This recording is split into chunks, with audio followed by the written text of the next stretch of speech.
Oh, okay, yeah. Ready? Ready? We're going live on TV now.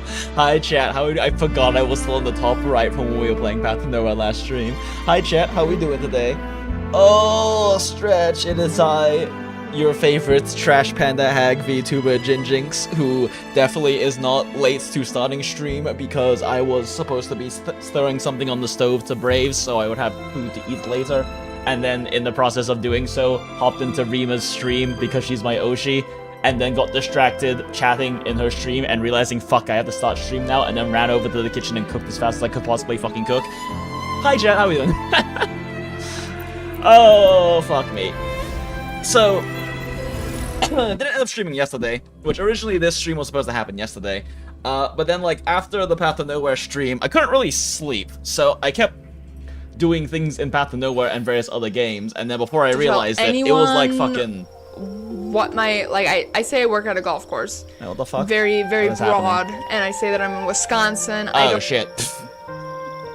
So I'm also using different earbuds right now. The only problem with these earbuds... let me make sure I don't have anything else open that could hit. Like, the main issue with these earbuds is that they are the type, they're like Bluetooth ones that I use normally on my walk to work or with my phone and stuff. Since one of my IEMs broke, and the new ones were supposed to come in today, but they got delayed on Amazon, so they're coming in tomorrow. And so, I'm using like the Bluetooth like ear clip ones that I use normally for my phone and stuff. Except for they're the kind that when you touch the side, they start and they like will play and like pause and unpause whatever it's like currently linked to, right?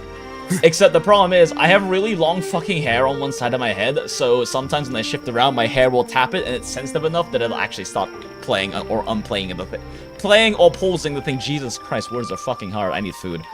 Yeah, so I did get some food cooking on the stove right now. I'm just braising some chicken thighs and garlic and onions in some red wine and chicken stock. And so in like 20-ish minutes, I can go check on that and go grab a plate of that probably. I did cook some rice earlier. My old rice cooker has been kind of borked, so for my birthday, my parents had Costco send me a new rice cooker, which is just like the most Asian parent thing you could possibly fucking do. Oh, but yeah. The fuck was I talking about? Right. So, this week, since the yesterday I was planning on streaming and then wasn't able to sleep, stayed up way too late, got like an hour nap in my chair, and then woke back up and just kind of said, fuck it, I'll work on things, and ended up deciding not to stream because I don't really like streaming when I'm too tired. I didn't really feel tired, but I was concerned that partway through the stream I would, because of the fact that I had, you know, an hour of fucking sleep. So ended up just doing a whole bunch of art yesterday instead, and got a bit more progress done on working on my new model. Let's see real quick. One sec, chat.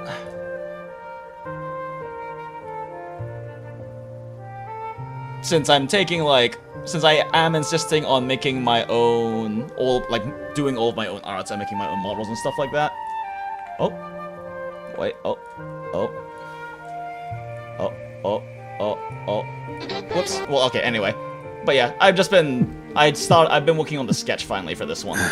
Just a little preview, I guess. I've been spending, like, way too long trying to decide on how I want to get, like, build the face and the proportions, because I have weird tastes when it comes to anime stylized arts, and I want to work in some degree of realism, but the percentage of realism I'm trying to figure out has not been working. This is still just obviously in, like, very light sketch stage, more than anything else, and we don't have pants right now, but still need to work in other clothes and accessories and stuff. This is just me kind of fucking around a little bit with it earlier, yesterday, and getting some stuff down on paper. Might do some adjustments still to facial features, but I am kind of liking where the proportions are landing right now, stylistically speaking. So yeah, rough sketch, working in some new design elements from the current one and everything.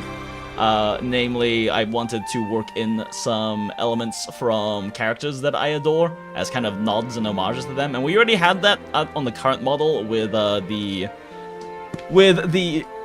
Chinese bellflowers, the little red flowers I have on my design, since that is a direct reference to Yayi Acheron from Honkai Star Rail, as well as Yayi from Honkai Impact 3rd. And I wanted to integrate that, especially because they are underworld flowers and funeral flowers, which very much fits, like, my theming and tastes. But also working in some other things too. This is like a neck piece that based off of the one that Shalom has in Path to Nowhere, and technically the ones that she has, the flowers are called silver blossoms, which aren't real, and it's a thing they have in the game as like a flower to represent her. That being said, they're based off of white lilies, so this is a white lily, which is very appropriate, because if you know what white lily is in Japanese and Chinese, it's literally Yuri. But very appropriate for us here at the Goondola. Making myself, yeah, Lightless Angel, welcome in. Also, thanks, Dread, for the hydration check earlier. I forgot to mention that earlier, but thank you for the hydration check. I just realized now I sat down and I have no water or caffeine, so I probably need to go grab that when I grab my food in a second. But yeah. Looks like Kimetsu no Yaiba. What's Kimetsu no Yaiba? Oh, Demon Slayer? I don't know if I necessarily agree with that, personally, like, the thing with, like, Demon Slayer, when we're talking, like, proportions and everything, because that's, like, a big thing that I've been trying to work out, is there's lots of different ways to do anime-stylized facial proportions, and that's something I've been kind of struggling with, finding the spot I like personally with it. Because I am a classically trained realist, so for me, a lot of, like, the human proportions I'm used to doing are real human proportions. A big thing with real human proportions is that center of eye line tends to be the middle, is, like, generally the middle of the head from top to bottom. Actually, I think I have some, don't I have some studies I've done specifically on that? On sec, chat.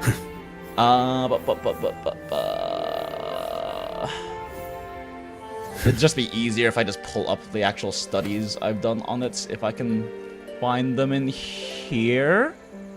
But maybe I can? Is it not in here? Weird.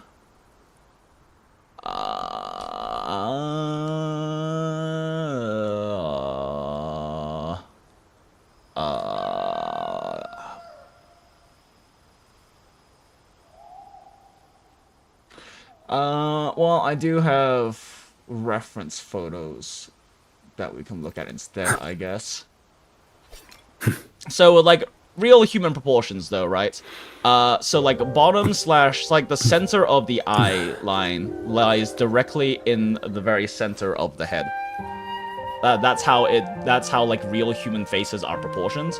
And generally speaking, you have about a 7:5 ratio for head to width ratio, which is not a ratio you really see in anime stylized arts unless it's something like shoujo or shonen ai, or for much older characters. Like if you look at like Demon Slayer, for example, the heads for most of the younger characters are closer to like probably like a 7 to like 6, or 7 to like 5.5 or something. Don't really feel like actually measuring it, but they're closer to circles. And even for the more adult characters in Demon Slayer, what's the one we were just looking at? There we go. Even for like the more adult characters in Demon Slayer, like their heads are turned down right now, but it is a much wider ratio compared to real human beings. And a very big aspect of anime stylized arts is that instead of the central eyeline being in the middle of the head, generally the middle of the head is going to be, let's see. Easy if we just do this.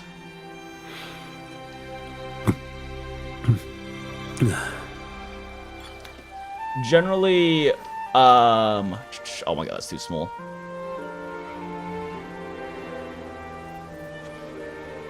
Too small. Sure, that one's probably big enough. Demon Slayer in particular has much. What the fuck? That is not 1920.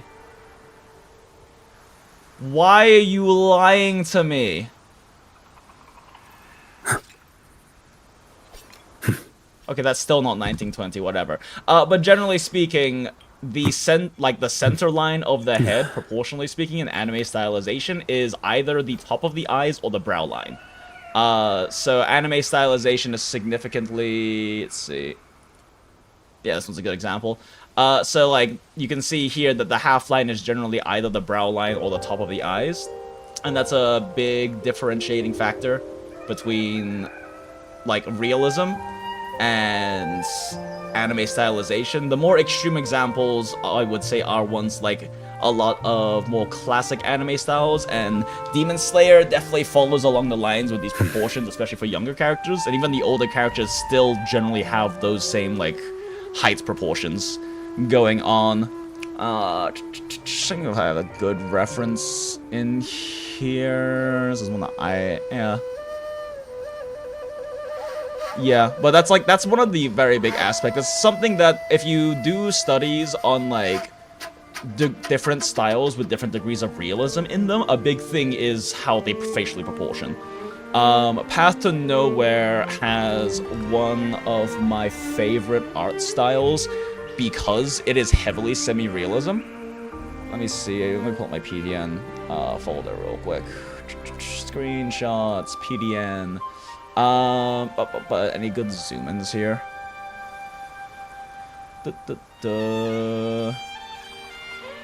I mean, Bianca's art is a bit even more like heavy semi-realism. But these kind of this like higher degree of semi-realism is a lot more popular in China than it is in global in general and in JP, where JP definitely has a lot more of the traditional anime proportions and anime stylization. But with Path to Nowhere, it is definitely a case of... Oh God, I have to figure out which one of these are, like, not... Which ones of these are not, fan art. Because I have some fan art for some reason in this folder, which this really should just be a screenshot folder. But yeah, like, if you study, like, the proportions of these heads, you can see right here, eyeline is directly mid-center, and then the nose and the mouth placements are also directly in line with human proportions at 7th lines. And then on top of that, when you look at the size of the eyes, when you compare the size of the eyes to, like, anime proportion eyes, they are noticeably more, like, realism proportions. They aren't nearly as big or as wide as you see in different anime stylization, where they go for a more realistic human proportions, which are roughly gonna be, like, 1 eye width between both eyes, and then half of an eye width to the side of the head. Roughly, also, if I'm remembering my proportions correctly. Yeah, roughly 1.5 to 1 eye away from the edge, depending on whether you're talking about like the crown of the crown of the skull, or you're talking about like the edge of the actual face, right? So these are like I really admire Path to Nowhere's art style and have tried doing lots of studies on it and emulating it, but an issue we definitely run into is that without rendering and without shading, eyes this size don't look very good. And I actually prefer slightly larger eyes because I think that really interesting detailed eye work is one of the most interesting things you can do with anime stylized art. I have a Milanote board specifically on my eye studies. Let's see if I can find it. Yeah. So like I personally like having larger eyes because there is so much good shit you can do with working with eyes in anime stylized art that I would like to do, and a lot of my favorite illustrators, Yonayama Mai, Yonayama Mai is like very well known for it. So is stretch. One sec. Sorry, I had to grab something. But so is Lamb, who I actually got to meet at Anime Expo this past year, which was fucking incredible. Like, it was so cool meeting Lamb Sensei. And I can officially die happy now, because I walked up to Lamb Sensei in my the outfits I was wearing, like, kind of just a normal outfit for me when I was going to AX. I think I didn't I tweet a picture of me during then? Because the ones on my phone are too much of a pain in the ass to pull up right now. AX.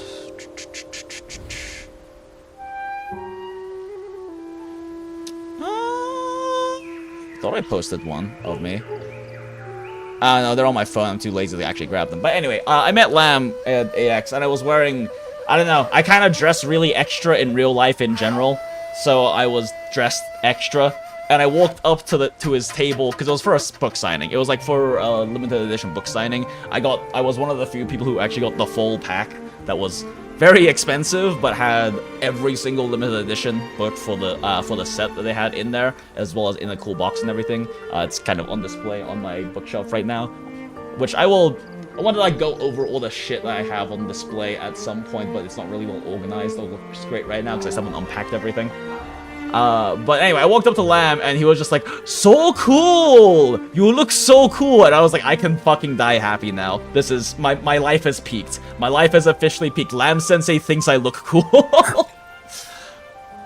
But anyway, you can do like, because the reality is with anime stylized arts too, the faces are the focal points of any illustration involving humans, right? But because of the way that anime stylization works, faces are a bit plain. Like, there's not much you get to do in terms of the shading, lighting, and everything because of how simplified down the facial structures are, right? And like the hair is a huge aspect of it. That's why anime hair is like a whole thing. Hair is a huge aspect of it, but then the other like main place that you have a lot more intricacy and interest in with faces for anime stylization is in the eyes. And there are so many incredible illustrators who do so much incredible shit with eyes that I massively admire, that I want bigger eyes. So I decided to go with slightly more normal anime proportions for eyes, possibly even a bit larger than normal, at least horizontally speaking, going more for like a shoujo shonen eye sort of thing with what I was working on here. Yeah, definitely noticeably a bit, like, fairly decently large, and I was fucking around with a bunch of different eye styles. There is my eyes. Like, I was fucking around with a bunch of different eye styles. This one was just... I need to, like... Oh my gosh, where are my other eyes? Okay, let me subfolder this, because it's like the one I'm actually working with.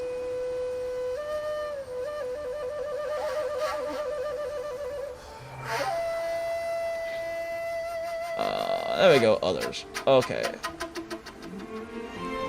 I was fucking around with a bunch of different eye styles to like figure out what I kind of liked. And the ones I have currently are kind of the ones that I enjoyed the most. Because, like, I mean, I think when I actually work on converting everything into a proper live 2D model, I'm going to have to draw the eyes fully open. And they'll probably be more along the lines of something like this when they're fully open. But I also just kind of, like, lazy eye down. Not lazy eye, that's the wrong word. I kind of just, like, half squints my eyes naturally like this all the time anyway, so I figured this is kind of a better representation of, like, what I look like just as a static illustration.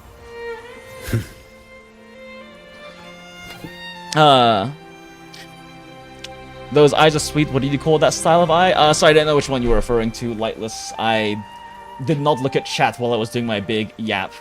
As like, is it any of these particular eyes you were referring to? Yeah, because these are much more typical. The one in your mood board, which ones? These ones? Which one's in the mood board? There are lots of different ones. You mean like more of these ones from, I think this is Yonayama. I want to say this is Yonayamamai, right here. Yeah, the topmost ones.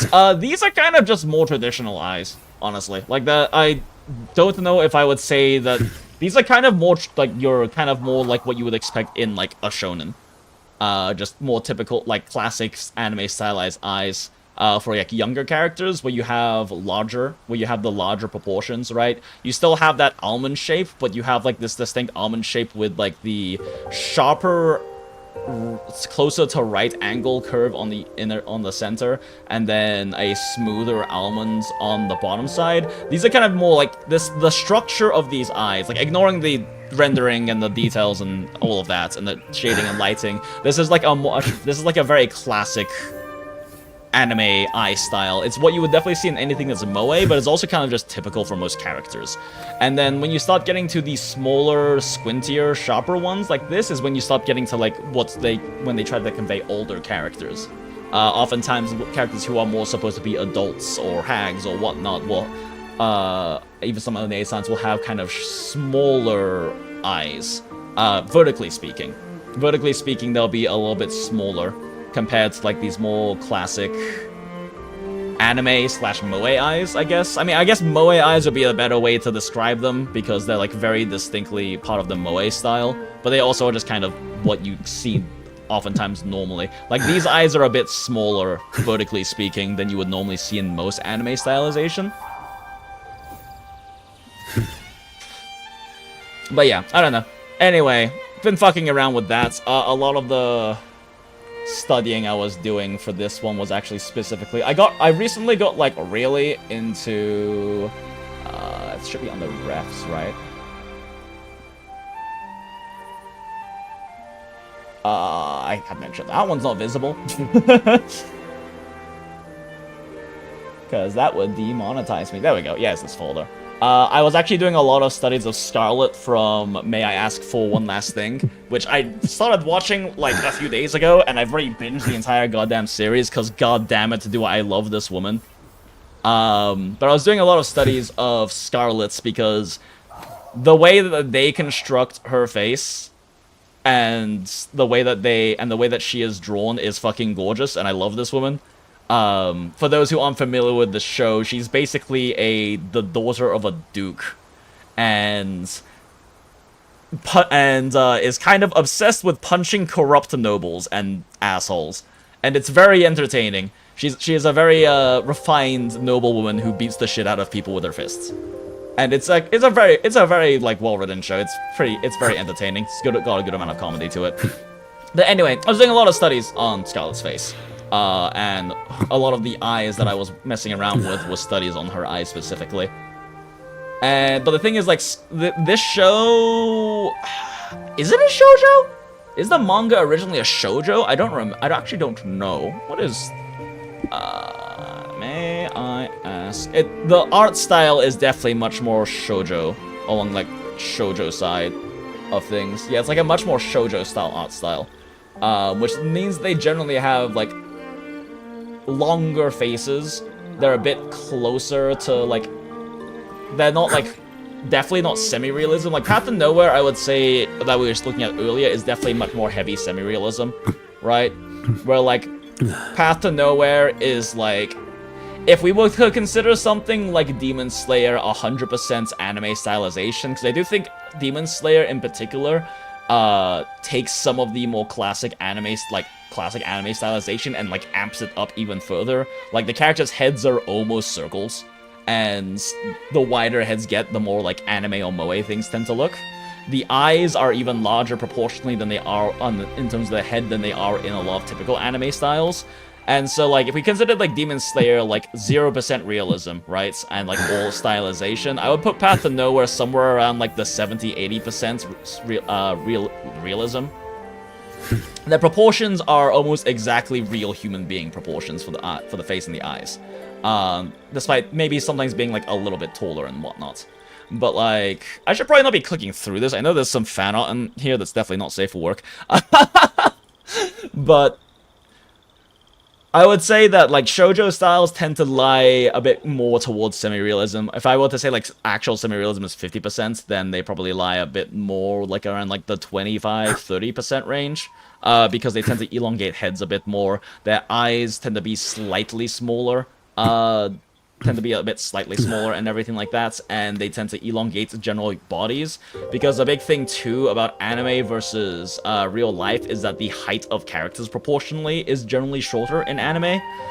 Real adult human beings in real life are generally, I think it's 6.5 to 8 heads, 6.5 to 7.5 heads tall, I think, I want to say it is. I forget the exact number, but anime characters tend to be 5 to 6.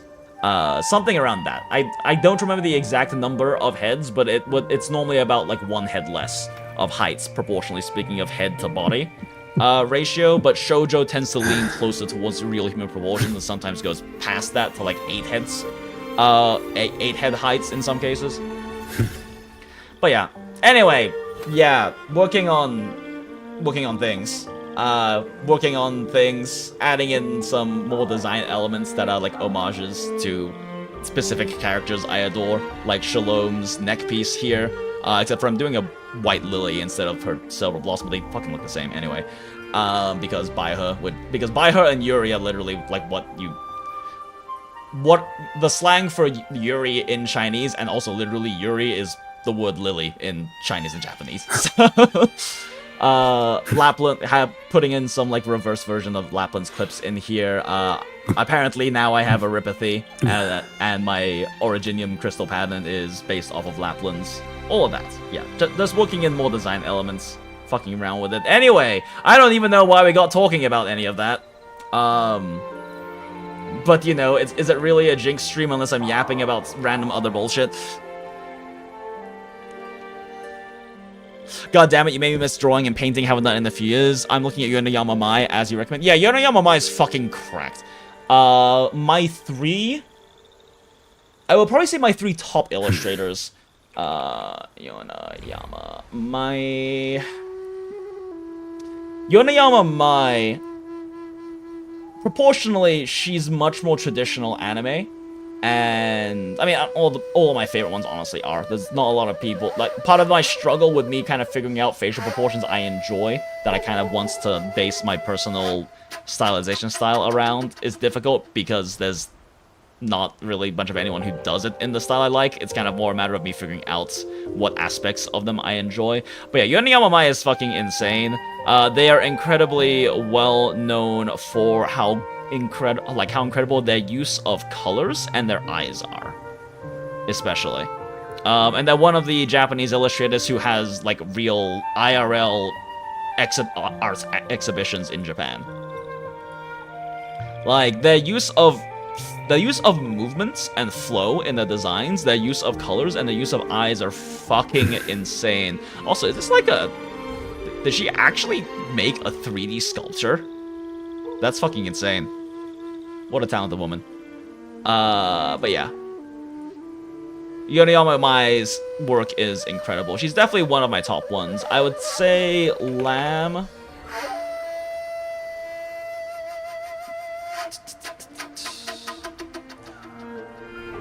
Lamb is definitely another one, and I'm not just saying that because Lamb Sensei thinks I look cool. But like their style too, their use of colors is incredible. Actually, one of the best parts of my AX trip this year was that I met Lam in person. I got to ask him a question and ask him on advice on how he handles his colors, and he actually gave me genuine advice on how he structures his colors and everything like that, especially in terms of like designing palette and whatnot. So that was really cool. I mean, the translator explained it to me, but you know.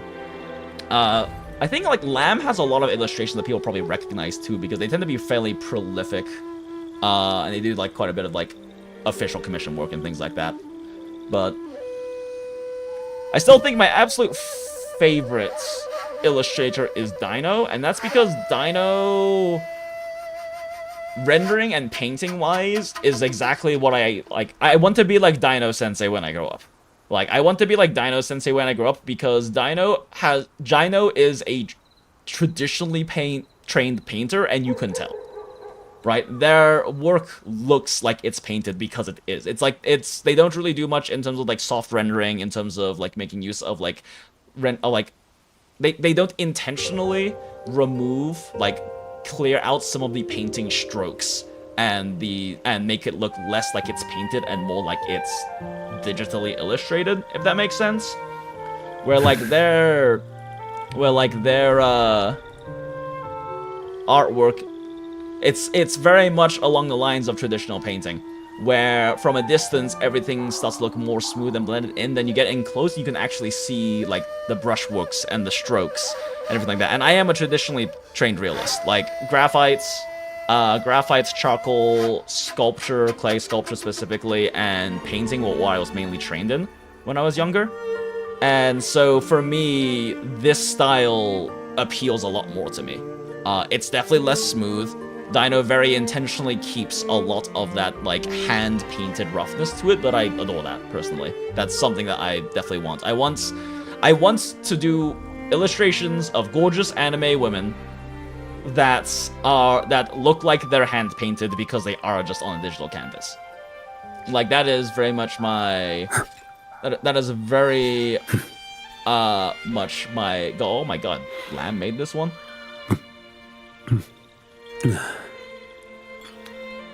But yeah. Oh, not Lamb, sorry, Dino. Dino made this one. Yeah, Dino is definitely... I got some art books I got like an art book of his when I was in AX as well.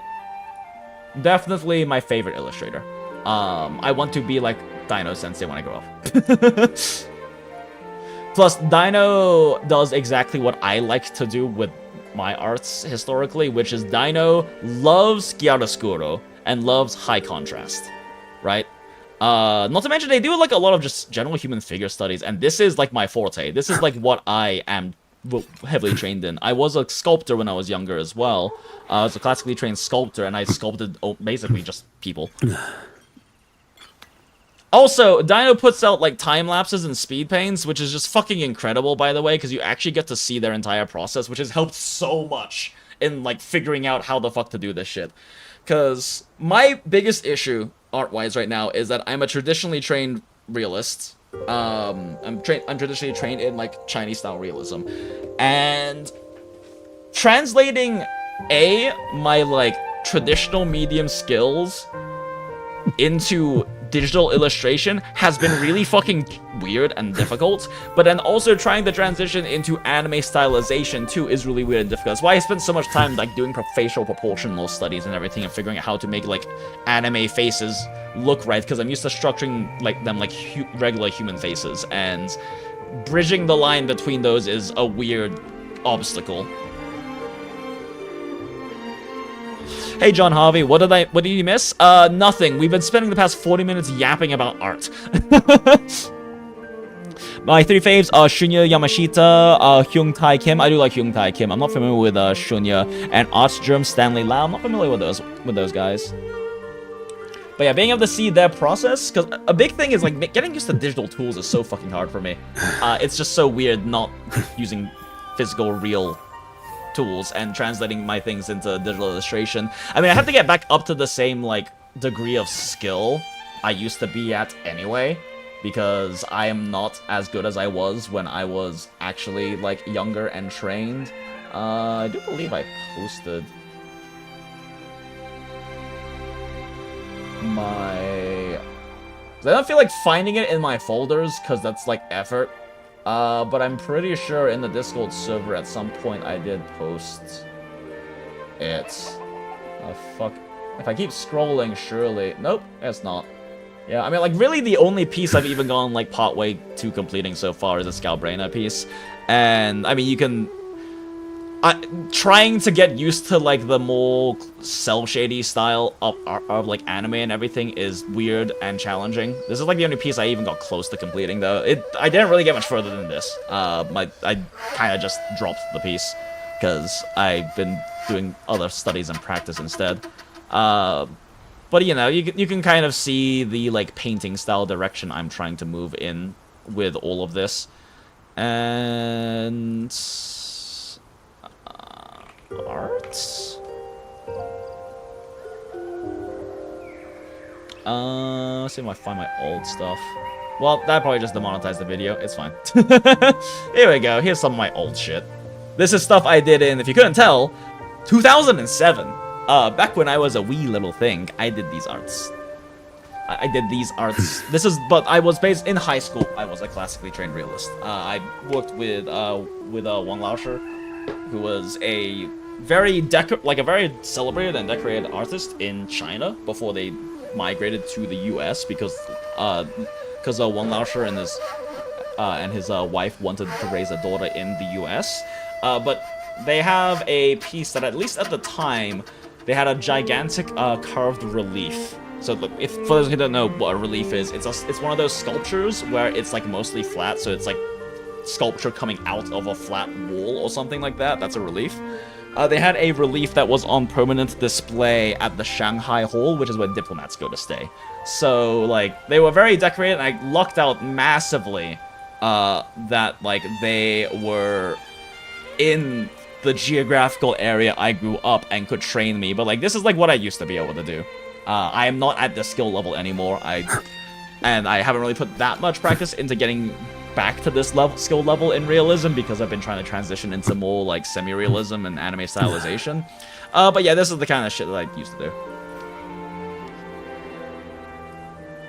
Oh, I didn't realize people were like replied to these. Whoop.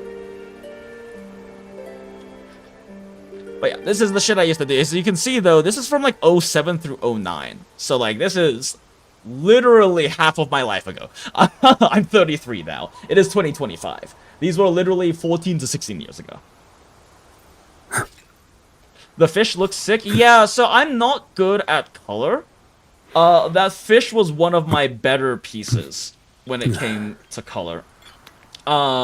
This actually was so like the thing about this fish though is I kind of cheated with the color, because this is not my original work. This is a study of someone else's oil painting, but it's a study of the oil painting in color pencil. So like this isn't actually oils here. It looks like oils, but that's kind of the idea, is that this is all color pencil, and I was doing a master study of someone's oil painting, but with color pencil instead. So, like, I can't even take credit for, like, how nice the colors are on this, because that wasn't me. That wasn't me. Yeah, well, I was just doing a study of someone else's painting. See, like, the closer we get, the more you can see that this is actually color pencil, right?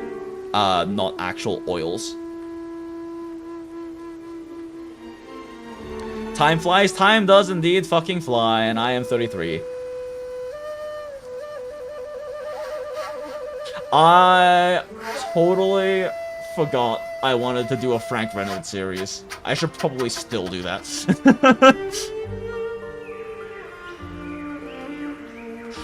But yeah. Yeah. One day, I will be like Dino Sensei, I promise. One day, my art will be 80% as good as this. When I put more time into it. I have, like, not been doing much arts the past, like, few months, unfortunately. And a lot of that has been, like, a combination of, like, just playing too many gacha games, real life shits, and playing too many gacha games. Which is why I probably need to, like, be a bit more efficient about my content burning. I say 45 minutes into the stream and having not even touched anything in the thumbnail yet. In the title or thumbnail yet, but, you know, that's just a requirement. It's fine. That's just how it goes in the Jinx stream. Haven't gone through 3.7 story yet, right? John, we did 3.7. It's 3.7 is the Galbraina story, right? The main story. We didn't do Chuyuen's. Like Chuyuen, I still haven't done his side story, but I haven't done most characters' side stories. I'm really bad about that. As you can see, there's a lot of companion stories I haven't done. So I haven't done that one yet. I haven't done the Chuyuen one, which, I guess technically this is a main story. It just didn't have limited time rewards, so we do need to do that. But the main priority right now is doing Chisa's, because Chisa's one is the one that's locking off event content. Because this requires Chisa's story to be complete, and this one requires Chisa's story to be complete. Oh, I mean for HSR? In HSR, I don't think I've done I haven't done, I haven't done 3.6 content yet. I haven't done Evernight story yet. I've been kind of on, like, hard chill mode with HSR story. The direction the Amphoria story went is one that I'm kind of shrug about, because I was really enjoying Amphoria's story through like 3.5, right? Was Finance, right? Because of the fact that they were going back to kind of the themes and writing chops they explore in Honkai Impact 3rd. A big part of that being how many fucking people died and how much tragedy was happening.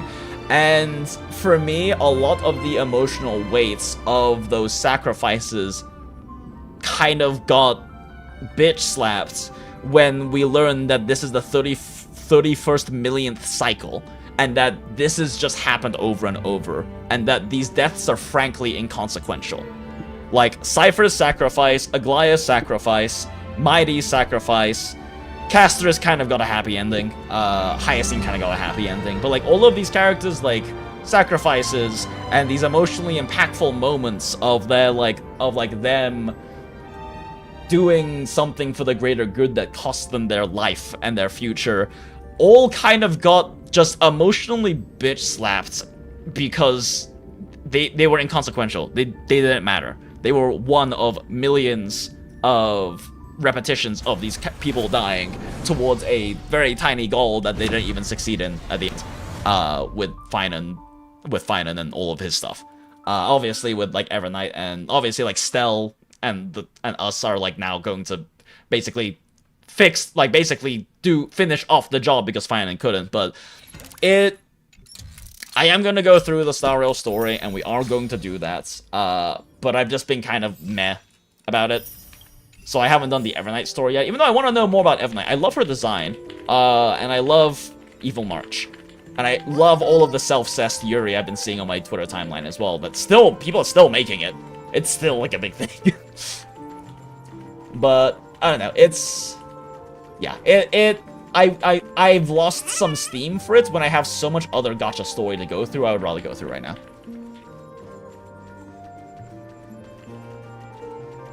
I will only do those side slides when they're literally the last thing I could do for Astra. I mean, the thing is, Lightless Angel, there's some I'm curious about. I'm just, like, not curious enough to burn the content on those when I have other content I want to do first, right? Like, with the amount of gachas I play and the limited capacity as a human being I have for like, fully enjoying story, because the thing about enjoying story for me is I don't like to do it passively. So, like, if I'm going to enjoy story, I want to be, like, awake. I want to be oftentimes doing it on stream so we can kind of share the experience together and everything.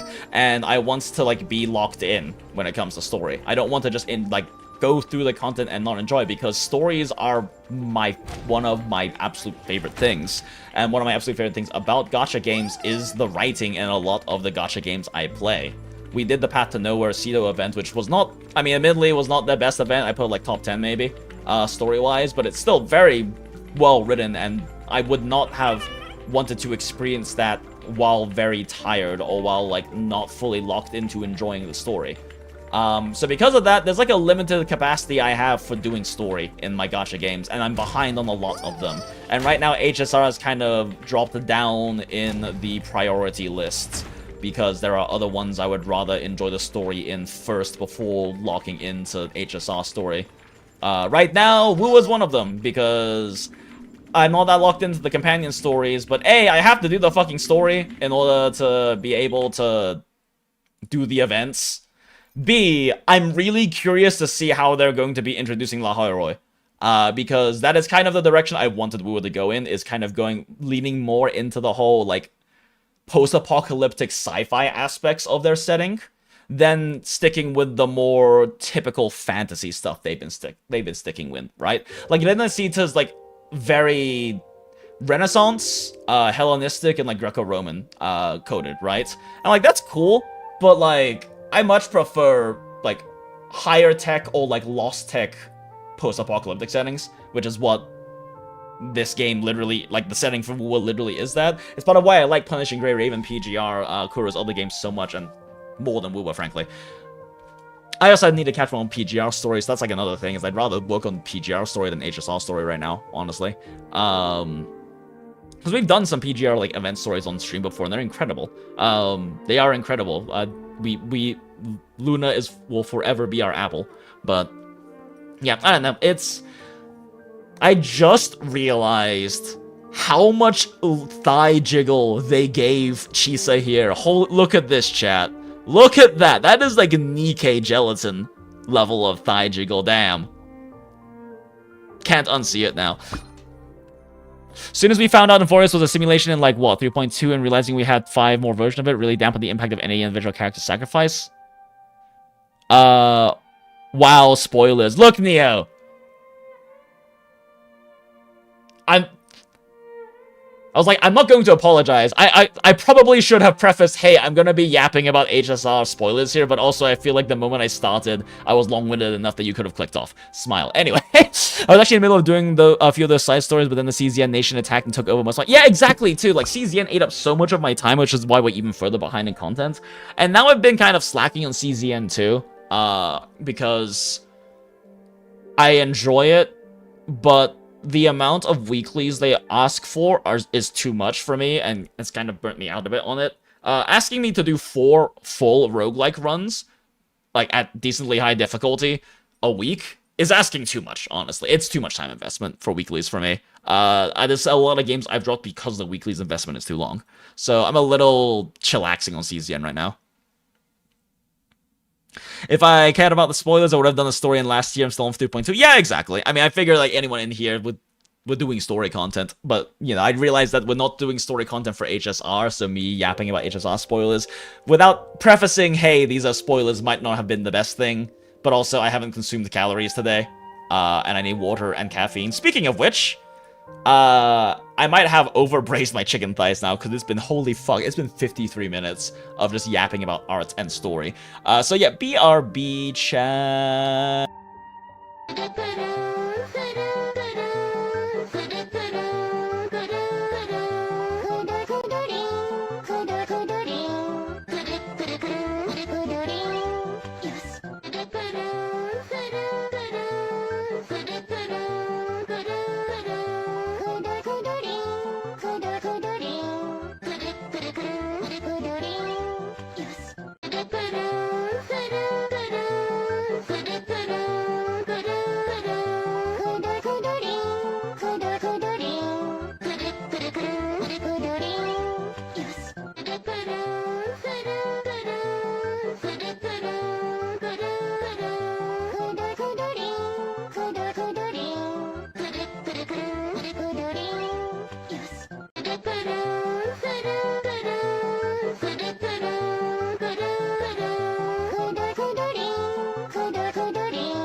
And we are so back, chat. Thank you very much back on for your service as always.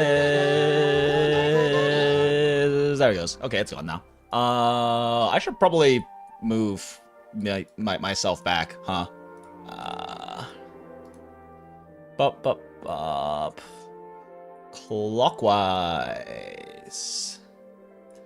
There we go. There I is. Hi, chat. There I is.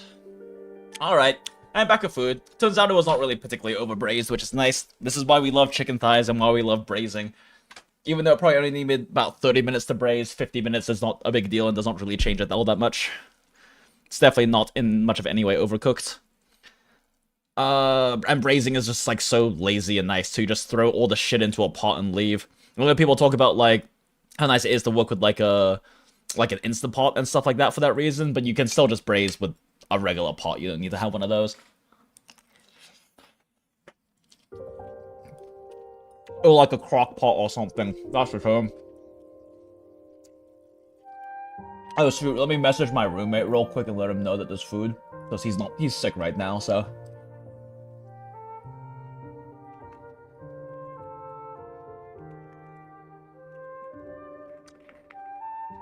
By the way, there is now rice and braised chicken thighs. Wish to consume. Also, help yourself to any of fresh veg in the fridge. Vitamins and such important for unsicking. Okay, cool. Alright. Yeah, chicken thighs can really take a beating. Yeah, and they're more flavorful, and they are more flavorful, and they have better texture than chicken breasts. And they are just superior to chicken breasts in every single way, except for them being less healthy. I will die on this hill. White meat is inferior.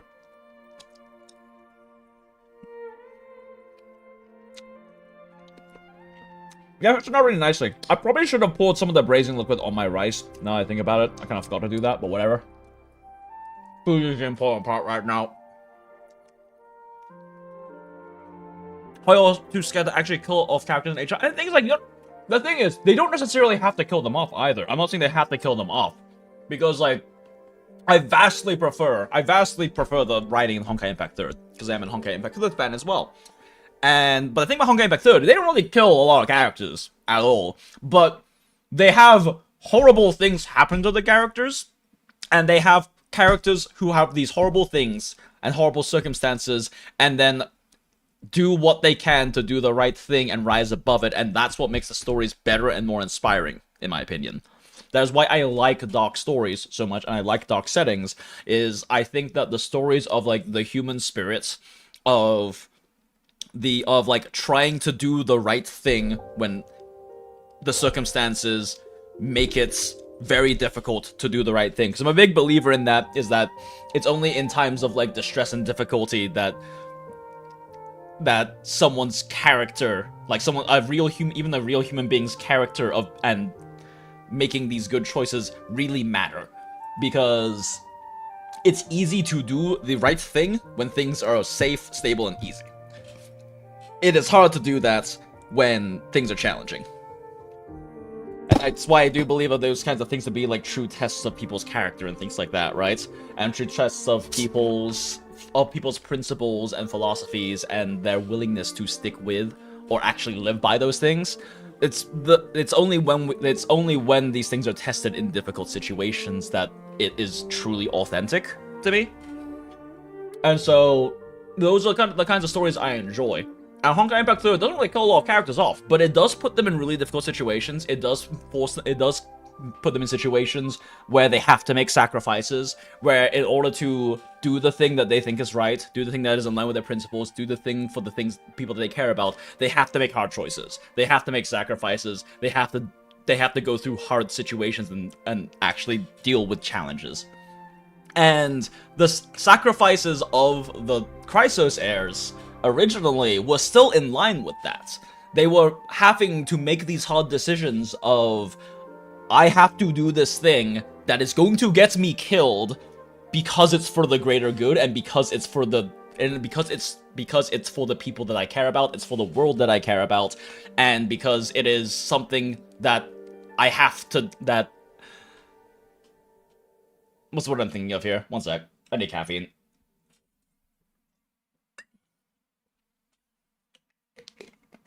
I need caffeine and calories. I definitely noticed that when I don't have calories in my system, like, I've talked about this before on stream, I don't really feel hunger.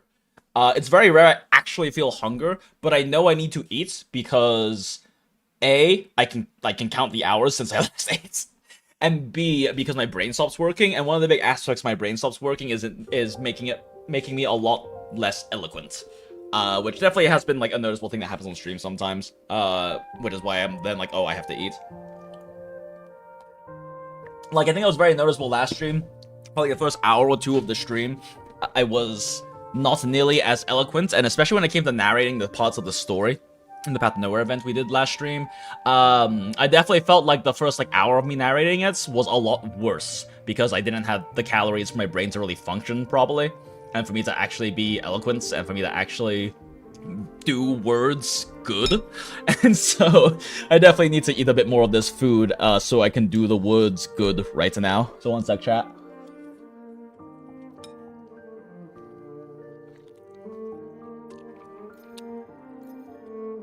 Yaocho's blindness is unironically like the most consequences of the characters facing HSR story. Exactly, laser proof. Exactly. Like, exactly. And that's the thing is, like, why there are so many massively impactful moments in Honkai Impact 3's story that people who don't even play Honkai Impact 3 know about and their heart breaks over it, right? Like Himiko's final lesson. Himiko's final lesson was one of the few cases where they actually killed off a character. They had a few moments in the story later on of being like, oh, is she coming back? Oh, maybe she's coming back. No, she's fucking dead.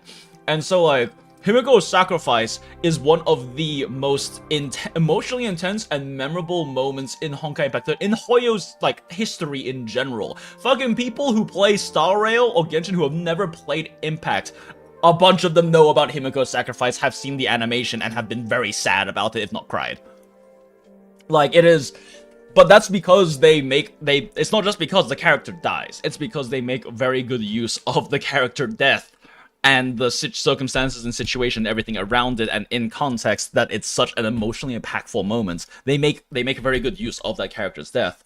And then there's other moments in Honkai Impact 3 where characters don't even die, but that's still the same themes and trends of, like, sacrifice to do what you think is right, to save or do right by the people you care about, even at the cost of everything precious to you, which in some ways you can argue is worse than dying, which is kind of like the situation with Casters and Hyacine to some extent, with how their endings go. But those same themes still are in some of the most memorable moments and animations in Honkai Impact 3. There's a reason why every fucking Impact player was like fucking insane when Alicia came out in Honkai Star Rail. Like when Cyrene came out, there's a reason why, and that's because of Cyrene. That's because of Alicia as a character and Alicia's sacrifice in Honkai Impact 3. Her sacrifice for the love of humanity is one of the most, like, important moments in the Honkai Impact 3 community. And it's a big part of why so many people went fucking insane over Pink Woman when she got announced and when she launched. My friend Chow hasn't even played Honkai Impact 3, but he's watched, like, he's experienced the story through watching all the cutscenes on YouTube, that sort of a thing, right? And he's been saving all of 3.x and wailed and got himself an E6 Pink Jesus because of how much he loves Alicia, just from experiencing the story through, like, watching the cutscenes and stuff like that. Like, they do so much of a better job with the character writing in Impact and the story moments in Impact. And up until 3.5, was it, when Final story happens? 3.5, I think it was 3.5, right? Or 4, I think it was 5. Anyway, before that whole thing happened, they were doing a really good job with those storylines and character moments. And I really liked how they went more along the lines of the writing, like, the character involvement style that you see in Honkai Impact 3rd and Punishing Grave Raven and these other gachas. Because a big thing about Honkai Impact 3rd is it's much easier for them to have these really strong, impactful characters in the storylines because they don't go with the new shiny, 1 to 2 new shinies every patch. Style that's Genshin Impact, Honkai Star Rail, Wuthering Waves, most of the modern post-Genshin games do, where they have brand new characters coming out. In Honkai Impact 3rd, they very rarely add new characters to the cast and the character pool, but they instead have future versions of them. So you get a different Mei, or Kiana, or Yayi, she's called in Chinese, and so I'm used to calling her. You get like different versions of Yayi, either from different like universes, different world lines, or from further in the future in the main storyline and everything, instead of just getting a brand new character every single patch. A lot of the characters that they've been releasing recently have been version 2, or like story part 2, is because like they finished that first main part 1 story arc after like 9 years or something, and now they're doing a separate one. But they're bringing back a lot of those original beloved characters into part 2 right now with the more recent patches. So it's much easier to do that. But with Amphoris's story, they were actually doing more of that, right? Like, Tribby continued to exist in the storyline after her patch was over. Cypher existed before and also after in the storyline after her patch was over. Like, they have actually been moving more on that line of having the characters continue to exist past them being in, past like the story of their particular patch, and I think that's great. I think until like 3.5, until like Finance, a lot of the Finance Mr. 31 million cycle bullshit that happened, they were doing a pretty good job with hitting those kinds of same themes and doing similar writing techniques and emotionally impactful moments they do with Honkai Impact 3rd, right? I'm not saying that deaths being permanent is the part that matters. I'm saying that the sacrifices they made were meaningless. That's the bigger issue. They didn't have to even necessarily die. You could argue that if like Cypher, instead of dying, was permanently crippled and lost all of her powers, and then also had to continue living on after Aglaya and Tribby and the people she cares about dying, would have been worse than her fucking dying. But the issue isn't that they didn't die. The issue is that the sacrifices that they made didn't matter because they were one of 31 million repetitions of the simulation. And even if they mattered in that particular simulation iteration, because, you know, and more power for finding new core flame, blah blah blah bullshit, like, that's the 1 of 31 million. Like, that sacrifice became inconsequential. That's the bigger issue for me, and that's kind of why I have kind of lost motivation for HSR story at the current moment since that patch, because they cheapened so much of what I personally found to be excellent parts of the writing, and a general shift in the writing style that made it more in line with Honkai Impact 3rd, which in my opinion is just better, much better written Star Rail. I mean, mind you, this is largely a taste thing, but I think also just like, in terms of like more objective writing technique based shit, in terms of like, and in terms of how what they're doing with like emotional resonance and these storylines, I do think Star Rail's just, Impact just does a better job with that in those senses. Although I guess saying objective is weird. There really is no objectivity when it comes to writing. It is by its very nature always subjective, and critique is always subjective. Anyway, point is, yeah, that's why we haven't done Star Rail story since like Finance patch. I will eventually go back and do it. I want to. 3.4 is final. What is 3.5 then? Which one was 3.5? What was after Finance?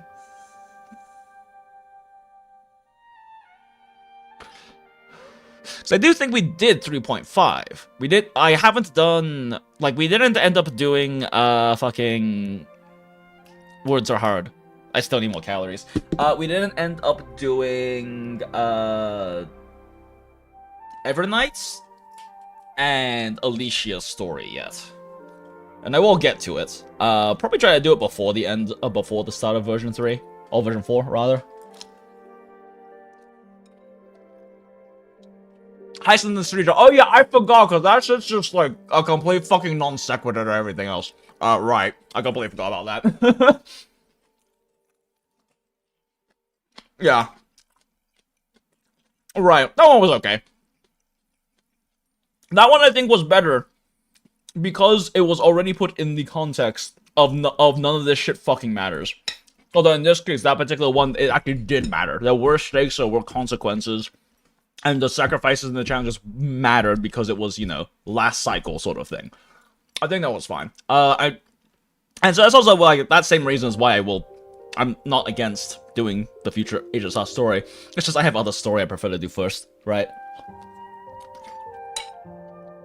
Rather than doing HSR story streams to catch up with all of that story, I would rather stream some Reverse 1999 story. I would rather stream PGR story. I would rather stream Honkai Impact 3rd story. I'm not caught up on Honkai Impact 3rd story either.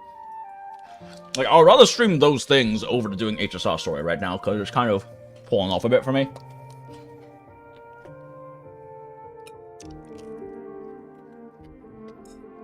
I need to stop yapping so much and consume more. I'm not consumed enough.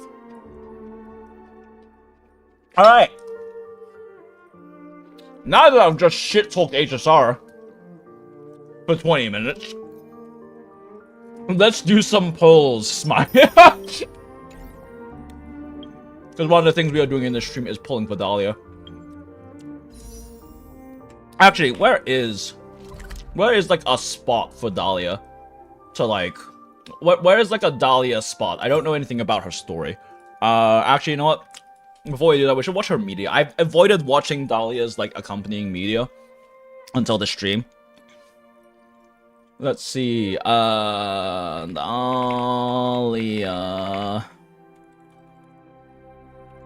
I just realized I misspelled Dahlia in the stream title, didn't I? Yep. Let me fix that real quick. Okay. I have seen plenty of stuff about her already, so I'm already familiar with quite a few things, especially her ult animation. My most exceptional child. There is nothing more to teach you. Found you. Tears won't hide your desire for revenge. For I have also seen everything to go as lots of planned, memes I about the need Yuri you here. to stay within my control. Darling, at a funeral, silence is preferred. So true. Besides, I'm not used to you being so rough with me yet. Pull them out. I'll try to be more gentle. Ran out of I actually tricks. got quote on Twitter like fucking 5 times. Compared to being a good follower, I'm better as a lead. Smile. Black Swan is really just Watch doomed to yourself. be a bottom in every single Don't Yuri miss the relationship beat. she's ever in. Relax, darling. I'm very good at taking the initiative. Okay. So, Tell me, the Cannibal Yuri with Yayi who and is the lead Black Swan, dancer? Black Swan was very unsubtle in terms of the actual composition and personality. Well, This one is that's surprising. incredibly unsubtle with the dialogue. This is like, this dialogue is so fucking One more gauge. time with me. And I love it. Back to the beginning again. Shall we? Let's. Farewell. Like, these two will not stop My flirting, father. and I love it. For everything to go as planned, I need you to stay within my control. Darling, at a funeral, silence is preferred. Oh, besides, I'm not used to you being so rough with me yet. I'll try to be more gentle. These two will Ran not out of stop tricks. flirting, and I love it. Compared to being a good follower, I'm better as a lead. I love crazy-eyed, red-eyed, white-haired sarcasm. Watch And yourself. black hair and purple eyes are close enough. Don't miss the beat. Relax, darling. I'm very good at taking the initiative.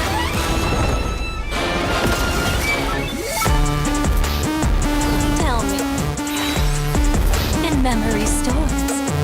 Who is the lead dancer? Not you, it seems. Well, that's surprising. Then...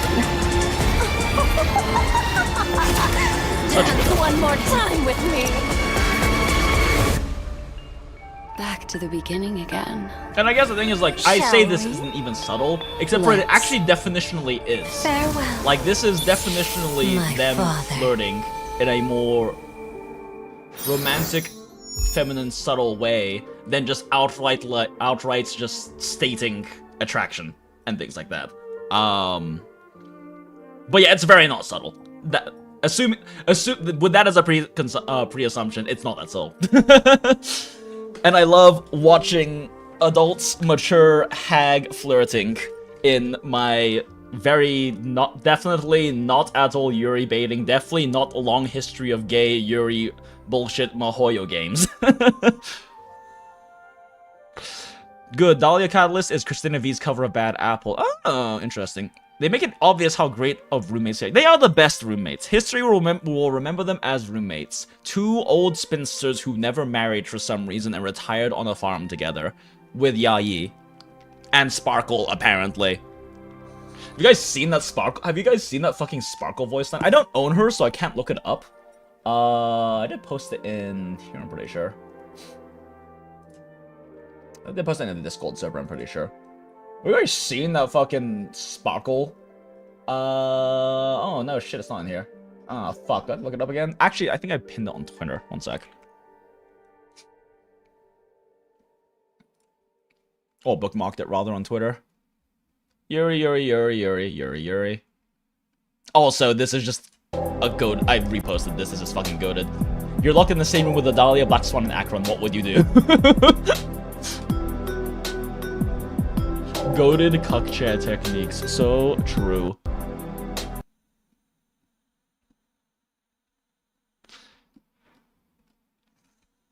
Oh yeah, here it is.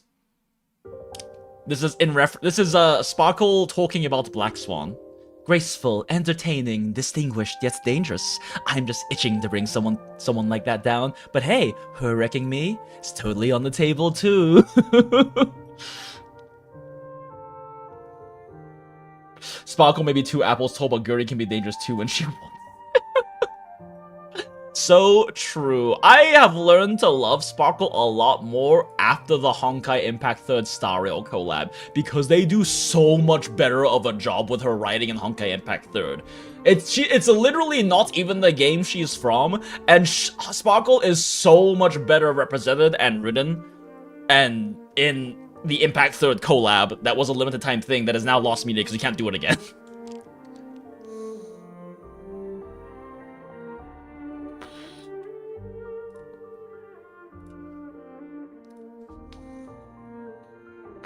I used to hold you when The you were sweet little. dream burns the Everflame mansion, erasing every fragment of her existence. Oh, it's just from the, Destruction, remembrance. Along its path blossoms of betrayal rise and bloom. To return to the dreamscape no one remembers, who will be the one to set her aflame again?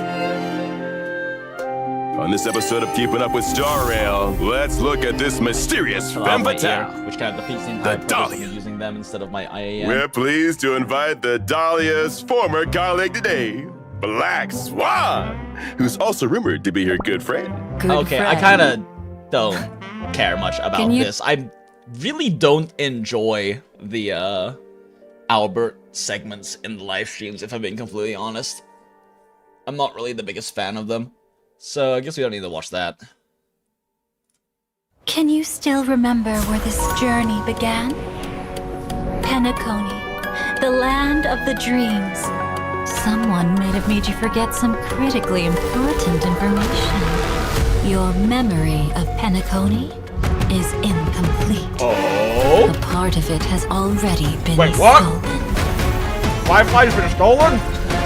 We could be watched if we met anywhere else. This is the only place What did they do where with I the can feel community's safe angry sharing murder secrets that should stay girlfriend? between us. The flame flickers ever stronger. This time, we're going to dig. Let us now go back to where it all began. Think of that girl who could neither enter dreams nor wished to wake. Why did she slumber with you? I mean, look, if they are bringing Firefly back to the main story, I am all about that. It was a wish. We've talked about cosmos the absurd that Firefly set you figure I in own motion. that I have not put together And in the yet. tale So, where you I are want the to do an IRL protagonist, figure I put the together. stars themselves will defy the destiny of finality. But I have a gigantic fucking Firefly figure that is absurdly long. Can I take I your love this arms and awaken your memories? Even after paying such a heavy price, And I do think you only get one that shot at this. The Firefly part of If embracing kind of cool. fate is also It's absolutely a some of the best form of writing. resistance, then this time, Even if it was like embrace absurdly parasocial. Even if it was like absurdly parasocial, I still think it's some of the best writing they put out. It was nice to see because it's kind of some of the chops that they put towards Honkai Impact 3rd. Because ultimately, at the end of the day, the main story of Honkai Impact 3rd is like the love story of Kiana and Yayi, and that is something that I think that, like, as much as people may find certain aspects of like certain like romantic writing and things like that cringe, I do think it's something that MiHoYo has shown that they have good chops with, and I think they did a pretty good job with Firefly. They're cooking. They are indeed cooking, especially because fucking Dahlia is bringing Firefly back to life in the meta, which I have a problem with. I love Super Break. I want Super Break to come back. Updated guide to Rappa, who will definitely rerun at some point, right, chat? Right? I will be able to pull Rappa at some point, right, chat? Surely it hasn't been fucking... What is it? 9 patches? 10 patches? Since she fucking dropped and we haven't gone a rerun? I'm never gonna own Rappa, chat. Never gonna own Rappa. For those who weren't present during the said Rappa moments, the thing about Rappa is that Rappa was a character that I skipped because I don't really care for Rappa as like a surface level thing, right? Like the whole like graffiti ninja thing doesn't really appeal to me. The Mori Calliope thing, I mean, Mori's cool and all. I liked her back when she was Demon Dice too, but like it doesn't really like, it's not really like a huge hook for me or anything. The Chuny thing was not really much of a huge hook for me either. Chunies are either incredibly cringe to me or incredibly great. The problem was, once we played through her story, after the banner went away, I found out she was a great Chuny, because I love Chunies that are the result of incredibly awful, tragic, traumatic backstories, and it's exactly what Rappa is. I fucking fell in love with Rappa after the main story, and I couldn't pull her again. I was like, okay, cool, I'm just gonna pull her on rerun. 10 patches later, we haven't gone a fucking rerun of Rappa. You'll be able to pull Rappa when I can pull Eula in Genshin. Yeah, pretty much. Nah, Rappa's embroiled in international politics too. Wait, is she actually? Like, is she actually embroiled? Is she actually like a... is that actually part of the reason why she hasn't been able to rerun? Is because of the various CN political bullshit, like the geopolitical shit going on? Or is that just like a joke?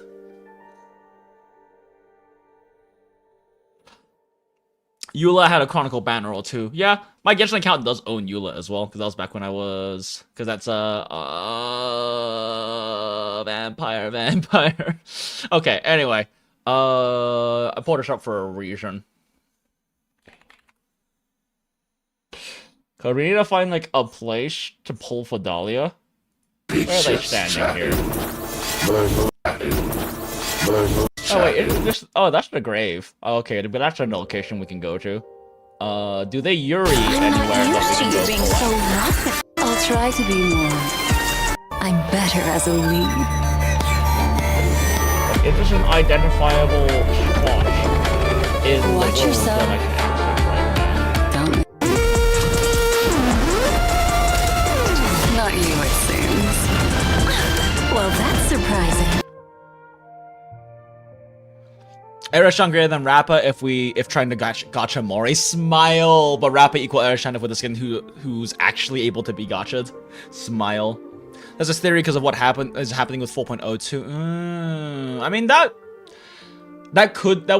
would probably explain why she's not rerunning this patch, definitely, because this patch is the make super break great again patch, right? So like make break super again patch. So it was weird to me that they weren't rerunning Rapper, but that could make some degree of sense, especially because she is voiced by Mori. Then... Dance one more time with me! Back to the beginning again. Shall we? Yeah, that's a watchmaker's Let's. grave, right? Okay. Farewell, my father. And now they're friends. And now they're the best of friends, chat. The best of roommates. Okay, that was in Dream Flux, right? Should be like right here. When we get back, let's not Eula's lose last time the much banner setting was back in the March loop. 2023, and the single Chronicle which was right. March 2024. Holy shit! Question is if I can remember where in Dream Flux that is.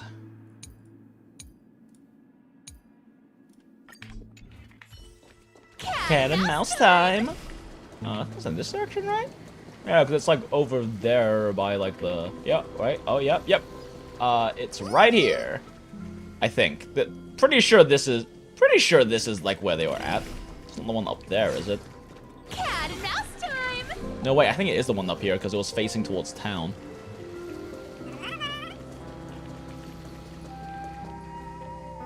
Wait a sec.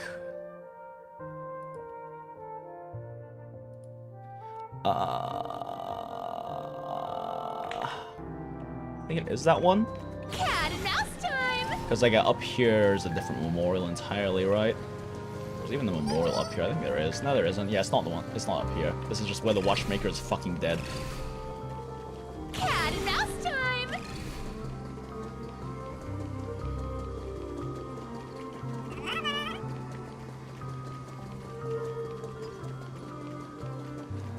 Cat and mouse time.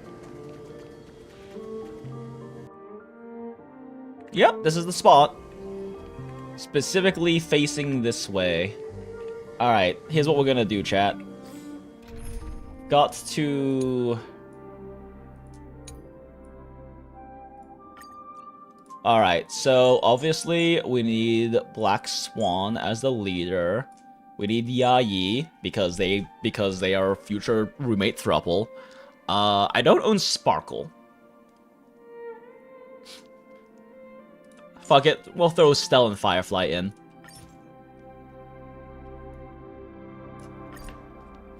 There we go, perfect. Like, they definitely aren't going to be in the polycule together, most likely, but, you know, Stell and Firefly are definitely like the other roommates that go get dinner with them sometimes, with their aunties. They're definitely the aunties for, Firefly and Stell. Alright, and then she's standing, like, right here. I'm gonna be real extra about this, chat. I can't make her cross her arms. She's a little closer to this. Maybe this tile.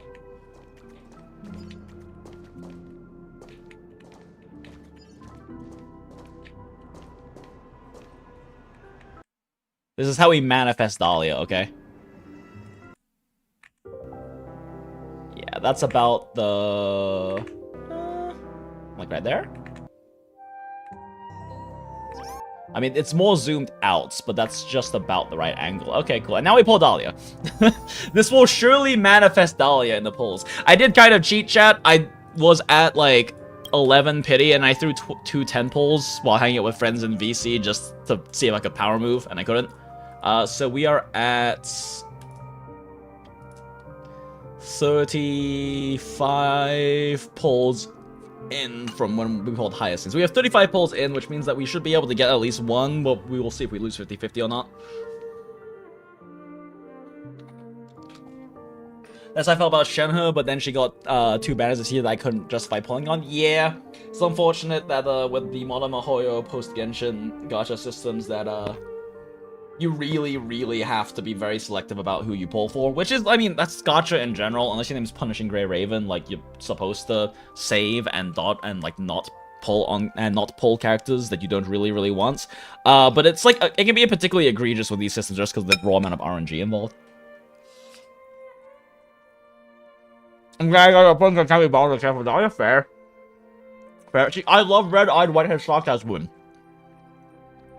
And black-haired purple eye is close enough. Alright, Paul.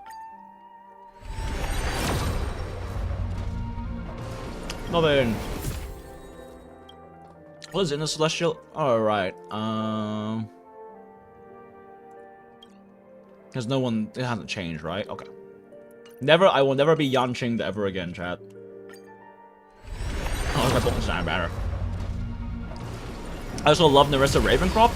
I have seen several memes of Nerissa Ravencroft. I don't really, like, follow any of the really big agency VTubers. I did follow FaZe Connect for a while because Pippa was my first. I'm the one who introduced me to VTubing for, like, a lot of, normies and tourists. Lamau 4chan Rabbit. But I haven't, let me turn up my volume a little bit. Oh my god, this earbud's so quiet. Okay, since I can't find my other earbud right now anyway, I'm just gonna swap back to my IEM. It's got better volume than this thing does. Farewell, my father.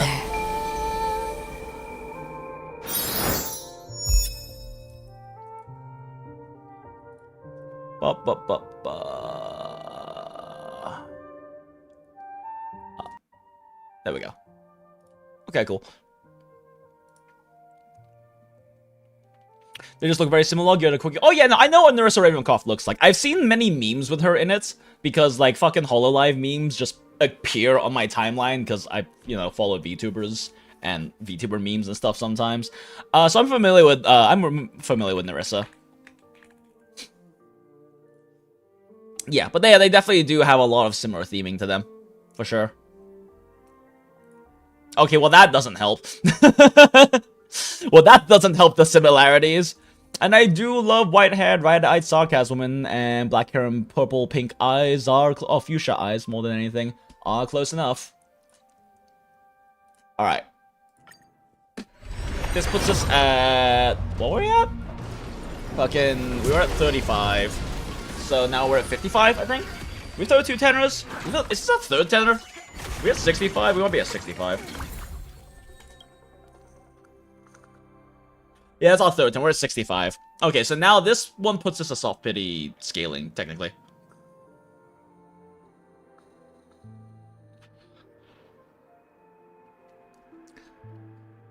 Hoyo needs to slap clarities on the standard banner selection. After 2 years would have saved so much trouble. They should, but they can't, or they potentially get sued. Why would they potentially get sued for that? What do you mean? Like, what legal issues? I'm assuming it's Chinese legal issues, but what legal issues will they have with that? Because there's plenty of gacha games that have limited that have characters become part of the standards, and also have characters that were potentially limited to go into standard pool later.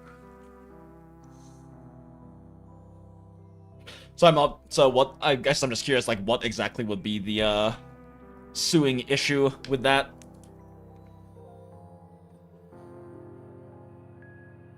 In Genshin, at least, they specify that it is a limited character that will not go to standard banner. Interesting.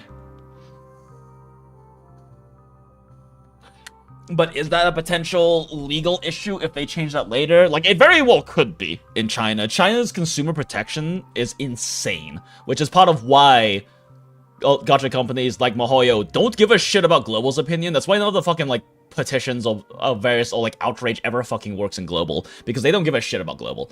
But if the Chinese fanbase, the Chinese community gets angry, they fix that shit immediately. They have bent over backwards so many times because of CN outrage, because in China, the government consumer protections are insane. If enough of them report you, you can get shut down. Now, mind you, MiHoYo is in a very special place because the CCP has given them, like, outright proclaimed to the world, like, backing.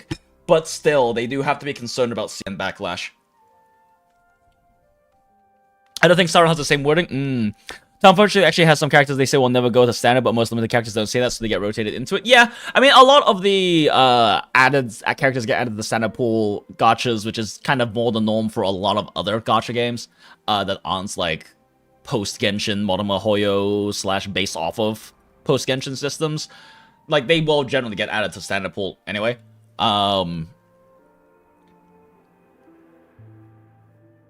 C and then JP have harsh laws about what is allowed in gacha. Well, yeah, exactly. I don't know if that is... I guess the thing is, like, I know that there's the potential for that. I just also don't know if that is one that they have a harsh law about. Because there are lots of harsh laws about what is not okay in gacha, and very strong consumer protections in China, at least. I just don't know if them changing a character from being limited to being not limited in the future... and the particular verbiage of the wording is like an issue that conflicts with those laws.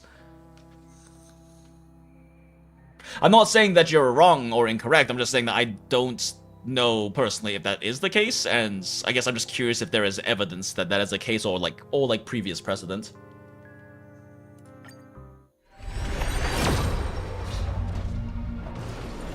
Wow. Okay. Yeah. We are getting bricked, chat. I don't think the strat's working. I don't think the Black Swan strat is working. We're at 75 now, chat. Surely we get her on this 10 pull, right? Surely she shows up on this 10 pull. Okay, there it is. Surely we win 50-50, chat. Surely the Black Swan summoning works. Surely we have flirted the roommate into existence. Alright, 76, 77, 78, 79, 80, Jesus. 81? 82? 83? Is it gonna be on 85? Let's go! 84! I don't care it was 84 pulls, we won 50-50, that's all that matters.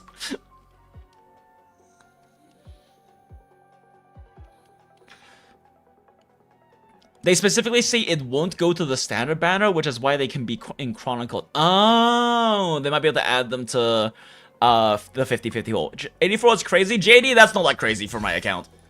I burn all of this account's luck on random 10 pulls on weapon banner, on light cone banners, and on the very first 10 pull of this account.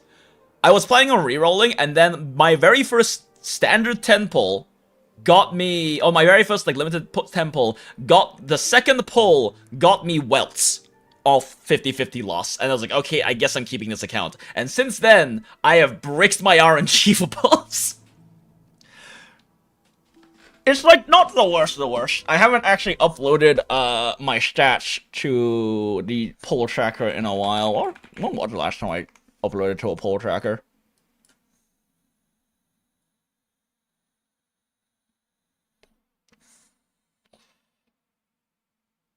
Let's see. Last time was... Damn, in Hyceland's banner. Okay, so it's been a second. But yeah, my pull, like my pull counts is pretty high. My 50-50 win rate is pretty good. My 50-50 win rate is pretty good, and it's only gotten better because I got Hyacine and Cyrene without losing 50-50, I'm pretty sure, and now we got Dahlia. So my 50-50 win rate is really good on this account, but pulling someone in under 70 is very rare.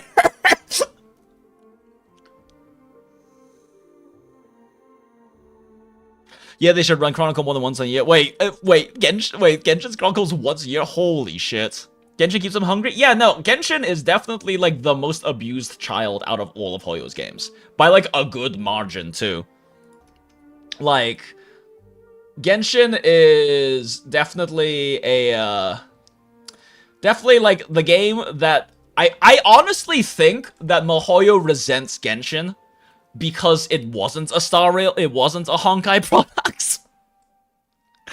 Because that's just how it seems from how they treat Genshin compared to the other games. It's by far the least generous. It gets the most fucked in terms of its gacha systems and everything else as well. It's the one that gets the most fucked and abused when it comes to, like, content they drop and things like that too. Lamau anniversaries. Like, I genuinely think Genshin is like that MiHoYo resents Genshin. Because Star Rail gets pretty bad too, but Star Rail is still very much one of their precious children. It's not as precious to them as Honkai Impact 3 and GGZ, Honkai Gakuen 2. But it is definitely still one of their babies because it's part of the Honkai verse, which is their baby. ZZZ very much reeks of the game that the game they actually wanted to make that wasn't a Honkai verse game. And Genshin was literally an accident / mistake. Genshin was supposed to be a Honkai game originally. If you look, there's lots of proof of this in the alpha files for the original Genshin tests and like game alpha. There's lots of proof that it was supposed to be a Honkai verse game, but because in the Chinese stock market, they were trying to apply for the Chinese stock market and they got rejected because they were trying to get into the Chinese stock market. And they were advised that because they only had one property, which was Honkai, that would lead to them getting rejected. So they decided to pivot Genshin from a Honkai game into what Genshin is now. And then the irony is they didn't even get into the Chinese stock market anyway, and then they just decided not to care about it moving forward. But yeah, Genshin was not intentional. It was an accident / mistake. And I think that at least everything I always see and hear about like how they treat the game's community and how they treat it in terms of generosity and systems and everything compared to all of their other games, it just seems to me like it's the game that they resent the most. That's my headcanon at least, and it's funnier to me that way.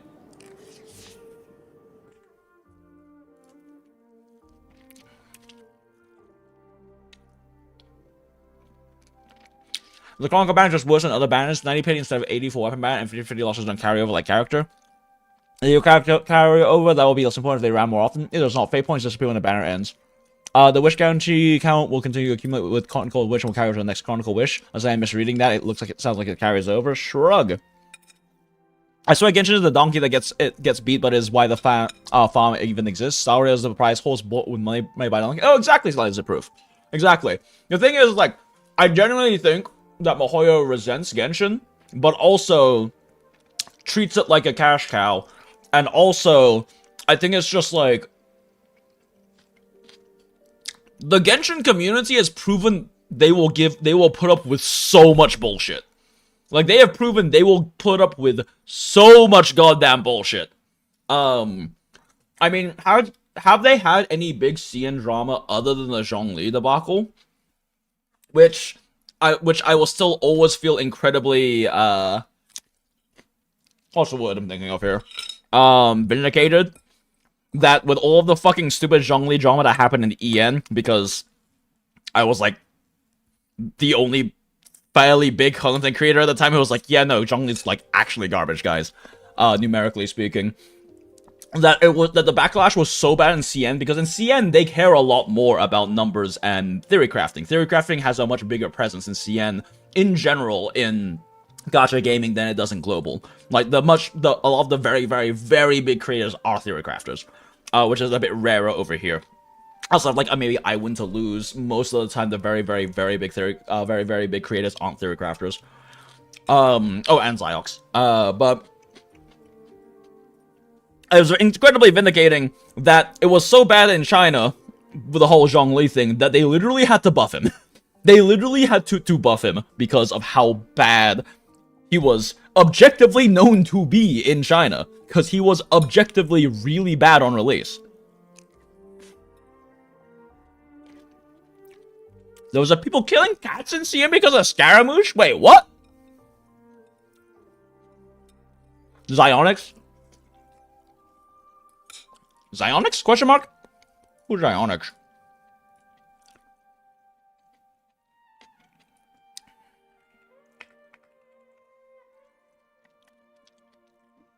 Oh, wait, you mean Zion. Sorry, I forgot his full name is Zionix. Right. Yeah, like, there aren't, like... Ziox, yeah, so I thought Ziox's full name is Zionix, right? Right? Am I crazy? Is that who you mean? Yeah.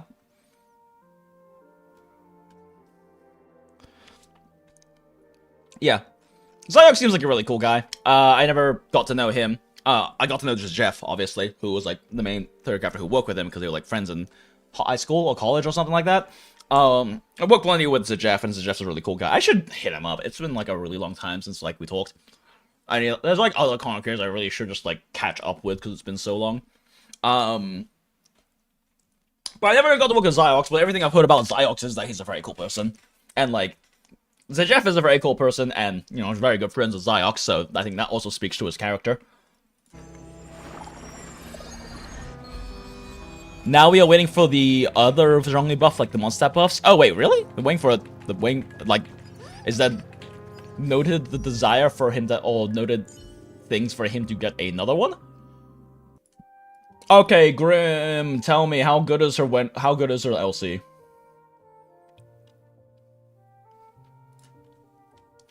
And I say this every single time we pull it up for, Star Rail anyway. But I know people have varying opinions about the various guides and tier lists and everything that Pridwin puts out, GG puts out. However, every single game is handled by different theory crafters, and I do personally know the theory crafter Grimro, who does both Honkai Star Rail and Wuthering Waves, and I've seen his math before, and we've chat before. He's a cool guy, and I implicitly trust his math and his recommendations. He also works with Guoba a lot, and I very much trust Guoba's recommendations and math as well. So I can't speak for their other games, but at the very least, when it comes to Honkai Star Rail and WuWa, I do like Pridwin as a resource a lot. And I like the Nikkei one as well, too. I don't know the Theorcats behind it, but like the Nikkei stuff is very solid.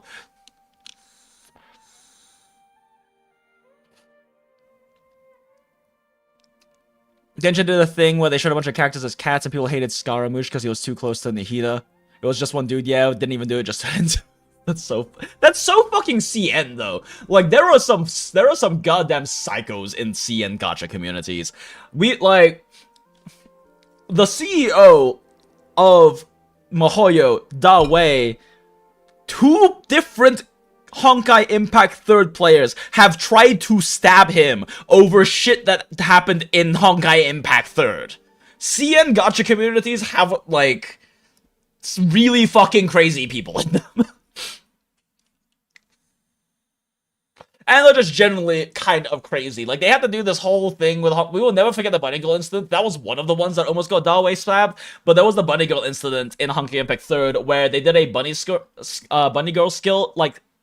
I didn't even think it was a skin line. I think it was just like a marketing thing where they had the characters, they had all of the Valkyries dressed up as bunny girls, and it was only a global thing. And the CN community got so pissed they had to just like shit out apologems at them and make big public apologies because the CN community saw it as Mihoyo whoring out their waifus to the global audience. Because they did a global exclusive Bunny Girl marketing campaign. That meant that they were prostituting out. That was, I believe, the actual words used. Was essentially translated to prostituting out their Valkyries and their waifus to the global audience, to EN. Fucking CN gacha community drama is hilarious. Like, there's so much really good CN gacha drama historically. They're doing faction buffs, and Adepti or Favonius Knights is probably the next faction to be buffed. Yeah, it was basically the Bunny Girl drama again. Right, except for this time, I guess in this case, they were threatening to harm cats instead of Dalway. It was Global Celebration video. Global also got nothing after the video got removed. Only CN was given... Yeah, that was it. Yeah, thank you, Neo. That was it. It was, yeah, the Celebration video. So, kind of like the Nikkei backlash for that one Gunnar ad. Kind of. The thing about, like, the Nikkei backlash for the Gunnar ad was that... I don't know, it was a bit different, but to some degree, yeah.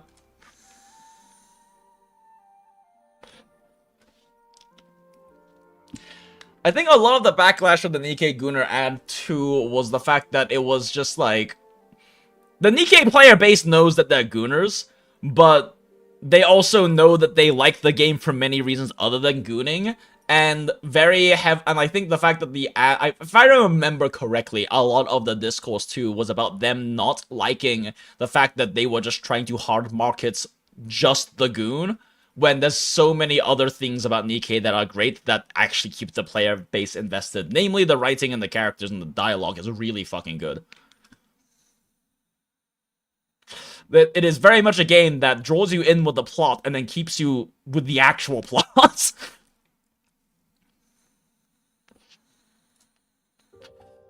Dahlia Signature Light Cone provides a rare 32% break damage multiplier, otherwise unable from Harmony, BP, Light Cone, or Fugue's E4 recovers 1 skill point once you automate, can be useful with E0 Firefly, who is skill point hungry, for allowing her to use skill more often. Which fucking one is this? Oh, this is Fugues. I don't own Fugues. Wait, really? Cypher's signature?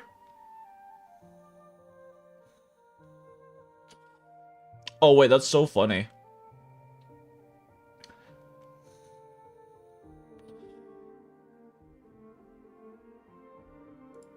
Okay, so yeah, so we can use resolution. Yeah, I mean, she has the support at the end of the day, so I don't think pulling for Light Cone really matters all that much.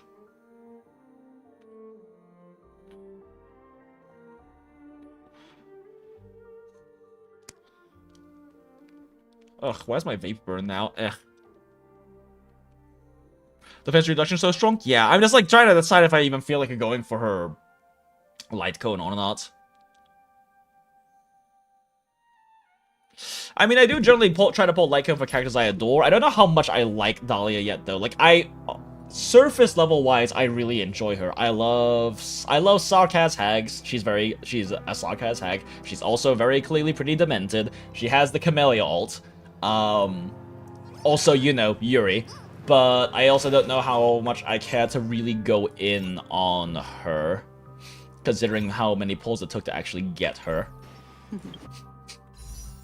Especially because I'm kind of, you know, don't got snow pulls. What am I even at, Light Cone wise? I know I've thrown some random tenors.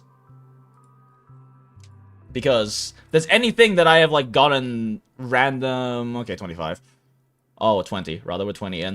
If there's anything I've gotten like just absurdly lucky random fucking early copies of on things, it's Light Cones. I have gotten both, I think, Fei Zhao and Boot Hill's Light Cones on the first 10 pull, just randomly throwing them.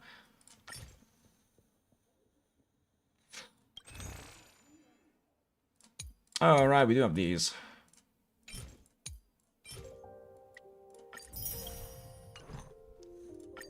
Let's see what happens.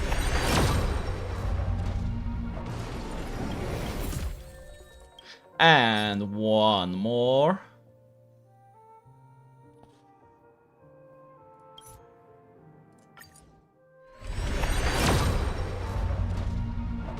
Okay, nothing.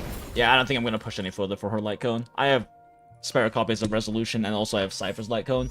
That being said, I'm kind of lazy, and I don't like sharing Light Cones, because it means I have to, like, actually change the gear every time I pull them up. So, I might just give them one of my Resolutions. Oh, wait, but Fugue's running Resolution. Shit. Yeah, Fugue's running Resolution is the problem.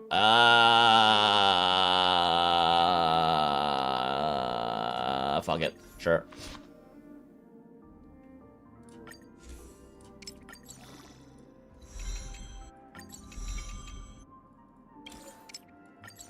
Well, it is basically 2 hours in and we haven't even touched WuWa story yet.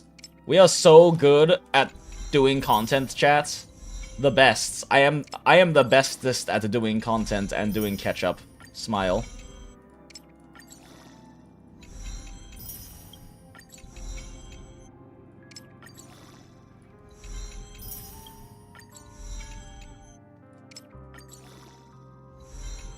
Yeah, this lets me be lazy. Okay, cool. Switch. I should probably stick pearls on her, though.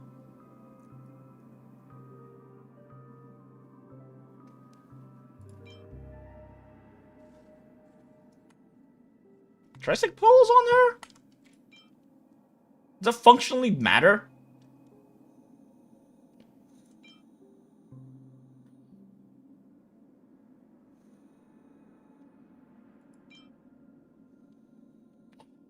I mean, she's gonna do more damage than Fugue, and this gives her damage dealt. Wait, damage dealt doesn't work on fucking Super Break!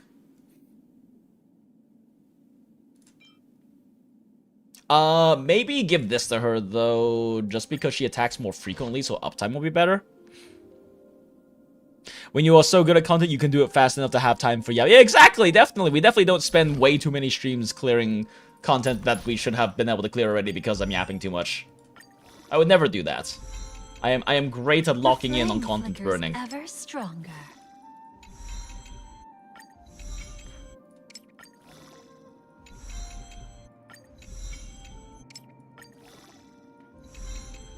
You're gonna tell I did pre-farm for Dahlia because I was committed to getting her.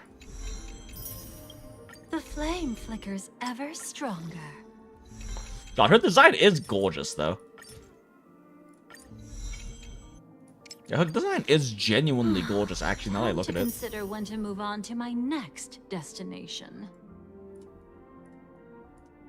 I actually really am loving her design. It's also less over-designed than MiHoYo designs tend to be, actually. It's still, like, over-designed because that's just kind of the Hoyo thing. And generally the gacha game thing. But it is definitely a bit less over-designed than normal, and I am really enjoying the asymmetry in that color palette. And it's not often I see black and gold and think it's executed well. I think because I'm from Atlanta, there's so much trashy shit that is black and gold, because it's Atlanta. But I do think they executed really well on her black and gold aesthetic. It's got like a... They do a really good job with using them as these accent colors, but also using them specifically as an underlayer color. Like all of the black and gold here very much is underneath of the whites, which I guess could have some sort of symbolic representation of her having this having this darkness underneath all of her prettier outer layer and facade and face and things like that. I don't know. Words are hard right now. I still need more caffeine. Didn't even realize she was out. Guess I go gamble. Good luck, main. I believe that you'll lose 50-50 because fuck you.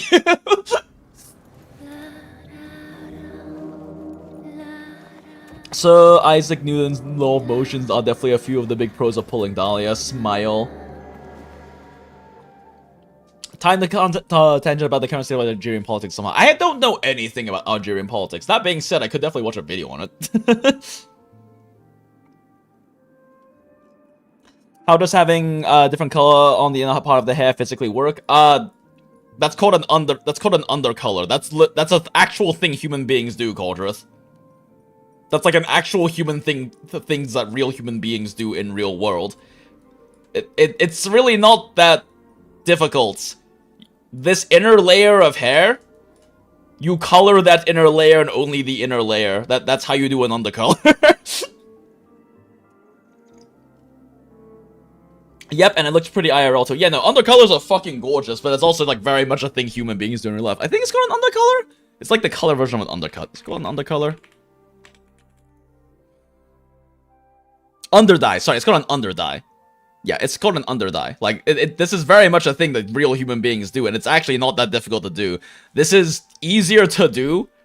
For remember, if for those who don't remember, Jenny and I were together for 8 years and married for 5. No, we were together 9 years. Anyway, Jenny was a hairstylist, so I'm very intimately familiar with hair things. Yeah, no, an underdye is easier to do than like a balayage.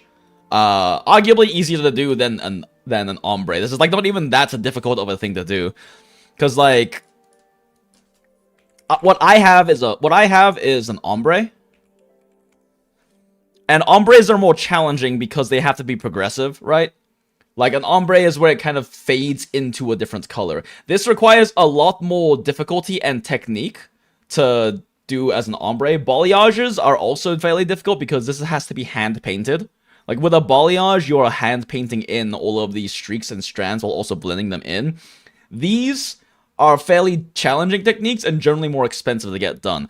An underdye is much easier to do because you're literally just doing a hair color dye, but on half the head, on half of the hair, right? So like it's really not that difficult to do because you're gonna be like, you have to be sectioning out hair and clipping it up and everything anyway for any kind of color process, period. So you just do that for half the head. It's in fact arguably easier to do an under dye than it is to actually color your entire hair. But it does look incredible. It does look incredible, and it is very much a thing. Oh, there she is, blushing again.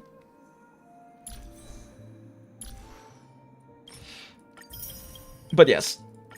Now we all know the word is under dye, because I couldn't remember. I thought it was... I thought it was undercolor because undercut is the thing, which is what I have. But no, it's under dye. And under dyes are pretty cool, actually. It would be kind of neat for me to, because I have an ombre in my hair already, but getting an under dye on top of the ombre might be pretty fun. I don't know. Maybe I think I'll think about it in the future. I'm not dating a hairstylist anymore, so I actually have to pay for like hair things. And for those who have never gotten their hair colored, it's pretty expensive. For those who have never had hair down to their asshole that is also has to be colored, it's really expensive. It is very expensive to get hair, to get like color stuff done, which is why I do my own, why I touch up my own color at this point, mostly.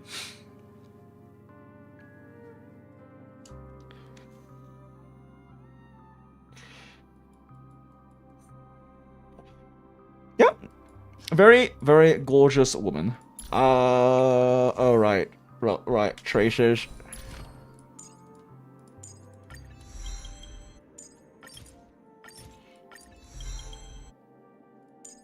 Is it that hard to change our past? Is it, Dahlia? Is it? Is it that hard to change our past? I mean, is it hard to change your path? Because you went from destruction to nihility pretty easily. Is it that hard to change our past?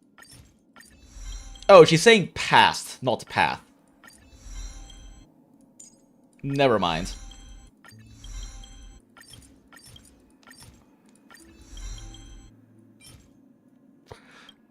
Okay. This is getting annoying. I have to click this every time.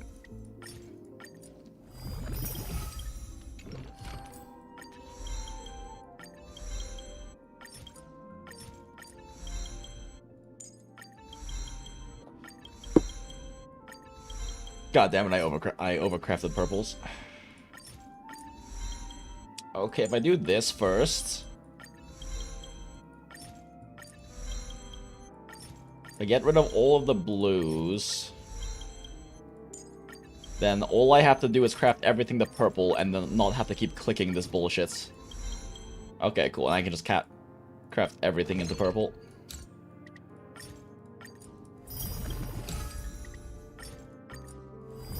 I'm actually a little short on purple mats now because of I spent some of them on the light cone, but whatever. And the fuck is the other one? Oh, right. Yeah, the purple things. These guys.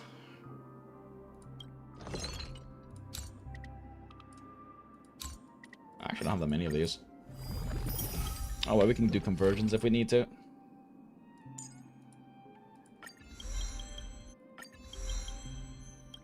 Does HSR still not have crafting down like ZZZ does? I don't actually know. I don't read patch notes, and it hasn't come up yet, so I'm not sure if they do. But just in case they don't, I do it this way. That's actually a good question. I'm actually not sure.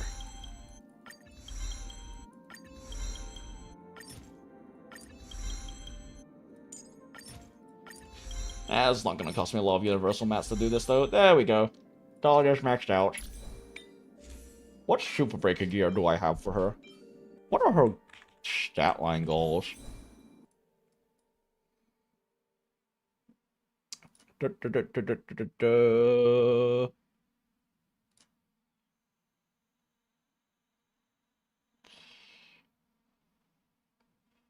My fucking blind, where's Dahlia? Is her name The Dahlia? Of course it's The Dahlia. Okay, never mind.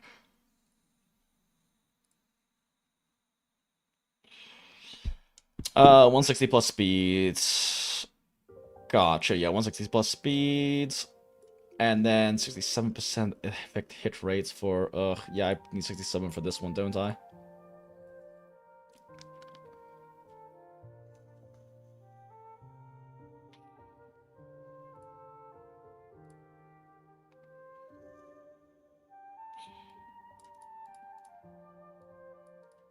Oh, just like directly just is this a total break damage multiplier? Oh shit. That's really high.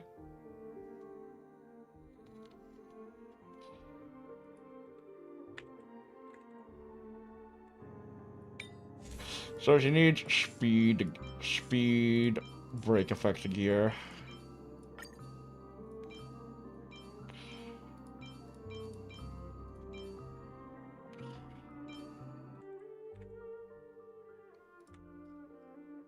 I mean, yeah, she wants to hit over 200 to 250 break effect because of cavalry, right? Yeah, 250 ideally.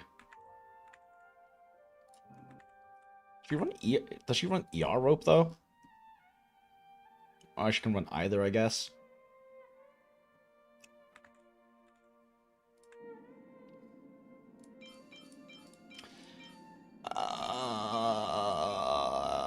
I guess we'll just switch her out for Lingshaws right now. She should be doing more damage than Lingshaw on the team, surely, right? Because she has built-in follow-ups and everything.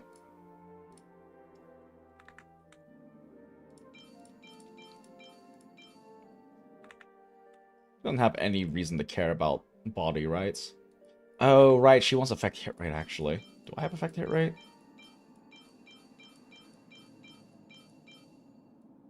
Okay, effect hit rate with speed and break effect. Oh? Surely this rolls speed, right, chat?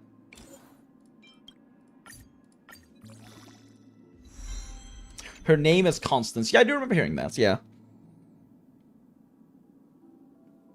I mean, to be fair, it's rare to even get purpose in this game, so it's hardly ever an issue. Yeah, that's true.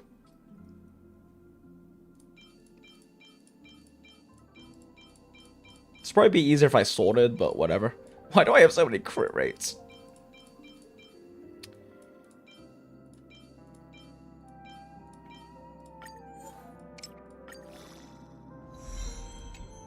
Well, fuck you too.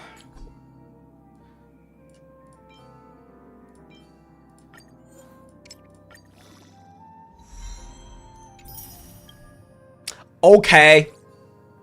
Thanks.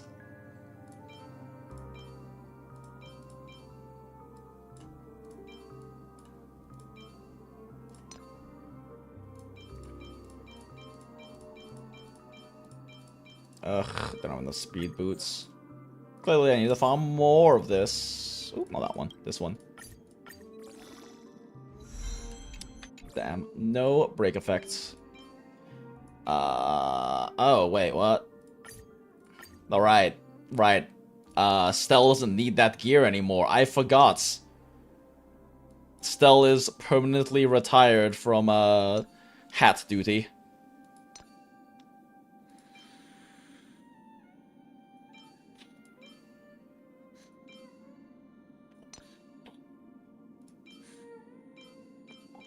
They're still garbage legs.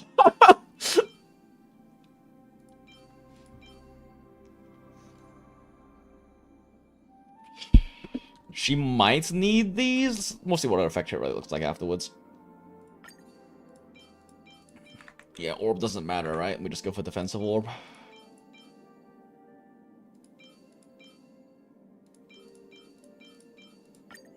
Surely this rolls speed, right, chat?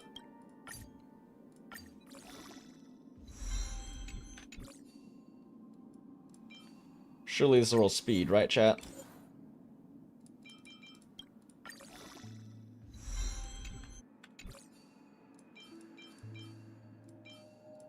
I don't feel like the other ones are really worth rolling.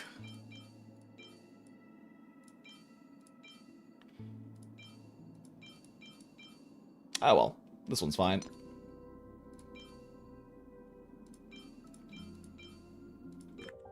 Don't know what the nuance is between building her with ER versus break effect, though, is the only thing.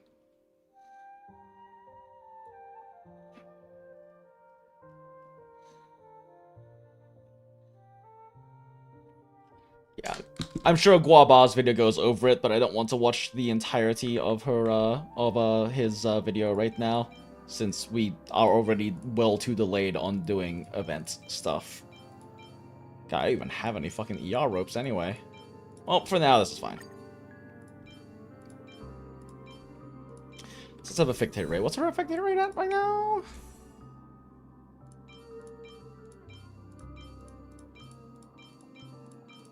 I have any of these to roll that are double statted, huh? Oh, pause champ. Surely this rolls speed, right, chat?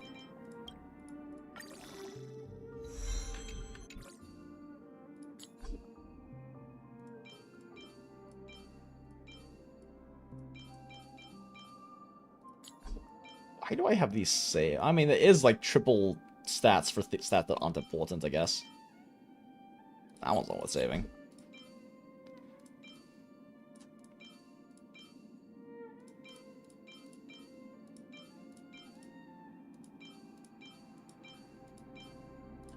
What's the speed at now? 156. Okay, so she does need to yoink this one from Lingsha. Or the one from Fugue. What's Fugue speed at? 148, so it doesn't really matter if we yoink her shit, honestly. It's not changing her breakpoints. What's Lingsha at, though?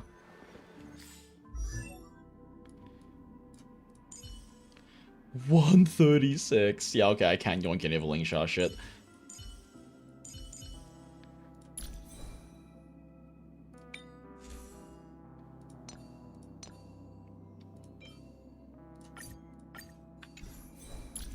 Cool, 161. Beautiful.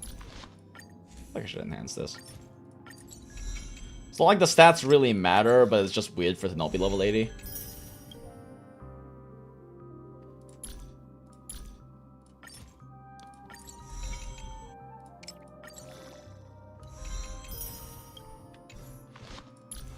Okay. What's our effect hit rate at?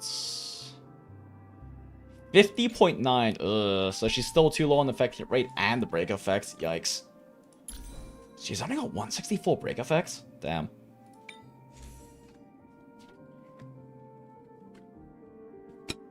I mean, this is like before any Ron May buffs kick in and the Watchmaker buff kicks in, but still, it's kind of rough. Actually, doesn't she have built-in break effect buffing? I don't remember if she does.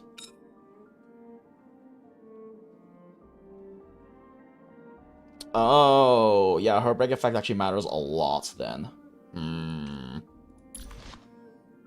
I don't know if she even needs to have like 67% effect hit rate though, considering that she can probably just reapply this with attacking multiple times per turn anyway with a follow-up.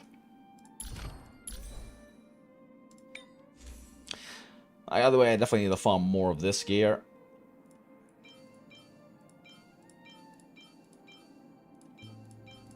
I found so much of this too when Firefly came out and Fugue came out, and yet I still don't have that many good pieces for it.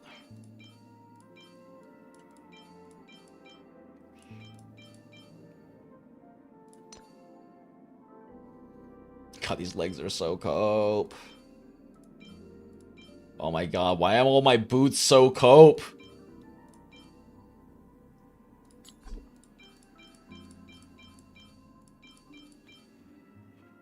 Sedge. Ugh. I love that Star Rail doesn't have any kind of like set mixing. Unless you're a support.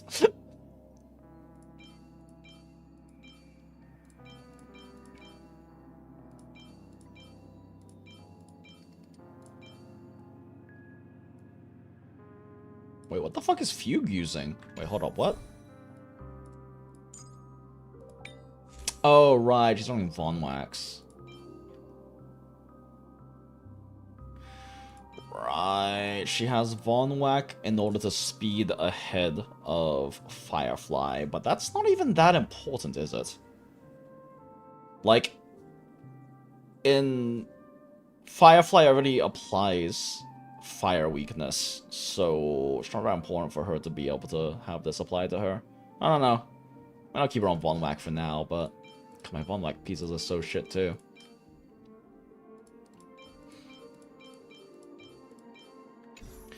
What is your effect hit rate at? 79%. Maybe it makes more sense for Fugue to run Resolution then, because it's 100% versus a 90%, and she has higher effect hit rate, so she's gonna be more consistent with it.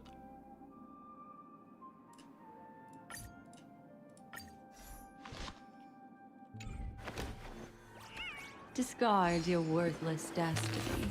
Are you gonna try Alcoholics Anonymous tonight? What are you even referring to, JD? Oh, Anomaly Arbitration? Is that what you're talking about? I kind of want to and would, except we need to do WuWa story. Oh, fuck me, it's 9 o'clock. I've got, like... I have to, like, go to sleep for work at some points. Why do I have to work? I actually like working, though. It's very bad for my mental health if I'm not working, which is an issue I had over the past year. Oh, like, the first year I was here in Phoenix when I was mostly just doing school stuff. If I'm not working, then I, want to jump off a bridge. I have a very unhealthy association with my my own self-worth and my, work productivity.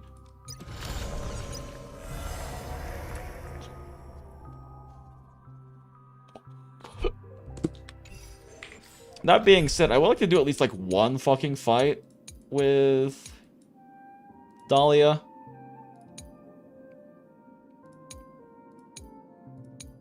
What the fuck does Dahlia even replace?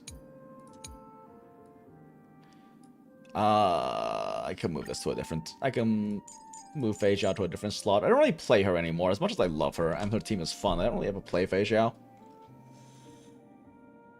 Part of it's because I have to change Bronya's gear every time because Bronya's pieces used for this speed tuning, the speed tuning of this team, are used on other characters for teams I play more often right now. Let's see, it should probably be... Firefly has to be in the center because she has the, Firefly is destruction, so she has the highest aggro, so having her in the center so that we get more energy generation is ideal. So, probably just Dahlia... Okay, sure, thanks.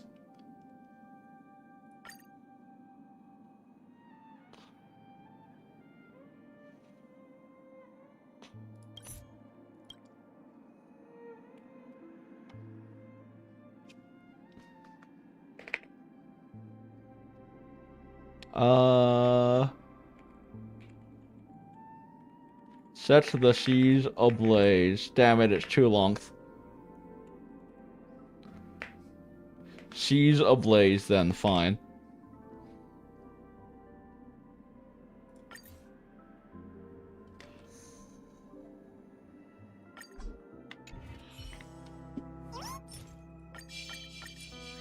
Cold night memory. Cold night memory. She's Raw Maze replacement? Yeah, that's what I thought, because you still wants to have a true Super Break enabler through Fugue or Harmony MC, and she also replaces the Weakness Break efficiency from Runmei. One patch relevancy, perfect name for it, smile. I have so many double crit attack pieces on the break set. Yeah, same. It's fun. Okay, let's do... I mean, actually, like, one of these has to be shilling, like, this team, right? Which one is shilling this team? I mean, other than the main boss that is very clearly shilling the team. Okay, so that's Pink Woman team. Reduces crit damage dealt to them? Oh, so you mean use Super Break. Gotcha.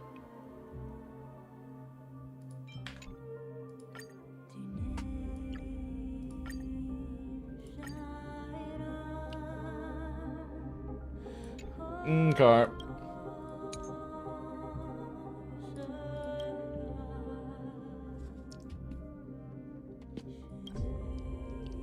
Oh wait, I realized I can fit this name if I change it to B to D. Check. Does this fit? Set the seas ablaze. Yeah, it does.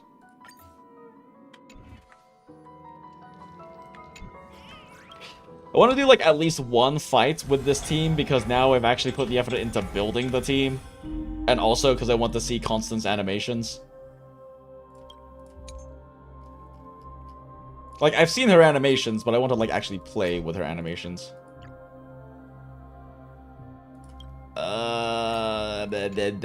Okay, this one's Pink Woman.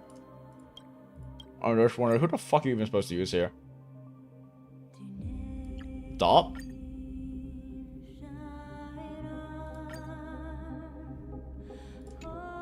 Probably Dot, right? Considering that it has enemy turn take mechanics, yeah, Dot, sure. Fuck it. Make Dot gay again, but we give them Adventurine. Okay, sure.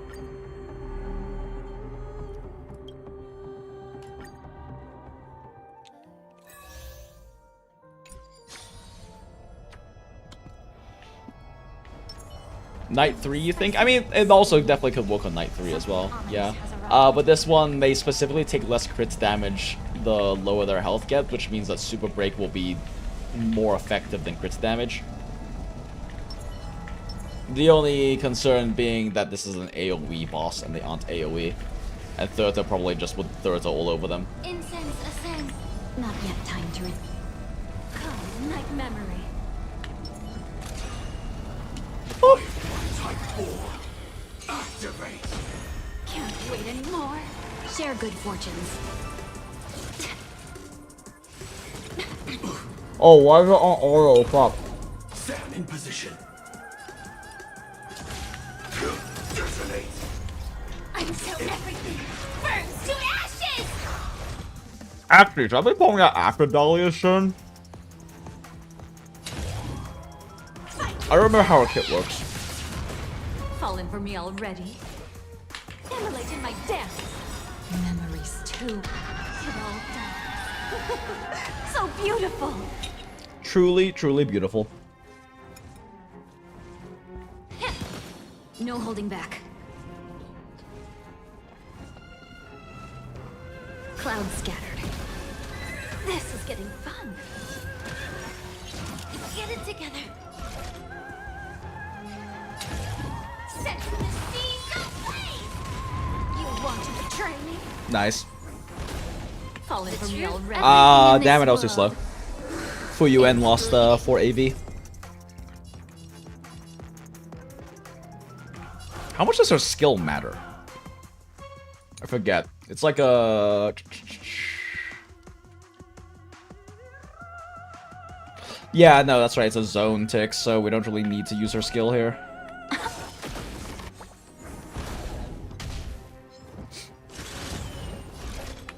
It's an every 3. Ron May finally power crept? Yep. Wait anymore. Assuming you're not running Sustainless, I assume you run Ron May if you're running Sustainless, which Super Break is very good at running Sustainless because everyone can just run defensive pieces. Yeah. Dream vanished. The candle flickers in your breath. Let's re-up her buff actually.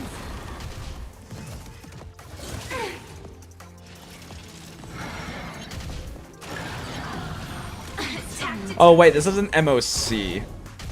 I forgot this was an MOC and I can't just like start a new cycle after clearing this wave. Right, whatever. Set the seas ablaze! You want to betray me? Spink. Allow Spink me spank. to purge the root of the problem. Have we met?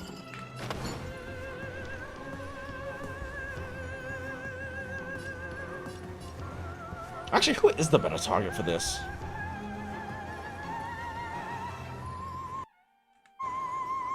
Because, like, Constance does AoE attacks, which means that she'll be hitting targets that Things can aren't never go back to necessarily how they weakness used to be. implanted by Firefly.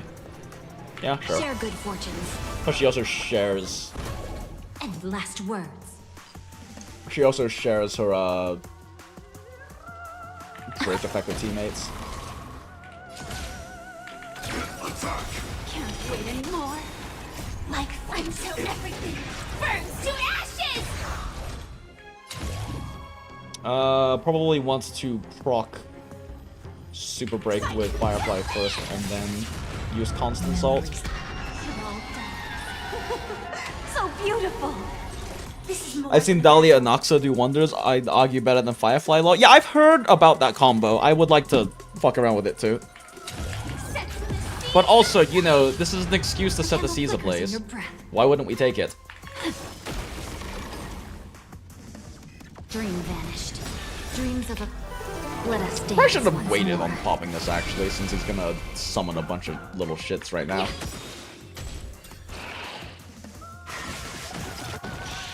Oh shoot, I keep forgetting Lingshaw has to use skill to re-up Bunny. Womp. You want to betray me? It's fine. But you know, this is shield content anyway, so it's not, doesn't really matter that much. Clouds scattered.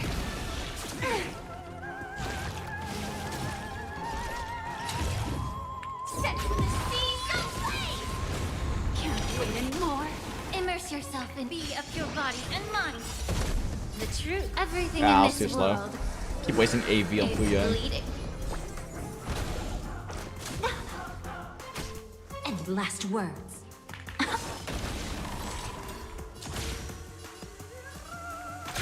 Detonate. At least she's getting enough energy to guarantee ult each.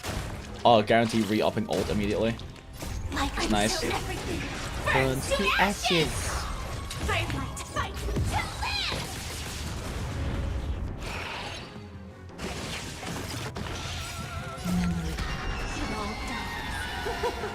So beautiful. Get it together.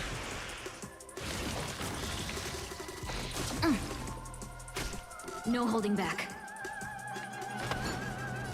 Unite our goals. May the foul stench dissipate. Attack detected. Yeah, the SP economy in this team is a little rough. Set the seas ablaze! I mean, it's not really any different from the SP economy with Ron May in it, but since my Dahlia's built faster than Ron May, it definitely hurts the economy a little bit. Monk? Whoop? Let's see this finally. I Everything in fucking this keep world popping Fuyuan late. is Yeah, I just wasted like, what, 15 AV? Damn. I don't really want Fugue to proc the burn, but whatever. fight to live! Etched through your bones. Allow me to purge the root of time to cleanse the filth. Set the seas ablaze! You want to betray me? And there they go. Blamau shield content.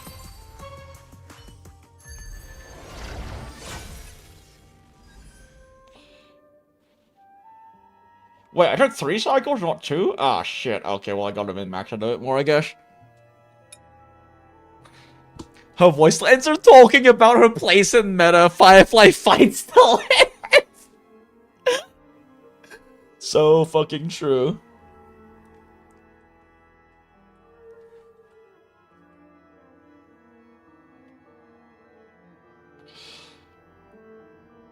Well, there's definitely a maxing to I can bring it down to less than 2 cycles, but shrug. Oh, fuck, we're already here.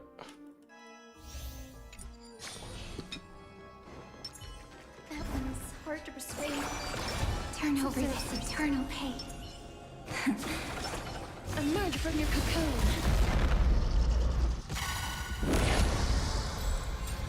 In retrospect, Cyrene should probably be in slot 1 because Cass and Evernight get more out of being hit than she does, so they should be in the center for more AoE, or more blast damage potentially.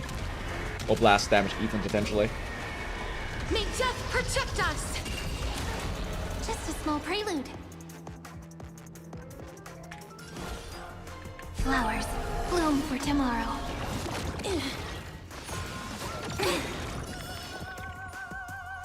Nice and slow.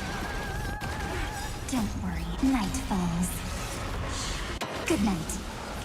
And then Eevee gets to go again, and that means Eevee gets affected by this, which unfortunately, I can do this at least. Get Eevee a bit fatter. Stir the skies! Unfortunately, that's not enough to get Cast Dragon up for a bit more stacks, but that's fine. We live with this.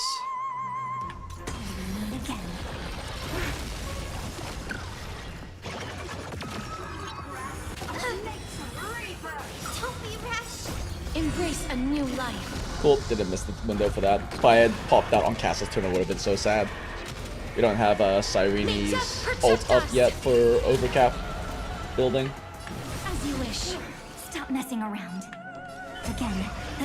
Again. Rise and shine. Together we can do anything. Stars, shine for the heroes. Guide with Rainbow Bridge.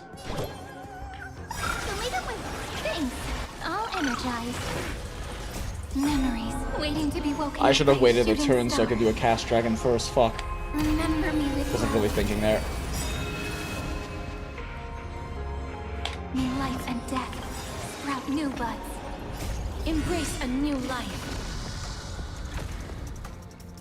Shit, I forgot. I should pop Eevee first. I'm throwing a bit.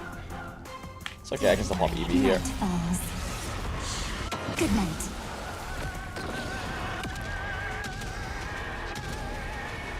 May death protect us. Then we pop this. May this dispel the gloom, Pop this. stir the skies. Next time it rains, I'll be there, umbrella in hand. Don't blink. And then a Sirene on Hyacinth for more May the sky energy generation. feel the twilight. Cleanse hatred with love. Cleanse hatred with love indeed. Again. That's not that much AV loss, unfortunately. Ooh, fat fuck, no! You two head to the nether. Root here. Embrace a new life.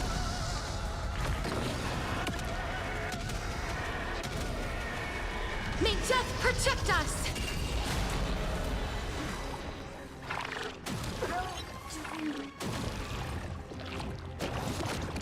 Wait, why is there another one? Oh, look, we're flying. It's the answer. Guide with the Rainbow Bridge. Have some sunshine. I shall remember this one. Okay, then let's see. Best order is to pop this, Again. then immediately pop this, Don't blink. so that. Oh god, I hate that she was one attack away from getting ult. Oh well. May the sky feel the twilight. Then we pop that, then we pop this, Dispel the gloom. and that gets us 4 more stacks. This gets us more stacks. This gets us more stacks, Embrace a new life. and this pushes up an extra 9 stacks from where she started. Not bad. Oh, even more than 9 stacks. Oh, bet. Thanks. Oh, that was so generous of you to give me an extra 8 stacks. Rise and shine. As you wish. Prepare to awaken the ripple. This is eternity.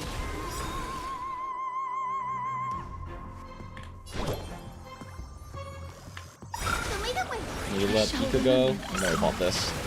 Maximizes the, Embrace a new life. what's it called? Her fucking resource gain. I forget what it's called. Not Night Bloom. May death protect us. Either way, Dragon percentage stack.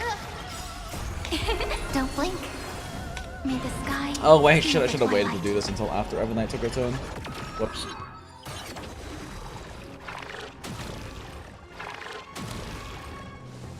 Wait, they just get summoned and explode? What?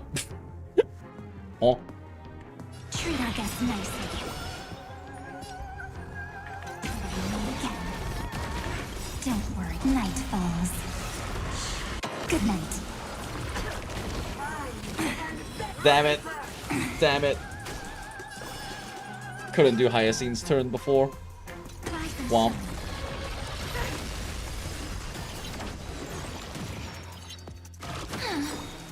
The future is bright.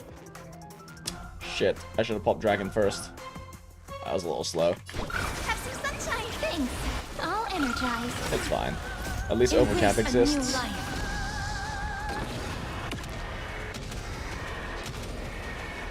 May death protect us! Look, this is eternity! Probably wait for Evernight Stone to pop Cyrene. Wilt here. Also, maybe Hyacinth gets an ult from here. Maybe Hyacinth gets an ult from here. Maybe Hyacinth gets an ult from here. Yay, Hyacinth ult. Perfect. So that means that we can pop Eevee, pop Dragon, AV, that puts Dragon in front of Eevee. I love AV manipulation. Pop Dragon, pop Fat Fuck, and then Fat Fuck's charge goes to next Dragon. May this faint light dispel the gloom. Pop Fat Fuck, pop Cyrene. Cyrene funnels more energy into Hyacinth. May the sky heal the twilight. And that is the most stacks we can put on Eevee right now. Now Eevee gets 39 stack Big Boom Boom.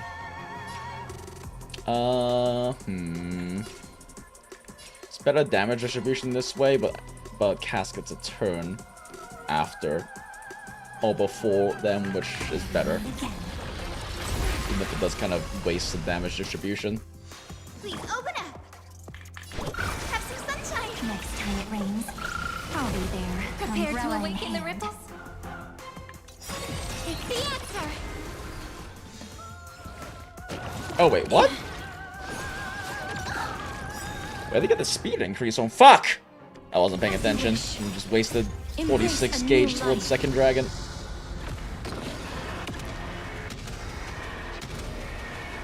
May death protect us. Or I wait for Eevee's turn again before popping Cyrene. Lead the way. I shall remember this one. Oh, you're fucking. Thank you. I was about to fucking say. I was about to be so mad. Treat our guests nicely. May this faint light. Shit, that was a mistake. I should have done this after this Eevee explosion so that I could get these stacks onto the Skies. enhanced Eevee that comes up immediately after I go boom right now. Oh, I guess it doesn't really matter. There's one guy left, but still. Suboptimal play is still suboptimal. Don't blink. May the sky heal the twilight. Come on. Oh, I guess it doesn't matter. Suboptimal play is still suboptimal, but also shield fight is shield fight. 3 stars, smile.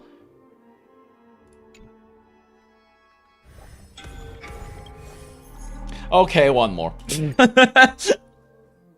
I'm still mad that Kafka isn't 160 speed yet, but oh well. After spending all those relic boxes on Kafka, we still couldn't get it to 160 speed.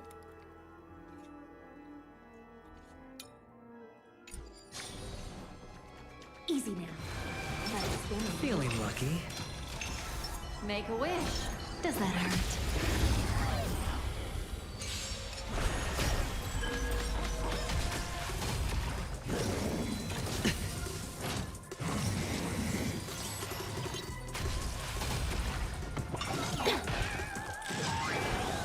Just in time.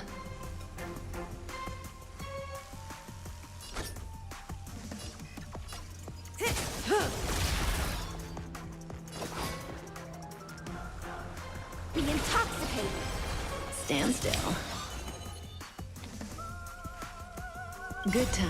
Time to say bye. Boom.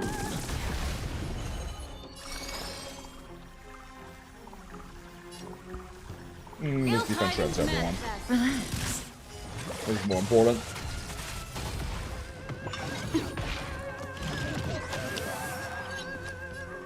Bink. Stand still. Bink. Watch your head. Bink.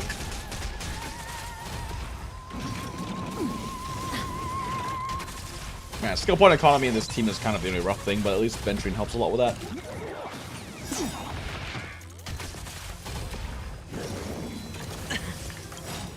Let's pop this. Probably should save for the next wave. These guys are almost fucking dead, but I'll definitely save the Heisland's ult for next wave. Maybe.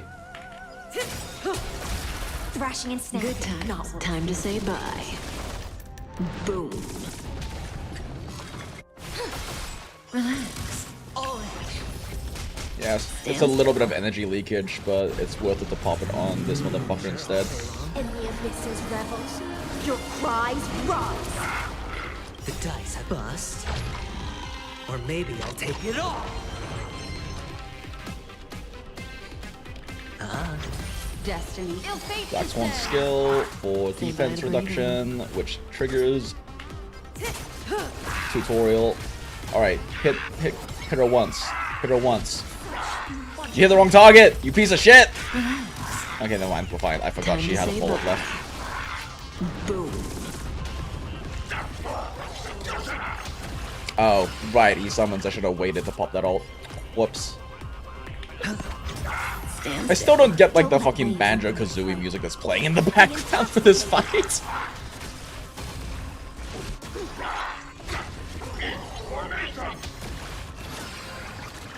What do you want to know?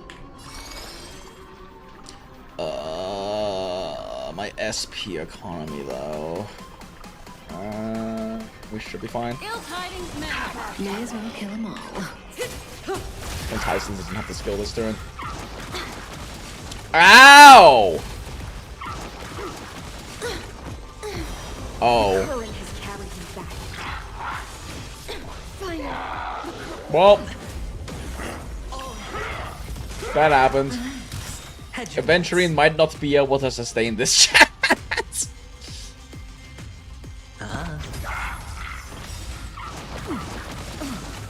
Good times. Now time to say bye. That was a lot more damage than I was expecting these little shits to put out. Holy fuck. Yeah, Aventurine might not work here. Although Aventurine probably works if we RNG into having them all attack him instead. Stand still. Oh my god, he didn't even get his fucking skill from that. Or even get his follow-up from that. Yeah, I don't know if Adventurine's cooking here, chat.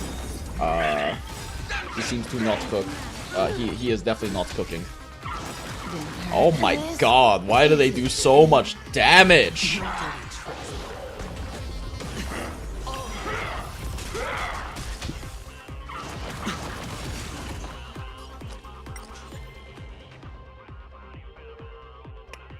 God damn.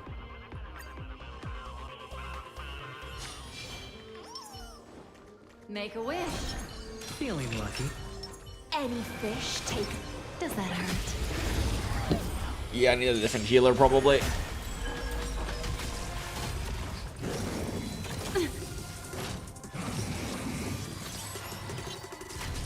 Maybe just grab Gallagher? Would Gallagher even be sufficient enough healing here though? Stand still. Curious if I actually actively use skill on Adventure. Fuck. That was a mistake. I'm not leaking stack. I'm not gonna be leaking follow-ups. Fuck that. Easy now. I'm curious if I actually actively shield manage and fuck my SP economy a bit, if Adventurine can still be fine, but I don't think so. I think they do too much single target damage for Adventurine shield to keep up. I don't have a way to like AoE wipe those little guys fast enough either. Such noisy crying. High stakes, high rewards. Relax. How the fuck is Tyson's shield almost broken What already? do you want to know? Ill tidings manifest. Stand still. Time to say bye. Boom.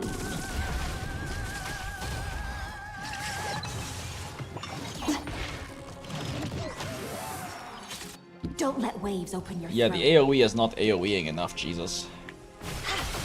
Relax. Watch your head. Stand still.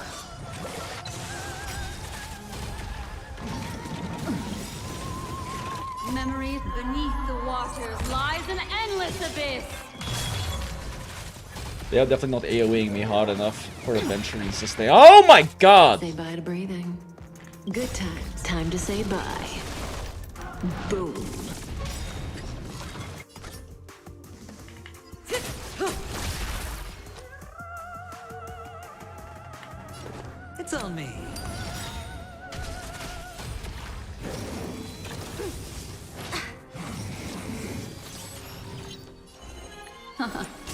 Relax.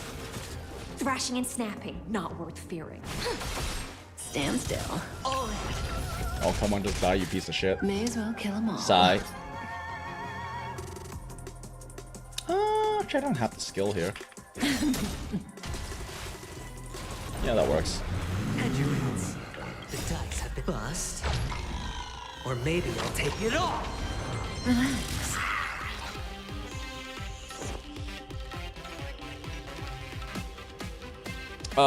Can I wait until his turn to pop Kafka ult? I can.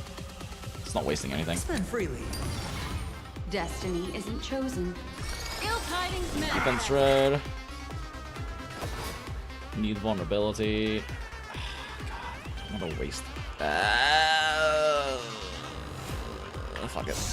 In the abyss's revel. I don't want to leak the your energy, cries rise. even if it means that this doesn't end up hitting the small guys. Sink with me. Alright, summon your little shits. There they go. Good time. Time to say bye. Boom.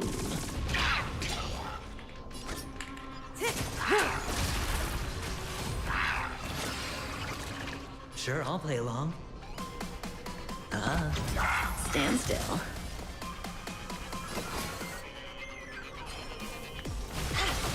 Relax. Watch your head. Oh, wait, right, is breaking this guy a really important mechanic of his? This team might struggle because of the lack of break damage, now I think about it. Naru, my Hodo baby.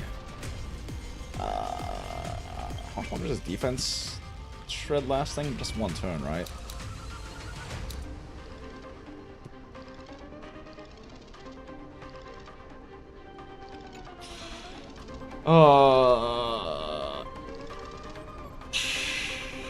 It like fucks my SP economy to use her skill here though, because Kafka has a skill, I need to venture their skill next turn, so that puts me at -3.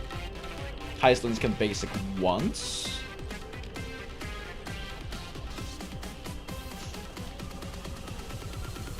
Yeah, it's not worth it. Say bye to breathing. Fuck. Too slow. Good Just wasted some time. energy. Time to say bye. Boom. Memories beneath the waters lies an endless abyss. Stand still. Ow, Black Swan. Do so much damage. Spend freely. Maybe I need to be focusing down the little guys, actually, now that I think about it. I think I might be throwing by focusing down the big boys. At the same time, this is too much toughness damage not Or maybe I'll use. take it all. Oh, thank goodness, he actually hit a high blind bet.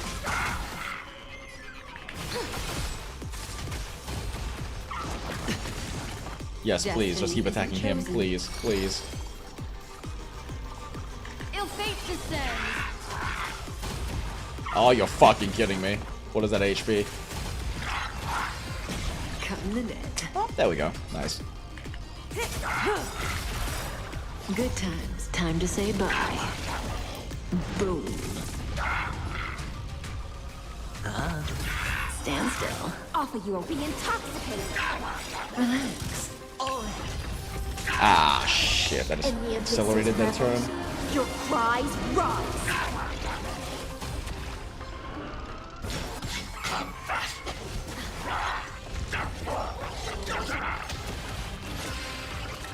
May as well kill them all.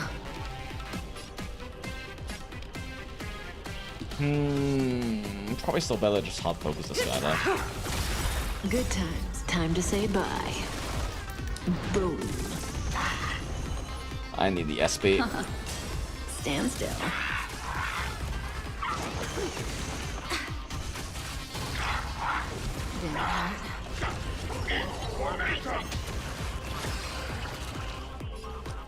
Me no like. It's on me. Don't let waves open your Relax. Capture, please. God damn it. Good times. All Time too to say slowly. bye. Boom. Yes, whoop his head out! Watch your head. Stand still. God damn it. Want to know? No attacking the one needed to attack. Relax. Thank you. Alright. Ow, ow, ow. You summon again this turn, right, don't you? Yeah, okay, cool. There we go. Let me pop this and this. The waters lies an endless abyss. Hey, Critter, welcome in. My Christmas break is starting, and now I'm downloading Where Winds Meets. Hell yeah. Yeah, I didn't get the chance to try Where Winds Meets this week. Maybe next week, though. Got a little bit of gacha catch up to do, and yesterday I decided to not stream. Or maybe I'll take it Christmas off. break's also a week from today. Can't wait. Hell yeah. Say bye to breathing. I remember having winter breaks and being excited about them. Cries and working adult. Spend freely. Ugh, the SB economy here is fucking rough. Offer you a requiem. Stand still.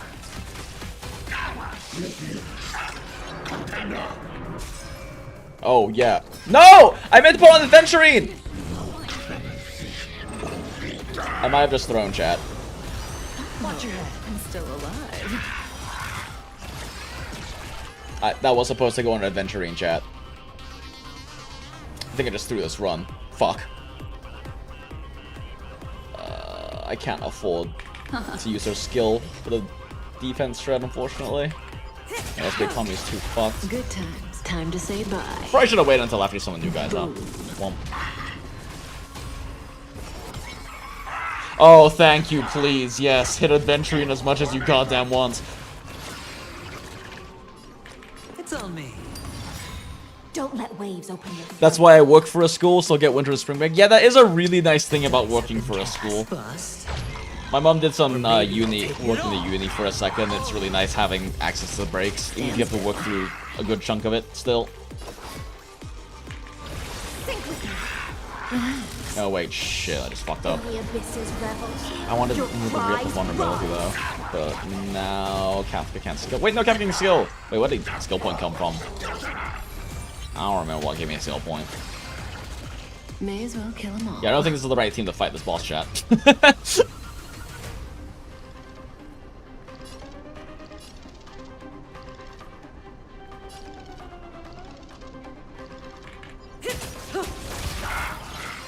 Kill that little guy. Stand still. Good times. Time to say bye. Boom. Thrashing and snapping. No. Relax. Hedge your bets. Say bye to breathing.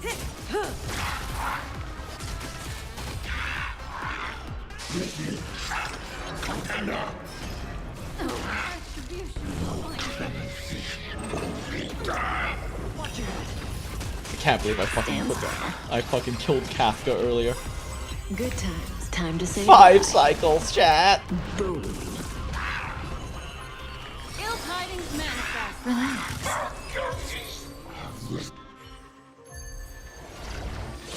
Yeah, I don't think that is the intended team for this fight, chat.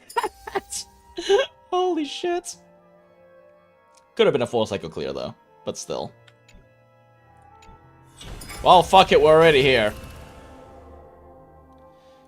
Gee, I wonder who this fight is supposed to be fought with. Gee whiz.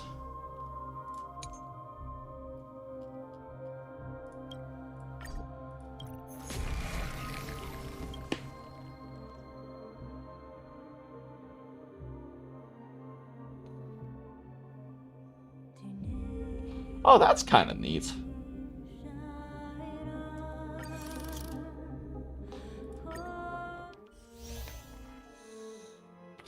Shouldn't Daniel solo sustain that? Yeah, I'm pretty sure you're supposed to use Daniel there. That's definitely a fight I'm pretty sure you're supposed to use Daniel. I don't know if my Daniel can solo sustain, though. Without LC. And without Sunday.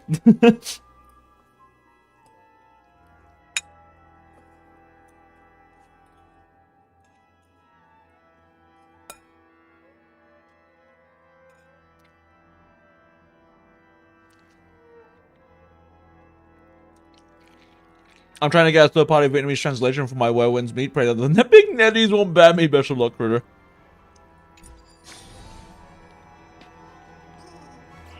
I just stopped acting on LC on him, lol.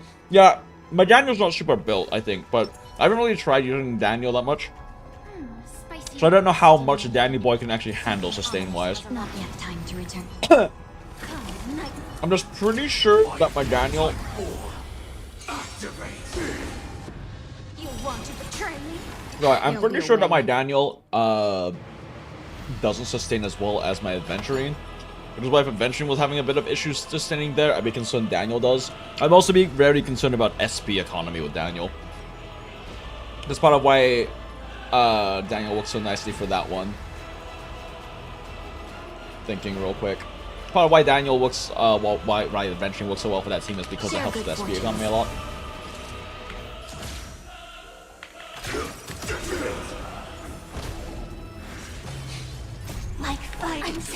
Should I be waiting until after Dahlia's skill to pop this? I think I should, right? Because I'm not getting Dahlia's buff up on this. One sec. If I recall correctly, mostly just basic attack on him most of the time. Yeah, I just don't know if he's going to be able to solo sustain that fight in particular without using skill.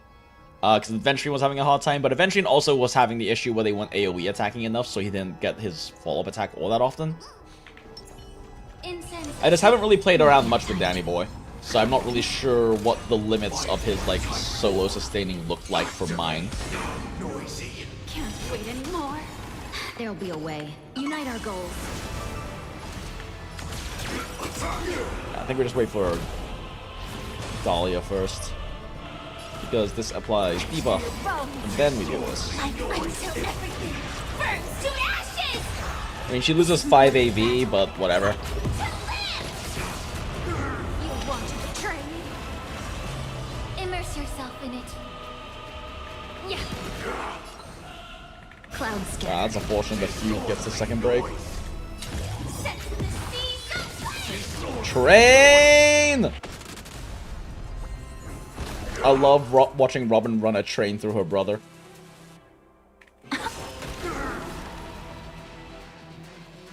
I couldn't pull this SP economy wise. Ah, I couldn't push Fuyu in front of him though. That's unfortunate. Yeah, the only unfortunate part about losing Ron May is not getting the weakness break extension. It is what it is. Wait anymore. Dream vanished. Wait, actually, does Dahlia have weakness break extension? Just not built into like secondary breaks or something? I don't remember. This is more than a match. You want to betray me? Disorderly noise.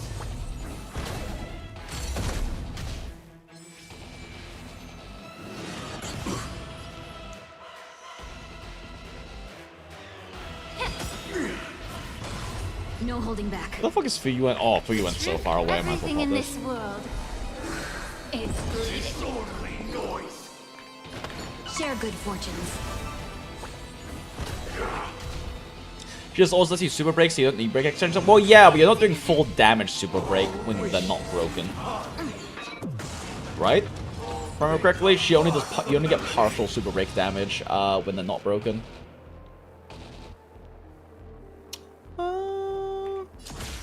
Firefly should pop this first gauge. It's gonna be more overall damage if she does. So beautiful. Like firefly until everything burns to ashes. Wait a second. How does speed buff mechanic work again?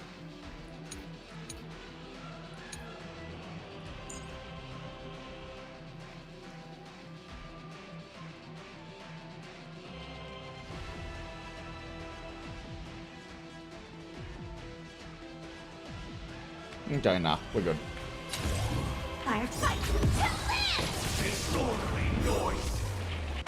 Oh, it's probably a waste of a train. It wasn't! The train didn't even kill them, what?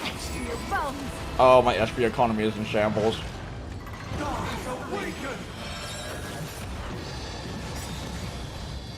Holy shit, I have the basic on Firefly. Have we met? Dream vanished. I probably should have skipped the fugue skill. Yeah. Dreams of... Let us dance once more. Disorderly noise.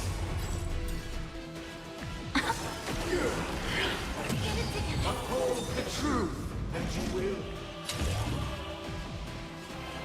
Set the seas aflame. Can't wait anymore. Disorderly Well, noise. that's unfortunate No timing. holding back. Wait, how the fuck do I get to do this again? Oh, I just do enough damage? Clouds scattered. And the last words. Well, that sucks. Immolate in my dance. Memory. You're all done. So beautiful. Noise is fading. Wait for good tidings. The truth. Everything in this world is bleeding. This is more than a battle. Fight to live! You want to betray me? Train! Falling for me already? Sam in position. Detonate. Can't wait anymore. It's nice that Dahlia just makes it so Firefly doesn't have to waste 2 turns getting her ult back in, so that happens in some situations with her.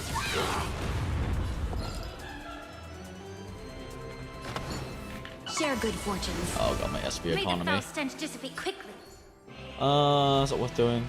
Yes. Yeah, okay, SP economy was fine. Barely. The candle flickers in your breath.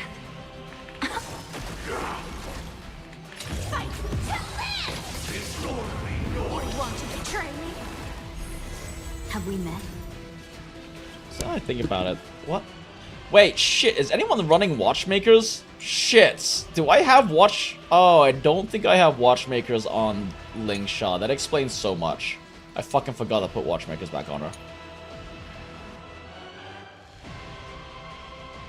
Yeah, fuck. What's our final break attack at? Break effect at? Oh, it's over 250 at least. That's good. 385. 567.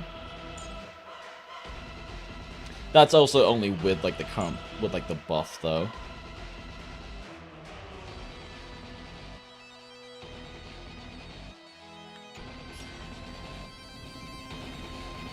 Clouds scattered. This is more than a battle. You get the full damage, you just don't get the extra from when he is working. Really? Set to the seas aflame. Allow me to purge the root of the I think. problem. Wait, but you get the full damage from her. Do you get the full damage from Fugue Super Break as well? Though I thought it was still only like a separate damage instance she procs, Yeah. but not the say. But it doesn't trigger the instance that Fugue procs. Bones. But I could definitely be wrong there. I like read a kit once. Firefly Titanfall in position. Ah shit, that was baby. Fight to live! Can't wait anymore. I swear on my cow. I mean, that was a lot of damage, so maybe you're right. Maybe it is just the full proc. Dream vanished. I swear on words. I swear on words too. Fuck you, bitch. I really do hate this Catholic priest motherfucker so much, though. It's a big part of why I never pulled him, despite how disgustingly meta he is. Him and his sister can go fuck themselves and each other. SP economy wise, can I afford to skill here? -1, -1, +1, -1. Yes, I can. Be of your body and mind. I swear on rules. Joining the battle. Should I be waiting on Fu Yuan though?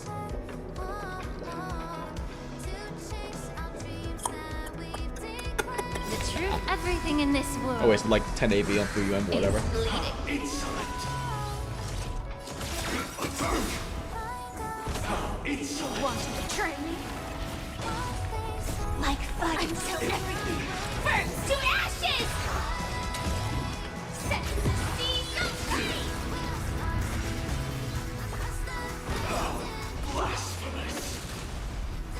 for me already. Train! No holding back. Unite our goals. Dreams of a...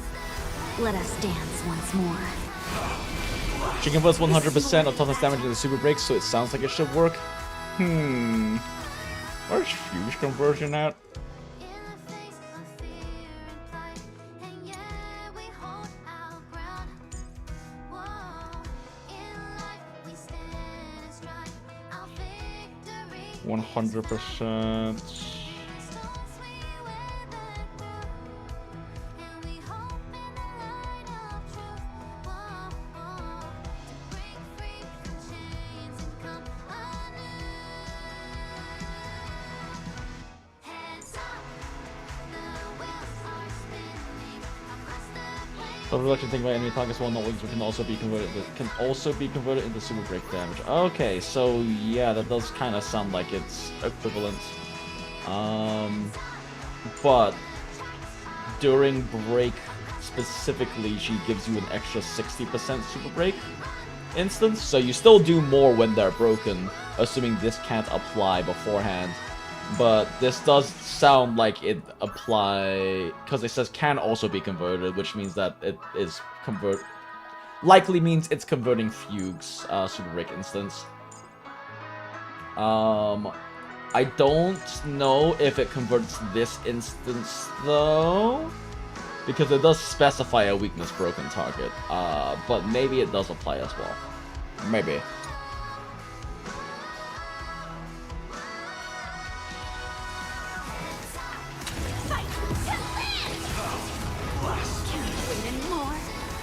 We're gonna just barely scream a 4-cycle chat.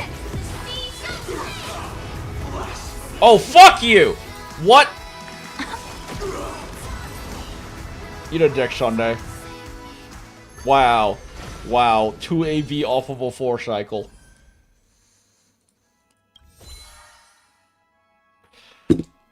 Fuck you. Holy shit. We do it again. We'll play WuWa eventually, I promise. Jesus Christ. Incense a set. Not yet time to... Come. I refuse to get cucked out of that 4-star clear like that. You want to betray me? There'll be a way. Like, the only reason that happened is because I fucked up my SB economy one time and Firefly had to do a single basic instead of a skill.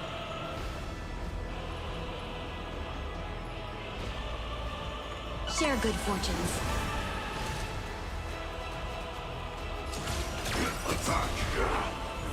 Disorderly noise. The candle flickers and emulated my death. Okay, yeah, we got a vulnerability first, and then we pop Fireflies. We are missing the defense shred from Fugue right now because she hasn't basicked yet, but that's fine. Can't wait anymore. Immerse yourself in it. Yeah, I guess I kind of do have to keep on running. I guess I do have to keep running Von Whack, because Von Whack's the only way that Fugue's gonna be able to skill and basic before Firefly's second attack. Feeling tired already? Ugh, maybe I should stick Von Whack. I should stick the Battle Pass Light Cone onto Fugue instead, actually. Since it's the weaker one out of the resolution for me. Yeah. Clouds scattered. Train! God, that train does not do a lot of damage. That did less damage than Fuyuan did. May the foul stench dissipate quickly.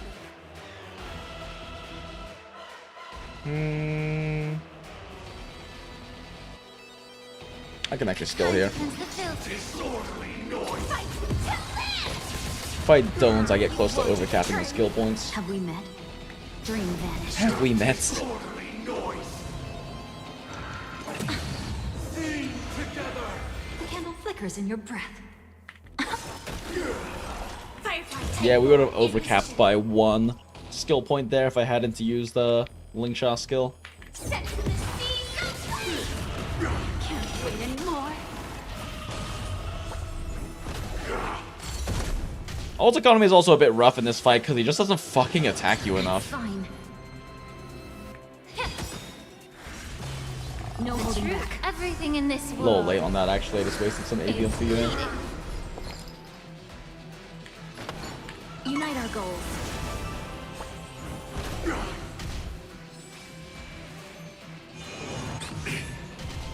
All wishes are all things are part of the melody. It's better for Firefly to break these guys because she has by far the highest break effect for the burn procs. Burns to ashes. Dreams of Enough? Nah, this won't kill Let him. us Shit. dance Probably should have once saved that more. one then. and last words. Fuck. Yeah, I should have saved Fugue's ult for the next side. So beautiful. I underestimated how much damage it can do. Or overestimated how much damage it can do.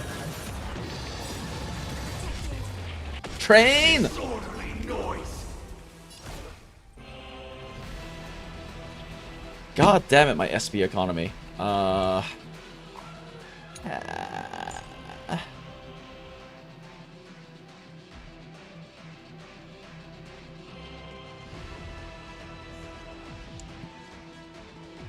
Ugh, I have to use her fucking skill here. Yeah, okay, my SB economy is a problem. I need to skip.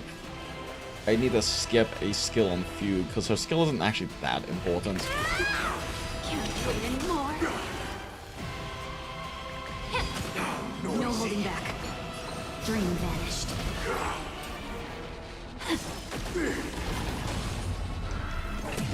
Uphold the truth, and you will. Set the seas free. Noisy. Want to betray me? I also might need to speed up my Firefly. With the 30% speed increase from Dahlia, I could probably hit a different speed break point if I increase the speed a little bit.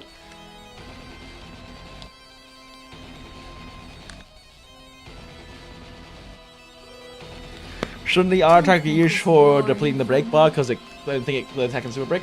Probably. The thing is, though, if it's going to cause the break, I would rather cause the break with Firefly because the burn proc is gonna do more damage than whatever the fuck the train would give for a break effect. I don't even know if it gives a break effect. Cloud scattered. Noisy.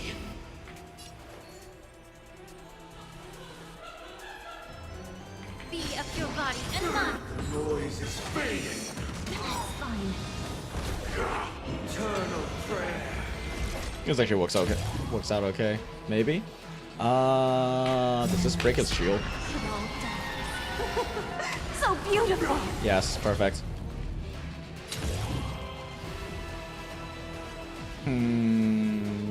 Fu Yuaning first. The truth burns everything in this We'll let world. Firefly break both bars here, I'm pretty sure. Disorderly noise. Yeah? Yeah, she broke both bars, perfect. That's double burn proc from her. You get usable subsets on your artifact this game? That's crazy. I mean, takes a lot of farming, but sometimes. Battle. You want to betray me? Like SB economy in shambles! Set the seas free. Disorderly noise. It's fine though. Unite our goals. Have 30 more break effects, Firefly, Jesus. Yeah. The candle flickers in your breath. Fight to live. More. Have we met? Dream vanished. Disorderly This is noise. more than a battle.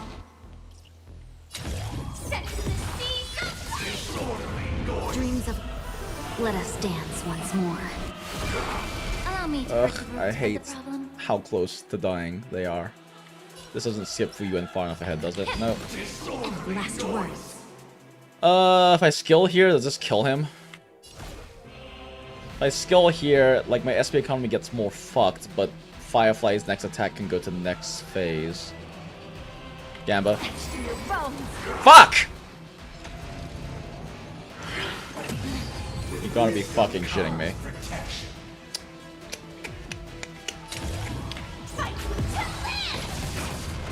Eat a dick. Eats a dick Sunday. Candle flickers in your breath. How are you not dead? I swear on truth. Memories. It all dies. So beautiful. Stand in position. The truth Ah, of fuck. living I in popped this world. this ult too late. I wasted AV on free UN again. Can't wait anymore. Like fire until everything. Train! Oh, it looks like the train can super break. It just said break damage. Oh wait, no. Maybe this one's not super break. Maybe it's just some broke bars, actually. Falling for me already.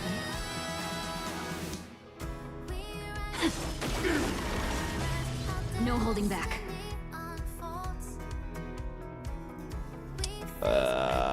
Gross. Share Fine. good fortunes.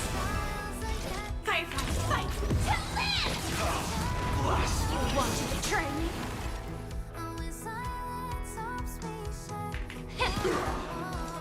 Shit, could that have pushed Fu Yuan into this next turn? Maybe, actually. God damn it. Yeah, we're even further away this time around just because of that, like, 1% not being able to kill second phase.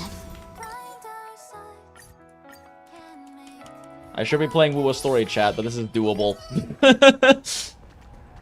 Incense ascend. Not yet time. Come, night memory. I forgot.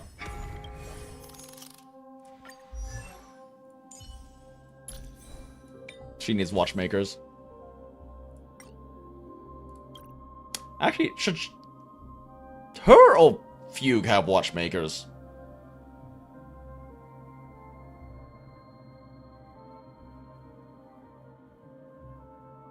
Can I even build Dahlia until I clear 3.7? Oh, wait, is it like that they don't have like early access for her Ascension mats or something?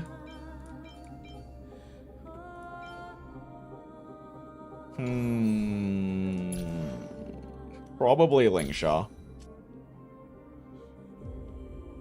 Lingsha should be ulting more often.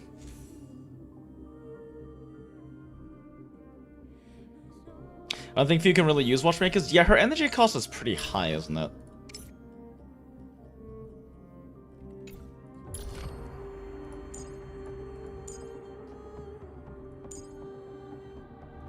Oh my god, I can't click ultimate. How the fuck do you see their energy costs again? I want to like fucking look it up. 130. Yeah, 110 plus she gets additional energy from Fuyuan, so definitely on her. In which case we trade these so Few can be a little bit faster.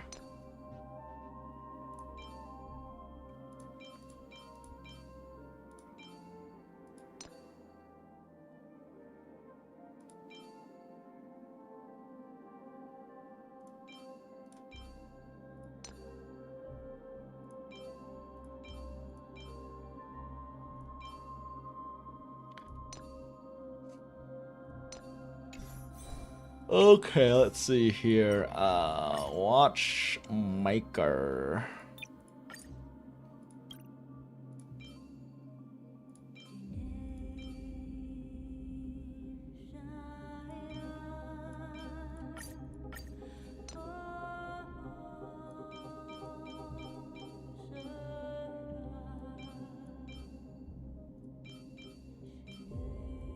Probably this one. More attack is more healing, and more speed good.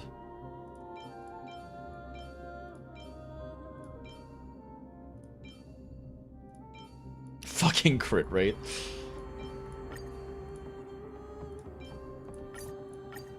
Poor Ron May, finally benched.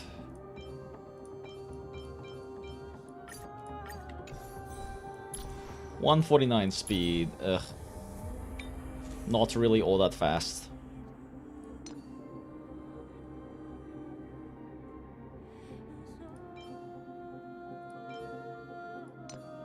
She actually has to run an attack percent orb too, so I don't really have any other options for her.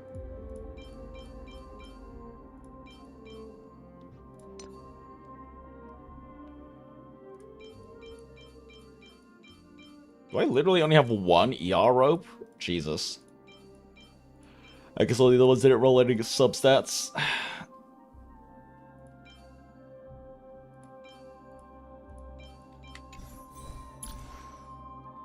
Well, whatever. Having watchmakers should make the difference here.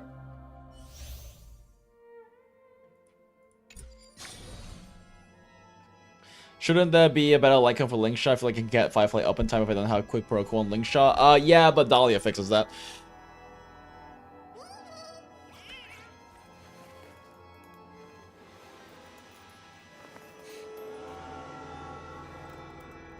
I remember making the whole breaking from scratch, and I definitely remember not putting Watchmaker on Fugue and went on Ron May. Yeah, it does, but now that Ron May's been replaced with Dahlia, Dahlia seems to do enough damage to justify not running Watchmaker on her. Fugue doesn't do that much damage, but Watchmaker can't really go on her because her energy cost is too high. So Linkshot suffers, I guess.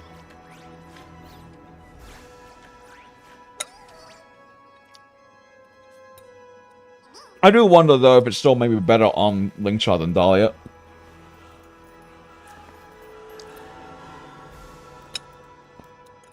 Because they both have additional attacks that also proc Super Break, so I'm not really sure if her or Linkshot are actually putting out more damage in this team.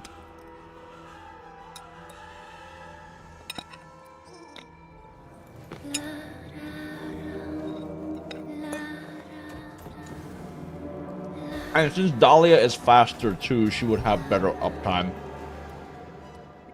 Maybe it should go on Dahlia. Oh well, whatever, we're here. Not yet time. Come, Magnus has arrived. Firefly Type 4. Activate.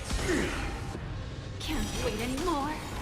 Shouldn't it be a better Lycan for Linkshot? Probably. I don't even remember what Lycan I was using on her, honestly. I wasn't paying attention. Share good fortune. Because I think I have her set up for like general healer right now and not break support. Noisy. The candle flickers. Okay, we pop this with vulnerability, then we Firefly. Burns to ashes! Set to the sea.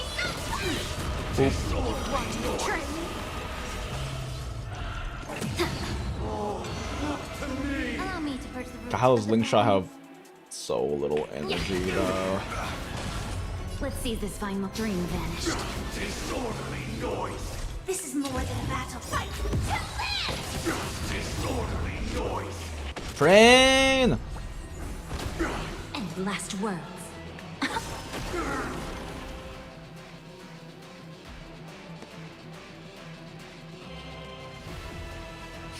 SP economy wise, I should probably skill here.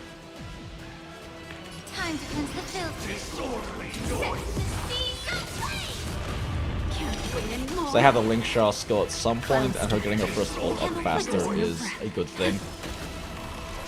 Because Watchmaker is still not active. Because we don't have Ron May who ults fucking turn 1.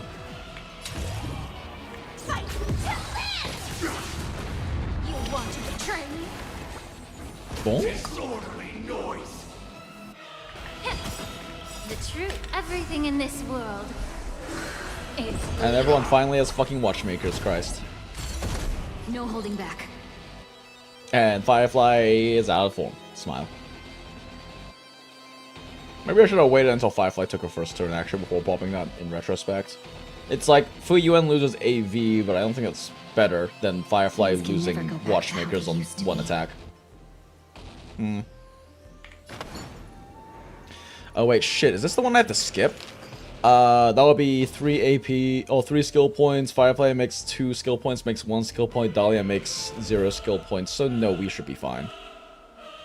Yeah, we are fine if I skill here. I think it's, I have to skip a skill coming up, though. Share good fortunes.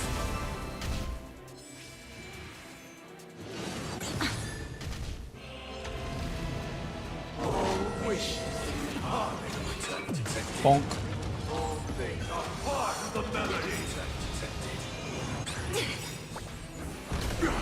Memories. So beautiful. Sam in position. 800k E without having it broken in the same line. I asked and people saying no one runs Watchmaker now. I mean, yeah, it could make sense for no one to run Watchmaker because everyone could just DPS on this team, but I am a bit curious if this would be effective. Watchmaking isn't all to be used on my knife. Fuck, it does! Oh, wait, you're right.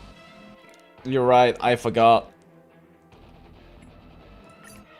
I thought it was just popping ult, but it's ult on ally, isn't it? God damn it. Okay, yeah, fine. No Watchmakers for Lingsha. Right. It has to be used on ally, so yeah, literally no one can use it. 2-year-old set match, no one remembers, so true.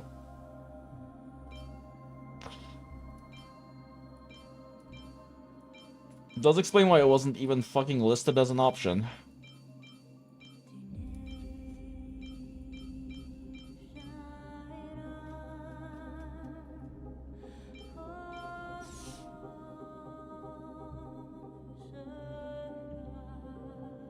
Wait, which of these was she even using before? Hold up.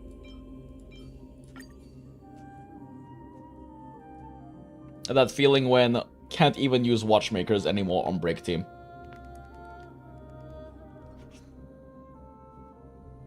They didn't just boot Run May, they booted Watchmaker too. I mean, Watchmaker is not booted if you don't own Fugue. If you don't own Fugue, you still have to use Harmony Stell. And Harmony Stell still runs Watchmakers. So, if you're Fugueless, then you still use Watchmakers, I guess. Hey, Grant, good to see you. We are not doing story as we're supposed to be doing. Haha.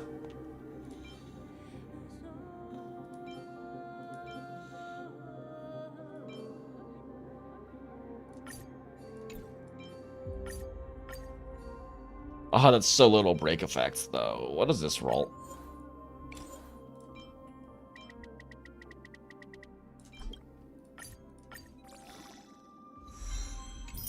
Okay, yeah, I can live without having 11% extra break effect.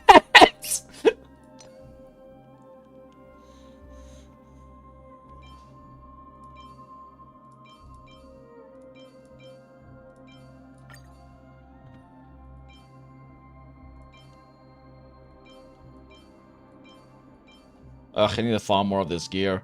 It's like, I have good pieces of this gear. The problem is, since literally fucking everyone in the team and Boot Hill uses it, they have to be spread so thin on who's using the good pieces.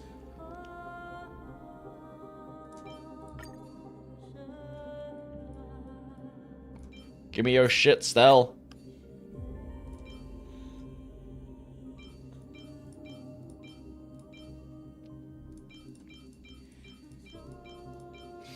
Oh, wait, right. She needs to run fucking attack percent, doesn't she? Well, I guess she doesn't need to run attack percent, but it's a good idea to run attack percent.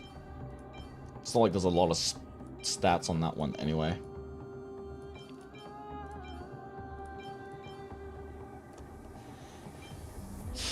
I mean, in this fight in particular, there's not that much reason to run attack percent.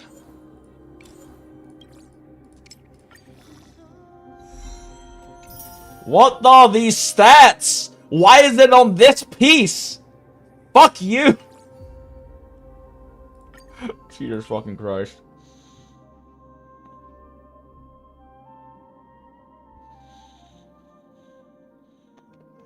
I was about to say that you probably pulled Dahlia since looking at Break, but I noticed her on one of the pieces had the pulse skill. 82 pulls, but we won 50-50, so good enough. I am really overdue for losing a 50-50 now.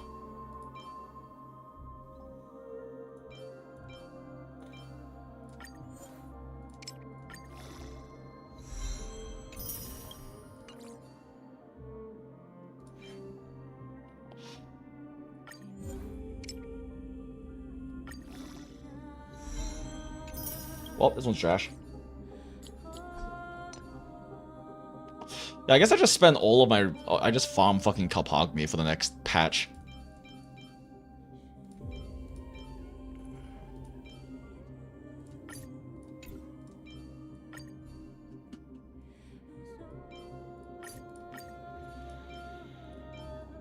Man, I don't even use Ranmei on a third team anymore. Wait, no, I can still use Ranmei on third team, actually. She needs, like, different gear now, but... Actually, wait, who is on my third team? Yeah, I should use Ranmei on my third team. I just need to give her different gear.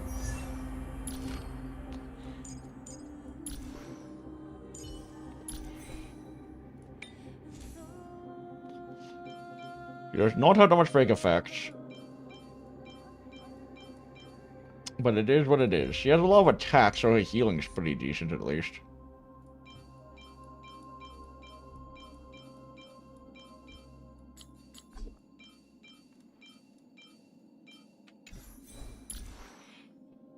Maybe I should have used the relic event on fucking this set because I need 5 goddamn full sets of it.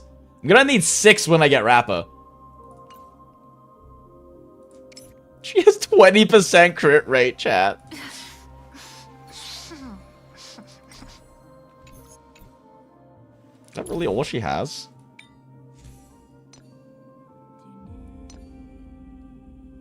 Girl has 70% crit rate.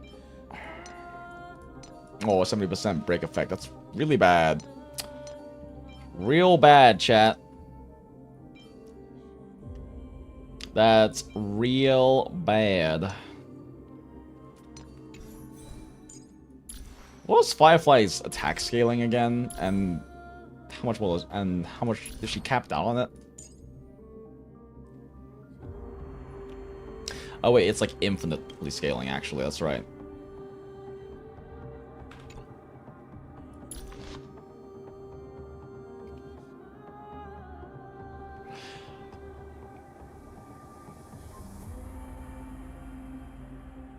Losing too many 50Cs. I'm sorry, Niraj. Been terrible week in Gacha from Univergame. Lost an HSR on 99 and Arknights twice. You lost. Oh no, I'm sorry.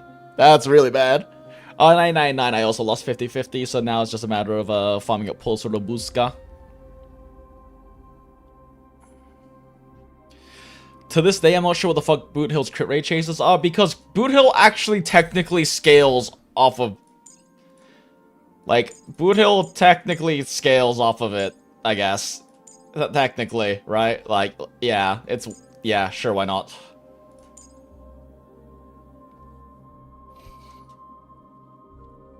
Smile. I mean, like, in theory, his multiplier isn't the lowest. So, like, it does some damage. Yeah, I think with Boo Hill, they were trying to encourage you to do some weird hybrid shit, and then he ended up being the best scaler with break effect in the entire goddamn fucking game in single target. Because of just how much... Just because of how much, like, break effect... Actual, like, break damage he has built into his own kit. And because of how strong fucking physical break is. Bleed is so goddamn strong. So they tried to make him a bit more hybrid-y, kind of like, Zhui Yi. But they failed because they put too much break multiplier in this kit to justify building anything other than break effects. Link Shaw's like so shit on her break effects. I might need...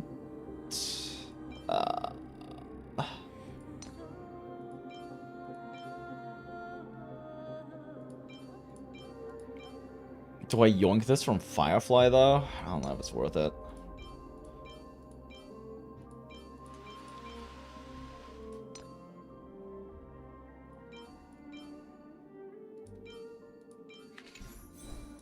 It's Fugat.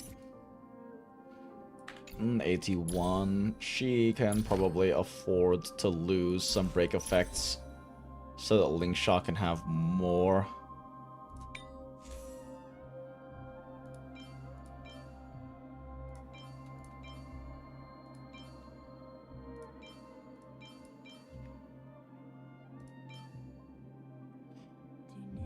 Yeah, I guess we'll just do this.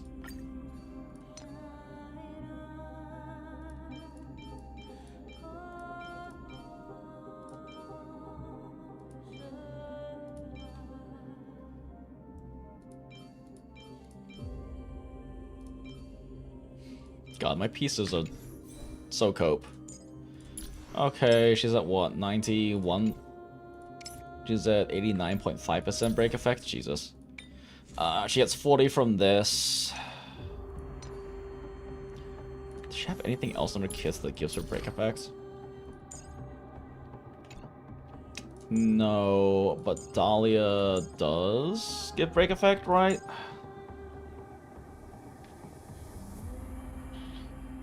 %+ 50% of her break effects, and her break effect is 164.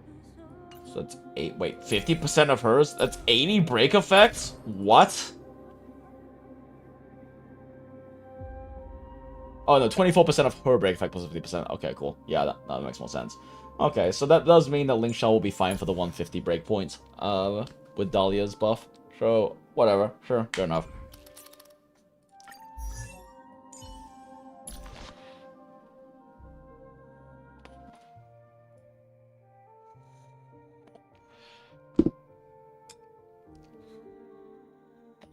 It's probably an idea solving the you don't do shit outside broken enemies that the archetype can have. Yeah, I guess so.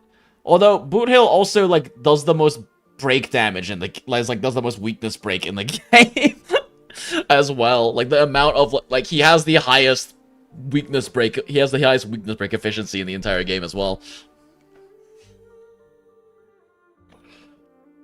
Me reading that tracing, putting a defense orb with 8 speed and 20 break effect. I mean, that's what you do with Boot Hill.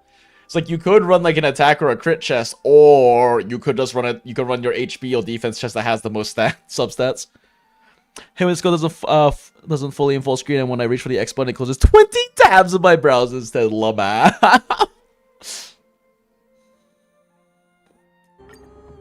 Oh right, I think I was running this because of like the raw amount of cope that was happening.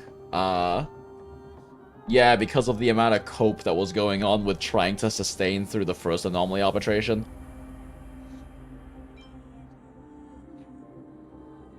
I should probably just be running this, huh?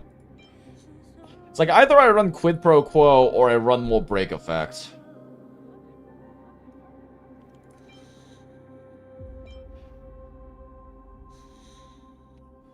Oh, wait. I forgot this exists. Oh, yeah, I should probably use this, huh?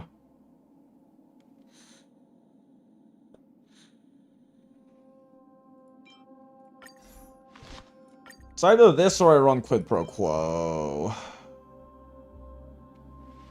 Yeah, because the problem is that, like, if this lands on Firefly, it's a waste. Firefly already gets full energy, like, full energy rotation now from Dahlia.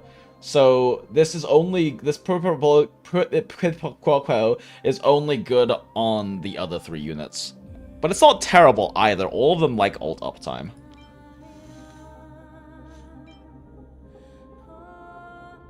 Oh, this is even superimposed all the way.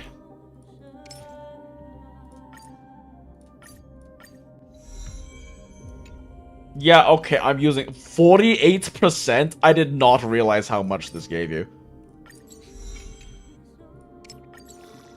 Attack S does actually matter on Ling Shaw, though, because there's healing skills off of it.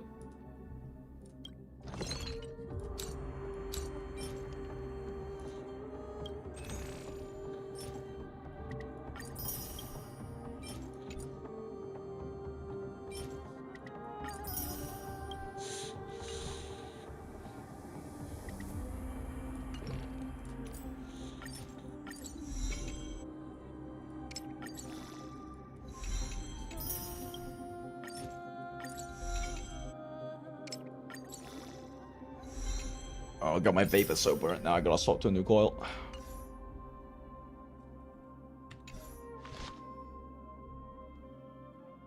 Ketchup slipped up yet? Deity, we haven't even, like, logged into WuWa yet. He's opened the bottle so far. Oh, wait. That's right. We did open up WuWa. Right, yep. Yeah, I was just gonna pull Dahlia, then the molding started happening, now we're molding. Okay, that helps so much with her break effect breakpoints, though. Ah, Fuke's so close to 160. Not that it matters in the normally arbitration, we don't have, like, the 160 breakpoint cycling thing happening, but still. Alright, that should be good.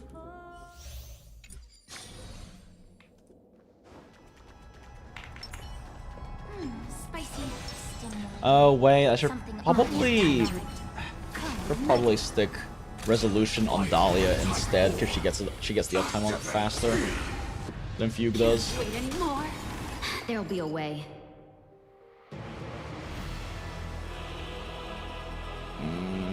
What's her effect hit rate though? The only issue is the consistency, because her effect hit rate isn't high enough. She's only got 50%. So she doesn't really hit the 67% needed for consistency on resolution. Unite our goals. Disorderly noise. Like until everything Burns to ashes. This is more than a bad set for the sea. I forgot. We wait for Dahlia's turn before doing that. Incense ascends. Yeah, I need to caffeinate entwined more. with- That one doesn't look too friendly.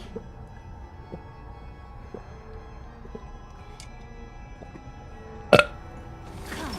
Not yet time. Firefly type 4. Activate. Noisy. You want At least I did get a new character on my Lost in HSR, got Fu Xuan now. Congrats! I also got Fu Xuan from losing 50-50, I think. Right? Yeah, last patch I lost 50-50.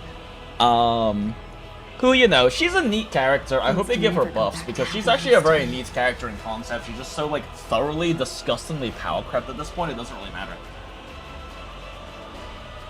But, like, her kit and her concept are very interesting, I think. Second you grab the vape coil. What light cone do I run on Dahlia? I'm running the Battle Pass light cone. She's running the Battle Pass light cone. I only have one super imposition of it. It's the problem too, though. So, like, my resolution is more damage gain. The issue is that my Dahlia doesn't have 67% effect hit rates, which with a 90% base proc, it is required for you to have. Wait, she's only using the imposition 4. Oh fuck. Right. Because. Hold up.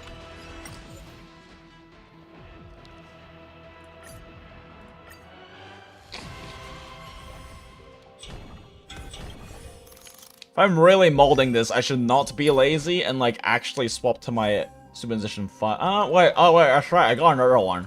Never mind. I get to be lazy, chat! No swapping gear around for this account.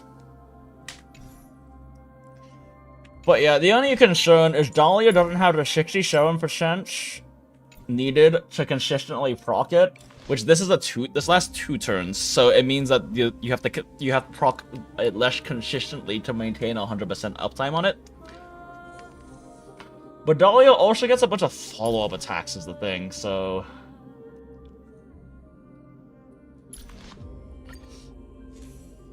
yeah, fuck it. Just get lucky, forehead.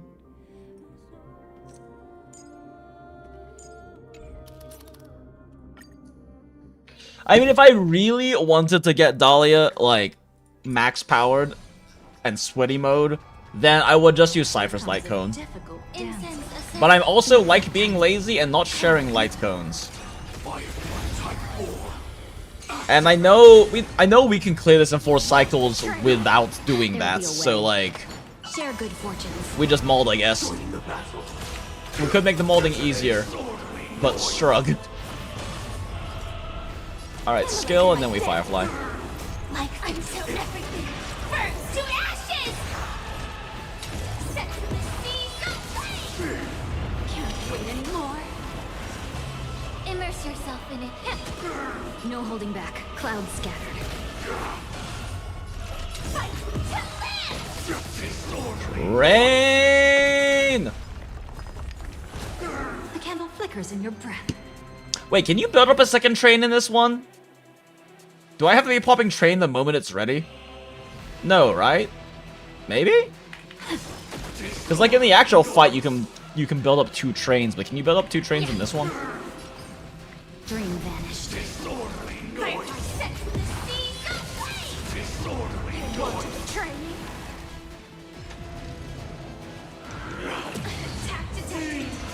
What builds train? Doing things. It's about all I know is it's doing things. I should have link shot skilled. Now I'm leaking skill points. Don't make this boring for me. Arknight says no events for 2 weeks. Really? No events for 2 weeks? Huh. So it's good to put insanity boosters before reset? Yeah. No, Hodo.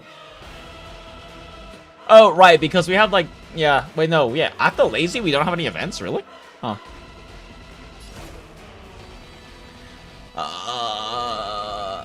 My skill, this will fuck my skill point economy. Pepe event rerun on 6th or something? Oh, okay. Man, I own Pepe, and I literally never fucking use Pepe.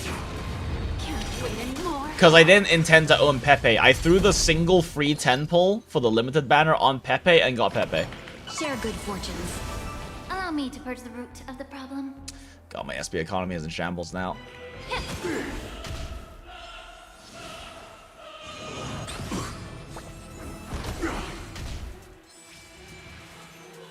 Hit Lingshaw. Fine.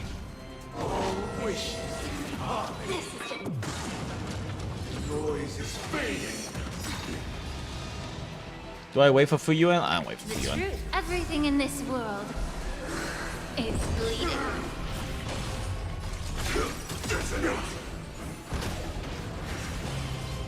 Like until everything burns to ashes! Set to the sea of Disorderly noise. Do I burn train here? Does this kill? Immolating my death. Disorderly noise. Fuck, that doesn't kill though. cloud scatter. This kill? May the That doesn't foul kill. stench dissipate quickly. Does this kill? Oh my god, can you guys just fucking kill him? Let us dance once more.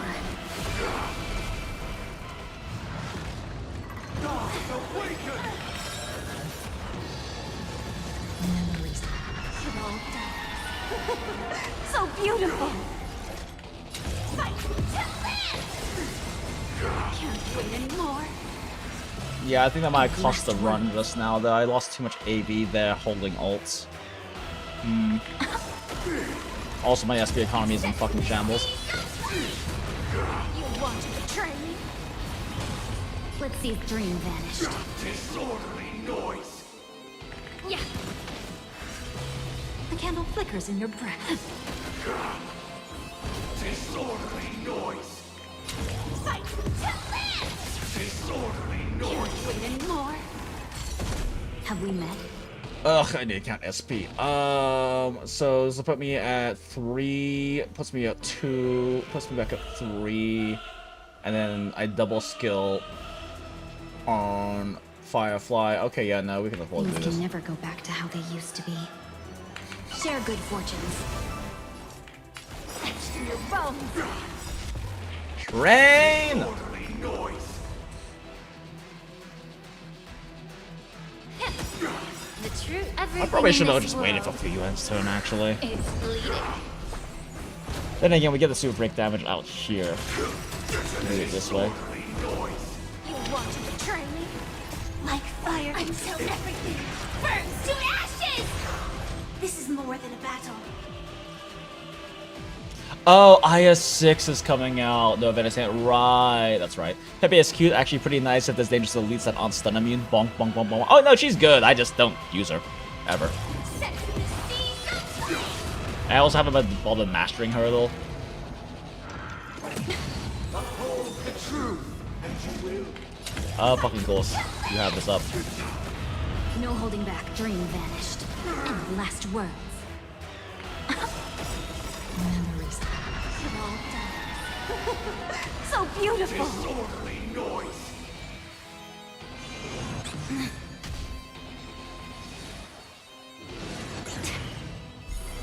Allow me to purge the My roots skill of point the economy is in fucking shambles.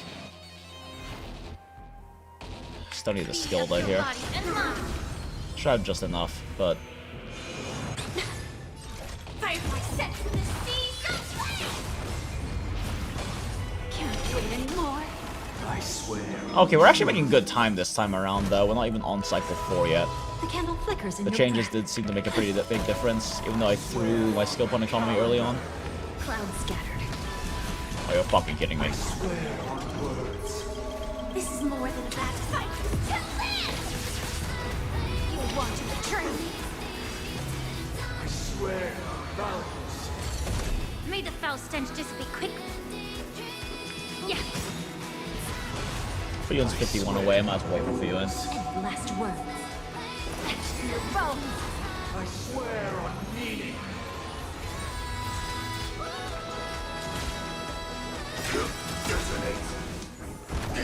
Can't wait anymore. Like until everything burns. Rain! Oh, perfect. And we still get the break on Firefly for high burn proc damage. Let's seize this fine moment. Do I even skill on Fugue?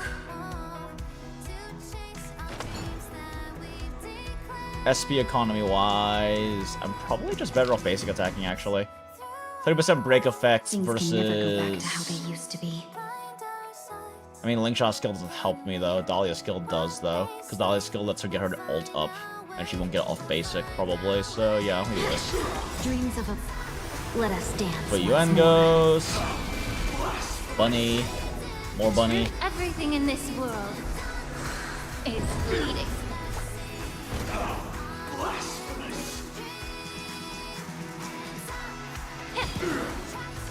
Immolated my death.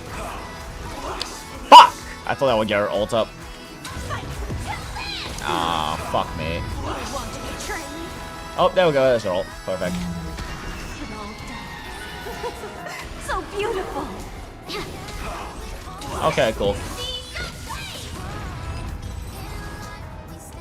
Yeah, we definitely can't push like a fucking definitely can't push a 2 cycle here, but whatever. I ain't a whale.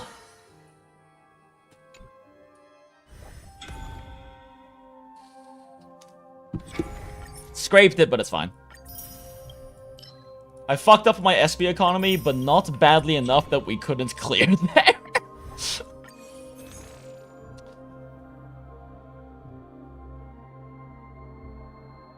Oh, they didn't add anything else to here, did they? Sag.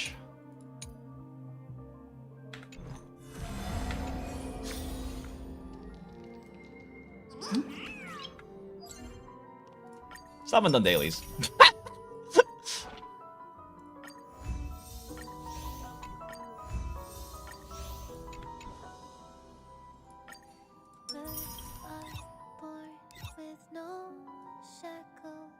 Yeah, let's just keep farming this.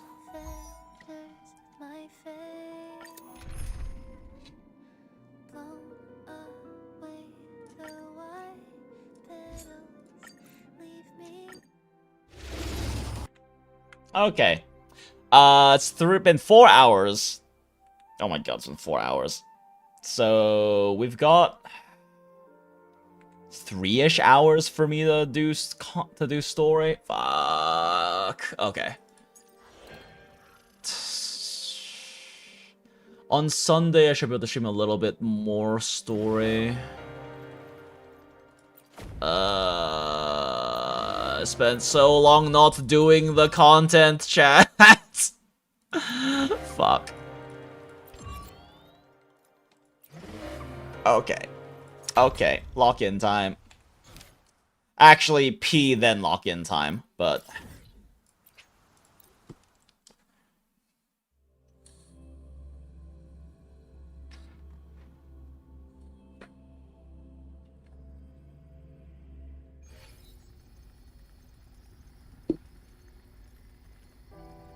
Okay, cool, yeah.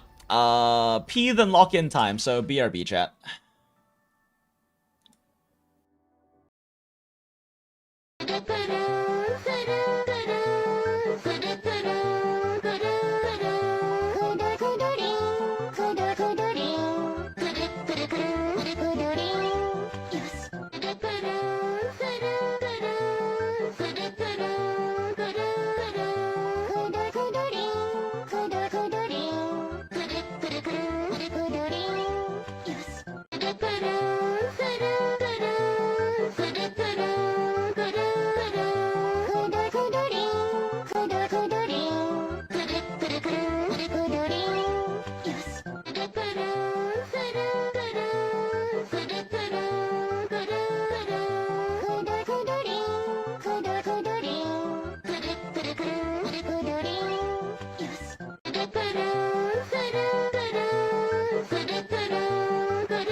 We are so back. Thank you very much, Batgirl, for your service as always. Actually, P 2 out of times and then lock in time. Fuck you, deity. I mean, normally you'd probably be correct. What the fuck? Oh, play satisfaction. Oh, nice. They gave us shit for winning the game award. Let's go. I know the event's ending soon, game, but that's why we're supposed to lock in and do content, and I did fucking HSR for 3 hours. Didn't claim the 10 polls? No, I forgot to check my mail. Like, I've been doing my dailies, but I kind of forgot to check my mail. Speaking of doing dailies, actually. Oh, actually, now I think about it, though. We will do a thing before locking in, because now that Grayth's here, I was meaning to... I have like 20 polls to throw at Robuska. And since Grayth, who also plays at 1999, isn't here, and some other peeps are, let's throw some polls at Robuska, and then lock in. And I closed my game instead of Steam. And HSR's not on auto. Sure. Alright, so we have 2x on this right now. I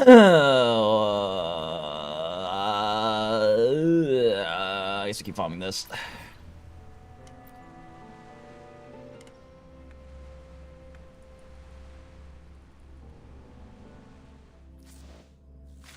Need us to hold you accountable? No, but I wouldn't mind it. Welcome. There's no need to knock. I saw you, Suzumiya, at the door. I should also probably build my stamina in 99.9 because I haven't actually logged in yet today. Pop, pop.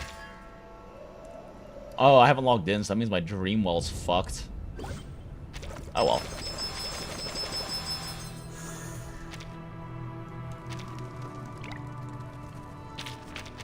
Damn, oh well. I'm realizing this expansion of DU is probably the last one for 3.x. We'll probably have a whole new DU after 4.0 drops. Yeah, probably. Since this one is, you know, Amphorius themed and everything.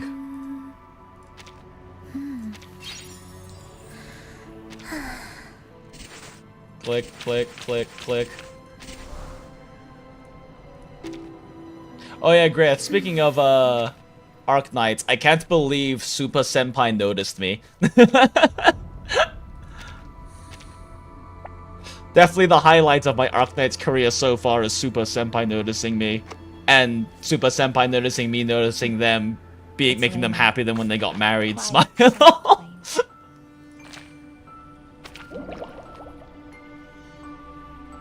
Or more like 4.1 based on remaining timer? Yeah, that does make sense. It's unlikely they'll be overlapping them probably, right? Okay, yeah, how many polls do I have?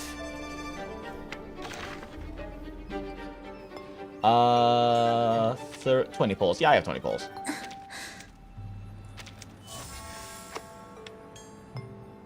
Alright. Where are we at? I know I've done a few tenor... I've done 2 tenors since losing 53 to Getian. So Getian, 1, 2, 3, 4, 5, 6. We're at 26. We're at 26 in. 36! Hoarding Obsession. What is this achievement for? Oh! This is why we do this on stream, chat!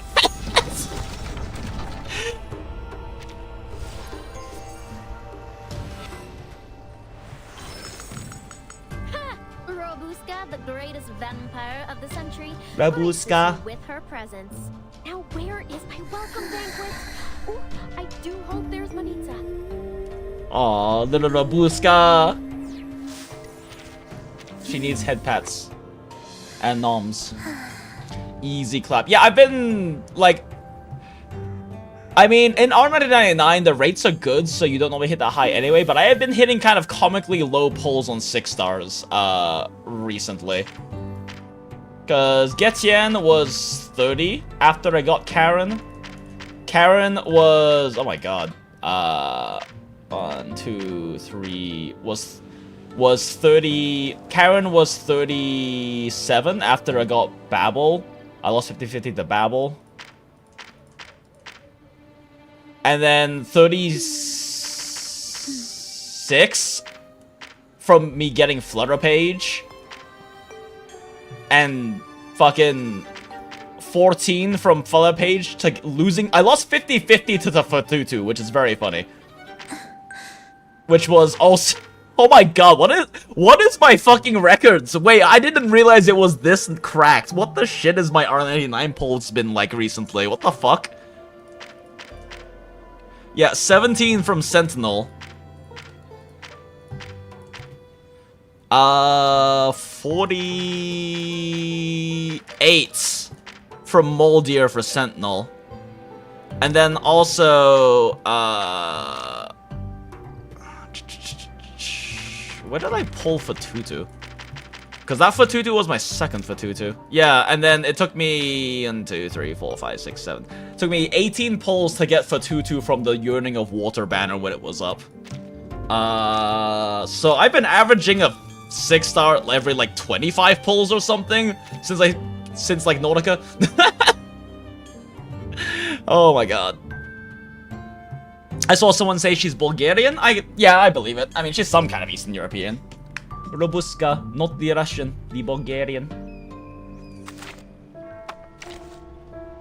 Yeah, my polls have been kind of cracked. I can't wait to, like, lose 50-50 at Hard Pity. Hard Pity twice and lose 50-50 on, God, who's the next one I want to pull? I'm skipping second half. Who was next again? 999? I don't remember.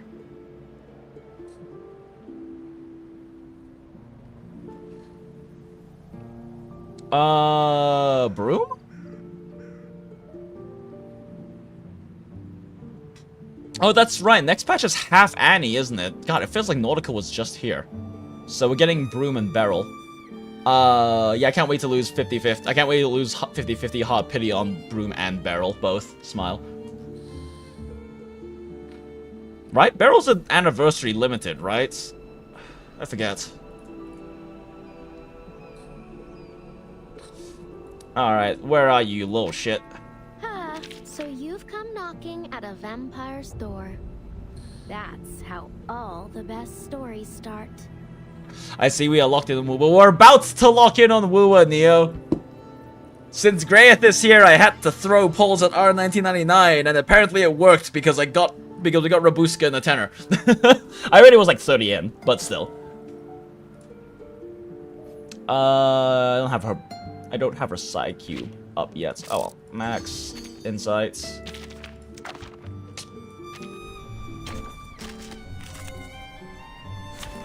I could do this with Robuska, but it's just gonna be faster than auto this and not have to do it manually. I have seen to the heart of you. Now is the time of repentance.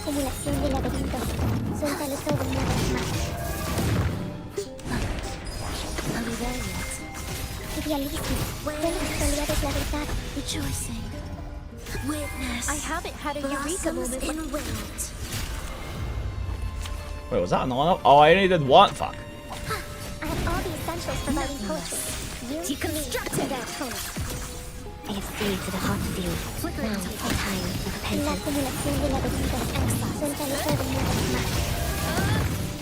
Connection settled. Cosmología sin nuestro adversario es el tiempo. I should probably mute 1999, but whatever. Oh shit, and head back to source. I'm wasting clicks! Let's not. Dismantle. What sleeps within taboo? Vanish. Behold, mandate calls. Judgment falls. It's raining. Ensemble. My move is the Symphony of life. Oh, fuck, I thought I could get off in time. Thank you. Just needed the combo skip. Together. It's like such a waste to use my fucking forte on you here. Go, Chisa, go. Behold this boy.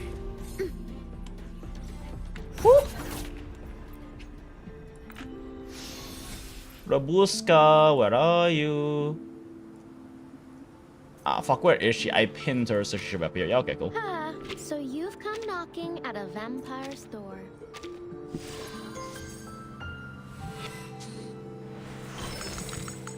Blood is red, shadows are black. And me? I think it's time I choose my own color. Good for you, little one. The Perky Piper.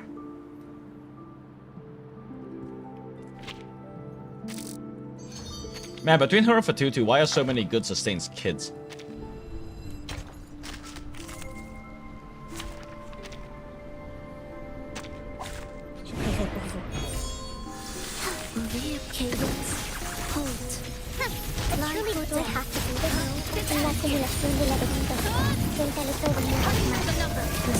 To the heart of you. Never undo. I shall hit it. Oh, right, can't put a little forte with that. What sleeps within bamboo? A worthy victory. The fight is far from over. Check.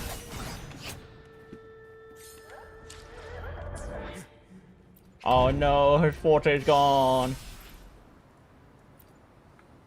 That's okay.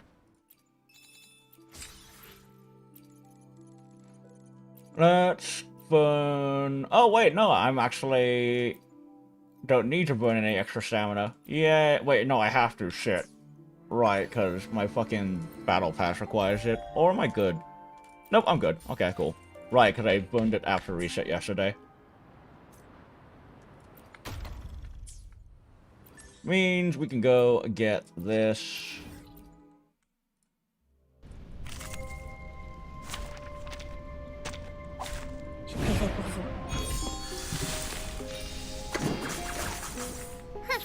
Truly, nuestro adversario es el tiempo y la acumulación de laberintos. Suéltalo todo una vez más. This is now. Behold, the mandate calls. Now is the time for repentance. La acumulación de laberintos. Suéltalo todo una vez más. A worthy victory. The approaching sounds The fight is far from over. Chant songs of old.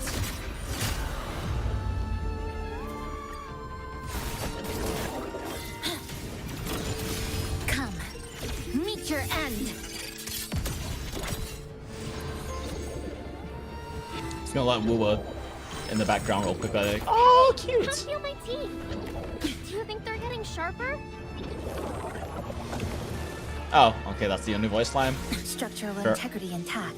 Carry on. Flicker into form. Break apart. Behold this boy. What sleeps within bamboo? Vanish. What a handsome man. Okay. Claim that. Claim that. Don't really need to claim battle pass, I guess, but claim battle pass. Okay, cool. Bye.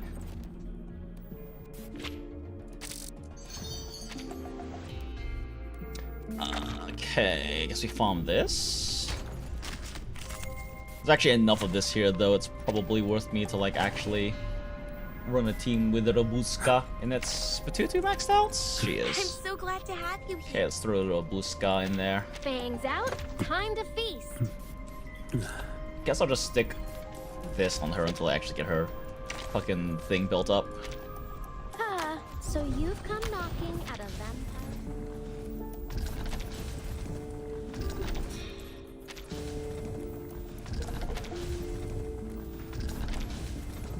I have a lot of resources in this game, chat.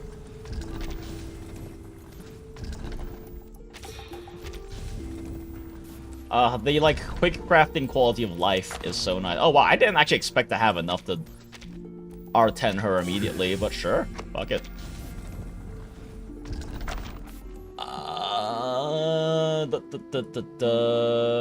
Let's see here. British waifus.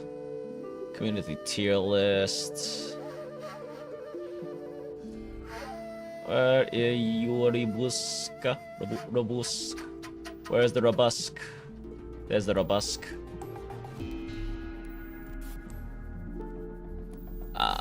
Damage reduction and the defense.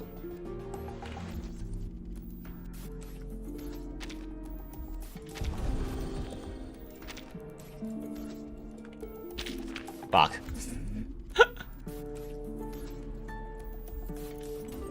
There we go. Cool. And still need this. Okay, so I guess we'll do this for now. There is time still to avoid this fate. I kind of Trabuska in her default, in her like non-ascension outfit better actually. This is now. Cherish life. Oh, hello, my shadowy friend. I should be ordering these things. It's faster if I don't auto. Now is the time of repentance.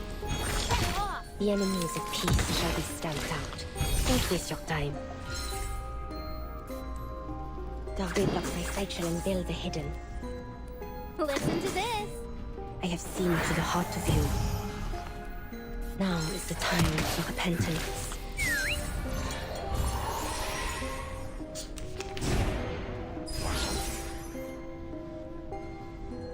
The destin du gargouille. Doom abates within. Now, give us a big smile. This is a cute animation. Le glas funèbre sonne pour toi.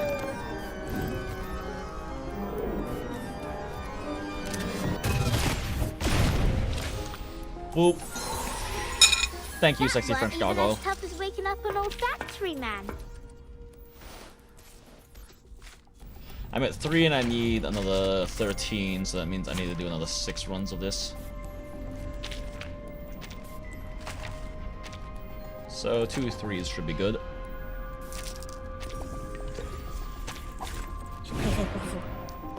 Go ahead and close this. I have seen to the heart of you. Close that and WuWa. I guess while waiting on that, before starting up Now is the time to repent. Don't waste your time. actual lock-in story, God's grace. just go do this real quick. shall hit. Perfilova. Now, give us a big smile. Le glas funèbre sonne pour toi. Behold, one strike.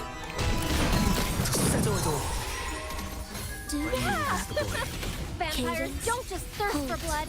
We crave victory, too. Will the approach so cute. ready. Witness blossoms in Wait, shit, no, I need another 3 of those. Fuck. Lifeline, pluck, flicker into form. A pivotal moment.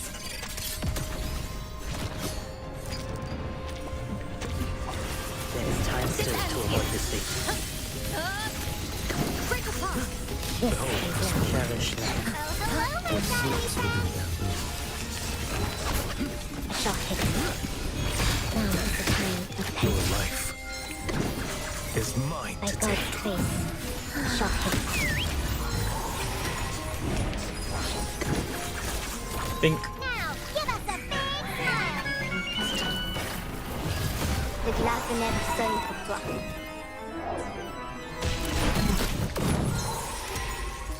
That weren't even as tough as waking up an old factory man.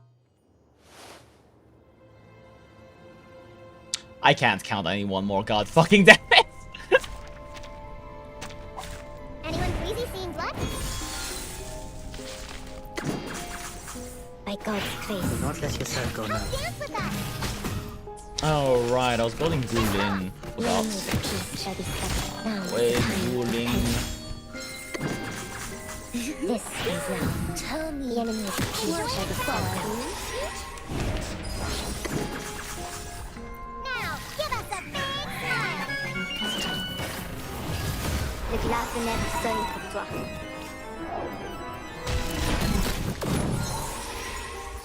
A worthy victory. But the fight is far from over. Let's see.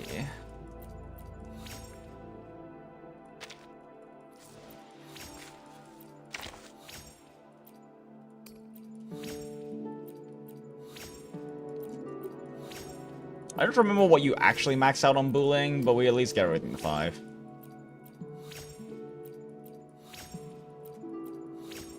Like, I'm pretty sure you definitely do Forte. Do you do Ult as well? It's not really that big of a multiplier.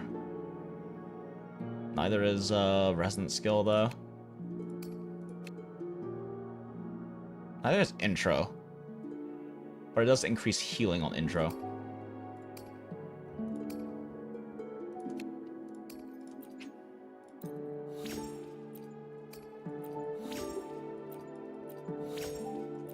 What the fuck do you level on bullying?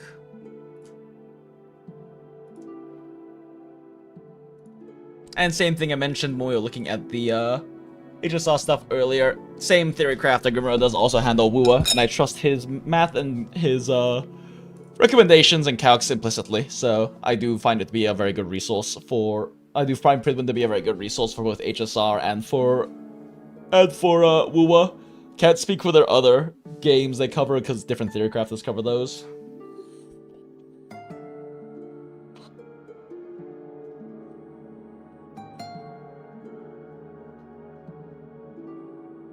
Forte, basic, resonant skill. Basic? Interesting. What's in her basic? Oh, wait, her enhanced attacks are on basic. Yeah, okay, that makes sense.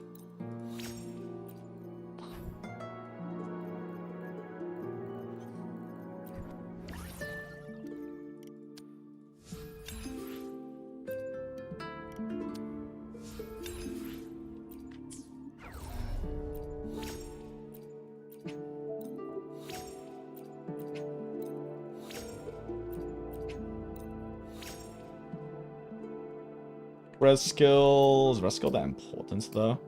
It seems like it's a really low multiplier. It's mostly just used for the skip.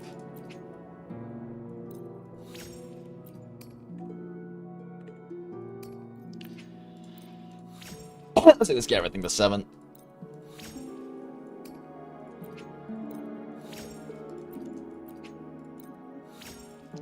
If for no other reason to use up these fucking Curse of the Abysses I farmed up. Still wild to me that the only character that uses is Booling.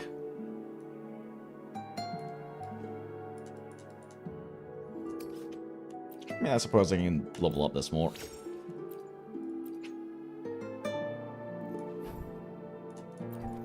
Probably shouldn't be burning these.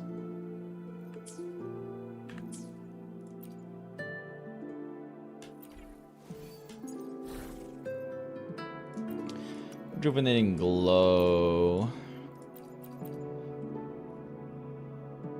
Yeah, just build damage, right? Yep. What's ER goals? 20... 60%. Ugh, god, gross. Yeah, I don't have copies of Booling. I had to buy Booling, chat. Couldn't pull Booling to save my goddamn life, so I had to buy Booling. Which is just upsetting.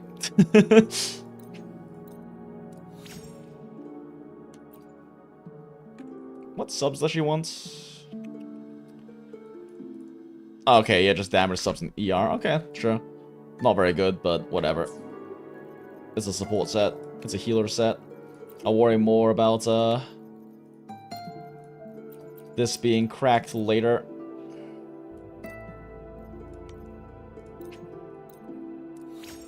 Oh my god, that's fucking terrible.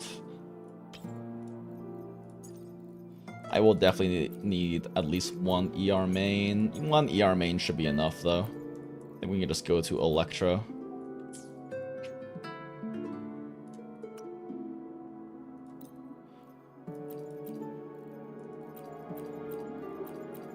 Wait, what? Really? Ain't no way. There ain't no fucking way. The only one I have one Electro main stat? Have I been deleting them? Hello?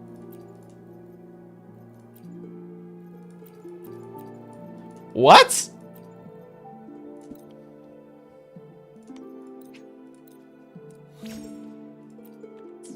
Oh my god, so I have to use this one.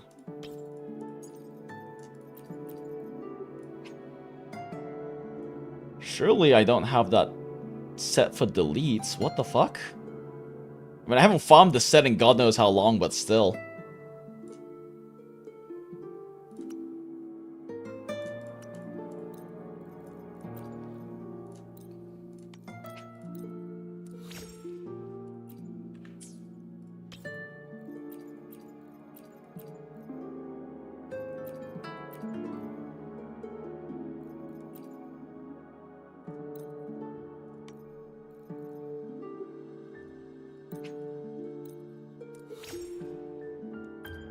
Sure, I'll take this one. Lamau, none of these stats are considered highlighted for Booling, but that's fine. I mean, the only thing they highlight for Booling is attack and ER though, right?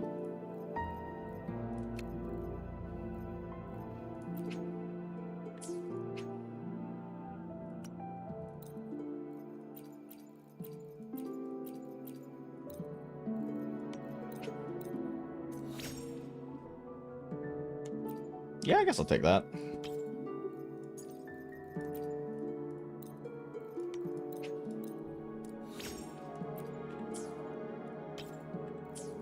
Still doesn't have enough ER, does she? Oh my gosh, she's a 149. Jesus. Okay. Maybe a little bit more sub re-rolling.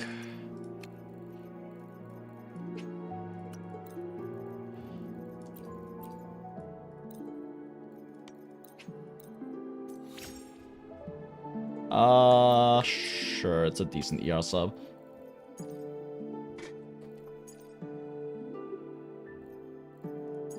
I can't believe I have one Electro main stat. What the fuck? Can these others ones not roll Electro main or something? I can.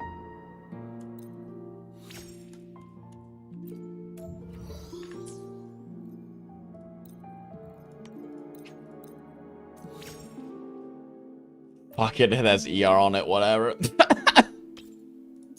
God, that's so bad.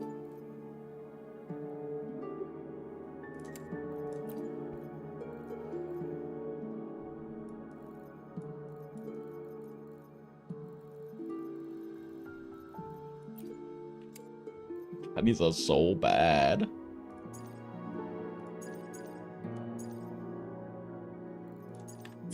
But that's enough ER, which is kind of the main thing for her, I guess. I hate having to swap gear, but I don't really have a choice.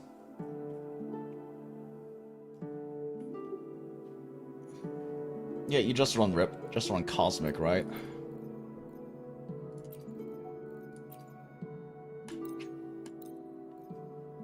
Since she... Really, all you really care about is building her for some damage, I guess. So, yeah, just give her stat stick.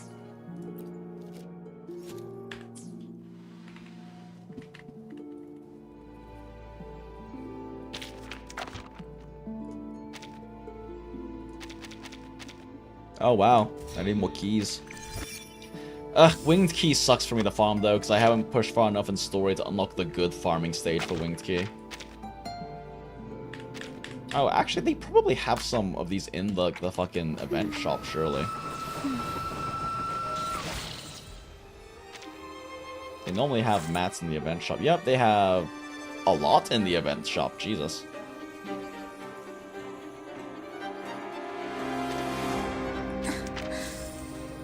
Still a little short on event currency, though, for all of them. So, I haven't actually done any of the story yet. I would like to probably do this on stream at some point. But normally... So, like, these are the ones you can do repetitively, right? To keep farming up more currency. Normally, you don't have to wait until chapter fucking 13 to be able to do one of these, though. Like, normally the first, like, chapter 4 or 6 at the latest is a repeatable one, but holy shit, you have to go until chapter 13. Or stage 13, which is insane. That's crazy shit.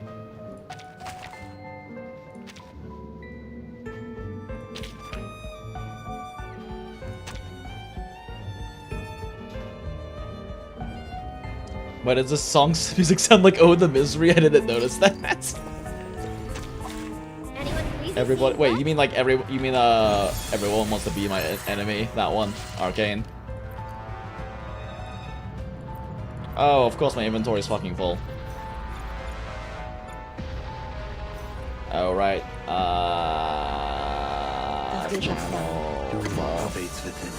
Okay. Which one? Is this the one that gives you continuous? No, this one's continuous action. This is now. Alright, data bank. Come dance with us. Like, surely. These shapes are my wings. Yeah, this has main stat Electro on it. What the fuck?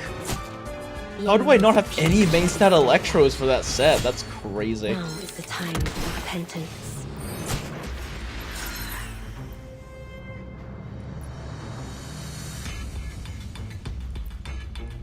You have... I remember that I was fucking myself, I think, on Thread of Fate because they didn't have it saved. But it looks like it is saved now, so we should be good. Yeah, okay, let's see, everything is saved. What I'm good at. Watch. The dead can place you. By God's grace. Okay, yeah, I should be good on management settings. That weren't even as tough as waking up an old factory man. Okay, cool. Back. Mail. Claim all.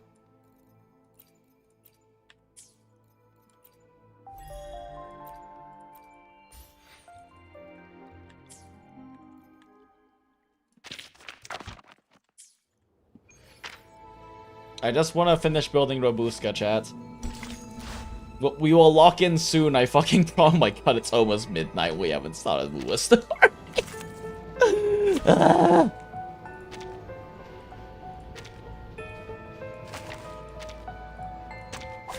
Oh, I got it now. I have saved to the heart of the image. Oh, hello, my shadowy pet. Don't waste around. It's the time of repentance. The enemy is appeared. Why not? Oh, I have. Okay, cool. This is now a short hit. That weren't even as tough as waking up an old factory man. Don't worry, we know lock-in sometimes needs sometimes gaze at in this channel. This is not the reputation I want, but the reputation I deserve. There is time still to avoid this fate. I have stayed to the heart of Not the let image. yourself go now. Dance with the shadow. It's out with you. Oh, you know what? I didn't do the trials yet. I should probably do these for the tiny bit of asterite while Robuska farms in the background. Gee, I have no idea how to play Falova. I was thinking about... I was at one point thinking about making a guide for Falova, because there's like some nuance and tech to some of her stuff. It's fairly minimal, but she does have some like tech you can make use of to kind of speed up her rotations. Which I didn't even bother using here because I was being lazy, but... Time for some crowd work. But it's too late for that now, the patch is almost over. Like, after the Kuro Club up in LA, I was like, maybe I should make a Falova guide. Then I remembered that I had to work 6 days in a fucking row afterwards and couldn't work on shit, and then the patch was gonna be over. So, say Levy. I would like to start making some WuWa content, though, and some PGR content. It was fun hanging out with Kuro content creators, and it would be nice to work on some actual stuff again.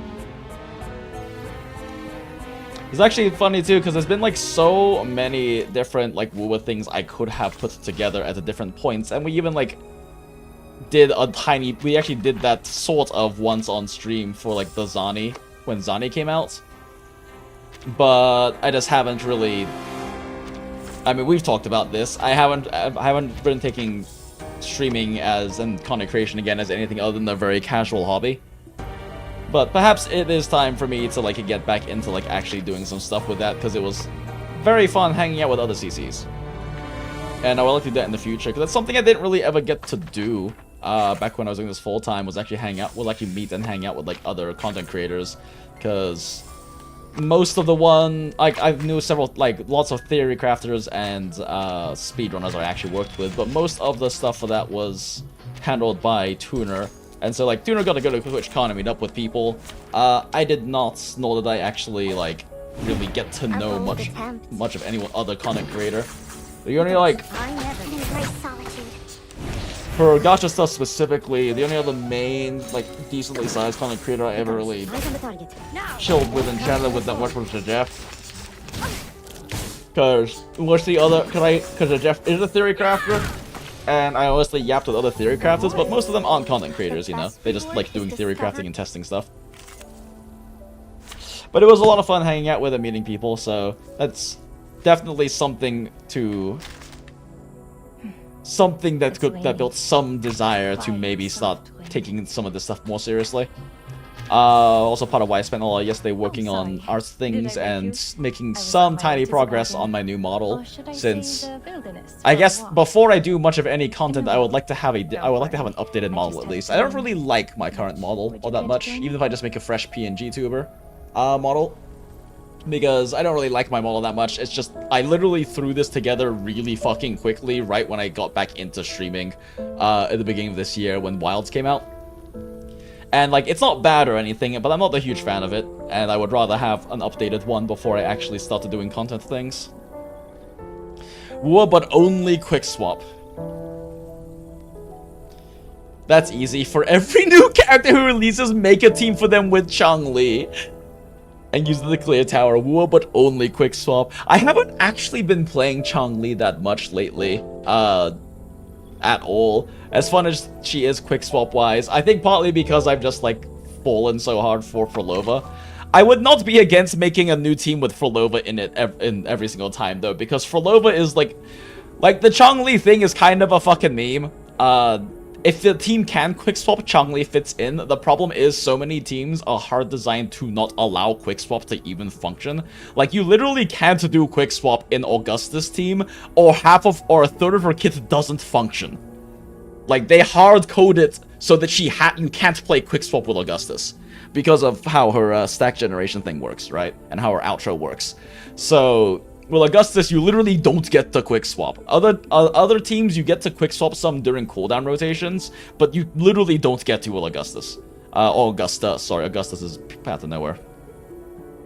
But every team with Frolova in it, honestly, sounds pretty fun, since Frolova does genuinely just work well as a generic sub DPS for, like, every fucking team, for, like, any team for the most part. You can just shove Frolova in there, and she will still just do a lot of off-field damage. But quick swap stuff is so much fun too, right? Like, I like quick swap stuff, I like quick swap teams. So if it's possible to make a team work quick swap wise, then I enjoy doing that. But like I said, Augusta, literally you can't. Yuno, you can work quick swap in, she has a lot of good quick swap windows. Chisa, you can do a lot of quick swap with, and use her as like a generic healer, right? And compared to the other generic healers, she actually has more fun stuff going on with her kit than just buff and heal, and also can be used for quick swap. So maybe doing Chisa bullshit with quick swap as healer will be fun as well.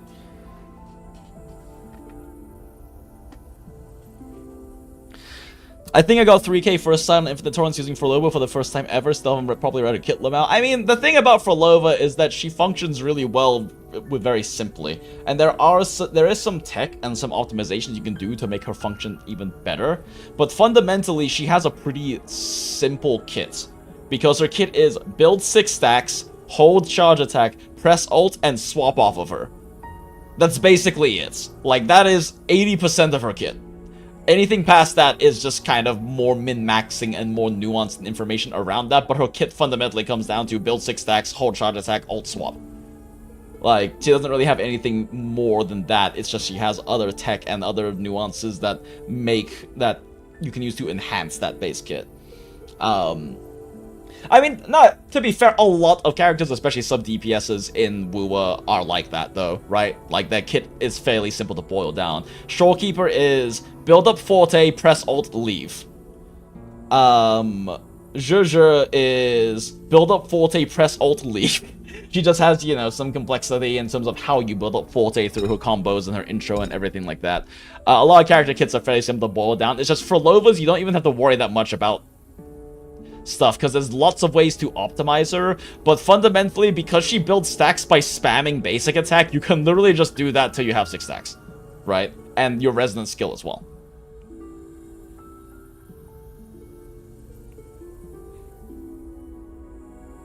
I used to quick swap her to hold charge attack before, but I realized I was wasting time to cycle back to her to ult. Not necessarily. Like, it's actually in a lot of cases optimal to do that, because you're still doing quick swap overlap, right? The issue is that if you don't do super clean for Lova rotation, that means you don't have to dodge, because if you have the dodge counter, it fucks up your concerto levels. The issue is that if you swap off of Frolova during her charge attack and your concerto is full, you waste her outro. If her outro buff is relevant for the next character, you waste her outro having to swap back. But there's nothing wrong with doing a whole charge attack on her. You can just do whole charge attack, quick swap off, come back and ult again. That's not necessarily a bad thing, because it lets you do some like resource gen and DPS overlap. But the issue is that if you have to dodge counter once during her rotation to build up 6 stacks, like, you have too much concerto and you outro on the charge attack swap.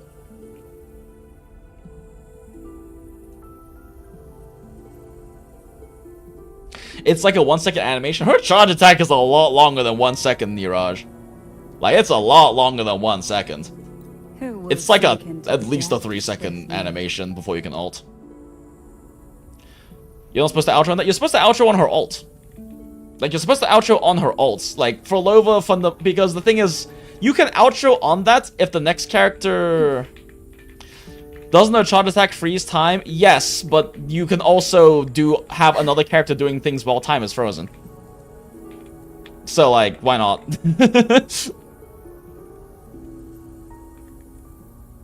Unless it kills the time freeze. I don't think it kills the time freeze when you swap off of her during it, right? Pretty sure a quick swap doesn't. I've never actually tested that now that I think about it. Ah, so you've come knocking at a vampire's door.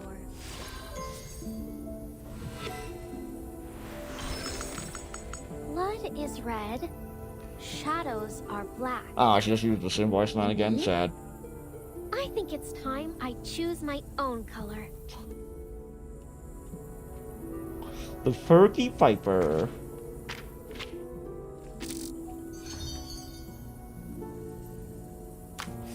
Well, I guess I do own hers. Whoops. It tastes good. Oh, right. I don't have mats for these. Shit. Yeah, that's the thing I'm hard gated on right now is, Psycube mats. Because I've built so many fucking Psycubes in the past few patches, chat. Like, since Nordica patch, in Nordica's patch, I had to build Nordica's Psycube, I had to build Brocoletta Psycube, I had to build Moldir Psycube, I had to build Tuesday Psycube, I had to build Ulrich Psycube, I had to build Karen Psycube, and Sentinel Psycube, and I'm trying to build for Tutus right now. God damn it, I need Psycube mats. And there's no good way to farm them in this game. It's like, you can spend stamina on fucking artificial on fucking Snuma analysis, but it's so fucking inefficient to do that. It's so insanely inefficient to do that. Oh well. Anyway, Robuska built. Oh, this will be fun. Let's have fun! Mamma mia! God, not having ult or Forte built up at the beginning is really rough for Cantarella. She kind of needs that for her rotation.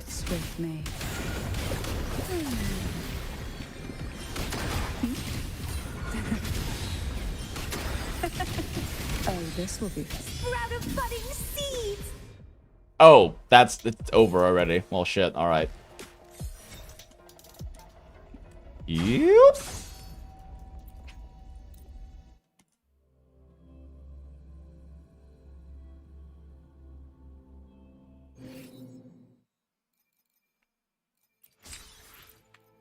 Okay. We get 2 hours. Locking. Ah!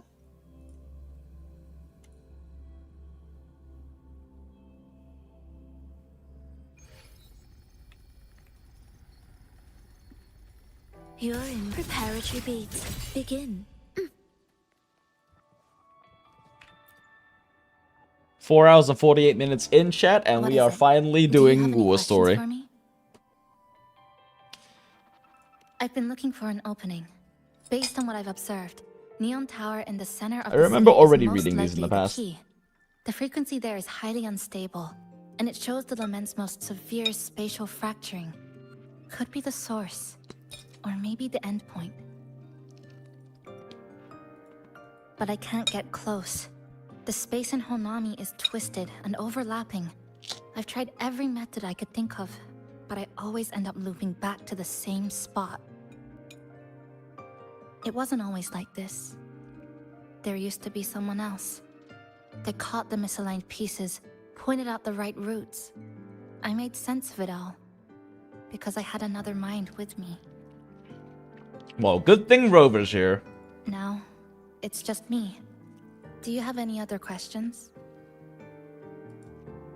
Why not walk around the coffee house and relax a bit? We still got time before the next lament hits.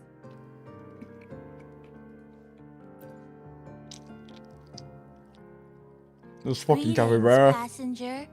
You're just in time. Ta-da! Take this. You're Why are you giving this to me? It's something special. Since you're new here, it's only right I lend a hand. Whether you're in trouble or just need to rest your feet, come find me anytime. Alright? So, what do you say? Want to hear more about this bat? Go on. Nami Pawn assists you in exploration, selecting different Nami Pawns allow casts various support skills. Wearing the Nami Pawn badge increases your max stability. Different Nami Pawns are attached to specific sticker sets. Equip the corresponding swing to activate special effects.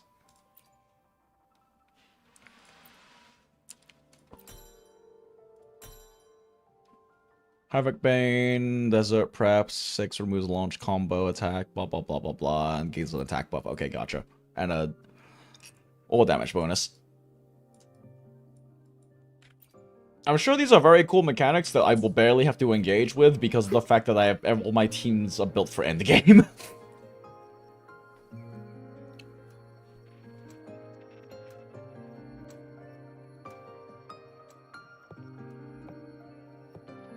An old clock. Its hands are still ticking. Someone I knew left it here. She believed time flowed strangely in this Sonoro. Used timing devices to find a loophole. So I brought it to the base. Oh yeah, chat, since I haven't checked out the live stream on the notes or anything, are they resetting top Someone up you next knew. patch? Or is it already waiting Was until she anniversary for that? Also from the outside and got pulled into this scenario? You could say that. I don't know who she is exactly, but she understood this place far better than I do. Ooh. She suspected the Sonoro doesn't just loop. It also has a different inner time flow than the outside world. To test her theory, she took apart countless clocks and logged everything. Even her wristwatch was... Her wristwatch? What?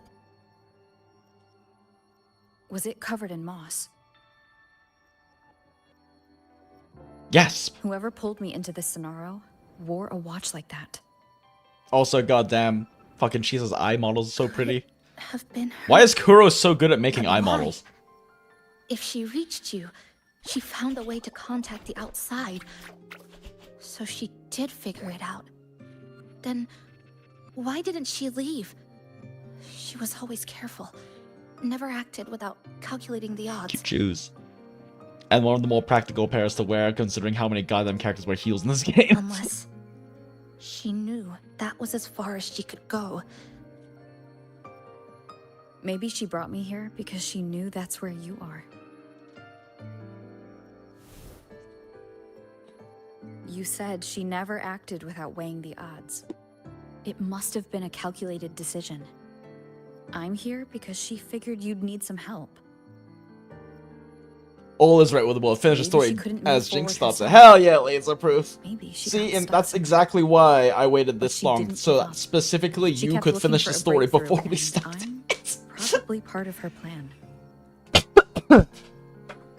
You don't have to carry this alone. Oh, She fuck. might have already seen this coming, and now she's waiting for you to catch up. You're not the only one trying to solve this puzzle.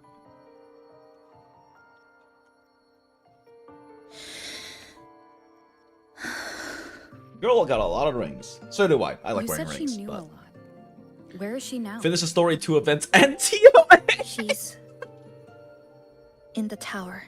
See, Neo, I wanted you to finish She the story, once 2 told events, me and TOA she first suspected before the only way starting to the break story this as loop well. and reconnect I'm with just the very real considerate world of my was chat. through the lament source. Neon Tower. The closer you get, the more spatial fractures you see.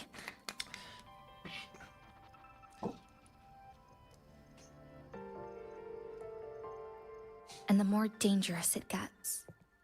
But she went alone. Left only a message. Said she'd use the tower to find others to help. And I should wait here. Well, she found us.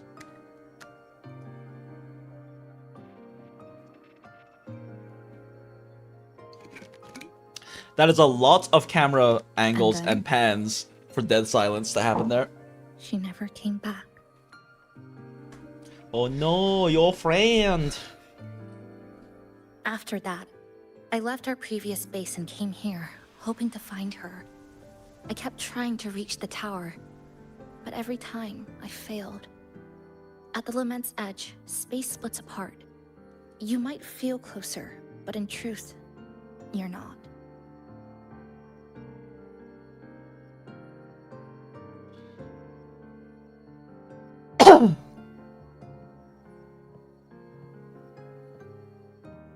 My clipping forte works like slicing a shelter out of earthquake rubble. Slabs structured just right, just enough to hide in. But that's all it does. It's nothing against the lament. Wait, what? My clipping forte works like slicing a shelter out of earthquake rubble. Okay.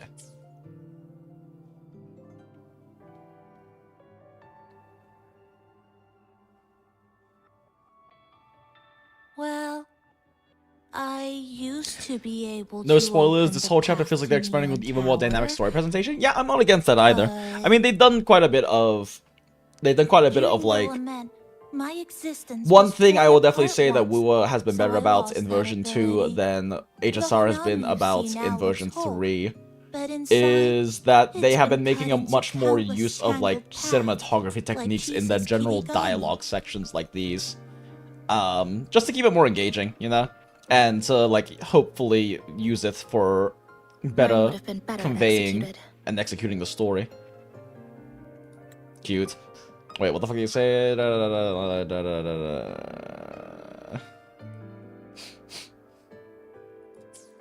Okay, fine then, Jisa. To find the right path again, we have to reconnect with the tower. And that means... But I guess if you're talking about dynamic story presentation, you're talking about Finding a something frequency other that than shares just the how source they're of the working tower. with the camera and whatnot for this. The only issue I have with WuWa is that they do definitely Like this. The longings from Honami for left unresolved behind. detachments of the set left behind They're us. Guys, what Hanoi woke City me possess a up, special quality that can and resonate they'll with neon guide us to towers. the Hope the tower. hosts look at the tower's locations within the chaotic overlapping spaces. Oh no, you just mean the camera work when talking, not something other than that? Yeah. I mean, like, they've been doing that quite a bit in version I've been 2. collecting The them main for a issue while. that I see them running hasn't into been easy. is that My they ability it seems Still, like the isn't what it timings needs to are be. designed But to we've be managed to synced blow up out for some long CN, leads. is what I We're assume. narrowing it I haven't played through the stories in CN, but it seems like there are a lot of like awkward pause moments and like awkward timings of words it's in not in the about English at least that ability. seem like You it just haven't isn't fully adjusted learned properly to for that, filter and out that the it's actually more so negative designed for emotions like while what the pacing of the collecting. CN dialogue would be like.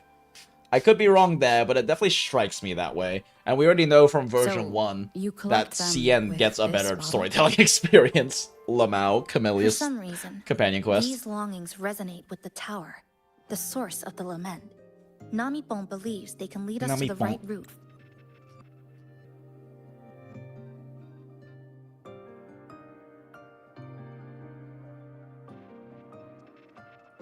Faster.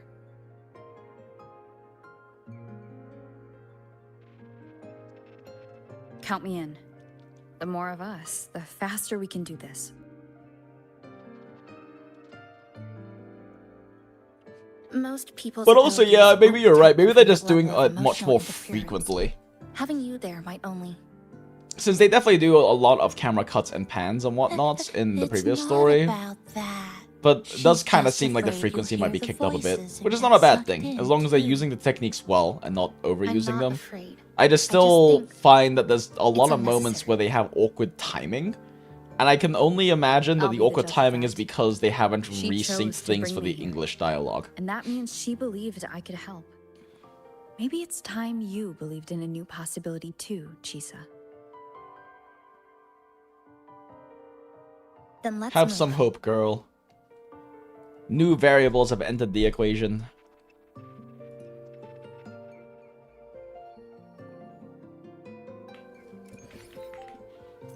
Bowtie Butler. Greetings, Goshijin-sama. Is there anything I can do to make your day brighter? Yoshi-Jin-sama. Are you a butler? I manage everything in Shasho Cafe. Would you care for a hot cup of our freshly brewed house special? Here you go. Careful, it's hot. If the sweetness isn't just right, just let me know, okay?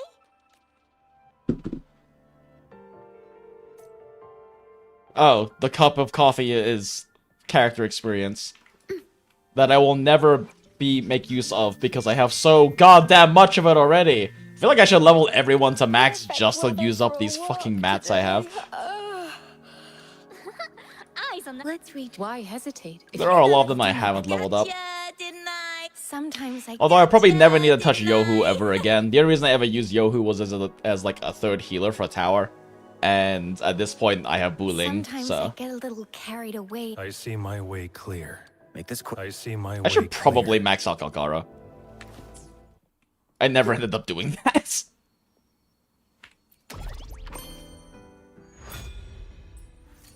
This one next area. Oh, cute! They like sitting down. Where do we get a van? And why is Namipon driving? Ah, Ginga Street, a good place. Ah, hello, old friend. I feel like Namipon moved too You know this excitedly place for how well. chill their voice is. Mm-hmm. That's right. Those ad walls were once covered with my picture. And over there used to be claw and capsule machines. All the prizes were me. That's why I want to bring them back. I want to bring everyone home. Leave the collecting to me. But, once we start, the frequency spikes might draw in things. I'll leave that part to you, okay? Smile. Just some old friends.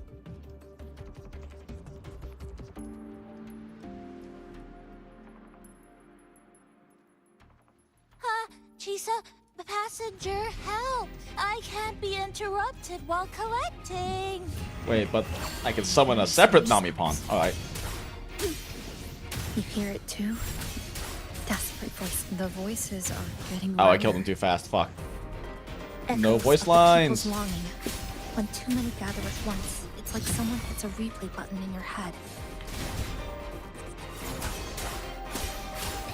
I was like chilling for a sec to see if they would have another voice line, and then the motherfuckers hit Nami-pon. Heavy in the head, tight in the chest, like someone squeezing you from the inside. But hold on a little longer. It passes quickly.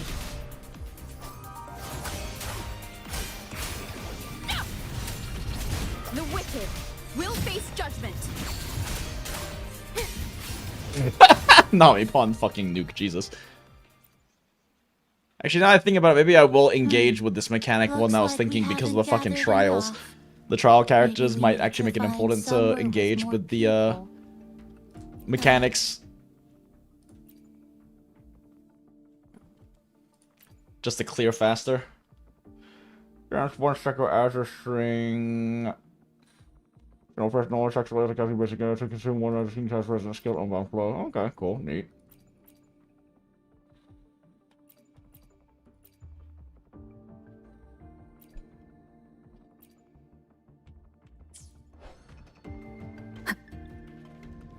This is a fun system that they have developed for this area. I wonder if they're using it as a to test for various mechanics for 3.x. I feel like they have to be, right?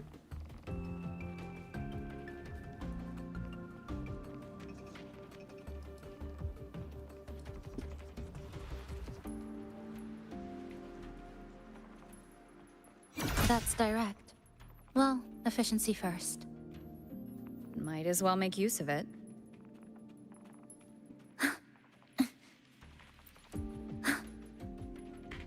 Obstruction. Just let me break anything that might be nearby. Who's there? Incoming. Flicker a pivotal. How did they get here? Oh, well, shit. There are other voice lines. We don't see them now. Whoops. That's not Nami-pon, that's Driver-pon, so left true. behind some kind of device. Well, there Looks are like multiple frequency Nami-pons, detectors, so you might not be but it's shitposting wrong. there. Like something rushed the night before a lab demo. Even the most basic frequency stabilizers are missing. I'm not saying they're completely useless, just that performance-wise, it's not very reliable. Chisa, passenger, come quick. There's a lot of strong longings here. Let's Nami-pon meet up with Nami-pon squeaks. first.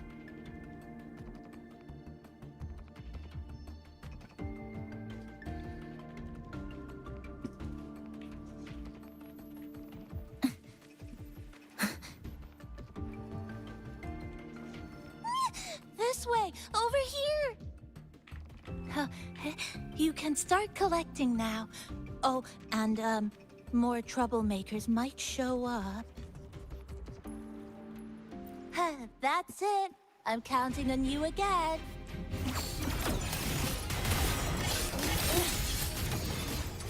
Structural collapse. I love playing Nana Night! Increasing. Nami-pon said there are lots of longings in this area. There used to be a commercial district here. These monsters, they're acting the same way as before. When they become crystallized, they go berserk. Keep your guard up. And what's that? I have a gas rover. That thing. It's rejecting outsiders.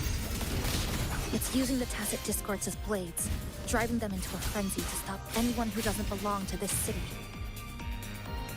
Okay, with all voice lines.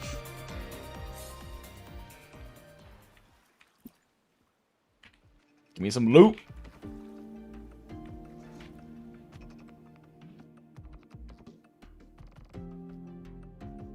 Wow, collecting in a crowded place really is different. We've got quite the catch. Let me sort them out. This is just my speculation. But something tells me a powerful hidden force is behind these tacit discords, directing them to drive away all outsiders. Under what circumstances would you want to drive away outsiders? When you see this place as your own territory, your home. What's the matter? Did you Don't mind my glowing eye, it's fine. Oh, I heard it now.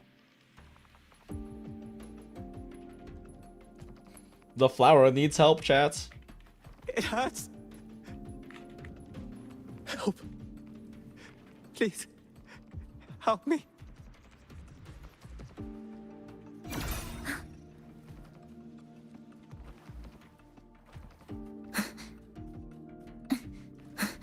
That's a big piece of asterite.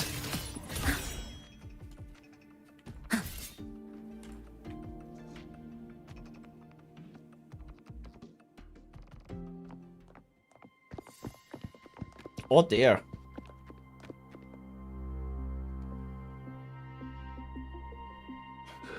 He's wounded badly. Not good. Already unconscious. If we don't get him out, he won't make it. Will they make it anyway? I thought that these guys were just Is it the lament? remaining frequencies that were stuck on like Slicing has started. that were stuck on a loop. Space fractures and is rearranged. Everything caught inside, people included. They're all twisted Oh, into fun. absurd, broken shapes until the lament ends.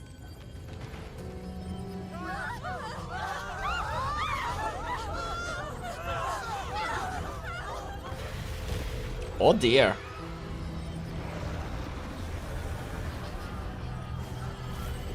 Oh dear. Save the child. Or don't. It seems like everyone's just getting fucking murked.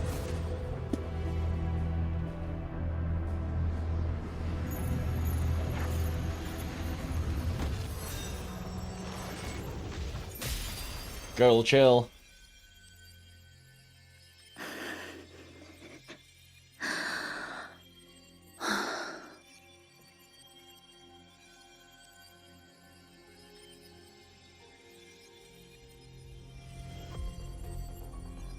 This time we face it together. Thank you.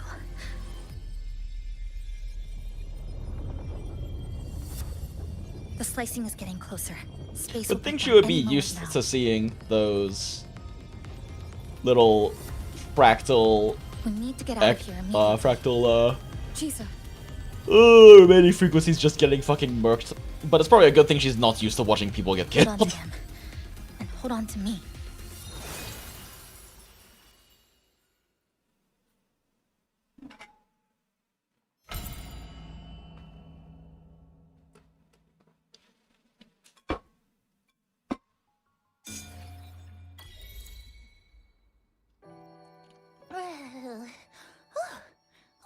Sales chomp. Didn't expect to see you again so soon. Huh? You came back real quick this time. Oh, hello, hello, hello.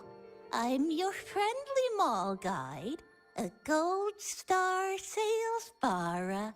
Thanks for waking me up. Thought I'd come here too.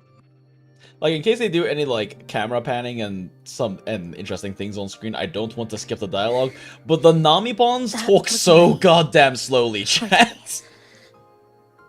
Oh, is this young man injured?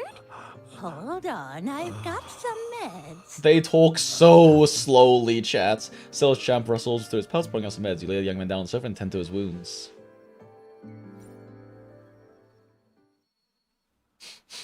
Oh, like this one's the best fast acting med I've got. Should start working soon. Oh, a piece of cake. Are you alright, I'm Kisa? fine. I just need a little rest. I'm alright.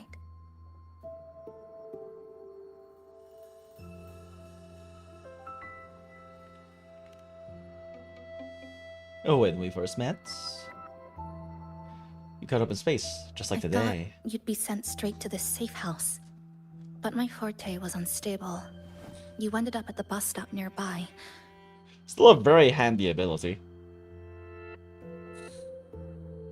So I asked Namipon to find you. This Nami pawn is pretty dependable, huh? Sure, bruh. Preach. No need to thank me. I'm just happy to meet you, passenger.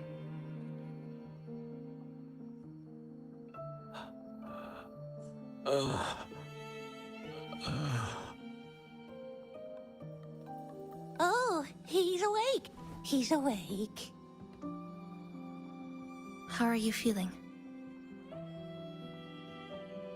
Oh, it's you. You do save my life. Thank you. You're welcome. It's dangerous outside. You can sleep here tonight. We've got enough food for one more person. Thanks. I have to get home. My grandma's there, alone. Boy, your grandma is She dead. must be worried, sick.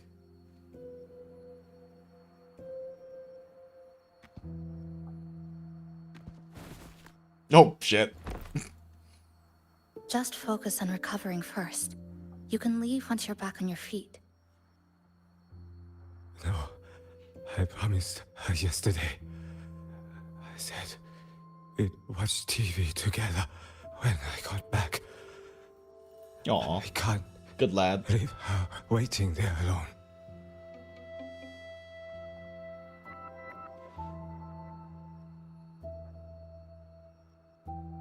No, not yesterday. The day before. I don't know. Yeah, so probably a combination of the concussion and the weird time-space bullshit going on in here. I remember that the sky was gray. When I left the supermarket, it was raining. Then, I haven't seen daylight since.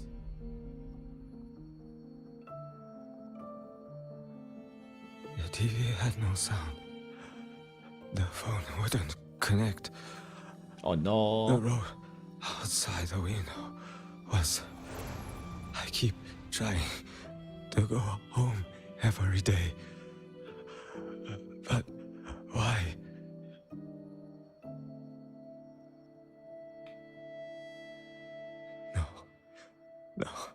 No. I have to go home. Someone's waiting for me. Oh, wait. Did I already? Oh, there it goes. Yep. No, I still haven't.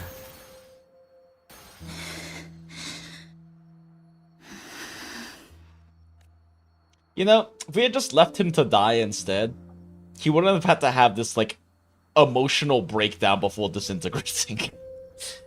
I mean, shit's just gonna time loop again anyway, right? I understand us trying to do good here and whatnot, but if I'm remembering how this shit works, if I'm remembering correctly how this shit works, and they also understand how it works, like, shit's just going to time loop again anyway, and all we really did was prolong his suffering.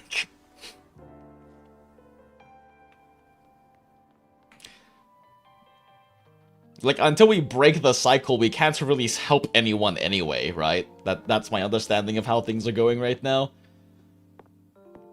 So saving him wasn't exactly a kindness. Oh, good evening. But more so a thing that they did for their own. They did for their own sake. Lychee. I scavenged it earlier. Some kind of fruit? Not sure if it suits your taste. Did they not have lychee where you come from, Tisa?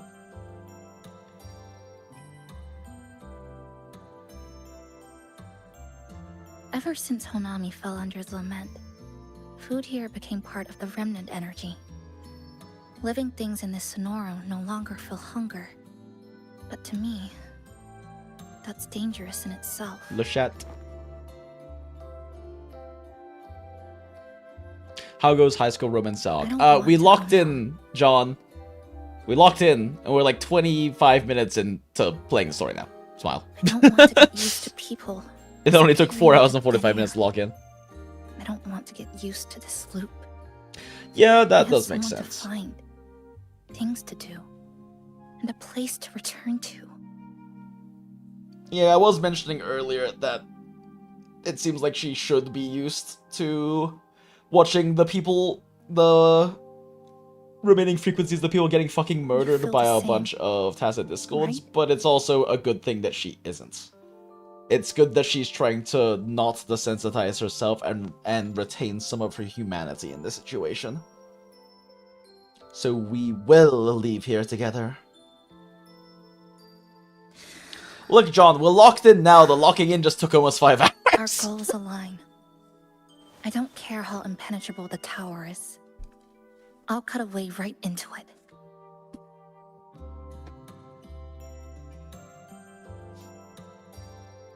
No matter how tight this cage is, I'll tear it down.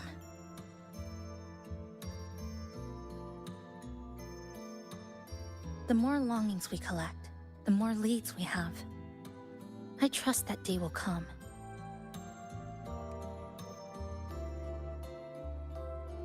Speaking of leads, do you know when the Fraxidus came to Honami?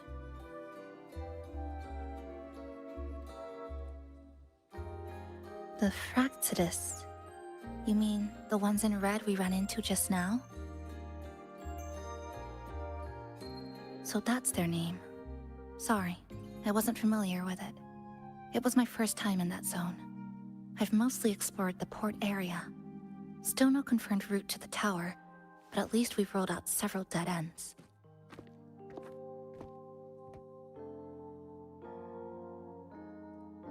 So there are other normal people in the city. I thought only the red cicadas in my hometown liked moving in swarms like that. Didn't expect to find another type like that here. Comparing them to the red cicadas might be rude and invalid enough. Wait a second.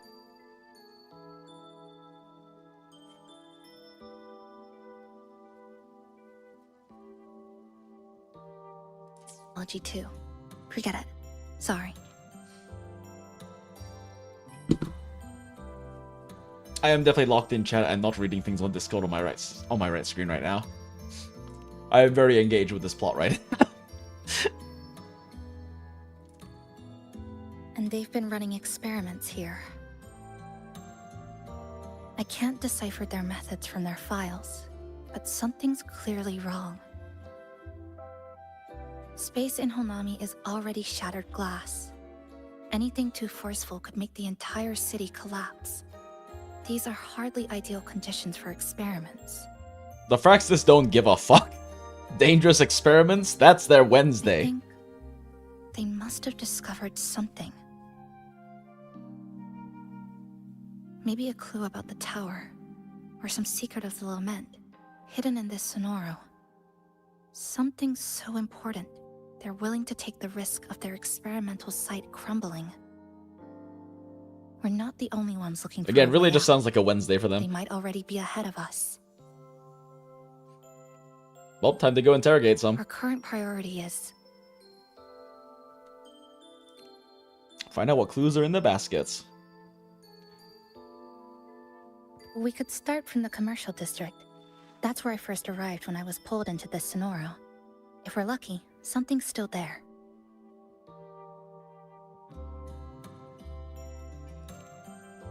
Sure, but... But tonight, we can take it easy. No Iridoglow, no lament, just Honami.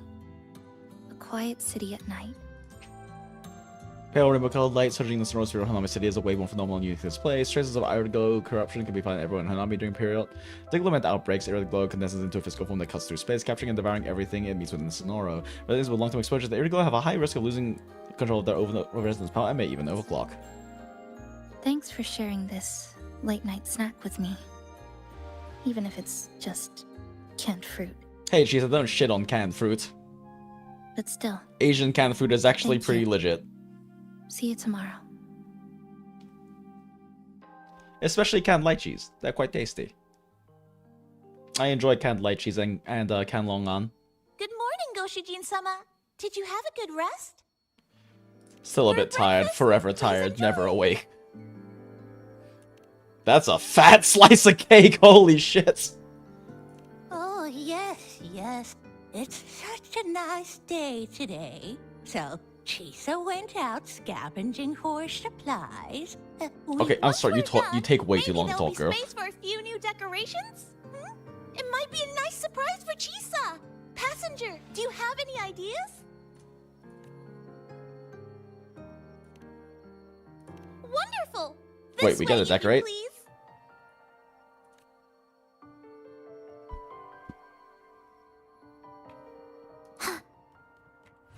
We were together. Ah, I was a little too far. Which little corner shall we decorate today? I'm always ready to be at your service. Oh my god, they added so many systems for this chapter. We get to decorate?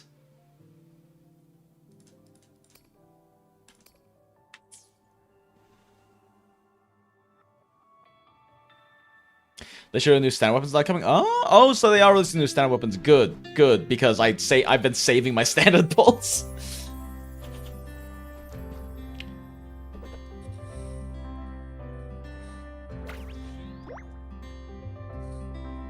Are they adding new 5-star standard weapons?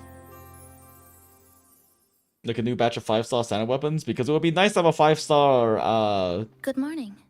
I'm back. rectifier that Want something isn't to eat? focused on I DPS picked up a units. few snacks from the store.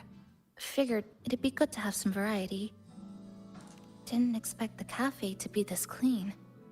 For a moment, I thought I walked into the wrong We place. cleaned it up all for you, girl. But it looks nice.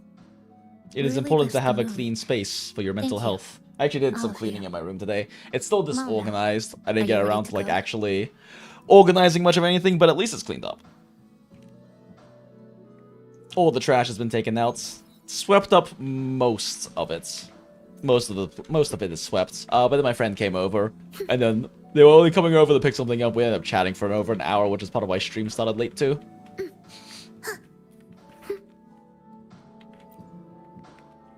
Forlova, chill.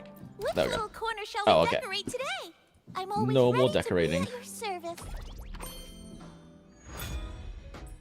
Which little corner shall we decorate today? I'm always ready to be at your service. Hmm. Okay, neat. Yigsaw. It's a new 5-star batch. The rectifier sucks. Ah, that's unfortunate. I was hoping it would be nice. It would have been nice for them to release a supportive style rectifier, something that's, you know, so we can use on supports. Use something that Here we isn't are. fucking, what's it called? Oh my god, brain tired. Can't remember names I of first ended up things. in this place 2 months ago. It wasn't during a lament occurrence, so I had a bit of time to explore the city. Vaguely. But I do recall the first occurrence hit 3 days later. At that time, Iridoglow bled through the cracks in the gray sky, like the world had been sliced open by an invisible pair of scissors. People, buildings, even space itself. Everything fell into chaos. Then we need to recreate the city as it was before the lament to uncover what really happened. Who's there? Who is there? Ahem. Sharp as a tack, you two. This capybara's fucking British, chat. Since you've caught on, the game is afoot. Listen up, young folks.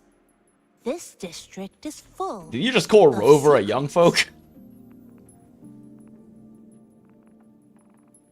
Same, Chisa. I've been staking out this area for 3 days, 5 hours, and, well, a long time. And guess what? I've spotted Guess what? something really fishy. So Those fishy, red chap chap. coats sneaking around and tinkering every day. Mark my words, they're up to no good. Redcoats?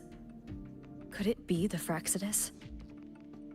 It's basically the current standard what one, do but you they say? swapped the substats and Care effects. to join my super detective team and hunt for the truth?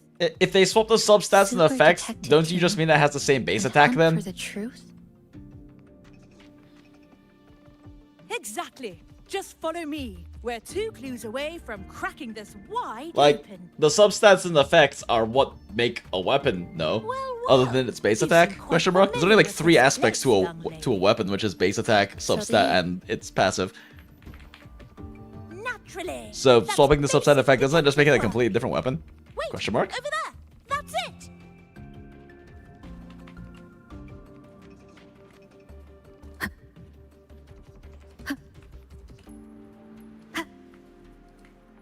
The Fraxidus must have left this device here. But it's inactive. Something's covering it. Eerie glow crystals. We need to clear them off first. Rover is indeed very young. Yep, definitely. Definitely not millennia old.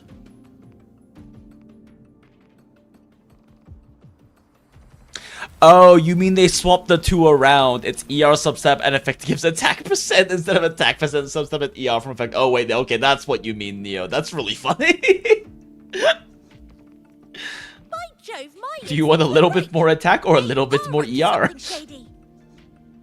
These should be the Fraxidus's experimental devices. But I guess ER sub is still better for Rectifier Is that to a have a more research supportive report? option, at the very least.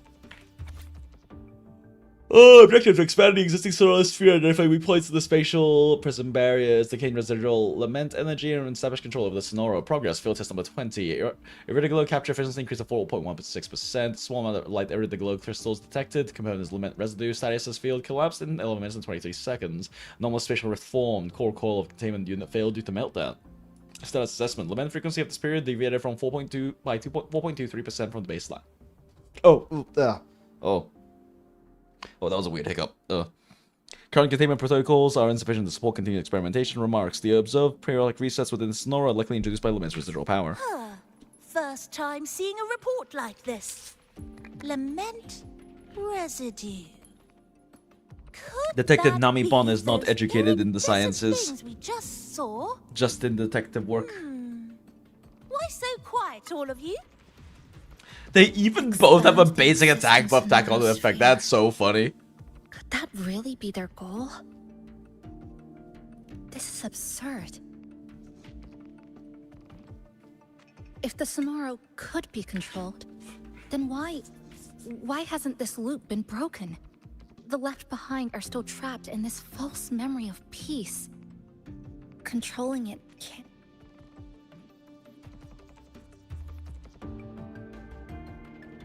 There might be more clues in the other. Fuck, right.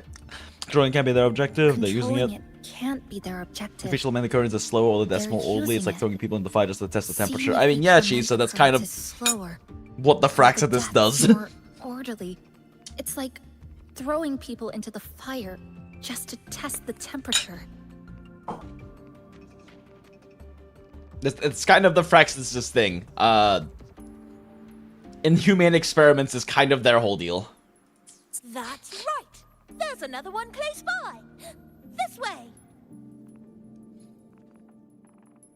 Thank you, British Nami By the Pon. way, I didn't expect you to see through my disguise. Keen eyes like yours make you perfect candidates for my super detective team. And what exactly does this team do? Why? Investigate Why those we detect it, red-coated of course. troublemakers, of course. But come to think of it, I haven't seen them around lately. Suspicious. Ooh. May I ask, how many members are on this team now? Just the one capybara. By Anyway, joining, we all we've make it a arrived. team.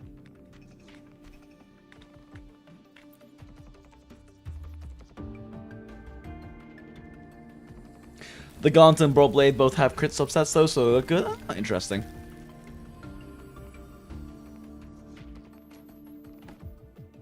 Interesting for them to give them crit subs, but that's also really Another nice. report. It's nice Just options. as we expected. Objective: to expand existing Sonoro sphere and identify weapons in spatial time present barriers that contain residual element energy and establish control of the Sonoro. Field test number 20. You're going efficiency increased by 7.12%. Small amount of iridoglow crystals detected. Commodus lament residue. 8 minutes and 11 seconds. Normal spatial rift detected. The frequency for this period deviated by 1.45% from the baseline. Current containment methods are insufficient to support continued The experimentation. plot thickens. Yeah, I was about to This say one's it's almost very similar, just identical with to the slightly last different report. values. Same sequence number, but different data. Oh, I didn't notice the sequence number So was the they've same. been running the same experiment repeatedly with different results each time. But why are they both labeled as Yeah, I did number notice they were both 20? labeled number 20. Ooh. Timey-wimey space-time bullshit. Nothing. Just thinking about a friend. I'm gonna get back into WuWa at some point. Well, 3.0 is coming out, so that's a pretty good opportunity to get back into it if you want, John, since they are releasing the new area, and presumably they're probably gonna treat it the same way they did with 2.0, where you can just skip straight to the new area instead of having to do the previous story. And the new area is like more sci-fi future, post-apocalyptic sci-fi future shit with a motorcycle, so that's nice. It is kind of the direction I was wanting WuWa to go in terms of its setting and like story potential. Since I think WuWa and just in general Kuro does a better job with their writing when they kind of move away from more like traditional fantasy things. And I don't know, Kuro is very, very good with the sci-fi post-apocalyptic writing and themes that they use in PGR. So, if I kind of would like to see them move a bit more in the direction of WuWa as well. If I recall correctly, they offering the same kind of skip from 2.0, only half paid attention to the live stream law. Yeah, I haven't even watched a live stream, but I would be very surprised if they didn't. Especially because, like, if they don't, that really makes it difficult for new players to pull the characters and build and use them. Yes. I'm sorry. I forgot to tell you her name. You did. It's Sumika. This is where I first met her. Where our old base was. I left after the lament sliced and stitched this place over and over. And I never returned. Back then, Sumika used to tease me. Sue me, I'll sue She'd you. say I had to map everything out. Route, terrain. That's such a bad magic child. points, exits and entrances. All of it. But she always went with her gut. Terrible sense of direction, though. Even So she's a very calculated person she who goes with chose her to go guts, to that question mark? tower alone. So you mentioned that she always calculates want things to go before back. doing them. To see if there's anything we missed. I'll go with Thank you. For accompanying me. Can't let this child wander off on her own. Zoning out detective. I'm deep in deduction. Still Sure, need bro. more clues to uncover what those red-coated rascals are really after. I'll take my leave now. It's been a pleasure working with two sharp tools like you. Until next time. But our team. Well then. I still have unbuilt Frolova, Galbraina, and Blind Soul, dude.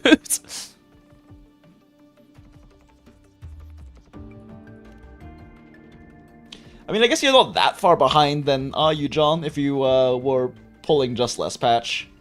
Well, I guess you probably mean in terms of like stash story of progression old and stuff. Science magazines with notes scribbled on a few pages. Bet. I found some. Nice too. trash bag. Must have been Sumika's. Stella will be proud. She used to read here during her downtime. What about you? She likes to remember the faces of all the dying people. Sometimes we'd read the same thing. But most of the time, I'd be maintaining my weapon. It is a fairly complex looking weapon. And you do swing that shit around with your feet.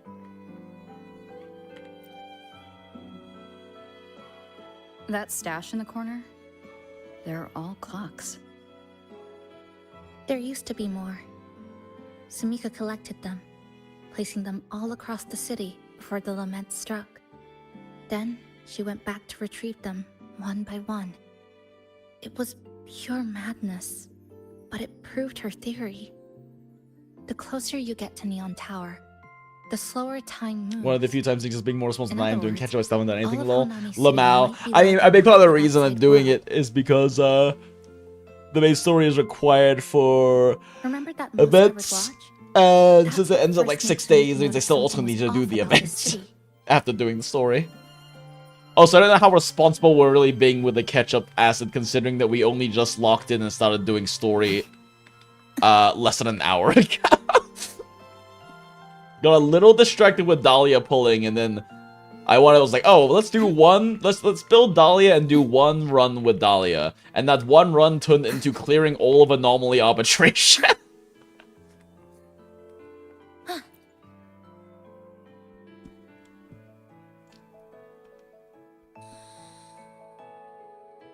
Is this a piece of amber? No. Sumika left it here. Amber always looks so tasty, Her but it's a forte allows rock. her to create amber A that stores tooth-breaking memories rock. or moments in time. Memories or moments? Handy. Yes, just hold it like this. And you'll see Rova's pregnant now, what's been chat. preserved inside.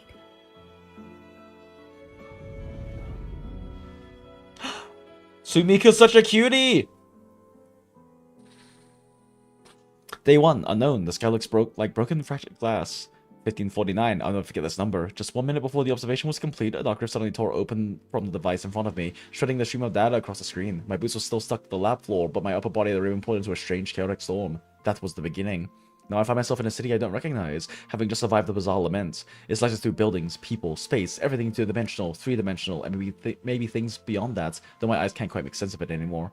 My forte is sealing, something that might be considered a way to resist the passage of time.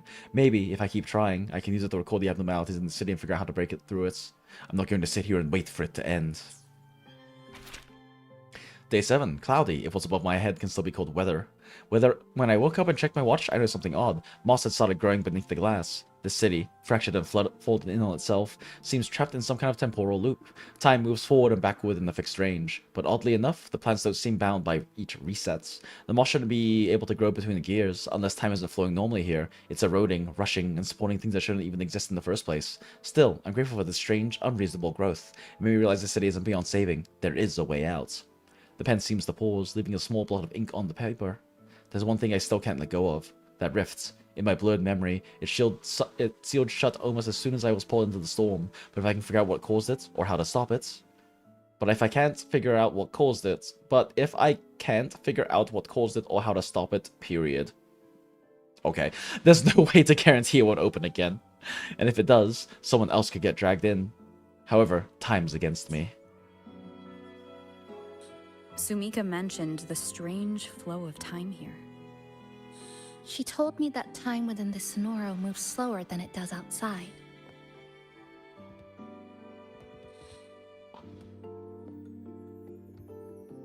The plants grow like everything's normal. Yet those who died remain trapped. Oh yeah, fair, in this John. Yeah, loop. 2.5 was kind of a filler It's patch like anyway. something very powerful is holding them back. What's holding them back might just be their The unfulfilled playful line has longings. nothing to do with Porsches. They awakened Namipon to a city that still needs it. Thoroughly spoiling story anyways? Yeah, fair. There's lots of Look, things to more spoil amber story out behind there. us. Also, I This don't know if piece you've been looks like it in was our created WuWa streams, recently. but you might have been also.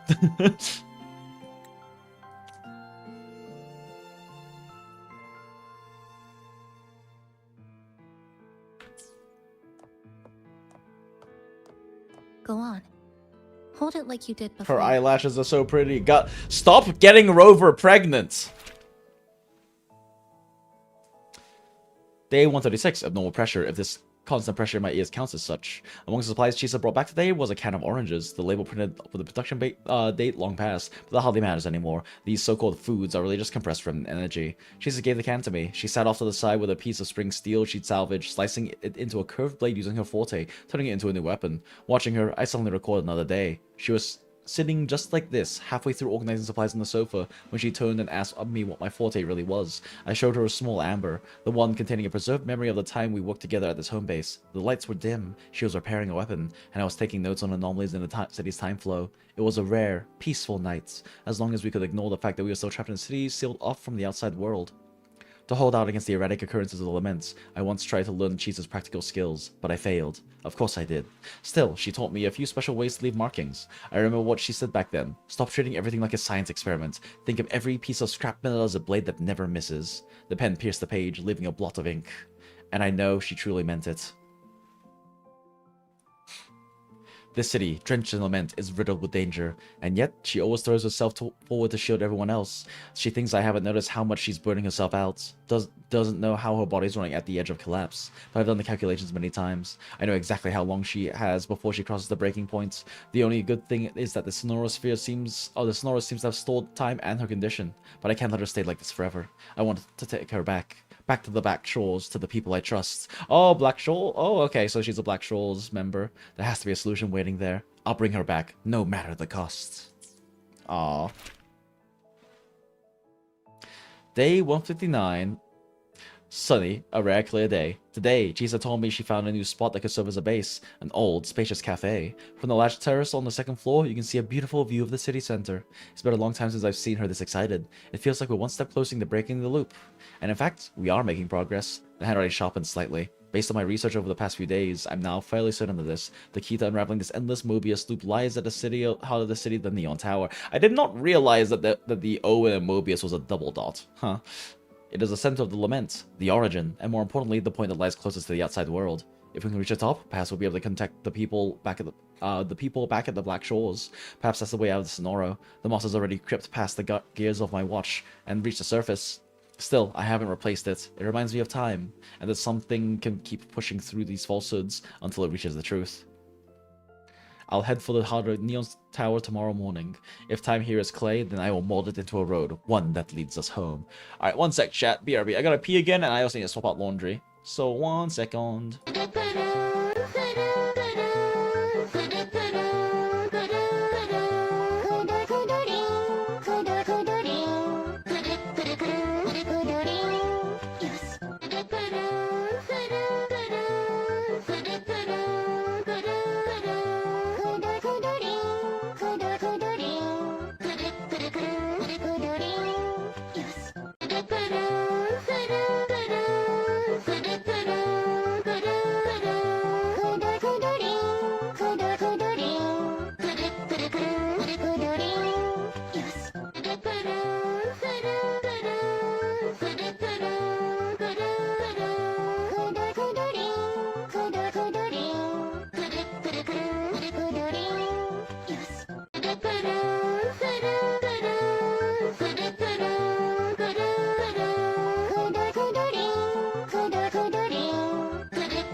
And we are so back, chat. Thank you very much, Sprint back on for your service, as always. Okay. Got peed, changed laundry out, and got a little bit more food, because I should probably consume a little bit more calories before sleeping later. Oh, fuck. I am a human being who can eat food like a human being and not choke on rice.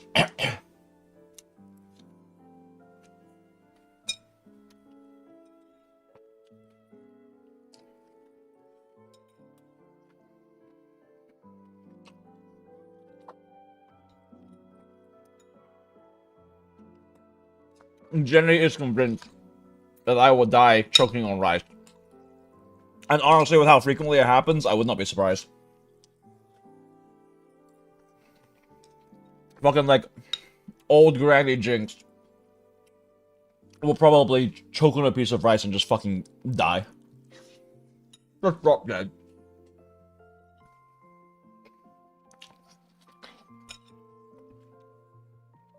I could probably learn how to self-Heimlich at some point.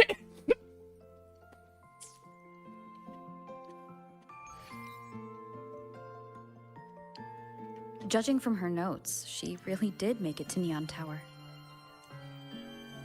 We need to find a way there. The sooner, the better. Yep, the sooner the better. The sooner I finish this story, the better, because holy shit, I still have to do all the events. We've gathered are enough to guide us to the tower.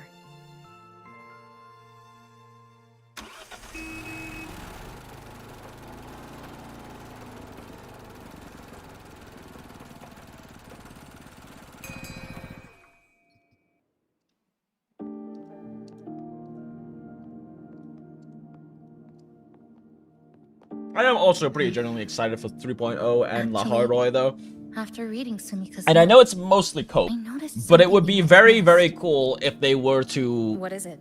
the associate lament we're PGR experiencing in here somehow with It WuWa doesn't through feel La like the Haroi. real thing. It's weaker, like the power is fading.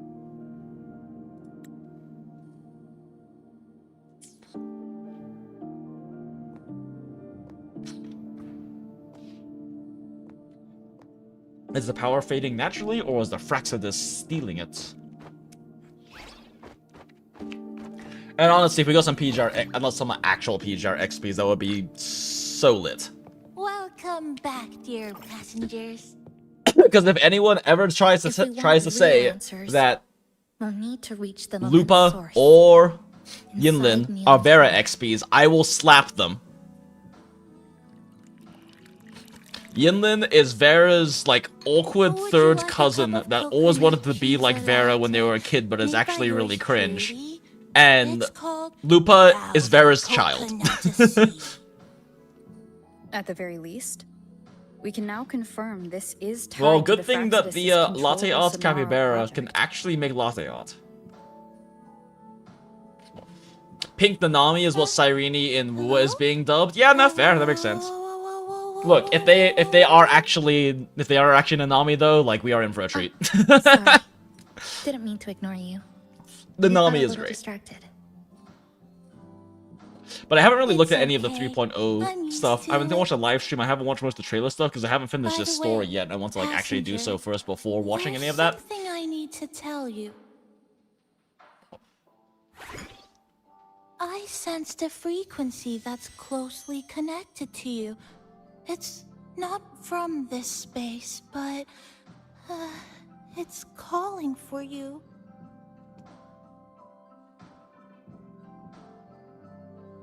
Connected to me? Oh, well, my brain immediately feels more alive and better after eating more food. Weird how that works. It's Is almost it like the brain is an coming from organ the that needs outside? calories or something. Is the connection between this Sonoro and the outside world growing stronger? Correct. It's beyond Honami City. Part of it resonates from within you, but it's not your frequency. What could it be? Oh, you're fucking Abby. Yeah, it's Abby. Who's Abby? My friend! I see. I haven't seen it before. Hold up! I tell you Abby is my friend, and you immediately refer to it as it.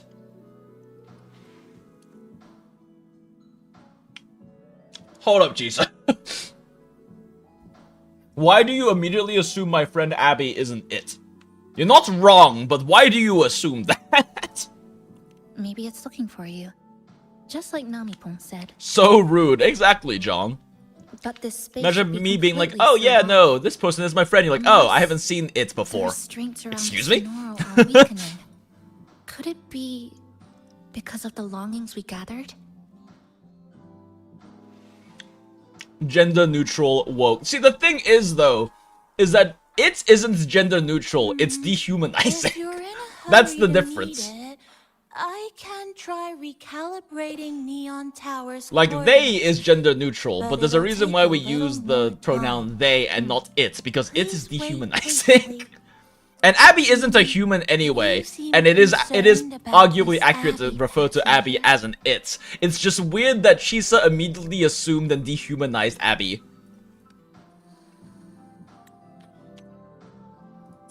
It's because Abby is important to me. ... I am not Don't going to say worry, Abby is passenger. important to me. I'll do my best. So please get some rest for those who care about you. Do you want to take a breather on the terrace? Sure, let's drink this capybara cappuccino. This cappuccino bara and enjoy the view and a cutscene. What? Abby is so important, how could you say that? Look, just because something is important doesn't mean I have to like it. I mean, Abby is, relatively speaking, significantly better than Paimon. And significantly better than Pom Pom. Nice weather today. But that's not a high bar. Rare to see a sunset like this. Just because they are better than If Pom Sumiko Pom were here, and Paimon doesn't mean I can't Probably still hate all captured three this of them. moment in one of her ambers.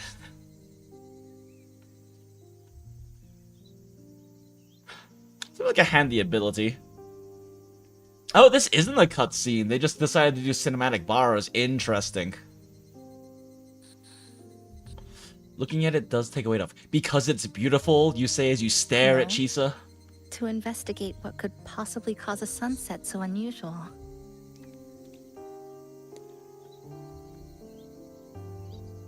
Dang, night 3 is getting to you in the normally See that arbitration. pile Yeah, by the night signpost? 3 we ended up clearing with Dot, but it was a 1-star clear. Dot is very much not what you're supposed to use. That's the 7th time I've seen him fall there. Nah, Abby secured themselves as big homie when they saw Jue for the first time was ready to run hands with a giant dragon. It's like, you know what? That's a fair point, Laserproof, actually.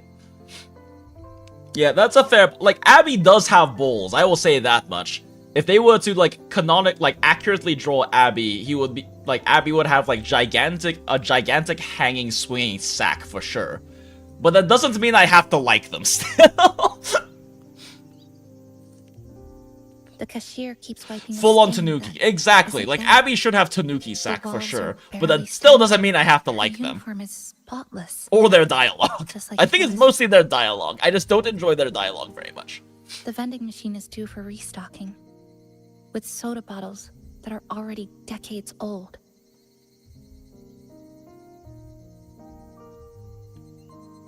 That cat has been lying there for 2 months, maybe longer. I've only known it for 2. Damn, that cat is hard fucking chilling. They bing chilling. Middle school students are still taking photos of the sky. One that is now torn apart by resonance cords. But in their eyes, With phones that don't exist still clouds. in their hands. birds, rainbows, the perfect sky of that single day.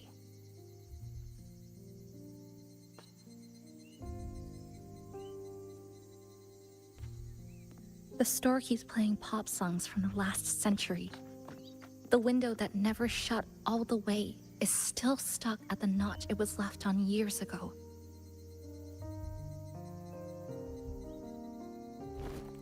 They've all been left behind in the past. I feel like saying years there is kind of an understatement. Yeah, I see what you mean though. As for me,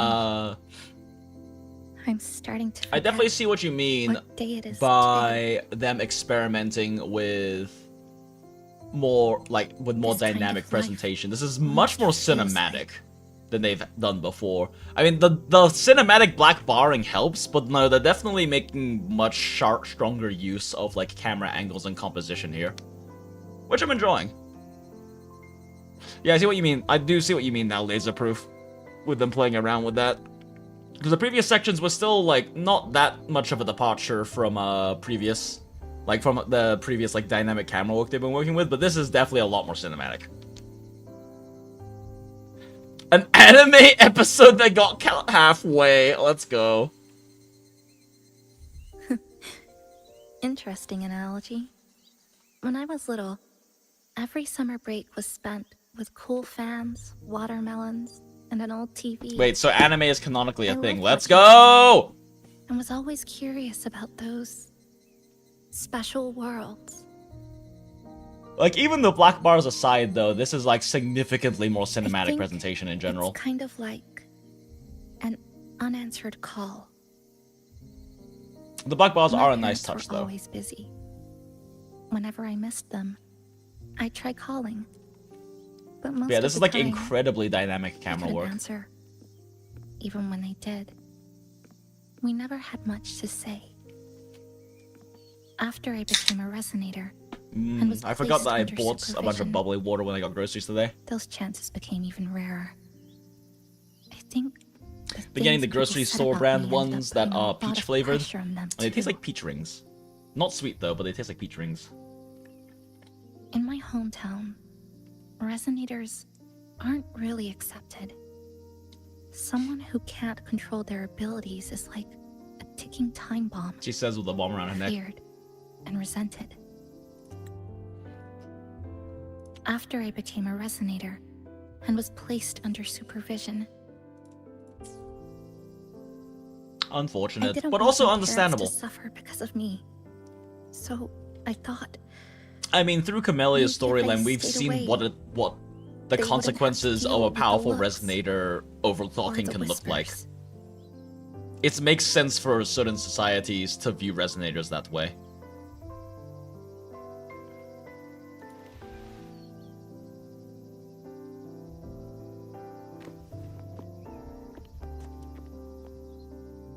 And that's I actually can't say we're very close.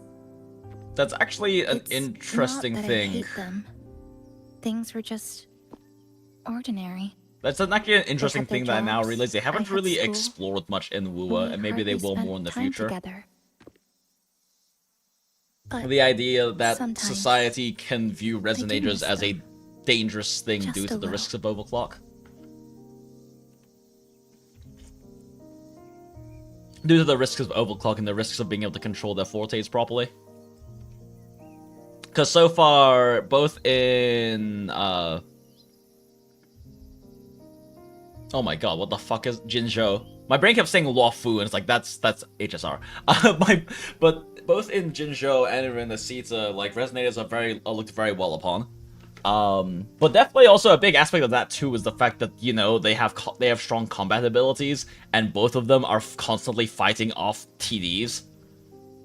So if, in theory, she comes from a more peaceful area that doesn't have to deal with TD outbreaks as much, and probably puts less value on the combat capabilities of resonators, it would make sense. It would make sense for the society to potentially fear and reject resonators due to the dangers that they naturally present. I'm not saying that is the case with her society, and like this is like the first glimpse into that we've even had, but I do think that's an interesting thing to explore, that they can explore in WuWa, and maybe should more. But I'm also a huge sucker for those kinds of storylines. There's a reason I like Arknights so much. So much of Arknights is about, like, a huge theme of Arknights is about the natural dangers of the infected and of those infected with neuropathy, and how that has been handled in terms of their treatment throughout many different areas and in many different like geopolitical states, and the consequences of that. That's like one of the primary things explored in Arknights, using it as a way to explore the ideas of like discrimination, racism, sexism, all these kinds of things, but also from a more understandable angle of when people with neuropathy die, they literally turn into dirty bombs. Like, it is understandable why people fear the infected so much in Arknights, because being infected is a horrible, painful disease.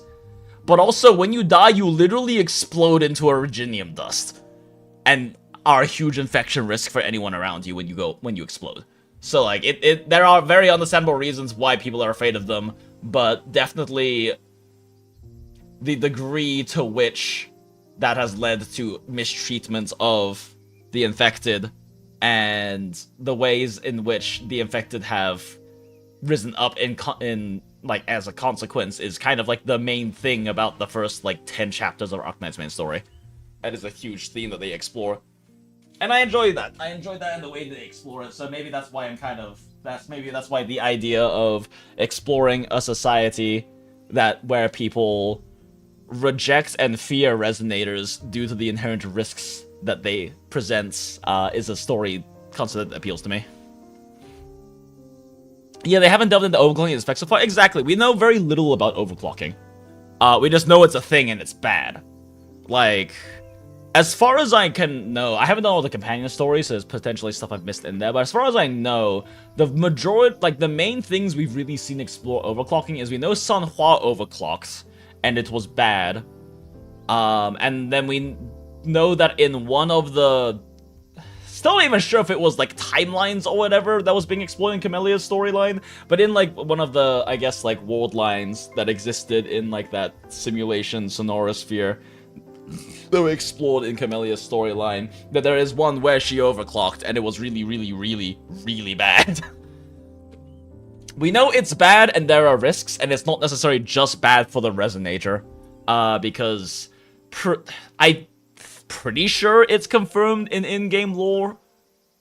I might just be, like, misremembering or making this up in my head, but I feel like I remember reading stuff in the game and stuff happening in-game, talking about how, like, basically overclocking is a resonator, like, massively losing control of their power and then going crazy. Which very much fits with what we've seen with Camellia's storyline in the one where she overclocks. But definitely not explored much yet. And I think that's a missed opportunity. And I know for a fact that that's the kind of themes and story that Kuro can write really well, because that is the kind of story themes and like more interesting, darker philosophical explorations they do in PGR.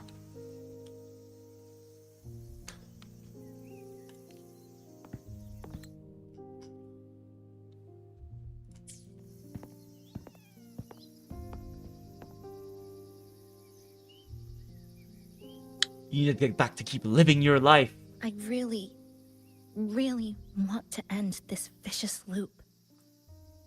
I do I've respect already how much tried Chisa. so many times. I really do The respect how outcome is Chisa always has the been same. trying so hard to retain her humanity and intentionally not desensitize herself to the horrors that she has to constantly experience in here. Every time the lament struck, you That's a moved difficult toward choice to Neon make. Tower, against the tide of fleeing citizens.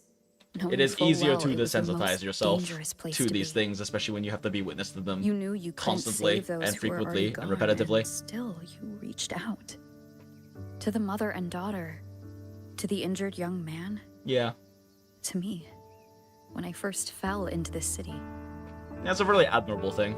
And definitely not the You easy thing to knew do. that in this endless It's much loop, easier to saving desensitize someone yourself. didn't change a thing. It's part of why it's But still, part of like your natural not survival reaction. once did you ignore a cry for help. Generally speaking to that. So, you appeared Wow.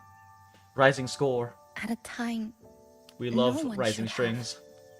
in the most dangerous place, beneath the lament's shadow. Yeah, okay, this is definitely not It just them wasn't experimenting with more luck or like dynamic coincidence. story presentation. The This is very Sonora cinematic isn't story fully sealed presentation. anymore. So Mika cracked it open, and from the moment Like we the met, score timing is the loop had so already much begun to more loosen. intentional for emotional conveyance here. They're doing a much better job right now with the score for the Which storytelling than means they've there's a done chance to break largely it in the past for the completely. most part. Some I'm exceptions, willing to but put my faith in you. Let's seize that chance together.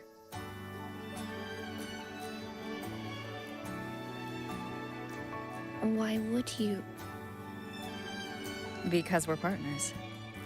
Isn't it only natural for me to trust you? let's go!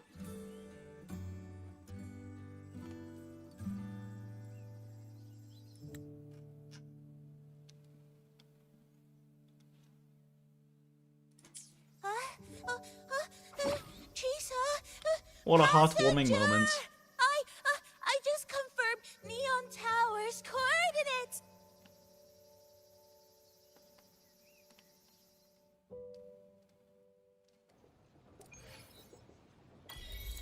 Rover has too much Riz. True, but that's definitely, I think, a nice application of her Riz there. Helping, I mean, she's helping a younger person who is not as sure or confident in themselves and their actions, and helping them understand why the way that they choose to live is admirable. And I think that's they have been doing a better job with Rover in the past few patches story, definitely.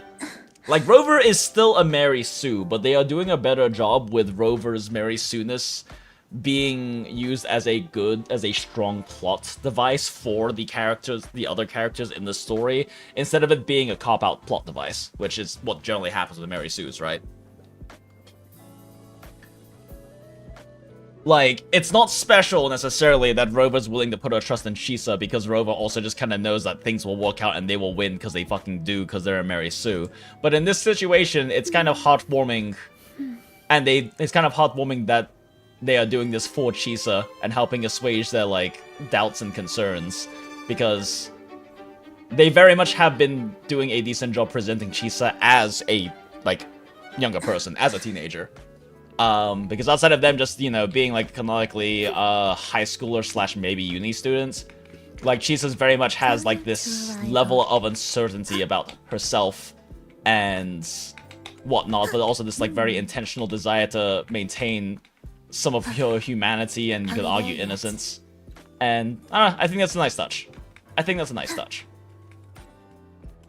Hydration check? Thanks, Dread.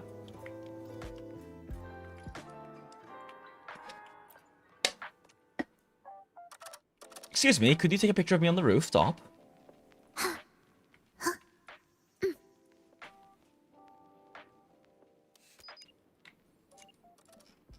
Take a photo to commemorate her Hanami trip. There you go, girl. You're welcome. Thank you. Now I can tell my grandpa and grandma that I've been in the big city. Aww. Ah, so this is my last wish. ... Evaporates. Camera obscura. Yay, I'm glad we could help her take a photo of her feet, chat. Wow, so cool. What do you mean? She loved the photo, deity. She loved the photo. It's exactly what she wanted to show her grandma and grandpa. They're turning the Mary Soonest into the equivalent of All Might's thumbs up. That is a perfect way to put it, actually, Laser. I did not make that connection, but you're so right. They are very much turning the Mary Soonest into the equivalent of All Might's thumbs up. Yeah, Rover's like, go now, child, achieve character arc. Exactly. And like, that's the best way to use a Mary Sue, right? Or that's one of the best ways to use a Mary Sue and to use like an overpowered character, right? Because I mean, that is like All Might's whole thing. But All Might is All Might is an overpowered Superman proxy piece of shit, right? Like that is his entire thing, is being so goddamn overpowered. He is like the defining individual of hope for his entire like era and generation and future generations. But they do such a good job in My Hero Academia of using that as a very strong like narrative tool to enable other characters' growth and arcs and all of that kind of shit. So yeah, that's a very good way to put it. A very good way to put it is that they are doing a better job of making Rover's Mary Soonest into an All Might's thumbs up. Damn it! Now I want to make. One sec. That's another. That's like another emote I want to make now. Is like a Rover All Might's thumbs up. I'm adding it to the list.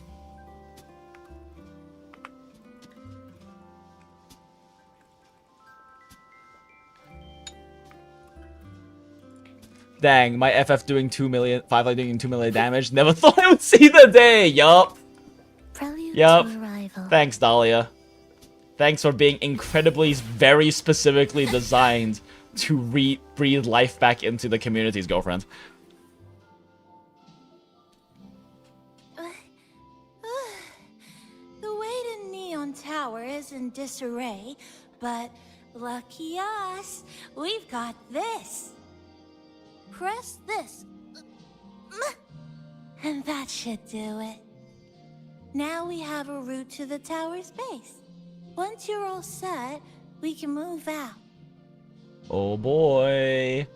Story progress. We have so much story left to do though, chat. Like, holy fuck, we're... Shall we decorate today?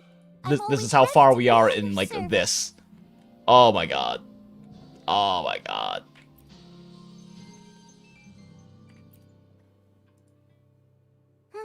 To the tower.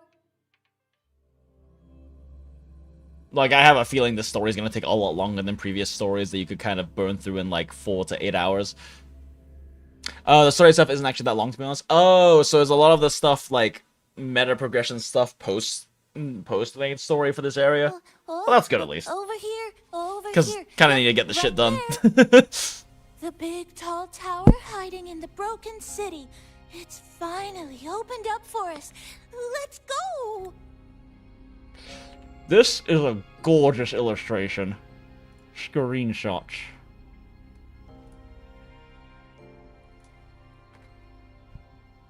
Add it to my middle note real quick, actually.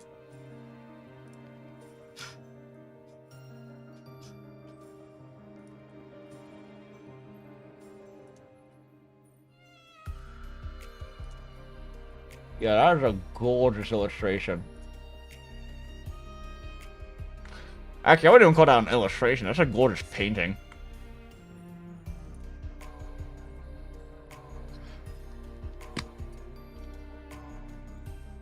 Yep, I legit finished its entirety while you were distracted started after your stream started. Oh, okay, that's good. No, let's approve. This story has so many pretty screenshots. It really does. They're definitely really amping up like how cinematic this is, and I'm a fan. I mean, there were a lot of pretty screenshots in like the previous just like sequence as well, but that's just a gorgeous painting. So much dust. Then again, Kuro's art team's always kind of gone So much fucking rubble ham. from the city scattered in here. Especially in Great, loose PGR, their art team is cracked as Not shit. just that, everyone. We need to bypass all this and find a way to get to the top. If Sumika really made it this far, she would have left signs for me to follow. Let's go. Why sue Mika when you can sue Yuka? That's still a terrible joke. Oh, they're capybaras. I was hoping they were pigs. I knew they were gonna be capybaras, but I wanted them to be pigs. Pigs are much cuter. Whoa, this is... The Fraxidus referred to these as light arid glow crystals in their reports. Might be lament residue. Just like before, we should be able to clear them out to restore the area. Jonk.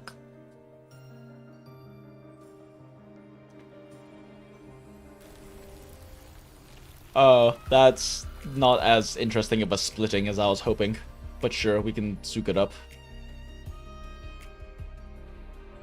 Oh, look, a shiny stone. It's Sumika's amber. Oh my gosh. So pretty.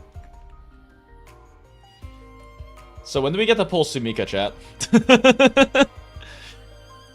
She's so pretty. Oh no, why are her legs crystally?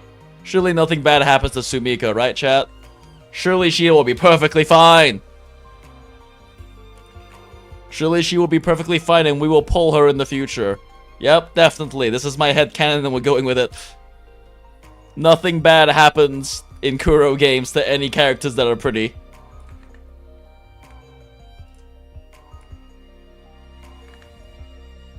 She does actually remind me a little bit of, God, what's her name? The, like, side character from Bianca Alters, the Bolters, events. Who was like, oh, look at this very, like, cute butchy, like, short-haired butchy character they have here as a side character. Oh, she's cool. Maybe she'll be a pullable A rank in the future. And then awful things happen.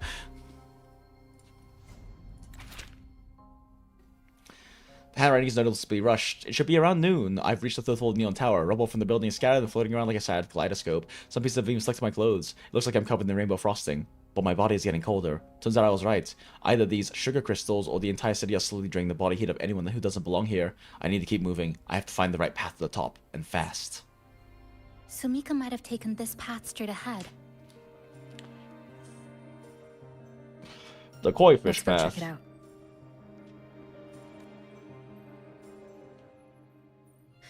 Sumika said her body was getting colder. It is unusually cold here. There's a strange sensation of warmth being pulled away. Yup, my bones are starting to shake. Whatever is causing it, we need to stay sharp. And now we can advance because I don't want to miss voice lines. More eerie glow crystals here. Let's clear them off. Sumika's notes might have been buried beneath.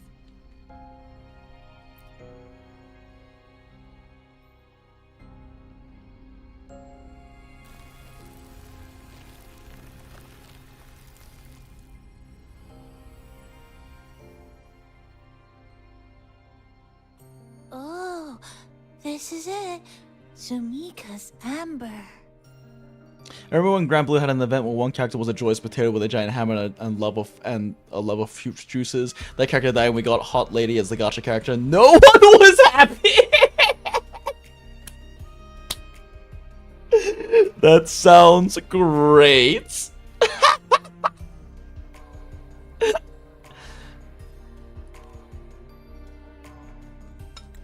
Damn. Sumika, no! Surely she'll be fine and we can pull her like Booling, chats. Surely we get another... We get a... Definitely we will be getting a another... Black Shawl's blue-haired little cutie as a pullable A rank, right? Surely Sumika will be perfectly fine here, chat. Nothing bad is going to happen in bossing Kuro games.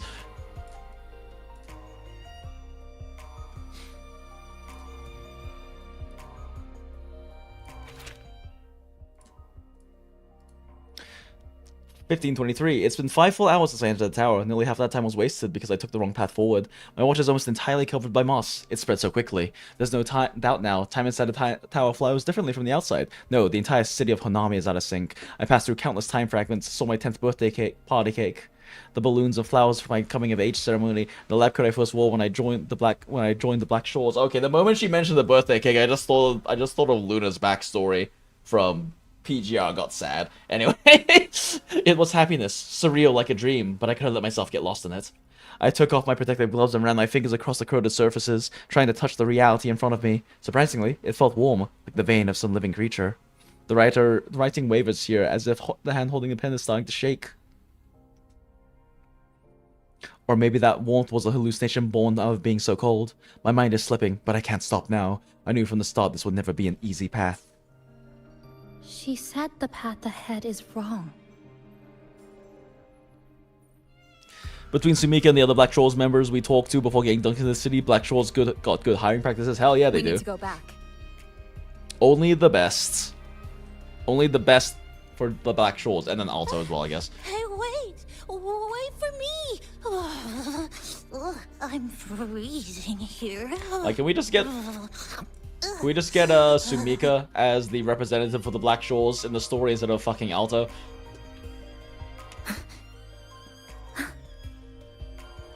Eye of Unraveling.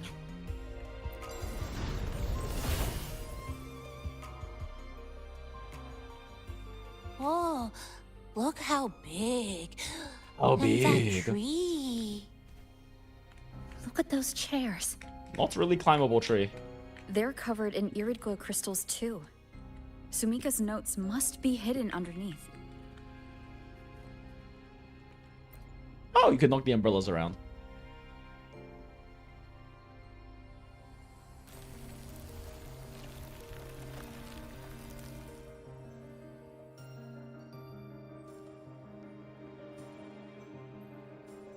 Sumika, no! You're too pretty to turn into a crystal and die, Sumika.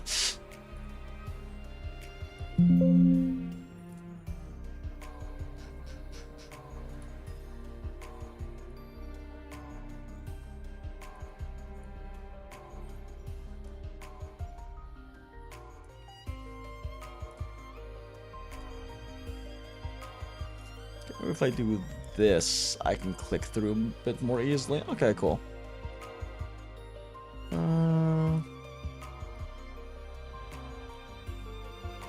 Okay, there we go. Okay, I can stop alt-tabbing as much, I guess.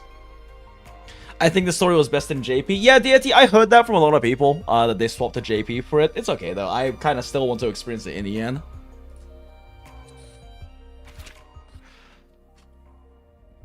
The handwriting is distorted, yet forceful, pressing deep into the page. Endless fragments of time. I didn't expect to witness my entire life play out in this place. Honestly, it was a good life.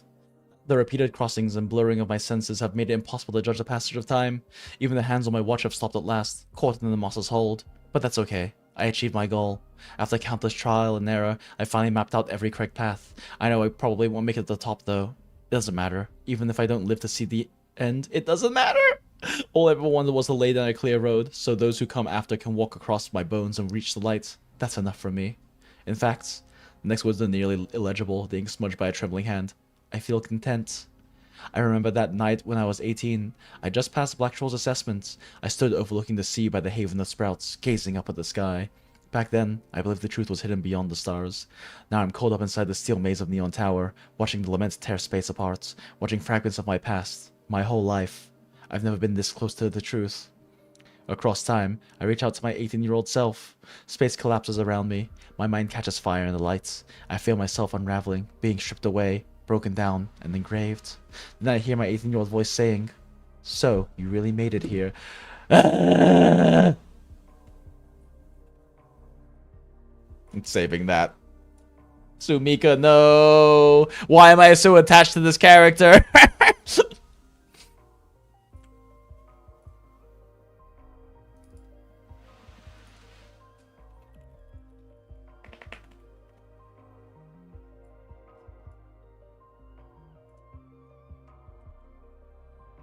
Why am I so goddamn attached to this character, chat?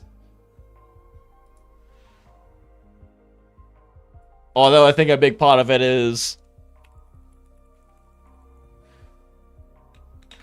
Although I think a big part of me being attached to this character is that her design is really good, and I'm kind of mad that they made her design look so good as an NPC.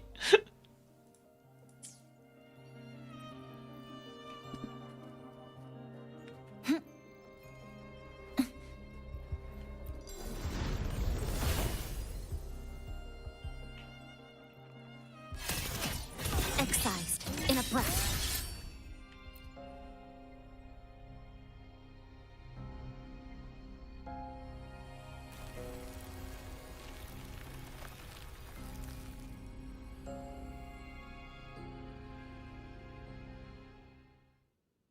Oh.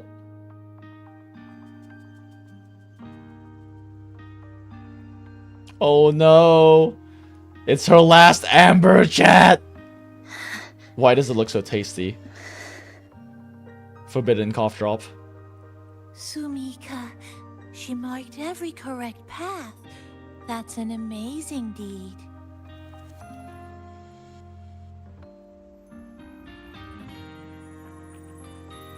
I guess her last act was pulling Rover in here.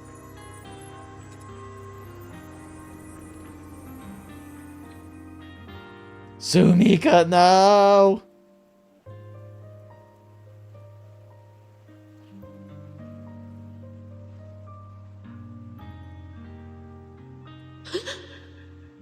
What's that sound?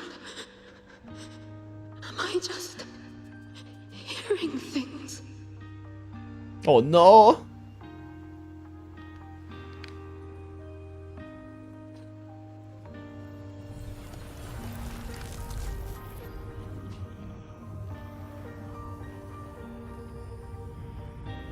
Are those people from the Black Shores? Why is she British, chat? Why is her voice hot too? Can you see this entrance?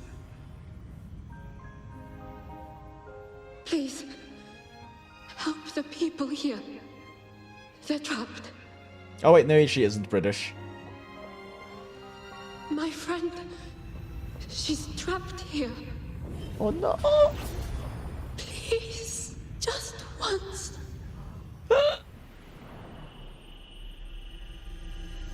Let me win.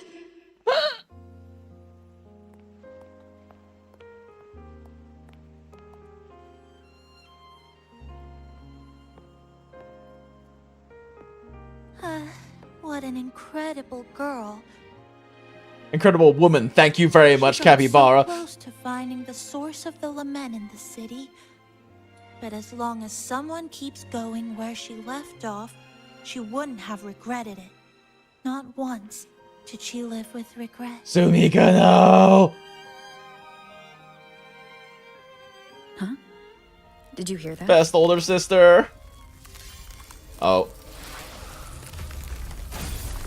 Oh. Sounds like the space inside the tower is Oh. being sliced up. How did we miss it? Is it because the lament here is different from the one outside? Or maybe the tower itself has already been consumed by the lament and has become a part of it. Rover, Namipon, take my hand. Okay, Jesus. Rover, take 4 fingers. Namipon, take the thumb. Oh! Huh? Oh! Oh! Probably should stay close to the start with. So many Black Troll members get Space has sacrificed. just been So sliced true, so again. sad. The temperature's dropping. Ah, of course my fucking instant But replay there's isn't no turned on. frost Damn or it. ice anywhere. Could it mean this tower really is absorbing warmth from human bodies? Just like Sumika suspected? Sec chats. So I can't instant replay. I want to see if I can rewind this a little bit. There was like a specific moment there that I kind of wanted the screenshots. And perhaps use as an art study.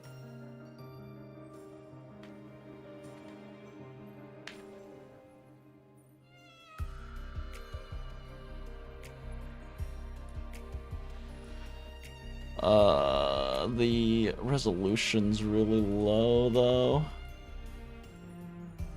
Oh, okay, actually it's not too bad. This is a testament to my connection with the world around me, and it's very much my companion now, bearing witness to everything I've experienced on this journey.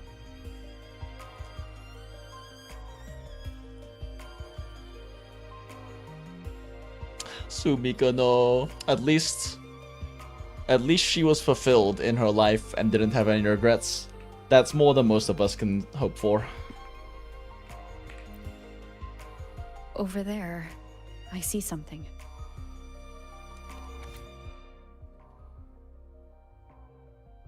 Research report.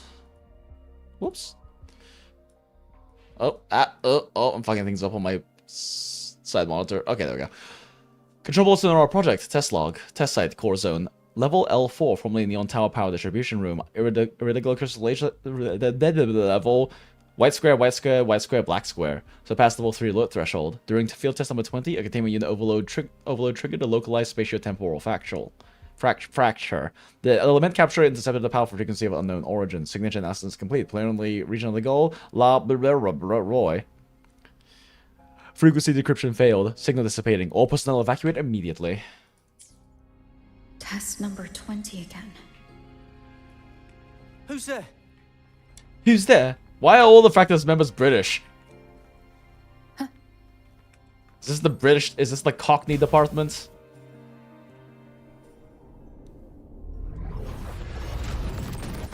What is this? Oh, you motherfucker. Is it running to the very heart of the lament?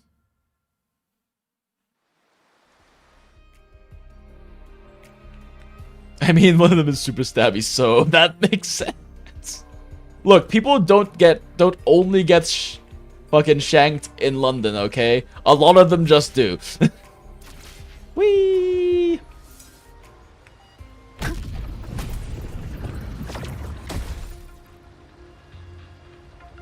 Oh, no Chisa, just Rover. Everything's getting slooped up, chat. Oh, this is fun design. Whoop. WuWa has been getting very good with their set pieces. This is neat. Let's not go back this way. Nothing really, okay. Whee! Oh, fun.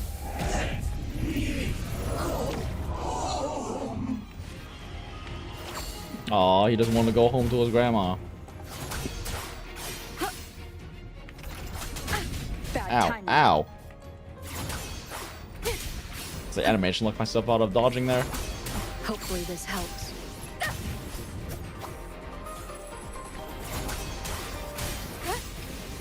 The wicked will face judgment. Fish! Big mouth hole fish. Okay, this is neat. Oh! Oh, shit! Ow! Huh. Controls feel a little awkward for this.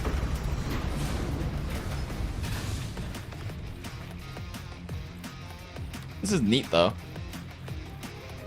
Even if the controls feel really awkward. Oh! Oh!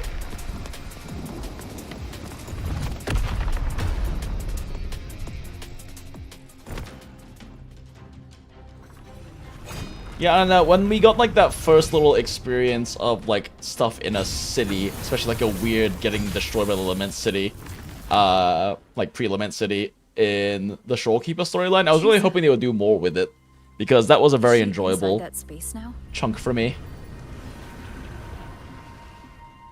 I don't know. This is like this, especially when we're considering the implications in the actual greater world lore and everything, is so much more interesting to me than like the random bullshit in Rencida. Chisa. I wish this was first person like the Gabriel. I forgot about the fucking neon. Oh fuck. Whoops. I forgot. I didn't realize that was a quick time event one. I forgot about the what's it, Mirror's Edge Galbreda segment. Neon White Galbreda segment. That was a lot of fun. Too bad we're gonna get to do that once. Fucking false sovereign piece of shit. Whee! Ah? Do I even have to input anything?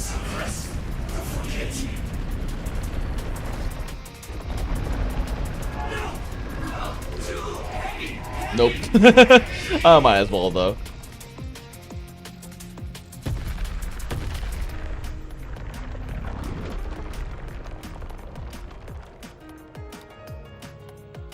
Yeah, they are getting pretty good with their set pieces. This is quite fun, quite entertaining.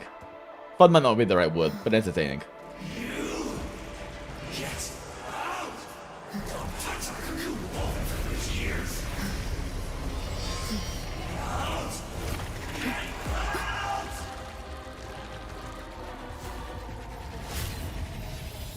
So why is the Dark Tide False Sovereign manifested here?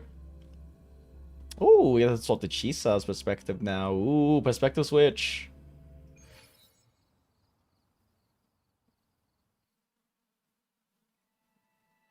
One whole hour ago. Because new models are expensive? Fair, Gagodan.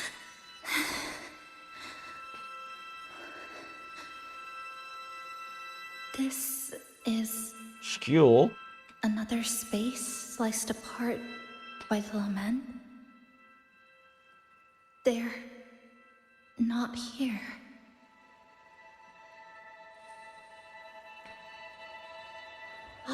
Is she the transfer student? Probably. Hatch is a supervised resonator. Better keep our distance. Oh, they're doing it, chat. That explains it. Look at that thing on her neck. Oh, that's why she has the thing on her neck. Why That is she makes sense. wearing that? Creepy. Is it because she hurt someone? They're exploring a Just look at society her. that fears resonators. She's terrifying.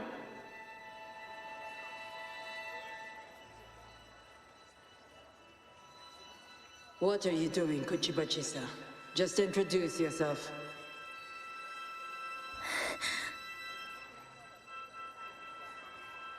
I really wish they released teasers of future bosses instead of reusing bosses that don't belong. I mean, the thing I question is if it actually does belong, right? Like, there's the possibility it's just kind of like a lazy asset reuse, and there's the possibility there's actually greater lore implications for the fact that that like coalesced manifestation of the lost souls or whatever, and the lament there is the false sovereign. Like, I'm wondering if there is a greater lore implication for the fact that they did choose to use that model out of all of them for it, since the false sovereign was like a amalgamation of the Dark Tide, right? I think that was what the false sovereign was, because they went the Thronodian. Fuck, I don't remember now. Jesus Christ, it's been so long. It feels like it's been so long since we did the Augustus storyline. But the false sovereign was, well, they were like the manifestation of the Dark Tide, right? An accumulation of all of that TD energy. So there could be lore reasons why here in this, why the manifestation of the lament here is also a false sovereign. I just wonder if that's I want to assume that it's an intentional choice. Whether it is or not, I want to assume that it is, because I don't know. Like, they could, like, I want to hope that with the amount of money WuWa has, and the amount of, like, work and effort they put into each of their patches recently, that it was an intentional choice from a lore perspective. Very much could not be, but I think the excuse was going to be like how in 2.7 they said that the Dark Tide draws the boss from Rover's memories. Yeah, maybe. I can't remember. The problem is I can't remember all of the lore stuff around the false sovereign is like part of the problem. So I'm like grasping at straws and hoping that there's a greater lore amplification, and maybe it's one of those things that one of those lore video essayists on YouTube will talk about and theorize stuff about. But yeah, I'm hoping it's intentional, I guess.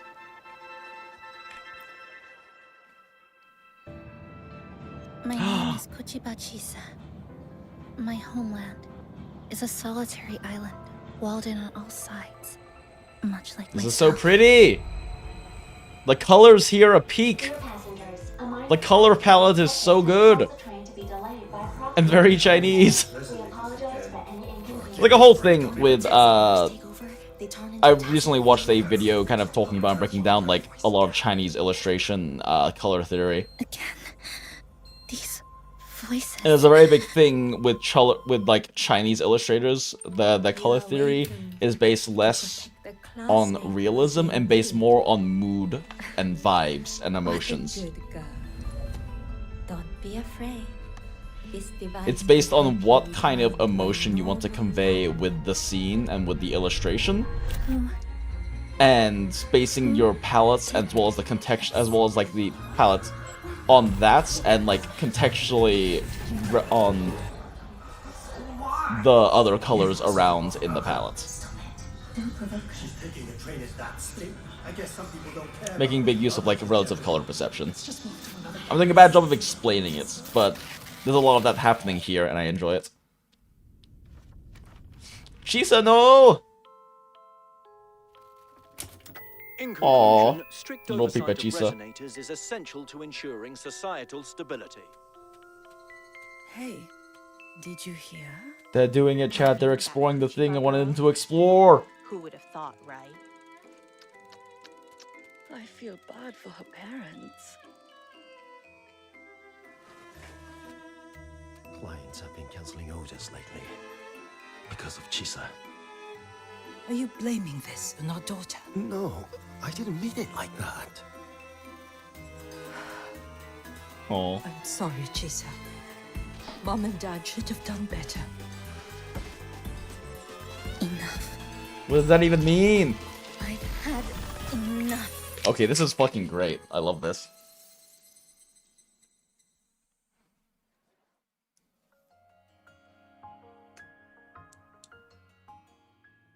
Like, the art in here is such a vibe, chat. This is Shasho Cafe. Chisa! Well, I'm glad I started my instant replay because I want to save that. You.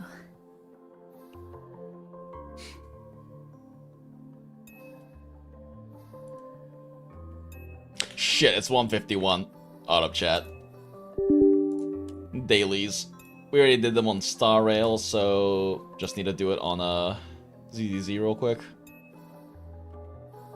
Hopefully I don't have to update. I'm pretty sure I already did.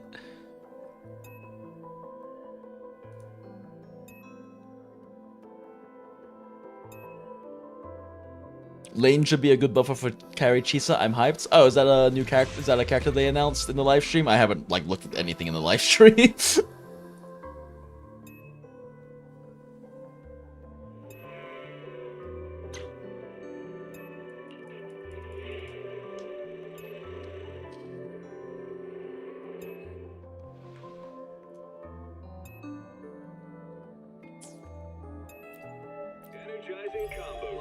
Okay, that should free things up a bit enough.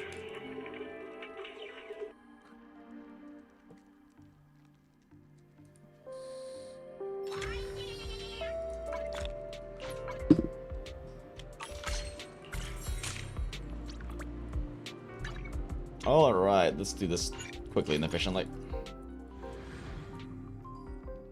Oh, Lene! The Gyaru, I can't spell her name right. It just looks so wrong in my brain. Yeah, no, Lene. I mean, I get you. Yeah, okay, yeah, Lene. Yeah, you said Lane. I'm like, new character? Question mark. Are they also releasing an A rank along with Lene and Monye?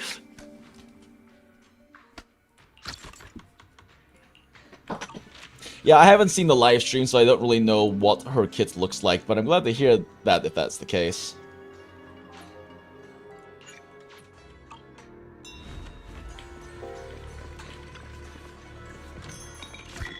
Wow, wow, wow, wow, wow, wow. Ooh, it's glowing gold, chat! Let's go, 60 polychrome! That's a good omen, right? Oh, I don't even have a 10 pole to throw. I was like, that's a good omen, let's throw a 10 pole. I don't even have a 10 pole to throw at Banyu. Dial in took everything, Jess.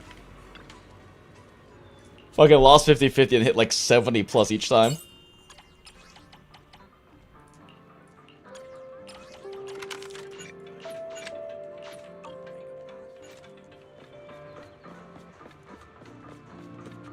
Damn, Soldier just ran through that child.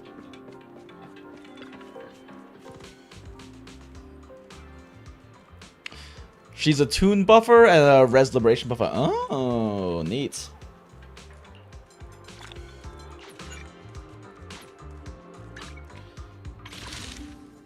Oh god, there's so much ZZZ catch-up to do in the next 2 weeks.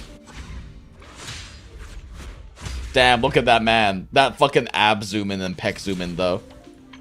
That's a man.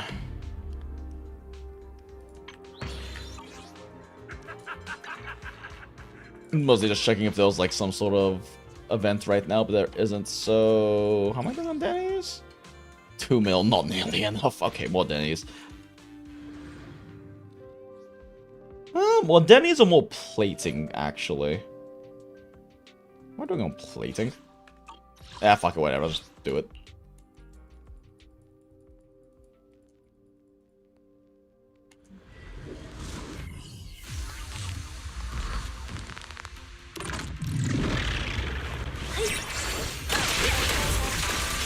Is it my shift? Intercept! Customer service follow-up! Great!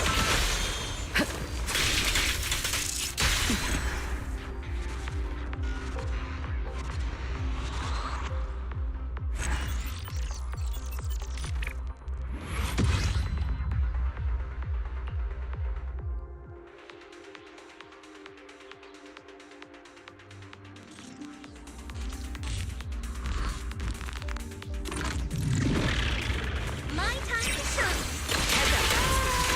Forward! You're not turn around!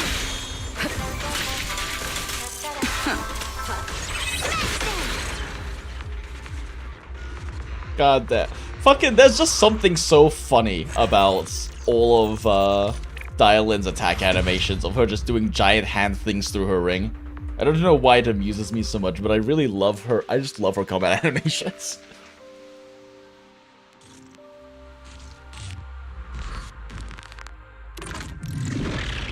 My time to shine! You're not one for complaints!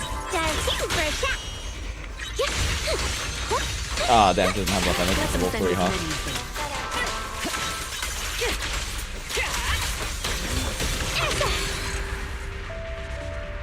It's just funny. Her giant fist things are just very funny to me.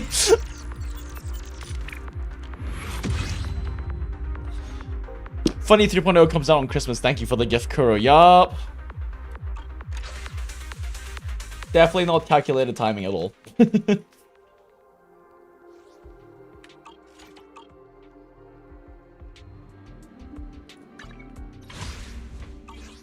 Oh, Ellen's the rerun for this patch? Huh. Yeah, I didn't really look at rerun stuff. Didn't realize Ellen was the rerun for the patch. It's an interesting choice, considering they just released the Adhari, who's a different ice carry.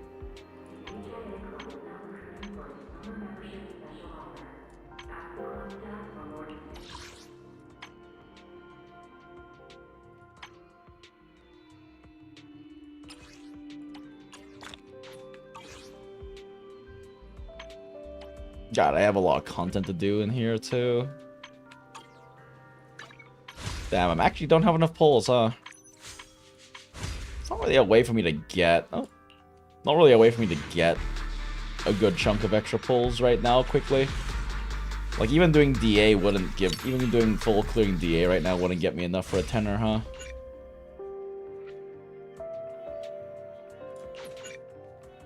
I don't have enough monochrome either. I really did just throw fucking everything at Dylan. Oh, wait. Okay, we have enough for a tenner here.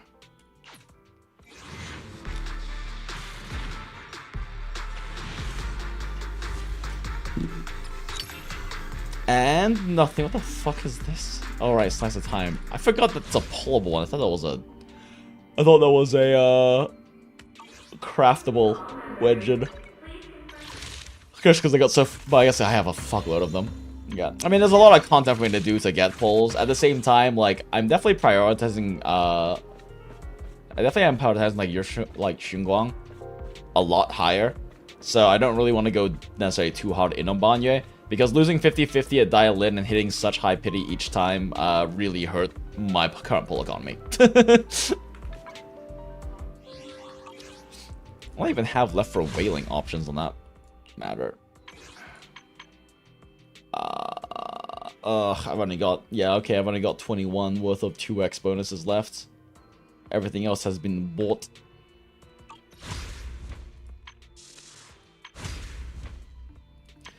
Because I'm definitely pulling Yu Shengguang, and I'm also probably getting her Wenjin, honestly. I really like what I've seen of her design so far.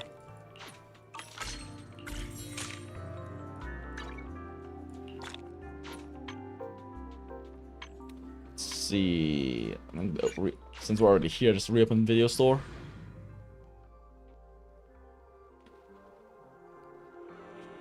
Christmas morning. It's gonna be me next banner, take all my pulls, smile.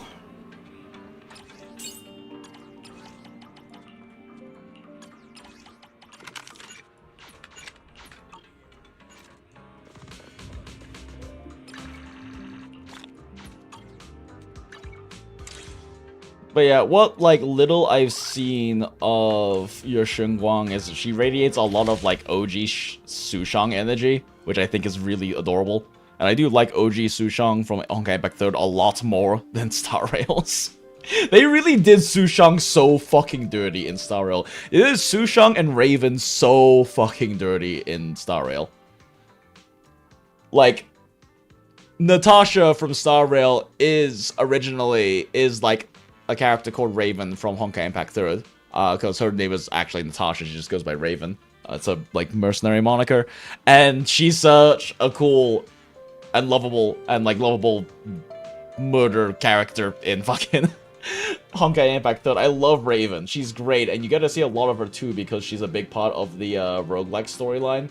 And they did her so fucking dirty by making her into Natasha in HSR. And Back had some work things, seems to still looking at this place. Look, we were doing dailies, okay? Before 2 AM here, alright? We are. Is she a murder hobo? She's not really a hobo. But she is a murderer. Raven... Yeah, this is what Natasha looks like in fucking Honkai Impact 3rd, by the way. This is what Natasha looks like in Honkai Impact 3rd. They did Raven so goddamn dirty.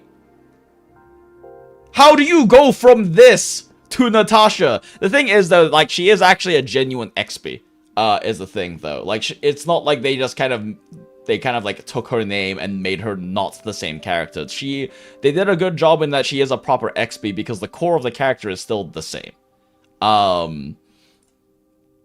Because the big thing about both of them is how much they care about and love children and will do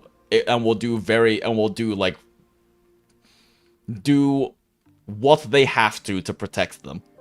Because the thing about Raven is a mercenary and assassin for hire who gets hired by Kevin's faction in Honkai Impact 3rd.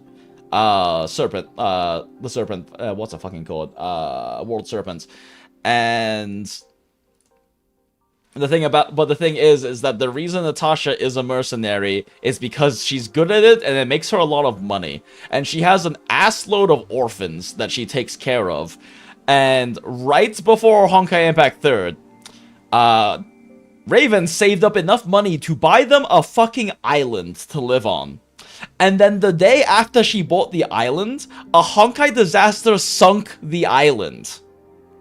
So now she is mercenarying again, because all of the money she had earned for their future literally sunk into the middle of the sea. And so she is working hard, she is like working hard like orphan adoptive mama, doing lots of murder so that she can take care of all of the adorable little Honkai disaster orphans that she takes care of.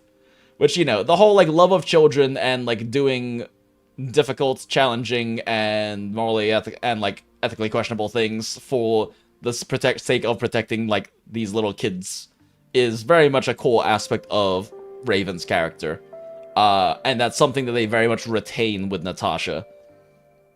But they still did her so fucking dirty, chat. How do you go from this to Natasha? Okay, that's funny.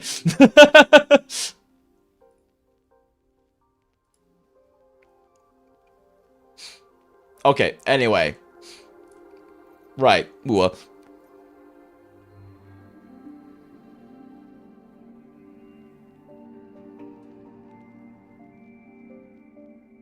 She's an apothecary. She's a doctor in HSR.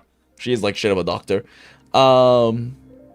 Sushang in HSR will forever be a favorite of mine purely because early game, no proper DPS. I try her against the Dia boss. Me on Discord. Ayo, Susu fucks. Susu fucks. Friends, 20 minutes later. Susu fucks. That's funny. To be honest, I really hate all the, oh my god, this character is an XP of X. I like Natasha and HSR, though I wish she was stronger, but that goes for like 90% of 4 stars. Yeah, I mean, I was about to say, that's just every 4 star, right? And it's unfortunate that Natasha never gotten, well, A ranks, but yeah. It's unfortunate that Natasha never got an S rank in Impact. She never even got like a future version. She just got Midnight Absent, and that's it, unfortunately. Which is kind of surprising with how integral she is in the main plot, and especially in like the especially in the Elysian realm. But shrug. I mean, I kind of like the XP thing. The thing is, I like the XP thing when it's well executed. And I do kind of think they did a good job executing with Natasha in HSR. I just don't like how they executed it. Like, I'm not saying they did a bad job with her as an XP. They do retain the core of the character, but put them into a different world, which is the entire idea of an XP. But I still think they did her so dirty with how they handled her.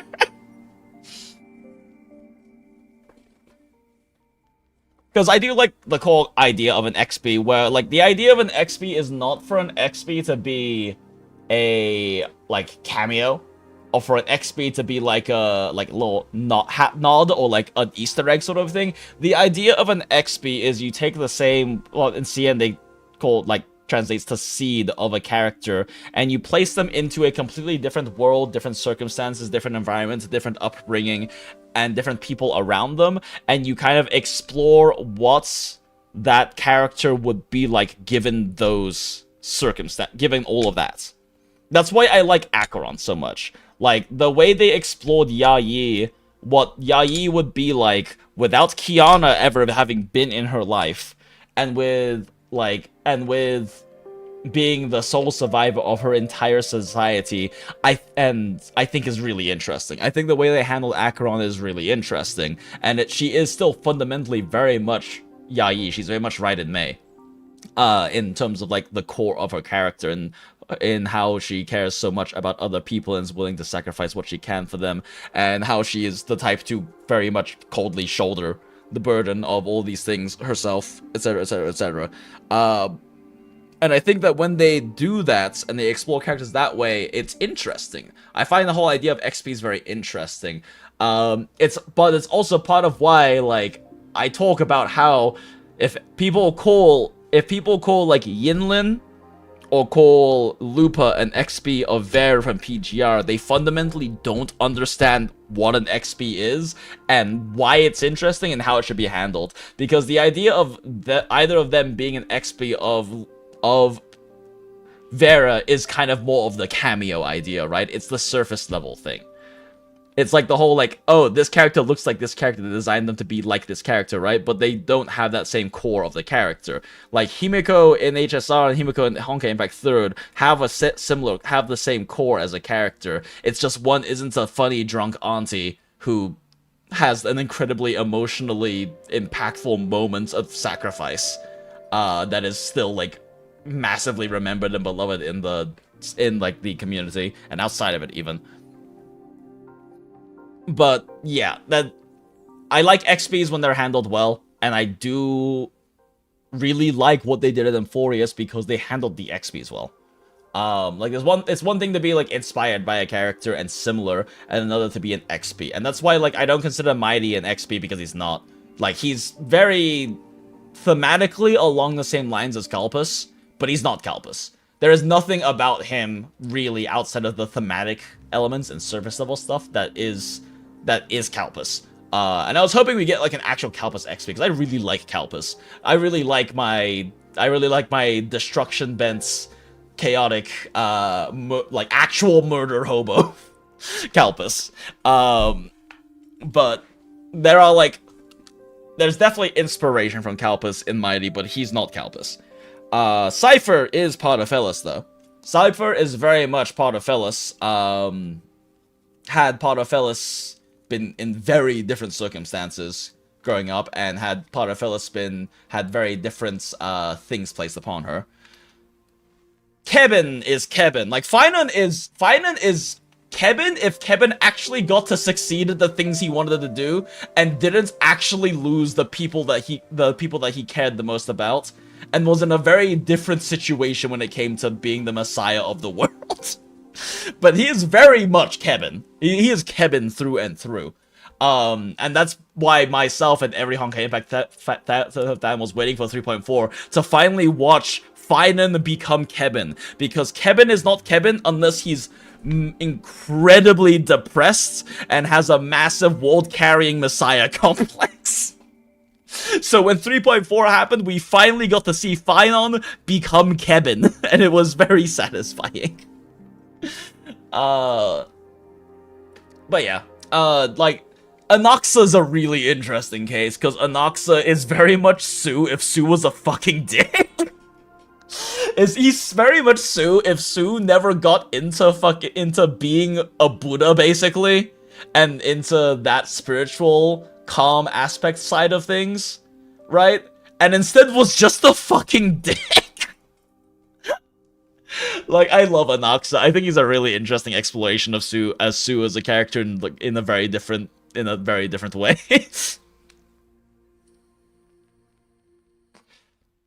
It's one of my worries about Enfield is going to be too much into the look. It's a character you like in another game, and most of the time, see the other version merely as a fan servicey version. Yeah, see, that's my concern too with Enfield, and that's why like something like Little Chen, I like that. Like I like the way that they handle it with the idea of Little Chen, because they're a direct tie-in to, you know, our Chen, but they aren't just like a nod. They're a descendant, and like that allows you to do some interesting things with that.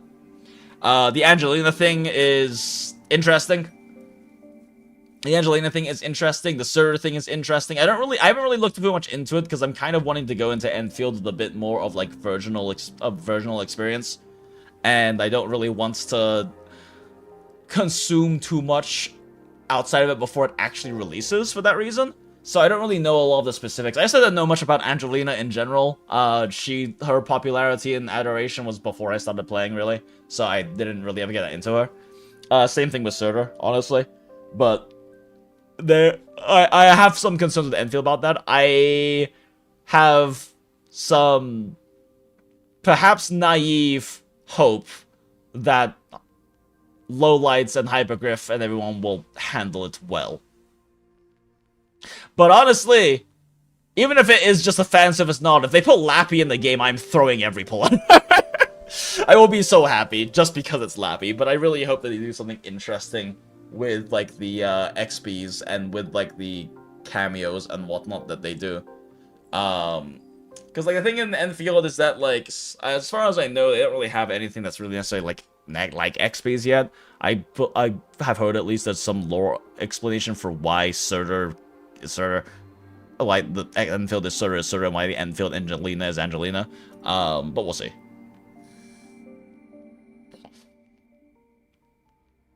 I remember when people called Jinxia Bambinata XP. Did people call Jinxia Bambinata XP? That's fucking psychotic. What?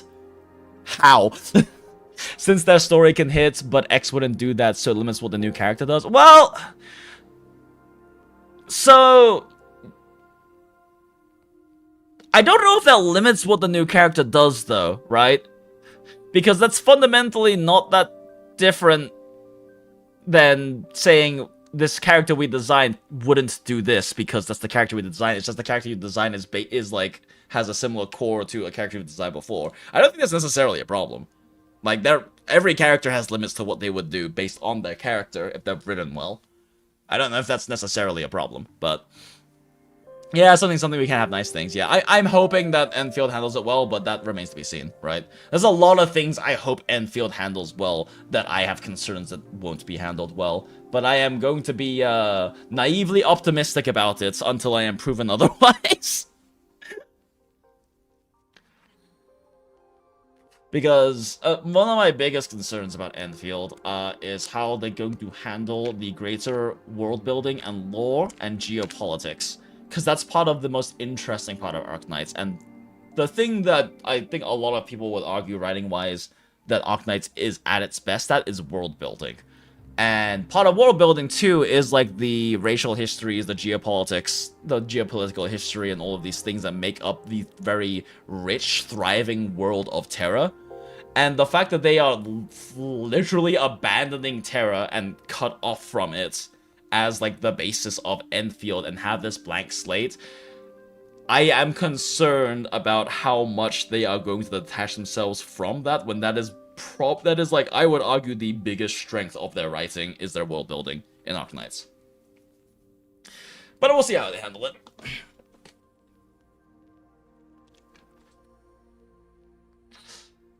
Isn't it Terra 2? As I understand, yes, it's Talos 2, but yeah, it's like a separate, it is a completely separate world from Terra. And as I understand, it is like literally cut off from Terra.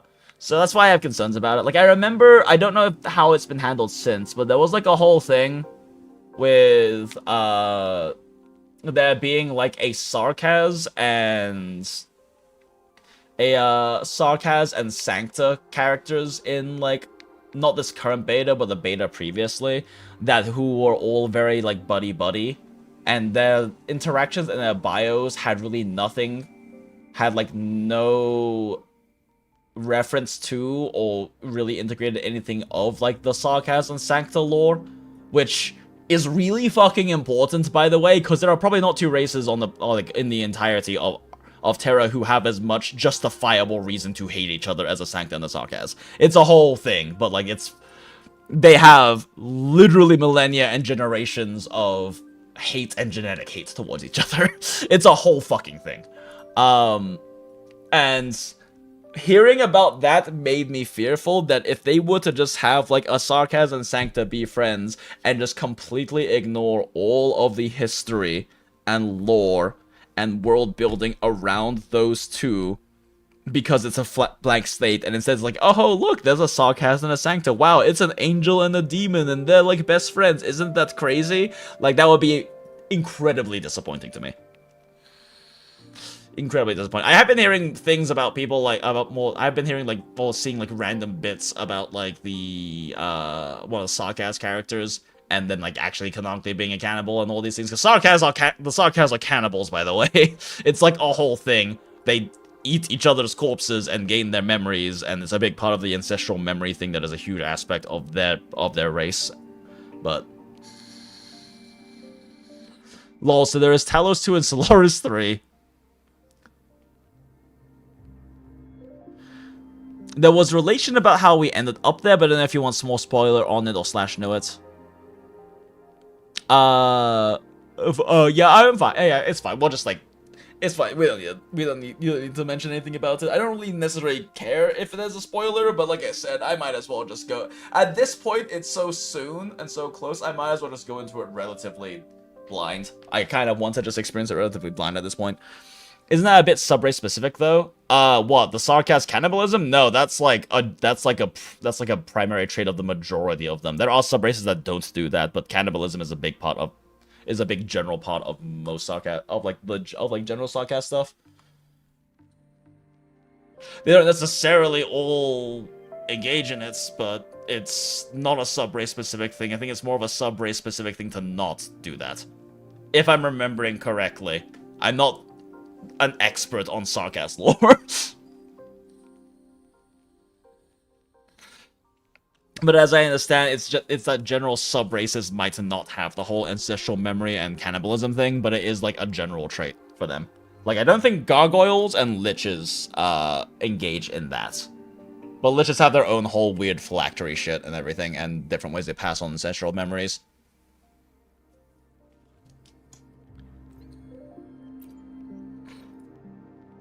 But I also could be wrong. I have not played all of the SARKAZ stories, and I'm not the most familiar with SARKAZ. I've watched, like, several YouTube video essays about it, and I have a degree of interest in it, but I haven't played through all of the SARKAZ-related stories in Arknights, so I don't have first-hand experience and information on a lot of it. Oh, right, we're doing a thing. Lock in. I gotta go to sleep soon.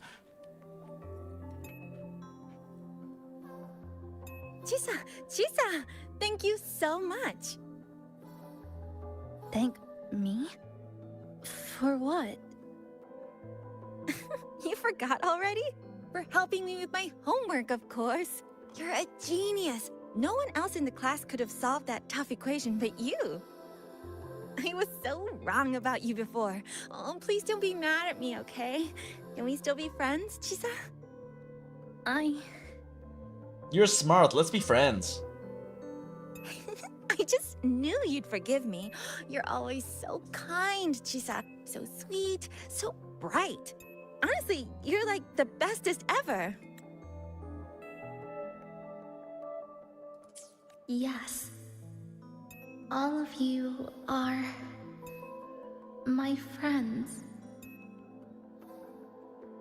I really like the sub-races though. The Demazi cluster was pretty cool. Oh yeah, no, I like the sub-race thing. I think it's a really interesting aspect of SARKAZ is all the sub-races, but how they are still all ultimately linked together in the whole like SARKAZ collective unconscious is maybe the wrong word for it, but the ancestral memory pool and everything. Like, I think it's very interesting how they have all these sub-races that are also distinctly different, but all still under this like whole big banner of SARKAZ and descendants of the TKAZ and everything. And that's why they, like, Arknights has so much cool lore and history and world building and, like, geopolitics and everything baked into Terra and into the races and everything, because, like, races and racial tension are one of the most, it's one of, like, the two biggest themes that are explored in Arknights, other than, like, the whole infected thing. It's like infected and like racial tensions are like the two biggest things that Arknights explores, thematically speaking. And I just have a lot of concern with how at the very least the world building from like the racial tensions, history, and geopolitics side of things might get fully abandoned. And like, it's just such a huge strength of Arknights. Like, that is one of, at least in my opinion, that is Arknight's greatest strength and what they are the best at in gacha. And maybe in gaming is that aspect of things. And I'm just worried about them abandoning that. Like, having a blank slate is nice, and it gives them a lot of opportunity to do a lot of interesting things. But if that's like completely abandoned and ignored and not integrated in any way, that would be disappointing to me. Right? Like with the whole like SARKAZ and Sancta thing. If it's just like completely all of that history is completely ignored with the SARKAZ Sancta thing, and that would be very disappointing for me. If it's somehow integrated that you know, things have moved forward since then. It's been what, potentially hundreds of years, I think I remember correctly, for like Enfield from like present time in Arknights. If it's been like a long time and things have moved forward and things have changed, and if it's like, or if it's like the like two characters being best friends despite that is kind of is supposed to be a departure from those like historical racial tensions in some way, and it's an exploration of that. And forgiveness, that's a different story, right? But if it's just completely like ignored and it didn't ever exist, essentially, that would bother me.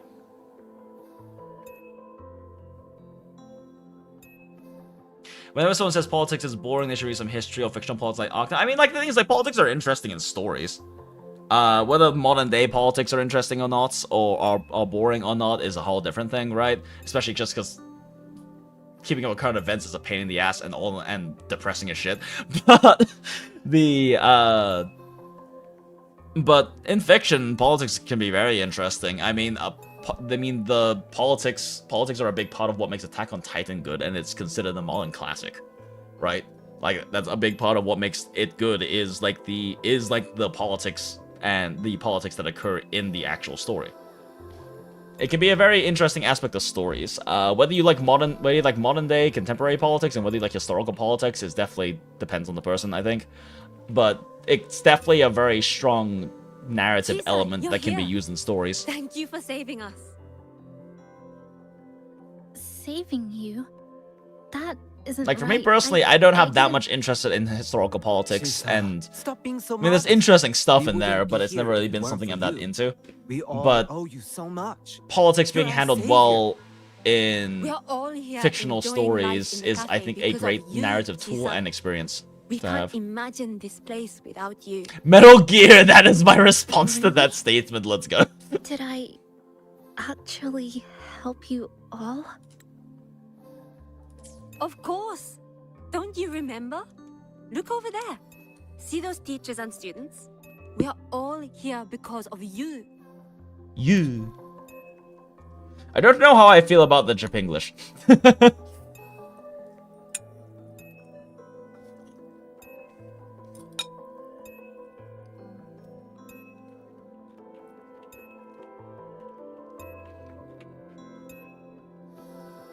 Look at everyone's smiles.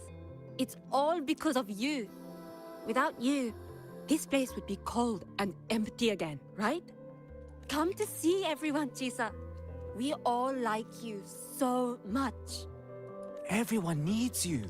Please, we want you to stay with us. A life like this feels great, doesn't it? To be loved, to be needed. Could you really give that up? Yikes. Why won't you come over, Chisa? Yikes. Why won't you come over, Chisa? Yikes.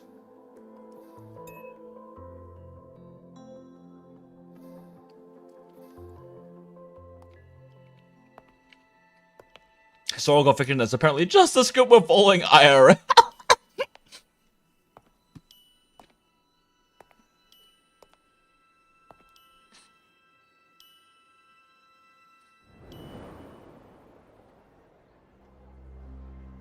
Just 1.5 more days of work, half then Friday and half day Saturday. Let's go, Gravius. Welcome in, good to see you.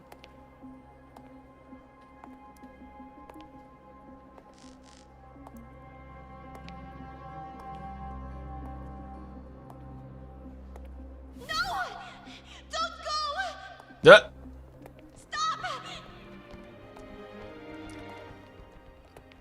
Don't be subsumed by the faceless horde, Chisa.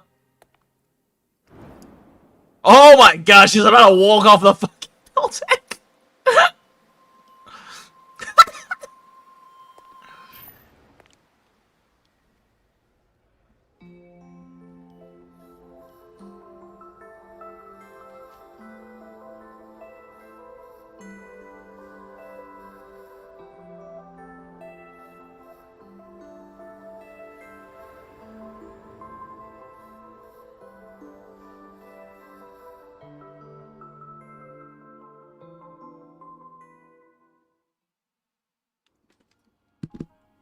Damn, the faceless phantoms almost made her int. Are you alright, Chisa? Do you feel better now? If you start feeling overclocking symptoms, you should tell me. Interesting. Don't worry.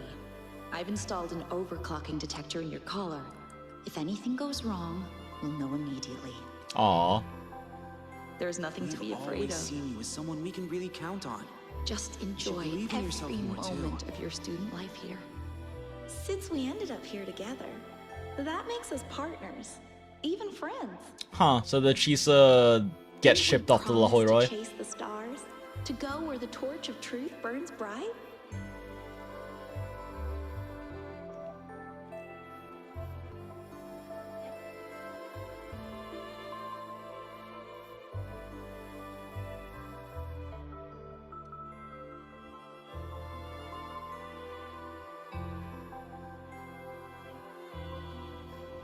Now if everyone would This just power not was leave always comments for the yours. week before Christmas, We smile. only gave you the choice to step into the stars, to seek the truth, and to protect the ones around you.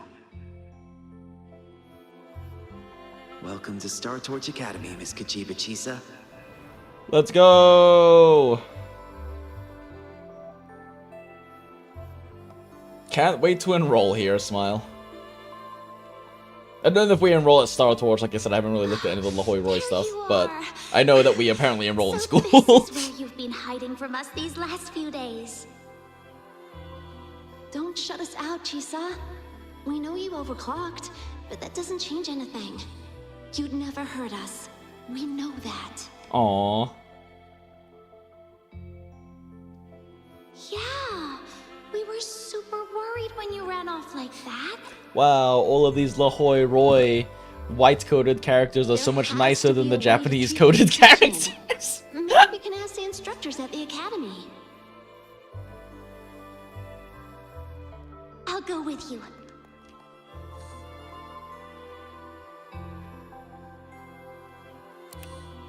Not saying that was intentional, but it's a funny observation.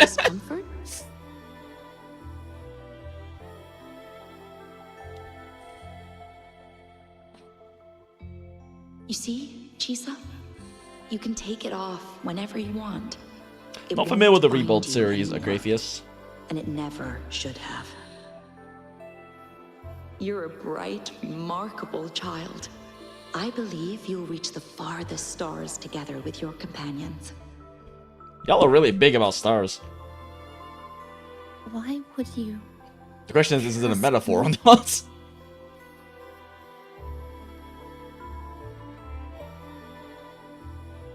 Because we're partners. Fuck, her eyelashes are so pretty. Isn't it only natural for me to trust you?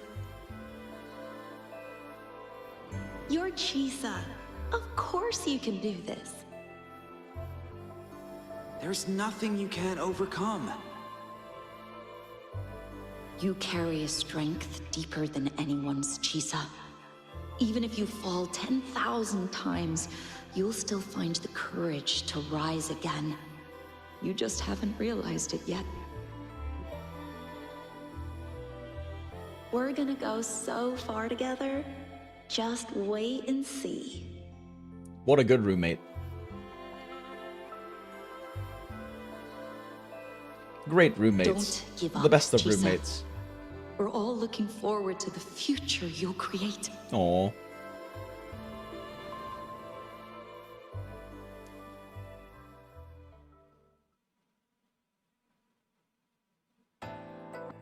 Oh! Chisa! Long time no see. I'm going to take care of yourself while I'm gone. If you ever find yourself in trouble, look for this path. Even without a guide, Sumika! you'll still find your own tomorrow. Why am I so attached to this NPC? So, go run to it. Nothing can trap you. Nothing can trap me. I'll find my way back.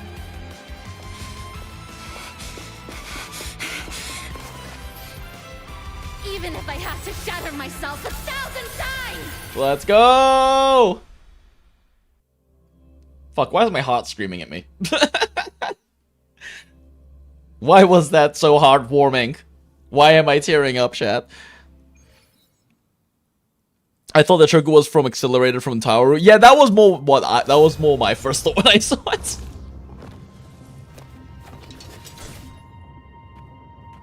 Hell yeah, girl.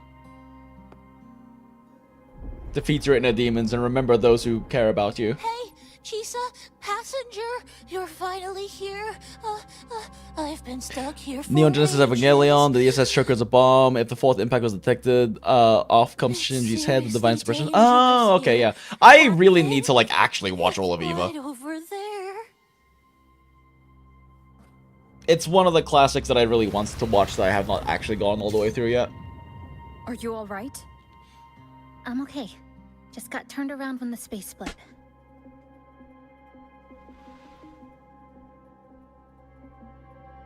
Well then?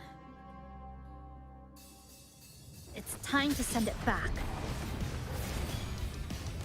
Bet, let's go. Destruction. I don't have the full Chrono Yif Yakujin.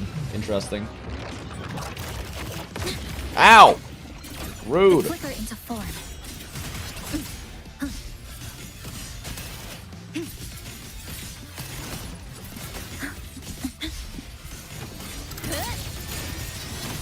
Hopefully this helps. Bad timing. Cutting through the numbers. Wind calls. Waves follow. The wicked. Hopefully this helps. Nothingness. Deconstructed. Flicker into form. Let's go! Hell yeah! Go home now. I love Nana Knight.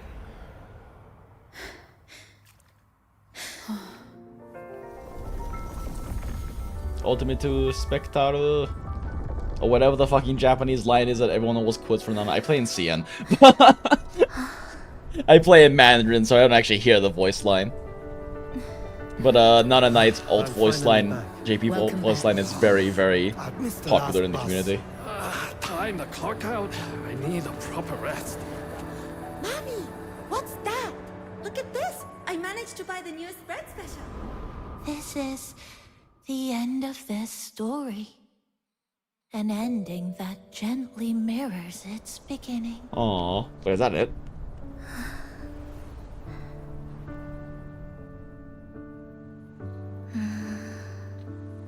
By the way, about that anomaly, I made a new discovery. Sumika! Buildings closer to the tower in the central district. The way the second hand moves. Ta-da! Superstar Namipon's here. Your coffee's here. Whew, it's still hot. Damn, yeah, they are going like hard cinematic with their story presentation here. This actually makes me really excited for 3.0 if they can continue like building on this Come on over for the storytelling. Oh, you know what, Mom? I tripped today. Just glad you're back. Just glad you're back, Chisa. Wherever you go, whenever it is, Aww. you'll always have a place with us. Stay safe. Stay happy. What a lovely ending. Lantern lights glow warm, curtains sway in tease and the boat comes home. Dear passengers, Goodbye, Capybara God. This Thank you for your is assistance. as far as I go. We'll...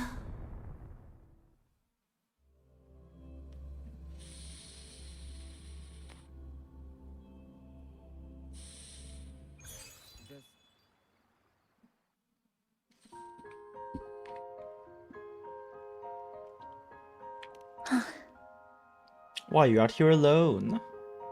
Where are all your friends? I still can't quite accept it. I know they died a long time ago, and they were only human reverberations that the Sonoro created. But now, they're all gone. You need time to accept that they're gone. Namipon. Even though we were only together for 2 months, every time I came back to the cafe, it was always there, waiting for me. No choice. I have to face it. Let's go.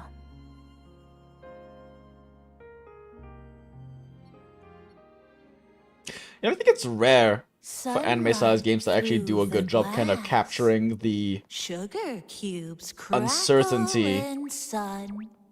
The scent and less cringe immature, like, worldview, I guess, more some worldview immaturity of, like, teenagers, but I think they're doing a really good job at Chisa. Ah, passengers, you're back. Nami-pon's not dead! What? How are you? Hmm? I'm brewing tea for you?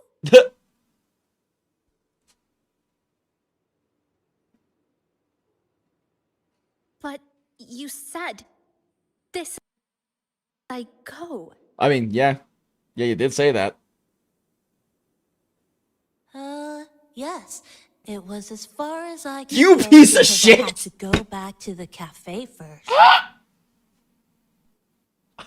You piece of shit!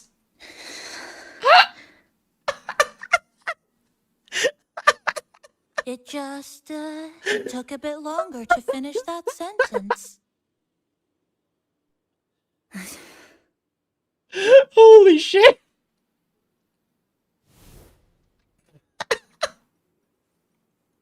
Okay, that's pretty great. What's wrong? Rat bait and switch, yup. Nothing. Forget it.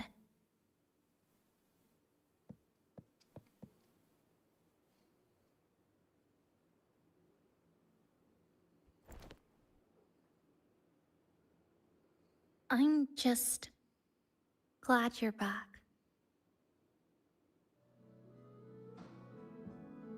I'm just glad you didn't fucking die.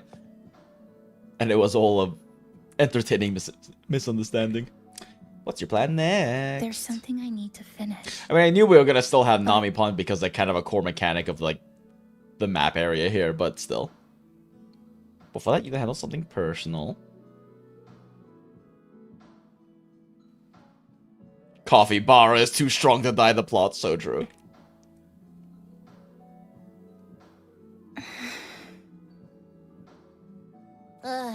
Always so reserved, Chisa. I'll say it for you then. My overclocking symptoms are...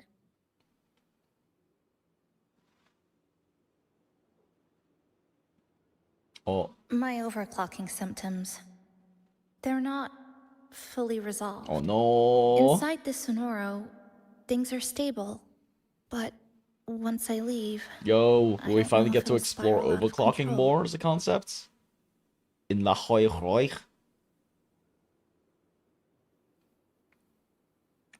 Still, even if I do overclock, I wouldn't just attack someone. Sumika once mentioned she had some friends, researchers, who might be able to treat me. The Black Shore! But I... Oh, you know, just... Oh, yeah, the organization I started. I might be able to find someone for you. It's cool. Coffee bottle or cappuccino bar?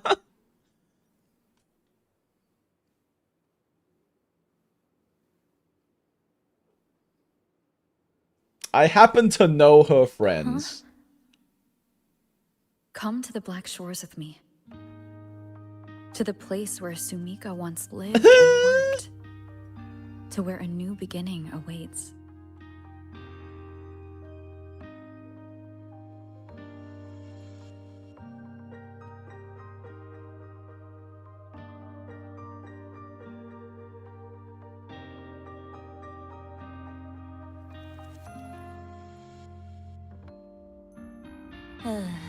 What I said earlier wasn't quite right. This is the real ending. She said you really need to stop holding hands with Rover and getting her pregnant. So wholesome. True. So wholesome. Now, it's time to take that. God, they have been step fucking toward killing a it with the new timing on the beginning. score. And like the vibes on the score in this. Wait. That's...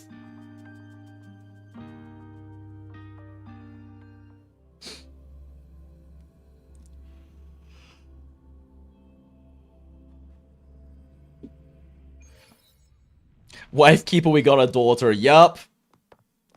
By the power of wholesome Yuri, smile. See, the thing is, like, place. It's where I first arrived in Honami.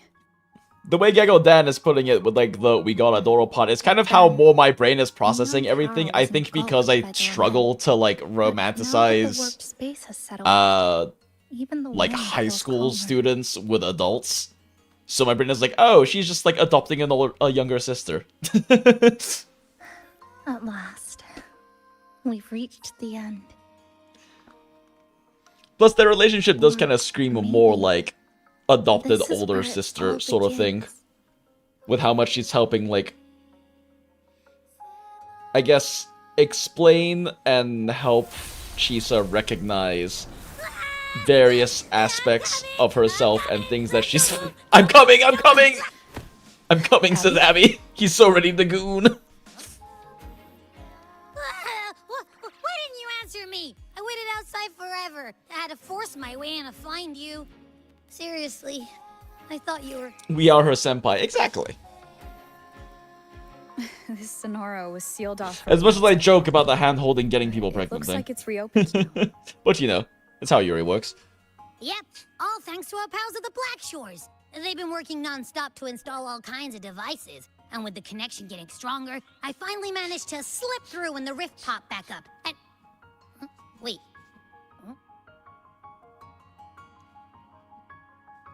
Hello. A new face. Hiya.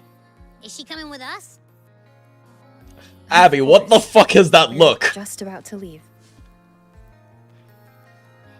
Someone's still waiting for us. Why did Abby have a y'all fucking look on his goddamn face? On that goddamn face. Lesbian mother equals Yuri, therefore wholesome Yuri. Exactly. Exactly. Rover is just bringing the new daughter back to Wifekeeper. I kind of wish we got more stuck in here. Stuff kind of feels like we leave. Yeah, like the thing is, yeah, that was much shorter than I was expecting. Not because there was anything wrong with the narrative pacing, or with the story itself, actually. I think the story was very well done and paced for what it was. I think the thing that is more so making me go, wow, we're gone already, is the fact that gameplay-wise, they introduce all of these gameplay mechanics, and then we literally don't engage with them and we leave. And they end up being like, I'm guessing they end up being a post-story thing, right? Like, they explain all of these things about, like, hey, you have, like, this, like... You have this stability level, and you have, like, these things you can equip and stuff, and ooh, look at all these new systems. And then we literally never get to engage with them, and now we're gone. And I can only presume, therefore, like, post-story exploration and, like, content in that area. And it's like, if they didn't really explain it to us like that, right? And they didn't, like, teach us that there are these systems that have this progression and stuff, I don't feel like it would necessarily feel like, wow, we left there so early, or like, wow, that storyline ended so quickly. But because they explained that, all that stuff, you it sets up this expectation you're gonna spend more time engaging with that in the main story, and engaging with that in the storyline as you, like, work your way out of the Sonorosphere. I only got to see it after it was already destroyed. Finish the epilogue? Fine! Where's Wifekeeper? Where's Canonical Wife? Wait. It's Shining, chat! Will the approaching sound Murder the shiny Gulpuff! ready? Phantom Gulpuff. Let's go! We got a Phantom Gulpuff!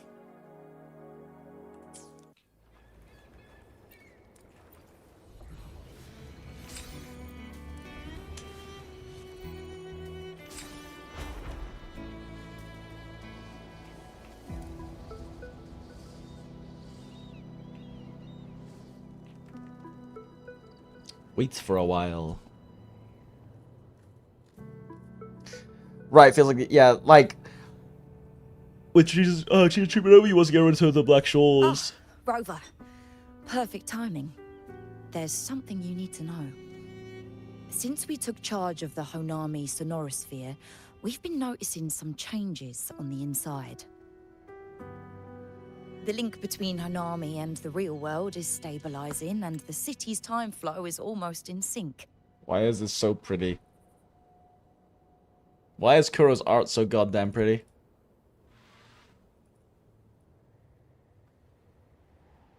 Although the posing feels a little... the posing feels a little stiff, actually, the more I look at it. It's definitely not nearly as pretty as some of the other illustrations we got. Now that I'm actually, like, throwing it onto my Milanote board and comparing it to, some of the other screenshots, definitely doesn't... There's something about the posing of this character right here, especially, that feels stiff and a bit awkward. I think there's too much suggested back bend with the placement of their shoulder right here.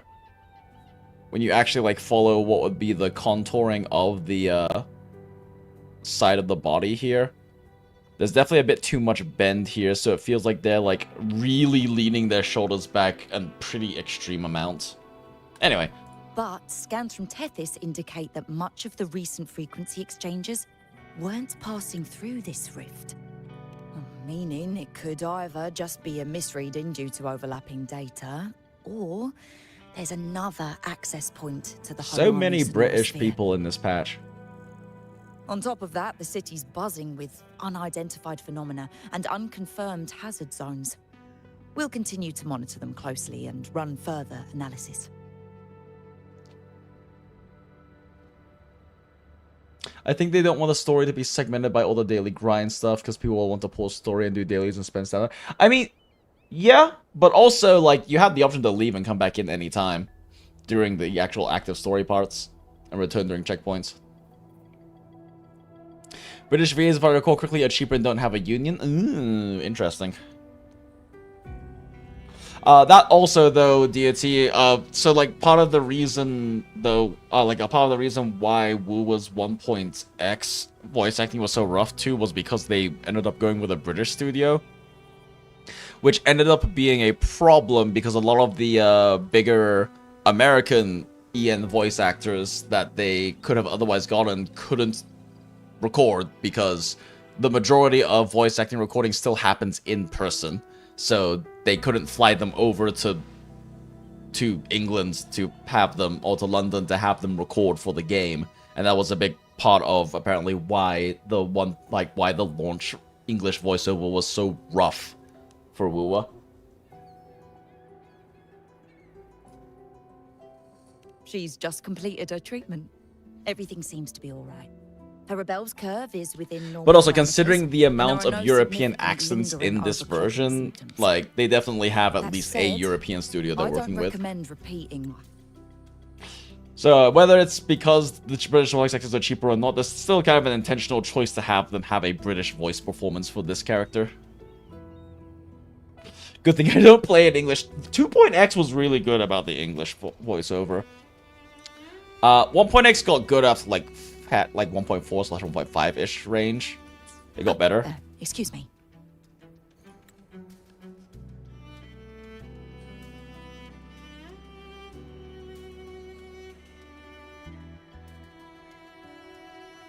Yes? Mm-hmm. Got it. She's with me right now. I just got a call that Chisa submitted an itinerary not long ago and left for Honami alone. Oh. Like, I don't know, this storyline, I know people talk, like, joke about this being, like, that storyline being, like, a high school romance thing, but it did really ring a lot more strongly to me of, like, Chisa finding older sister adults to help her with her, to help her grow and to help her, like, understand herself better. And to help her move past certain things in her past. Because, like, that's really what Sumiko very, very heavily was for her.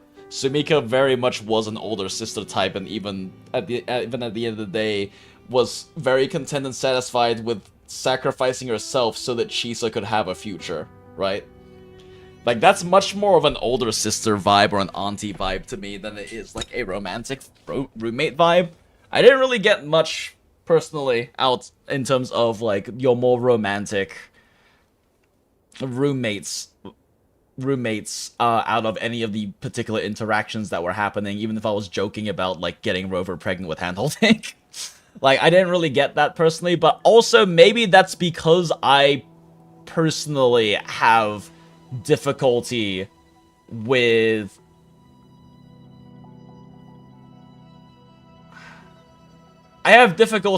like teenager and adult relationships things. So that's something that my brain doesn't necessarily want to process in that direction. It's entirely possible I have my biases against that, I guess, is my point.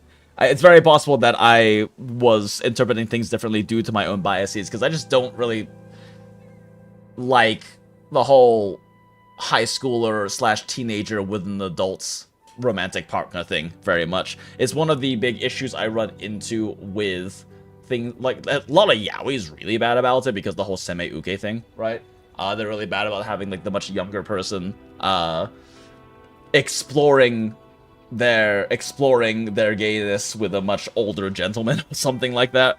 And it comes up in some Yuri as well, although Yuri tends to just generally be more like the vast majority of Yuri stories are just like high school with high schooler thing, right? But those are the kind of storylines that those are the kind of relationships I'm just kind of like,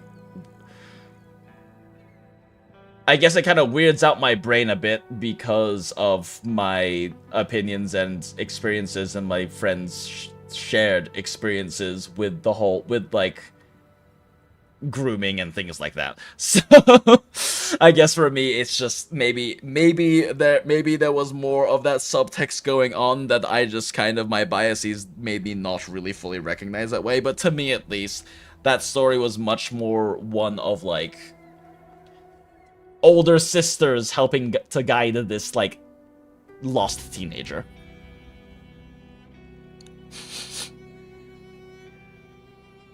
Content that heals my soul. It's because you play Frover. That's actually fair. Yeah, actually, if you add like the hetero spin into it, I can definitely see that seeming more romantic, because the whole like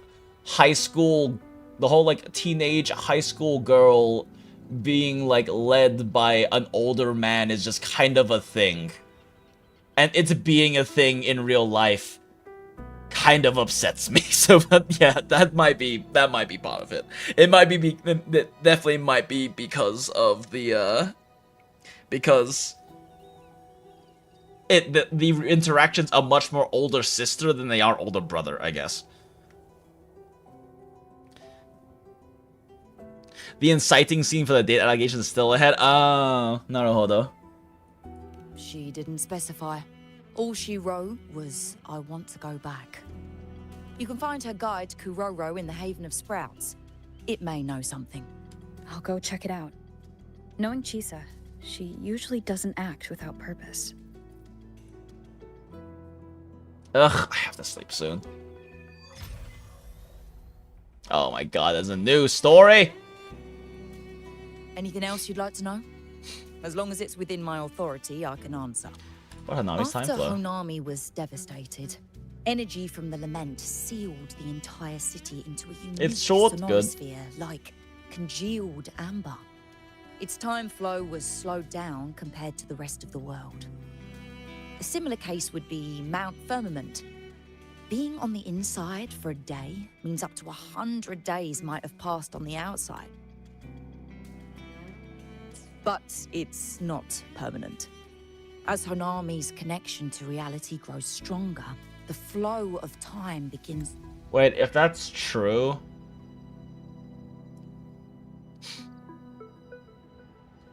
If that's true, how long was Chisa actually in there in the real world? Because she was in there for 2 months in Hanami time.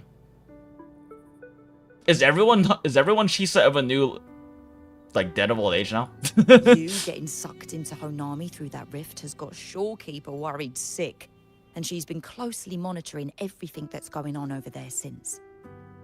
The good thing is, at that point, 20 years, give or take, Honami's Jesus. time flow was no longer that different from the real world. So to us, you were only gone for just a bit. Oh, okay, so we lucked out. Anything else you'd like to know? As long as it's within my authority, I can answer. While she was recovering, Chisa applied for partial access to the Black Shores database. mainly to learn general knowledge and Oh, modern yeah. trends. She is from the past. We also saw her strolling around the living area and taking a look at the facilities occasionally, just like a lot of the new branches when they first get here. The Kuroro responsible for taking care of her can fill you in if you want to know more. Anything else you'd like to know? As long as it's within my authority, I can answer. Sumika is a member of the Black Shores who went MIA many years ago. Wait a second, what do you We mean dispatched if a it's team with... on a search and rescue, but nothing solid came of it. Oh, many years ago. The report Chisa submitted to us has detailed Sumika's operations and engagements in Honami. She was one of the most outstanding researchers of the Aerosol, and an elite bloom bearer who made the Black Shores Salute. proud. The Stellar Matrix will forever remember her noble pursuit of truth. Salutes. Anything else you'd like to know? As long as it's within my authority, I can answer. I will say, the storytelling in this most recent part, though, has been really good. And I think part of the reason why there's been, like, so much emotional resonance in the story for me has been the storytelling itself. Like, the more cinematic nature and then the incredibly good job they did with the score and timing the score very much like made a lot of moments that otherwise might have been a bit more emotionally flat to me, like kind of emotional peaks. There were definitely moments during some of those scenes where I'm just like, man, like I'm tearing up, or my heart is like torn, or my heart is like very reactive right now to this. But what's actually happening, I think if told in a much more bland, normal way, it would not have nearly hit as hard.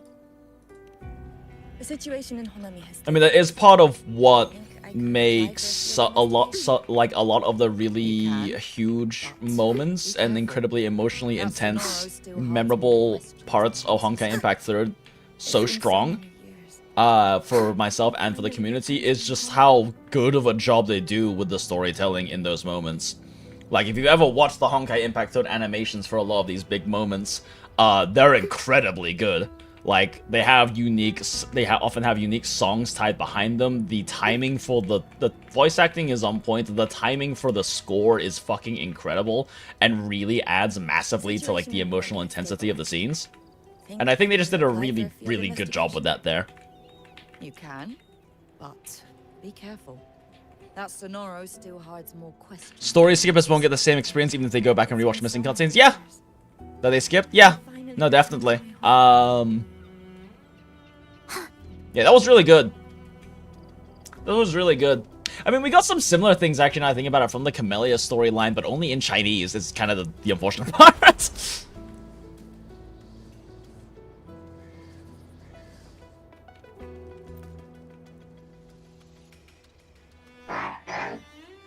Cuckoo, why did she live in such a hurry? Should I clean this up? Ah, Blueberry. Miss Cheese has been gone for some time now. Did you notice anything strange when she left? She was only visiting the nearby facilities like she normally does, but I had noticed her emotional readings had been low for a while. She used to enjoy reading the archives, but in the past few days, I saw her staring off in the distance or performing kirigami. Kirigami? Ah, yes. Making small art crafts by pocketing paper. There's still a few left on the table. She usually cleans up afterwards, but this time... These look like scraps from all the paper cutting. And this one here is a half-finished tower. It looks kind of familiar. After spending her leave, I even asked if she would like someone to accompany her on the travels, which she refused. I'll go find Chisa. Please, leave Miss Chisa in your care. We must go find our younger sister, chats.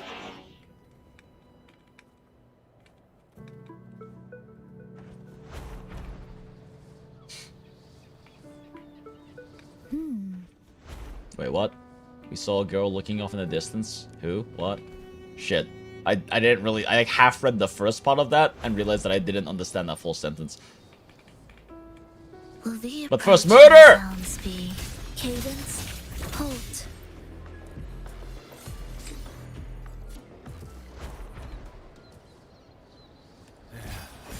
Passing through the rift didn't feel great.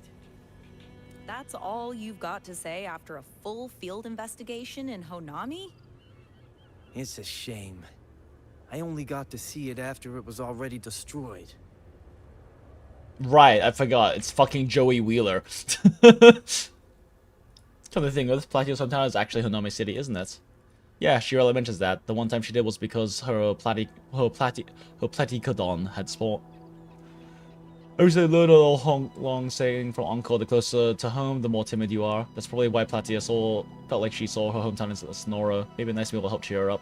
Heh, didn't expect you to be so caring. Count me in then. Aw. The closer to home, the more timid the hearts. We must find our Kohai! I know they're much farther apart, but Rover and Chisa feel emotionally not that far apart to me, but I can't explain why. I mean, far apart in age, maybe it's because Rover's really in the world. Yeah, I think that's part of it. I also think that Rover, being in Mary Sue, has this, like, degree of immaturity to them. I guess probably in just how, like, fucking... What's the word? How do I say this? The way that Rover is, like, so blindingly optimistic and unfazed by any bullshit feels immature. But that's kind of a Mary Sue thing in general, right? It's the whole, like, nah, I'd win sort of thing.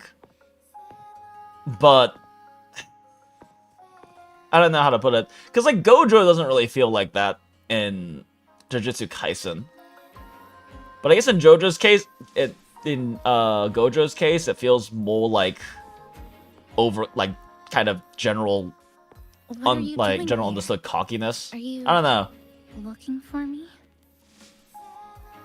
But that definitely does feel that way. Well, someone left her sick bag, so I came to check on her. I'm sorry for not staying at the Black Shores and resting as I should. Yeah, I don't know. I get what you mean when you say that, though, Gagoden. I definitely kind of feel that to some degree as well. But I'm not sure how to dissect and eloquate it. Is eloquate a verb? I think it is.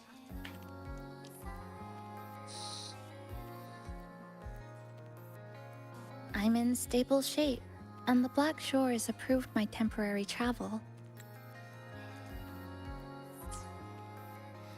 But these are just conditions that made this possible. As for the true reason, I wanted to see what's become of Honami. Since the loop ended, strolling through the streets, I realized that this is my first time seeing the city as a tourist, despite being trapped here for months. No more worrying when the next lament will come. No more desperate reach for Neon Tower. Now, I can simply wander around. No burdens. See, that's the smile of a proud older sister right there. The lament left scars. She's so proud of how far Chisa has come. But what was once frozen in time seems to be moving again. This is the new future that we and everyone who once lived here forged together. A new future, you say? By the way, I asked the Black Shores to help me verify the academy I once attended and dig into my records. They didn't reach the school directly, but I found out something. Oh my Jesus, yeah, 20 years. I was in Honami for around 2 months. I cast water reminder. Thanks, Dread. Over 20 years have passed. That's pretty fucked, girl. Chisa was a first-year student at Star Church Academy over 20 years ago. Star Church Academy is a comprehensive research facility that doesn't belong to any country, built with the goal of collaborative scientific research. It is an academic metropolis driven solely by educational and research pursuits. Compared to its official title of Star Church Academy, the people of Solaris prefer to call it the Resonator Academy.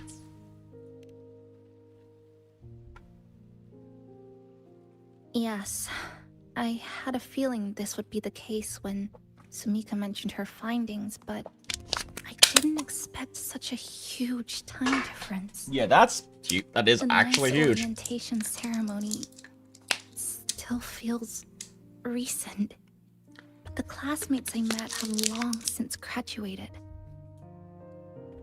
When I tried to contact my parents back home, I realized there was no way for me to reach them at all. Where are they? What have they been doing? How will they react if they find out that their daughter is Damn, that's still a good alive? point, actually. I have no way of knowing. Yeah, your parents, at this point, must assume you're dead. This place feels more like home than the world out there. Damn, that's fucked. It just takes some time to get used to an unfamiliar environment. As well as a lack of parents. Just ask the Black Shores to help you keep digging. With enough time, you're bound to find those connections again.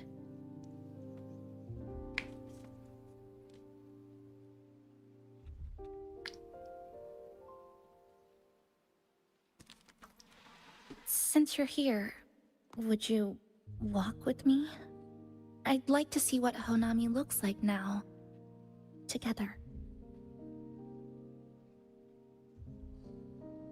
Any particular places you have in mind? I haven't come up with an exact plan yet. Specific routes, time of travel, rest locations, none. Lamau. Just as I thought, I'm not my usual self today. That's okay, girl. You're processing a lot of emotions right now. Hey, it's just a weekend getaway. No plans needed. Just get up and go. If you put it that way...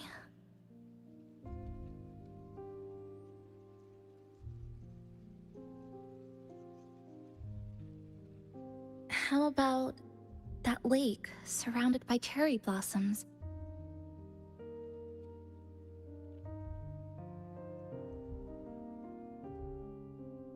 I've never mentioned it before, but the buildings and infrastructure here, they remind me of the neighborhood I grew up in.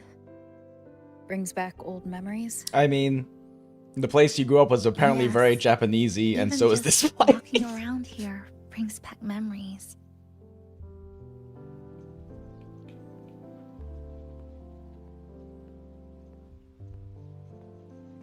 Oh, we actually got to control the camera here. Ooh.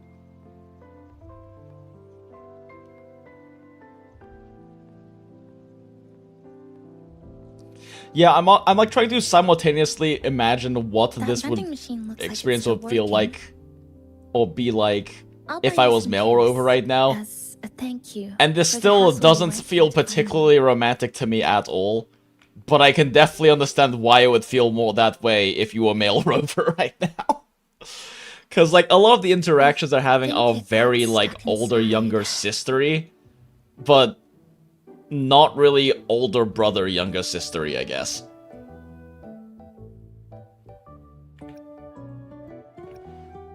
Do something with your invincible scissors. That may be a little too much. Nah, cut that bitch open. Here, watch this.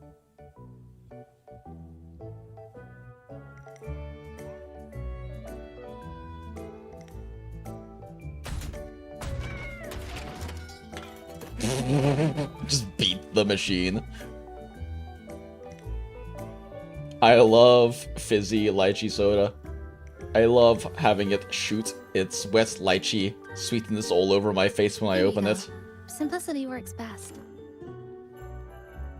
Man, they are loving the cinematic black bars for this chapter. Is something wrong? I didn't have time for this kind of thing before. You're right.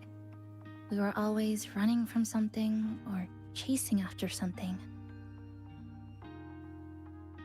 Before I transferred to Star Torch, I used to hide next to the vending machines behind my high school building all the time.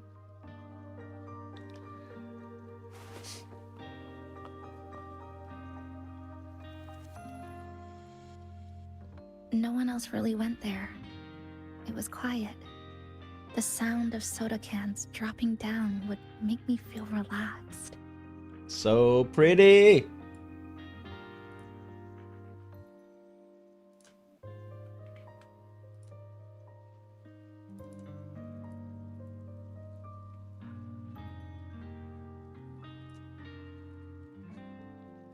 But one of those emotions is Rova's chest, apparently. Smile.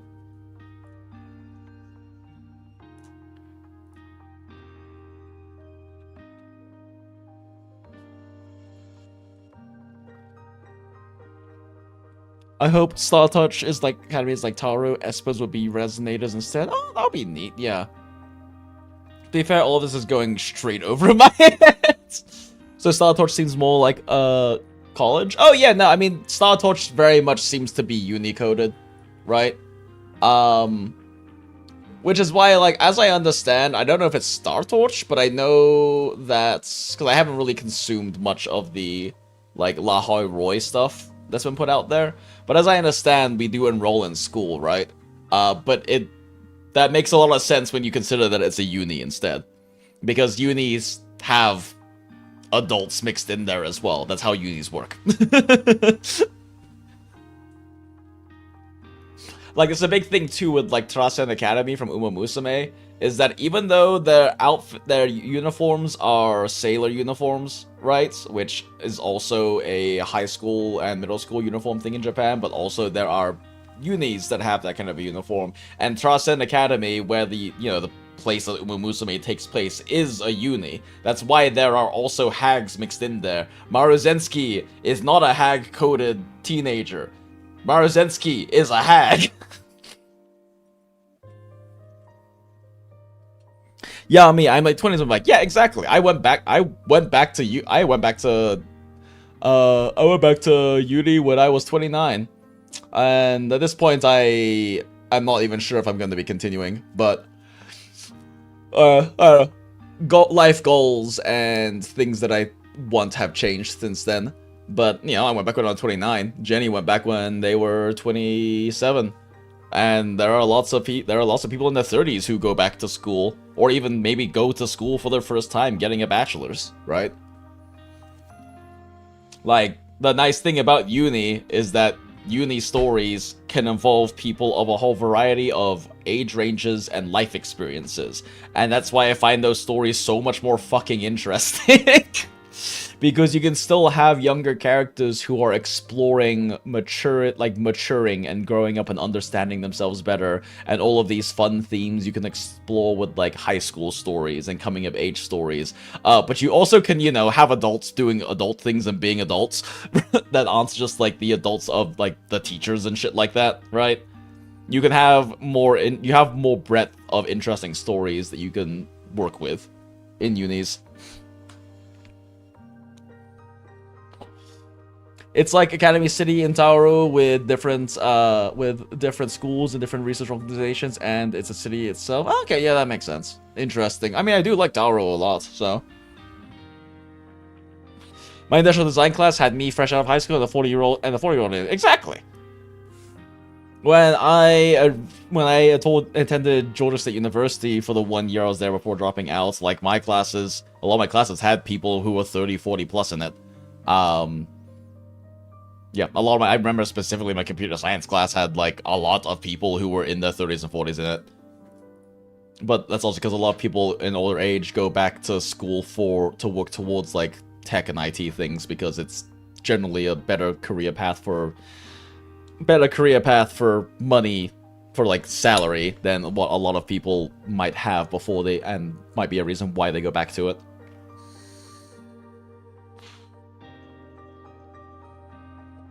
Was life difficult back then? Where I come from, discrimination and prejudice against resonators are part of life. School was no exception. The gossip, the looks, the way people kept their distance, intentional or not, it still got to me. I tried to stand up for myself. Oh, well, that I tried just happened. holding it in. Nothing changed. Just when I was close to breaking, I received an acceptance letter. Pat.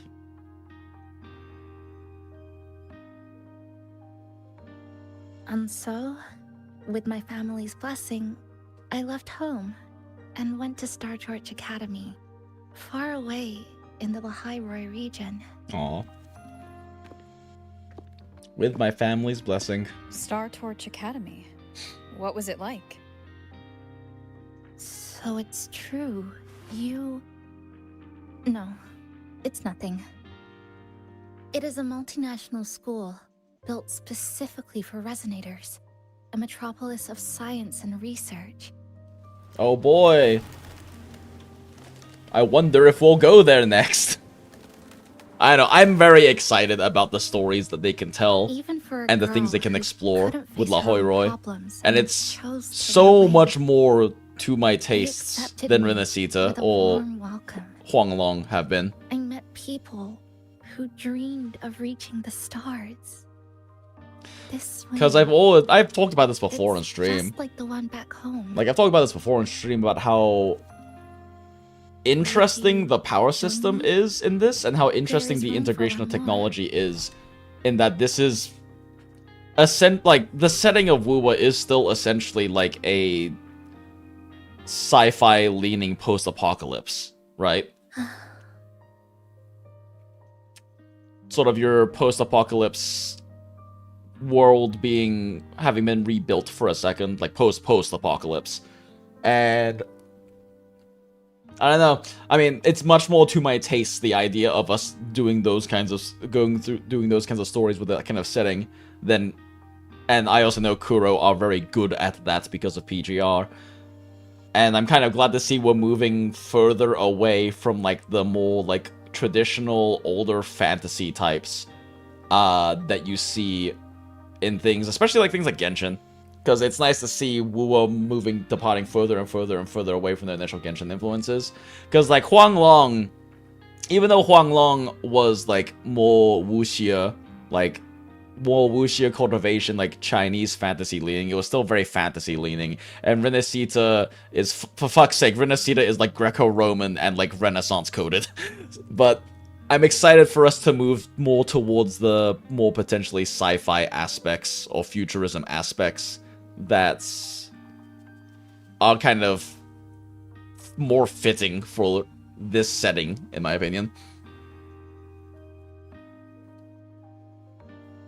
All the Black Shores people should have the ability to equip that bloom. Imagine being super smart and you can't get in just because you aren't a resonator. I mean, maybe.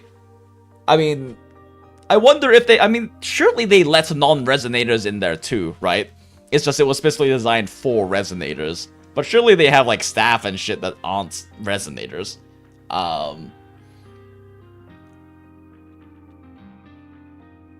don't know. How did she... What was the specific wording she used, now that I think about it?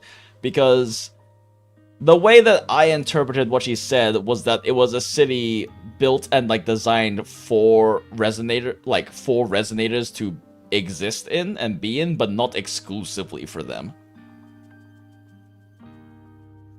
I'm sure they also have researchers. Yeah, but I mean, even researchers aside, like, I'm sure that even if it's a place, like a city that is designed for resonators to exist in and to, like, be safe in and all of these things, doesn't mean that they don't have normal people in there as well.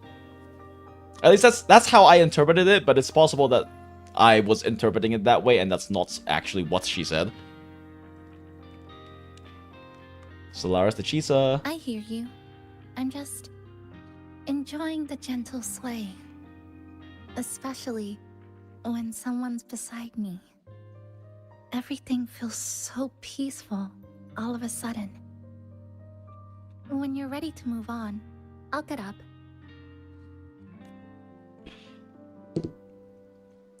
I mean, I wanted to enjoy this longer, and this is a very sweet moment. It's also 3:20, so I think we get up. Wait, I can't move forward. Oh, there we go. I was holding W for a while. I can already see our destination from here. Look at the cherry blossoms. They weren't blooming like this before. They really are beautiful Clouds now. floating above the water, or like cotton poking through a torn couch. Sorry, I'm Don't using apologize, weird girl. analogies again. We love romanticism here. Fountain over there. It's been concealed by leftover irid glow crystals. Kind of a shame. Oh boy, if only I I'll could take care of it. slice up Just like back in irid Downtown. glow crystals like we did a bunch of like 30 minutes ago.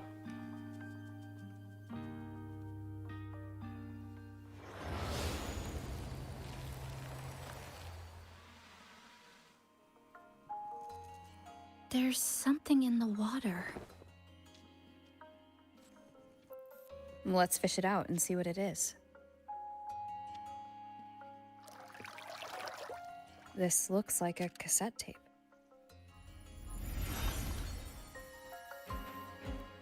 Ah, I know what it is. Every Star Torch Academy student has a frequency storage cassette, like this, inside their terminals. I remember now. Galbrena once told me about them. Yup. Yeah, she did. I also have one in my terminal. They were given out during the orientation. Yo, girl got a Walkman. If it's a device, Girl got a unique tape to player. Roy, what's it doing here? Random castaways often appear inside the Honami sonorosphere. This must be one of those. I'll take this to Namipon. It should be able to help us find where it came from. Cherry blossoms. Right in front of us. It's so beautiful.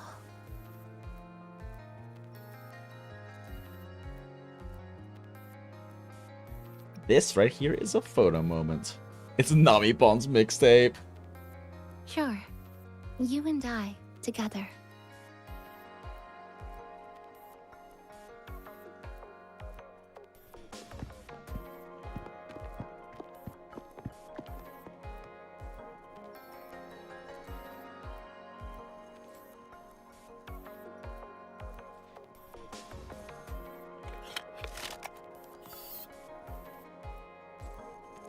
Selfie.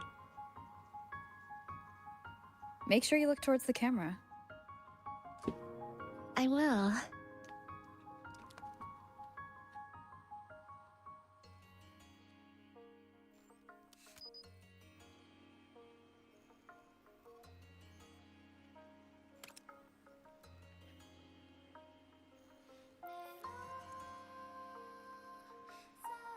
Wait, ain't no way. Oh, I really can just like...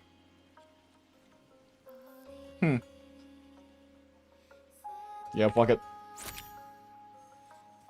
What a beautiful sheet. What a beautiful scenery. I guess they can hang out in the corner, it's fine.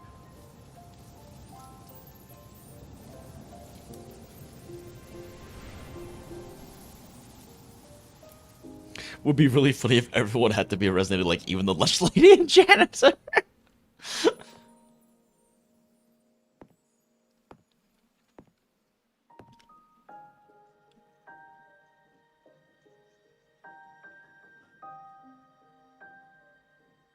When I was little, my parents once took me to a park full of cherry blossoms for a picnic. I made kirigami in all kinds of shapes and had them guess what they were.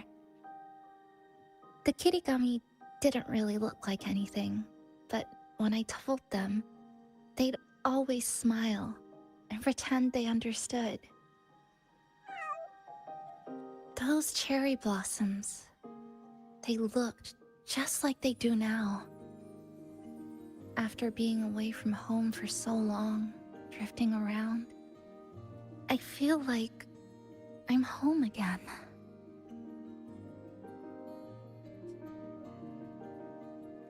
Welcome home, Chisa. Thank you, Senpai. Let's go, Senpai! They told me about you at the Black Shores, that you've lost some memories. This student ID card came into my possession by chance. It was in that tower that I found. No, that I recognized who it belonged to. I never found the right moment to return this to you. Yo, wait, what? Here. This belongs to you. Yo, wait, what? Hold up. Hold up. Does it have our actual name on it? We Oh. never met in person at school, but I did read the course selection guide you wrote. Huh.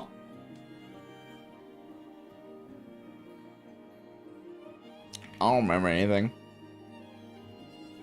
It's okay. Honami is where we first met each other.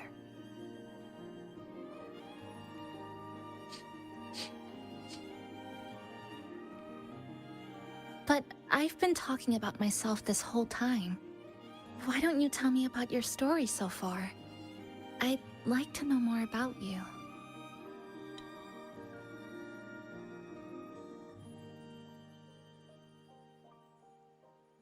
Okay, well that was definitely a moment there. Those expressions were definitely a thing right there. Renacida.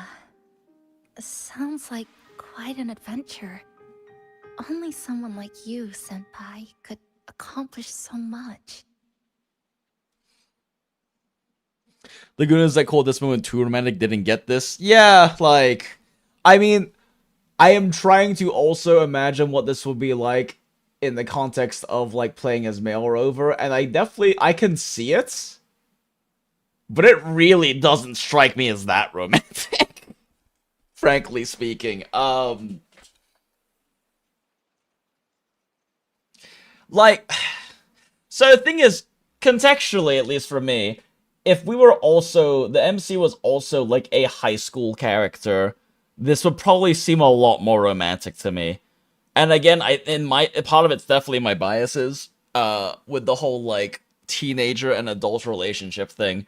But this still is just mostly screaming, like, older sister sort of shit to me, personally.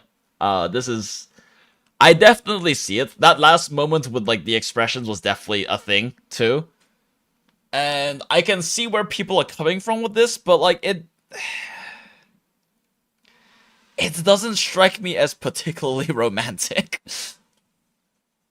Robo was a sorority party girl, that's why she doesn't remember, yeah. I think also part of that might be, though, is I've had, like, a lot of, like, friend dates like this, personally. With people that neither of us had any romantic interest in each other. Like, I don't know. I've had friend dates like this, where we, like, talk about our past or trauma dump on each other. And it's just a thing between friends. Like, I guess to me, dates are not inherently romantic, because I've had so many just, like, friend dates before.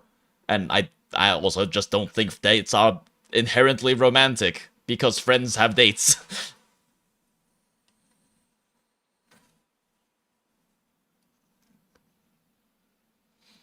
Hold on, that title takes a little getting used to. Alright. You always seem to find your way forward, no matter how uncertain things are, like you did in Honami. But I think part of it, too, is just, like, how good of a job they're doing with, like, representing Chisa as this, like, younger, unsure of herself and unsure of her place in the world, like, teenager. Should and I Rover... continue my studies at the academy? Should I go home? Or should I do something Like, else? this is still just very older sister of, like, a younger teenager who's always been unsure of herself and, like, processing her life and her traumas and everything, trying to ask advice from an older person she admires. You won't have to face the future alone anymore. Yes, okay, yeah, that definitely, yeah. Yeah, I see that. Yeah, no, if that was male rover, I'd probably just be like, damn, okay. We're partners. And she's definitely blushing and playing with her hair. I get it. I received a precious gift while traveling with you. The courage to face reality and move on. There's something else I want to give you besides the ID card. I was out of inspiration towards the end, but finally managed to finish it after coming back to Honami and getting some ideas.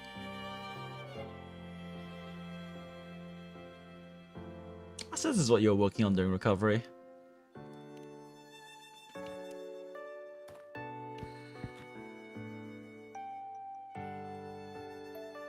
Yes, it's a pretty tricky piece, so I ended up using a lot of paper. Looks very much like Honami, don't you think?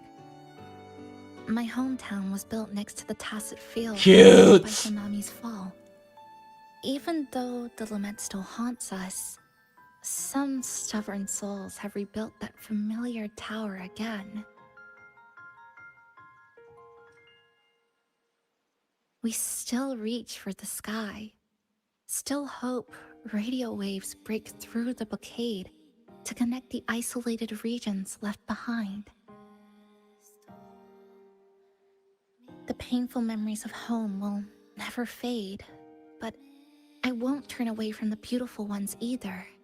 This whole thing is so cute. Like, it's just so cute. They're doing a really good job with, like, This is my thank you gift to you. this whole, like, Something teenager precious to me. maturing and, like, discovering themselves and, like, learning important life lessons.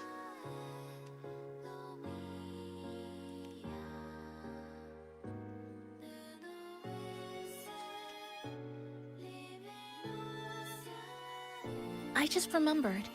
Namipon always said the cafe needed more life. Maybe now is the time to try. Like, I can definitely see and understand Like the, you like, said, romantic I had time to stick context. around for a The while, like, it contextually so seeming romantic to Would people. it be alright if I invite your friends from the Black Shores here for a party? But it still really screams to me of, like, older sister slash, like, senpai, but not in, like, the notice me senpai romantic sense necessarily. But in, like, the actual upperclassman is helping me learn life lessons thing. Celebrate a real opening day.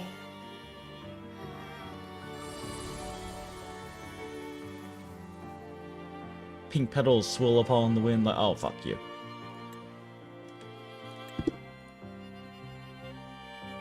Gorgeous, though.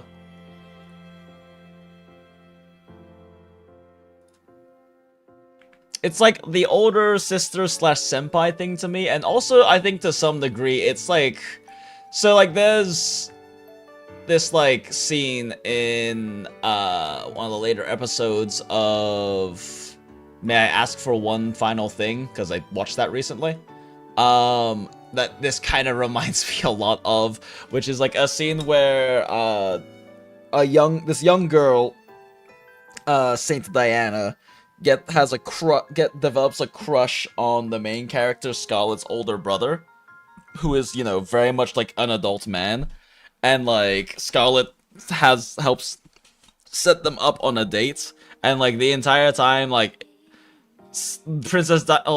fucking Saint Diana being essentially like your whole like saint's shrine maiden, like religious object of adoration, doesn't really get to have a life in their childhood, getting to experience being a normal girl with this older gentleman who basically sees her as a little sister the entire time, right? And like she's like crushing on him, but he's just kind of being like, you know, a responsible adult and like older brother, but not in like the like romantic sexual gugu way, I guess. Gugu being older brother in Chinese.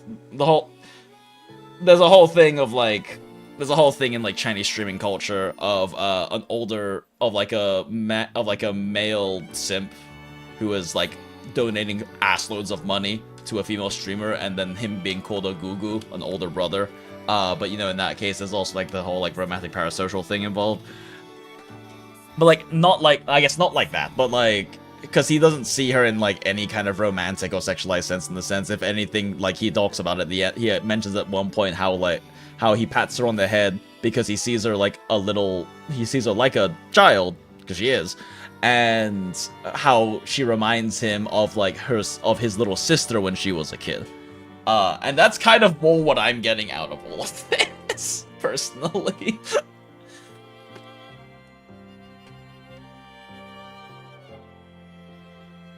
As in, I'm senpai now meme. It's not a confession letter, folks. It's just a cute pop-up card. Yeah, and I think I can also understand why people would view the way that she's acting with like the shyness and like the blushing and everything as like being a lot more romantic, but I think, at least the way I'm interpreting it, is that it's much more about this kind of, about she's obviously a very shy person in general, and being this kind of like open and vulnerable is a new and more embarrassing thing to her, especially since she is like emotionally immature, and recognizes that. And it's much more of a, how do I put this?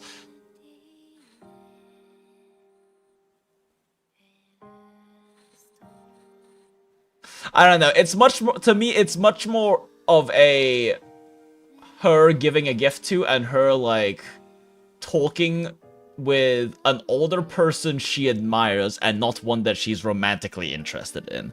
That's much more how I'm interpreting what they're putting out here. I can see where the romantic part can come from, and if I was playing as male Rover, maybe it would seem a bit more different in context just because of how those tropes kind of play out, right? But to me, it's much more like this is an older person or an upperclassman or an adult figure that I admire, and is like helping guide me as I learn life lessons and mature as a teenager and a child. And not really particularly romantic to me. Again, though, my biases are definitely probably a thing there, because I have difficulty with the idea of like romanticizing an adult and teenager relationship.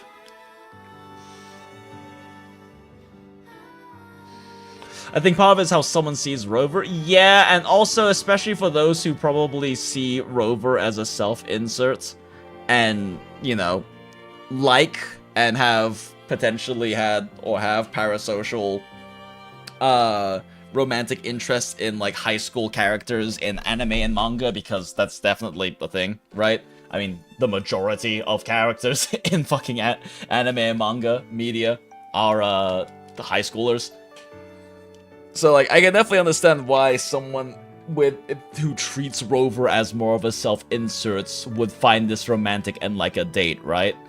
But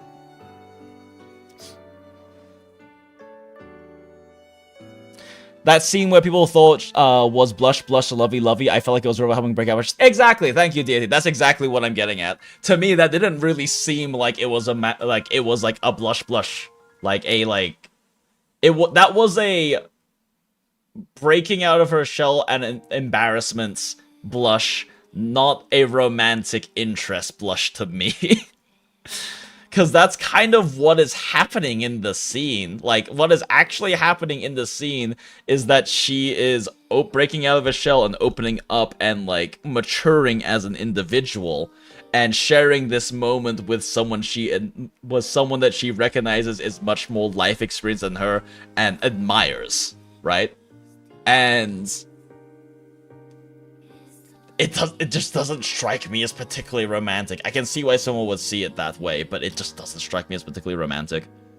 Right? Like, this is like a coming of age story for her, but not in a romantic sense, in a personal understanding and exploration sense.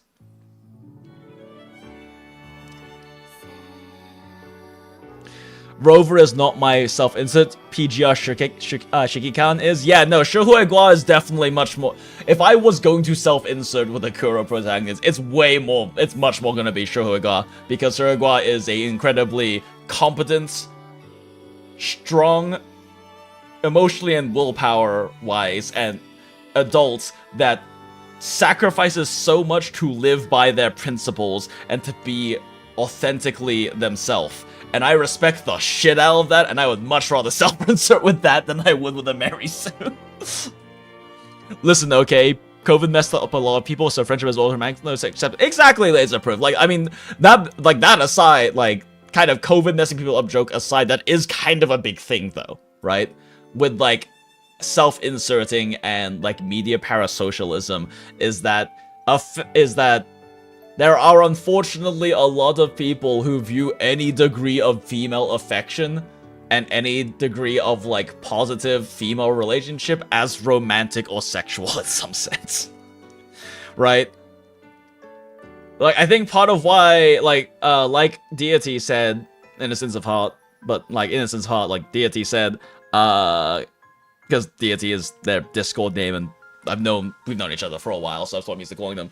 But as Deity, as Innocence of Heart said, this strikes me a lot more as, it struck me a lot more of her breaking out of her skin, or breaking out of her shell, right? And maturing and like learning some important life lessons and being and like an adult helping guide her through that, like an older sister sort of thing helping her guide her through that, right?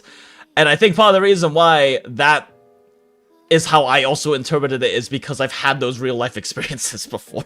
I've had people like I've had like friend hangouts where they fucking trauma dump and like we yap, and for whatever reason things that I help them, and I help them like kind of understand things better, or share my experiences with the thing, and it like teaches, and like they learn things from it, or they grow as an individual and all that. Like I've had several experiences like that, and those have always been also completely non-romantic or sexual in any way. That's just like friends helping each other grow. And that's what this really strikes me at. It is an older friend helping a shy, younger girl grow. It doesn't really seem romantic to me. Yeah, I don't know.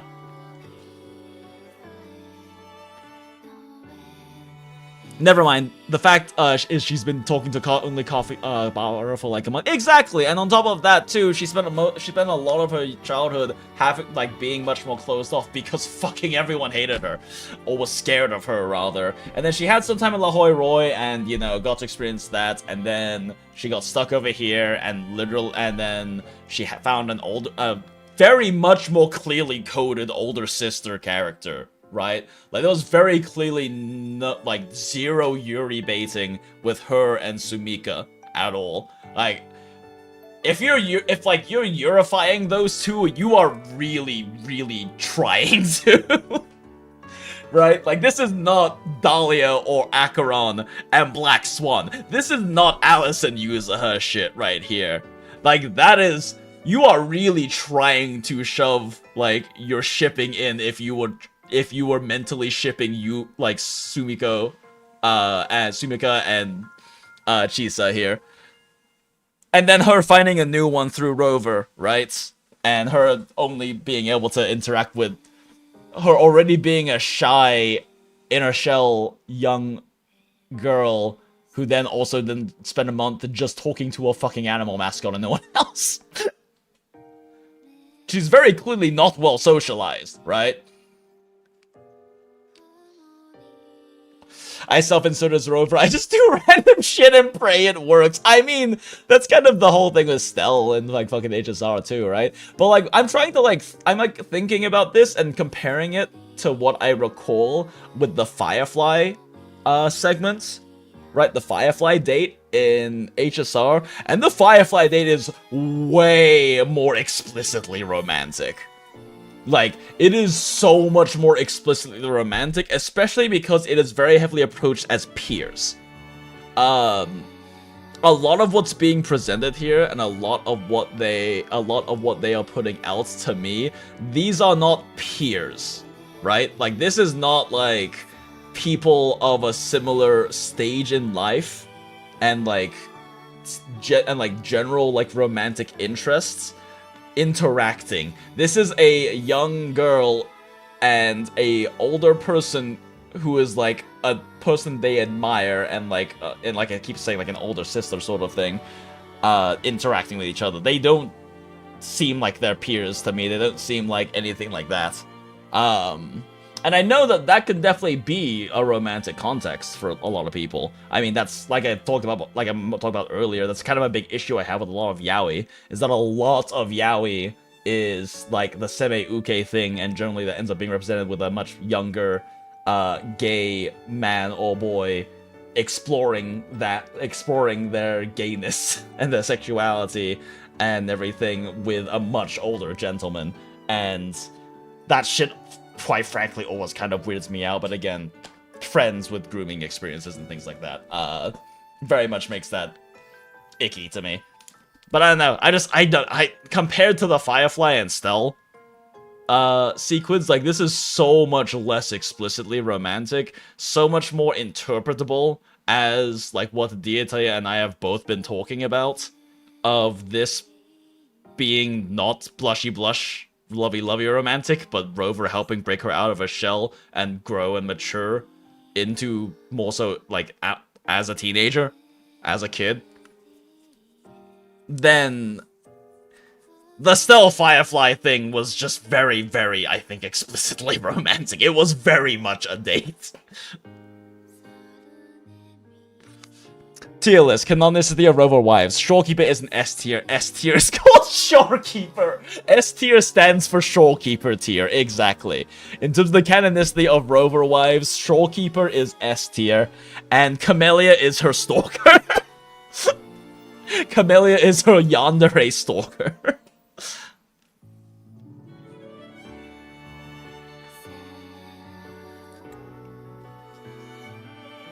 Pink petals swirl upon the wind like drifting thoughts, gently filling the space between her. I also just really enjoy how, like, the romanticism in the prose and in Chisa's dialogue a lot in this. I think it's very beautifully written. Want to stay a little longer in this long season along the streets we once walked here in Hanami.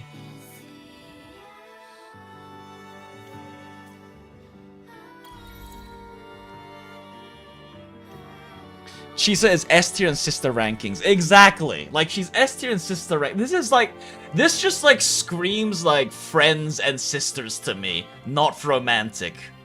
Again, my personal bias is being a thing, but like, this is not.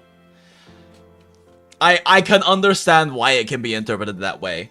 Because definitely a lot of the, like, embarrassed, shy girl, blushy stuff can definitely be seen as being romantic, but it just does not come off that way to me at all. It's very much my companion now, bearing witness to everything I've experienced on this journey. Maybe I should cut this segment out and make it a YouTube video of just yapping about why this is not Gooner shit right here. About why this is just not in any way scream romantic to me. And I don't know, again, I have my own biases, so I don't want to be like, oh, anyone who, like, views it that way is, like, a gooner, or is, like, assuming that any female affection equals romantic or sexual, because I have my own biases that definitely would make it harder for me to even view it that way to begin with. But, like, this is just, I don't know, dog. You have to put, I think, some degree of effort into thinking that this is, like, some degree of effort into romanticizing this, I think. I can understand how it's interpreted that way, but it also still is, I don't think, in any way close to explicitly trying to push that narrative. Chisa is Kohai, S tier Kohai by virtue of actually being Kohai, Phoebe A tier. Yeah, exactly. Please, need some actual sensible interpretations. Is this, like, my one ever, like, actually sensible, reasonable, rational take? Because most of my takes, I think, are a bit more demented.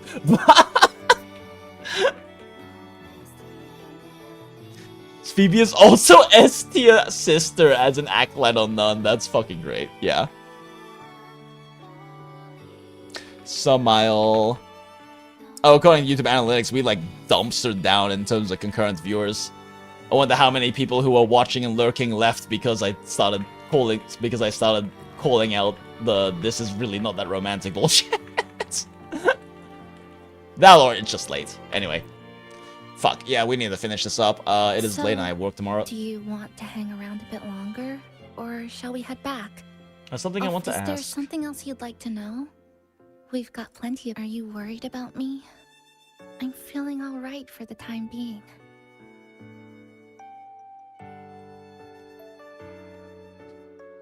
Not when I'm with you. The people at the Black Shores called it a miracle that someone who was on the verge of overclocking for so long could recover. But I think it's a fair interpretation to assume romance, but, like, between Carlotta, Camellia, Cantarella, Blatant's flirting, and Shorekeeper literally saying love, Kuro is not afraid to just say the thing. Exactly.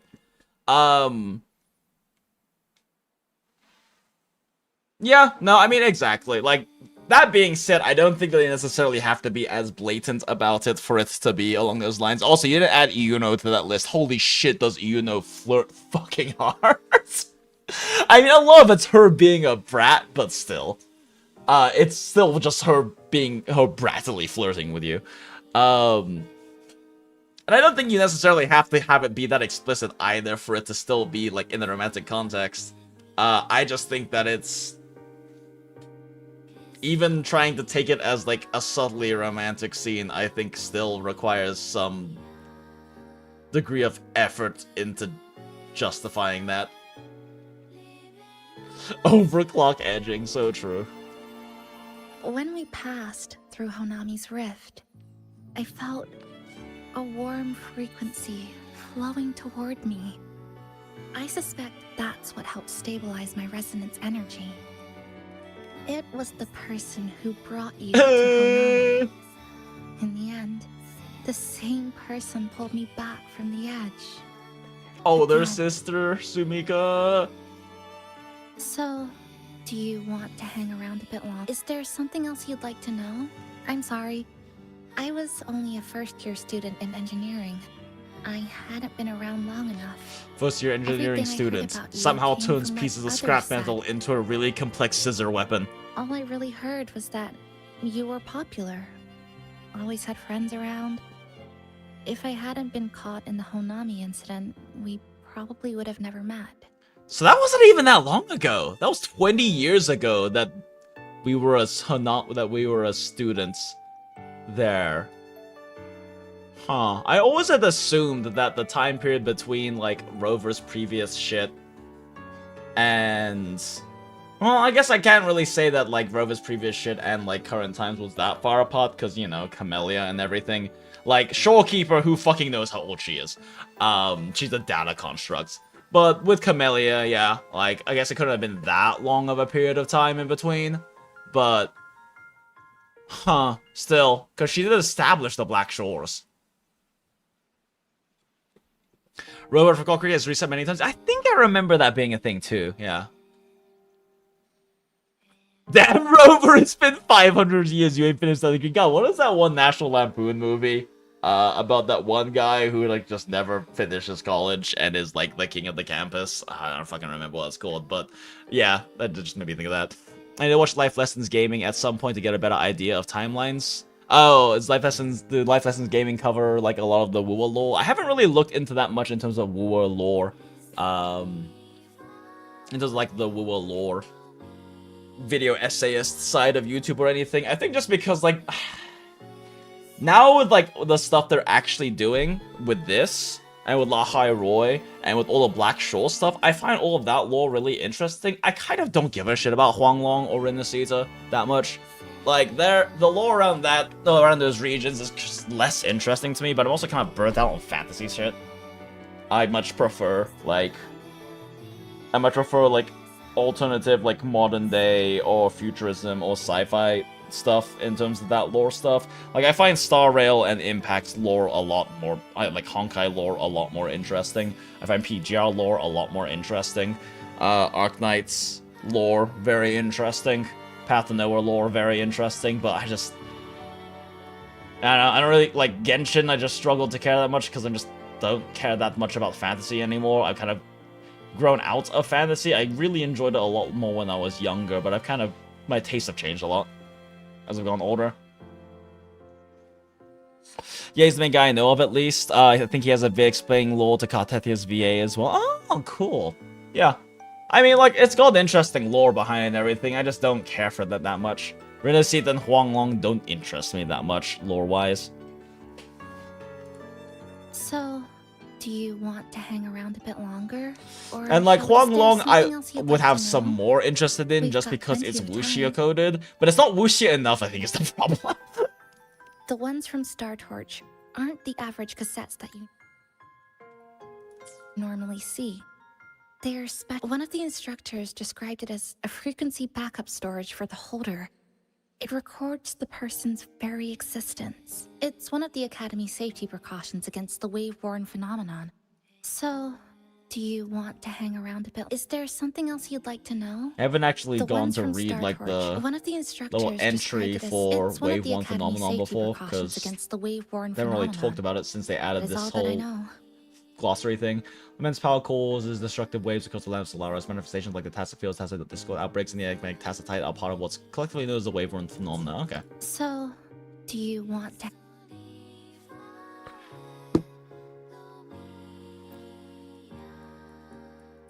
So, do you want to hang around a bit longer? Come on then.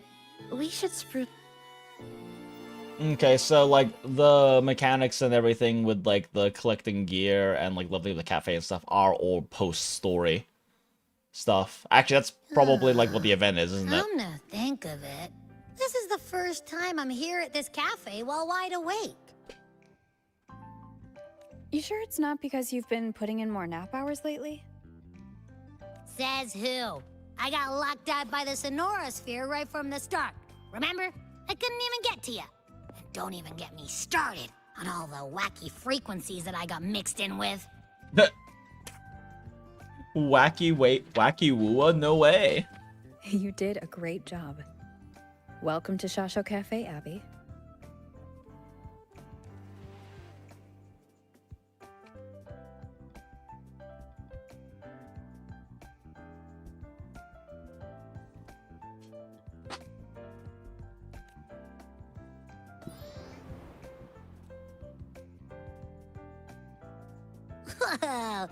Huanglong will be more interesting once you learn about the non-bumpkin cities because Jinzo is legit the boonies. Oh, is it? So, you asked Shorekeeper Again, I just haven't cared enough about the lore. They should be here pretty soon, right? So I'm not super familiar with like what like the Jinzo lore and everything is. Oh, what like the total Huanglong lore is. But that is interesting if like Jinzo is kind of more the bumpkins. Or more the boonies. Yep. Let's go check on Chisa and see how the decorating is going.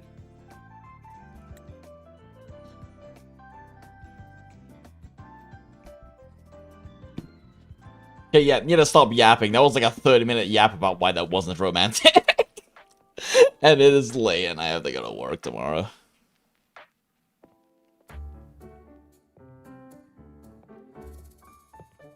Girl is dusting the air right now.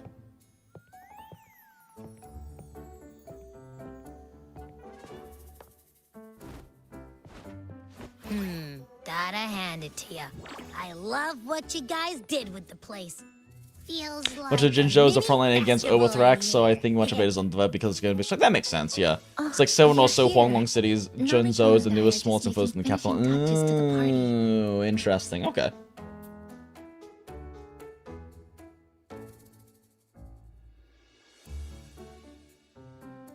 The little guy's work. Fuck, it's 4 o'clock. I have to be up at 10 a.m. Abby. Well, hello there, Chisa. It's nice to see you. Oh, I can again. probably push You're all waking up so at kind, 10:30. you know? I just gotta make sure I have all my stuff ready to get to leave for work soon, quickly. In the cozy cafe, vibrant lights dance on the walls. Got my last exam tomorrow at 6 a.m. Good night. Oh, please rest up, Gaggle Dan. Glad to have you aboard. Please rest up. Do well on your exam. Hell yeah. Congrats on your final Chisa's on the like having your last acting exam manager too. today, It's always good and seeing she'll you be our though. host Rest well. for the opening party.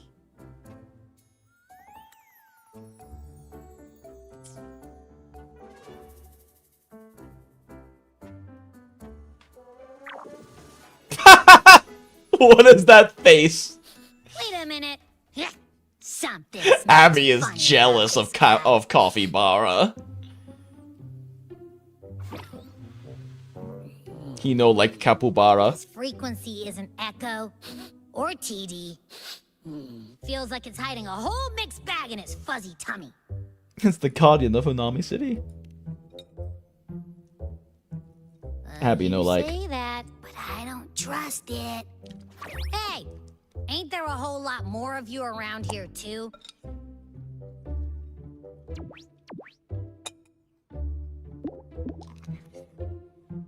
Would you like to join us in putting up the decorations, passenger? Coffee Bara does not even give a shit about what you just said, Abby. Not even acknowledging you.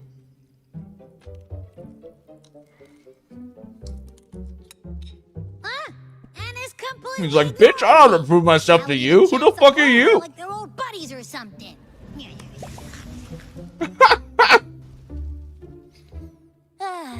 The place is starting to turn into a party now.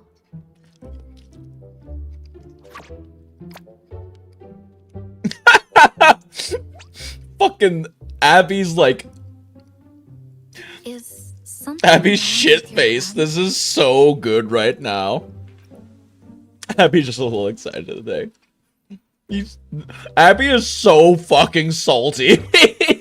After being an emergency shelter for so long, It's Dexter meme. Yeah, it starting is. to become what it was supposed to be.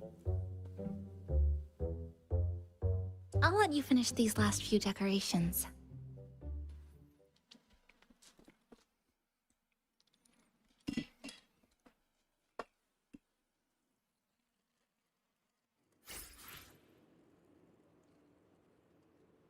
Oh, we finally get to actually decorate. Still grumpy about earlier. If I told ya, there's something off about that furball.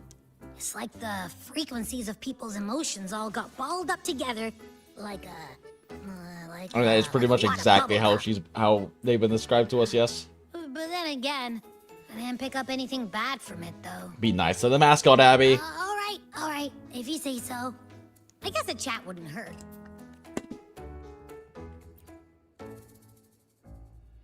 Maintain eye contact. Smile. Greet everyone as they come in. She's such a fucking shy girl. Hello, I'm acting manager. listening. You there? I'm just reviewing the basics of greeting guests. Shasho Cafe is like home to me in Honami. Honestly, it's been a long time since I hosted anyone at home.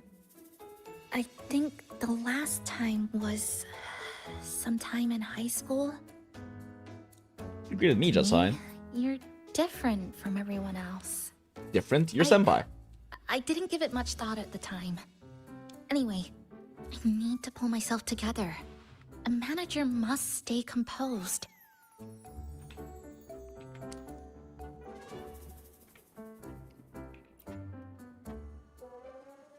Light upbeat melody. Hanami.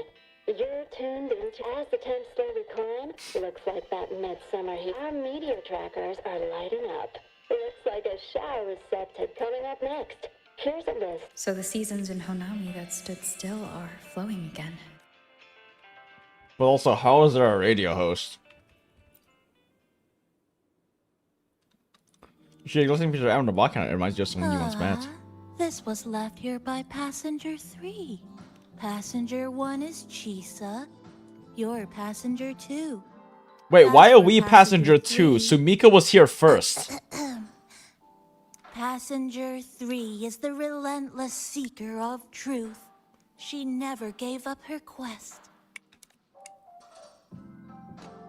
Why is Sumika passenger 3?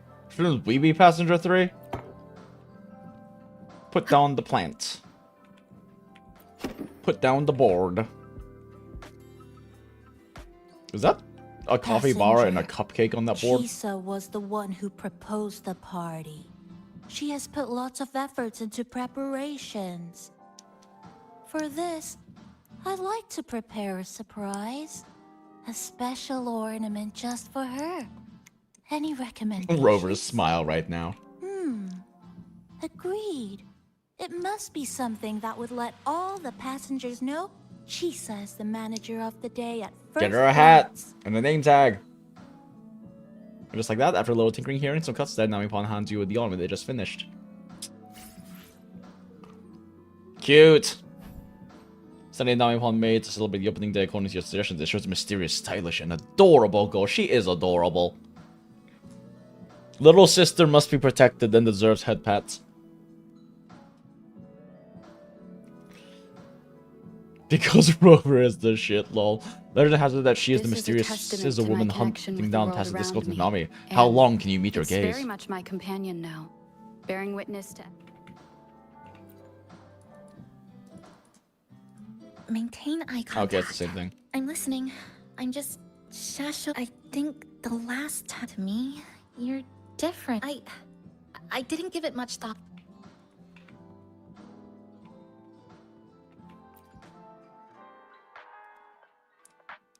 Hell yeah. What's this? Oh, it's a standee of the cafe's manager. I made it with the lingering frequencies around. It's the standee at the next WuWa collab cafe. What do you think of it? As cute as the Did you original. say cute? I guess just leave it like this then. That's your drip market, girl. So true. Thank you for lending us a hand with the decorations. Wait for friends to arrive. I don't have time to wait for this coffee bar to talk really goddamn slowly. Wife! Canonical wife!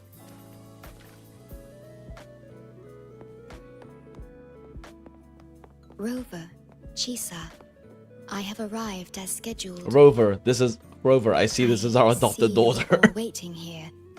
Could I be mistaken about the time? No, not at all. We're glad you made it, Shorekeeper. Shasho Cafe welcomes you aboard. I see. Mm-hmm.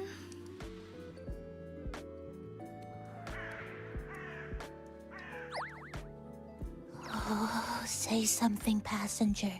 This awkward silence is killing me.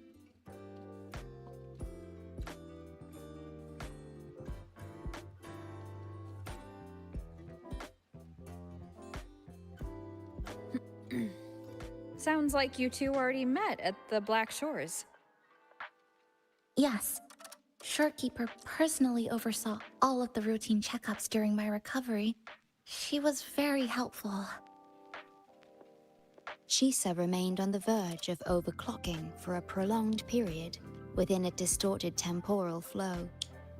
Her case required a full evaluation by the THIS system.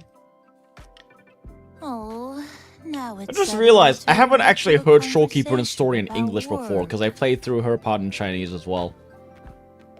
I did hear very good things about her though. Heard you bought the whole place. It's Buling!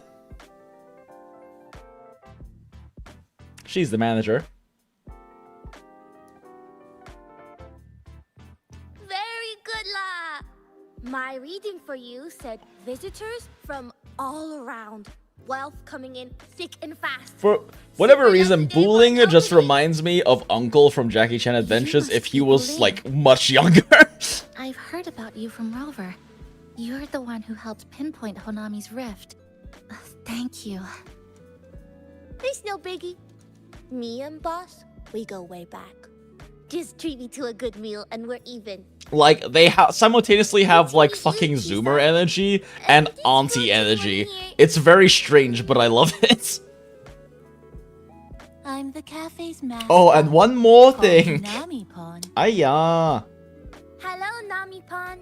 You show the way? They are so, like, I'm glad I'm not the only one who thinks so. Jelly. Need to sit and rest a while.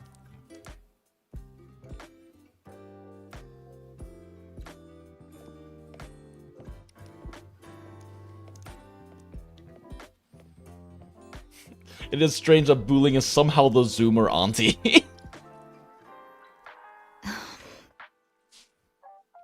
All the From others guest on their list you way. provided, only Encore, Buling, and myself were free to come. The others are either away or Oh, thank God, no on Alto. assignment. Encore. She locked herself in her room and insisted on finishing THIS's assigned homework. Tell her it's a time for another That holiday. I tried. Encore kept insisting she finish it, even remarking, "Your time has come, big bad homework." Yeah, that's Encore, all right. Is Encore that little girl with pink hair?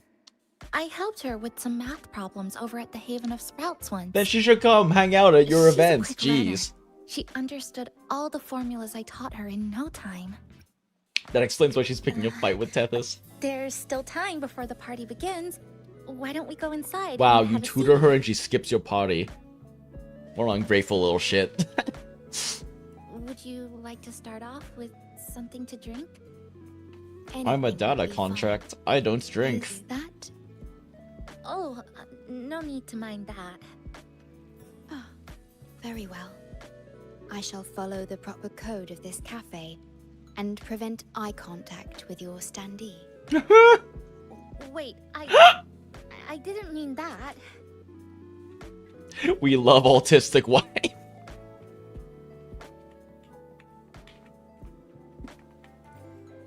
Sup, auntie? It's okay. I'm just admiring the feng shui. Bright and open. Good for drawing in fortune. Hard to find one so lucky. Speaking of Honami, I actually came to see if any special reverberations were hiding in the city ruins.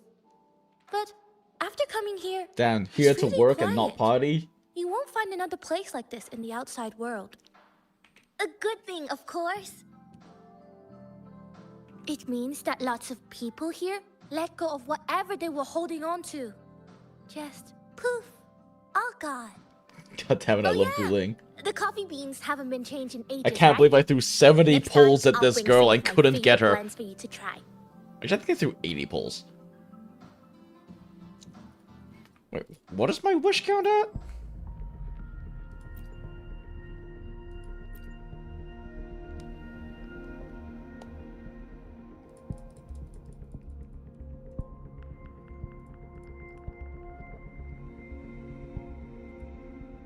$53. 58. Yeah, I threw fucking 80 pulls at this banner and got like 7 Donjins, 1 Frolova, 1 Ling Yang, and 0 Boolings, chat. I had to fucking buy Booling with corals.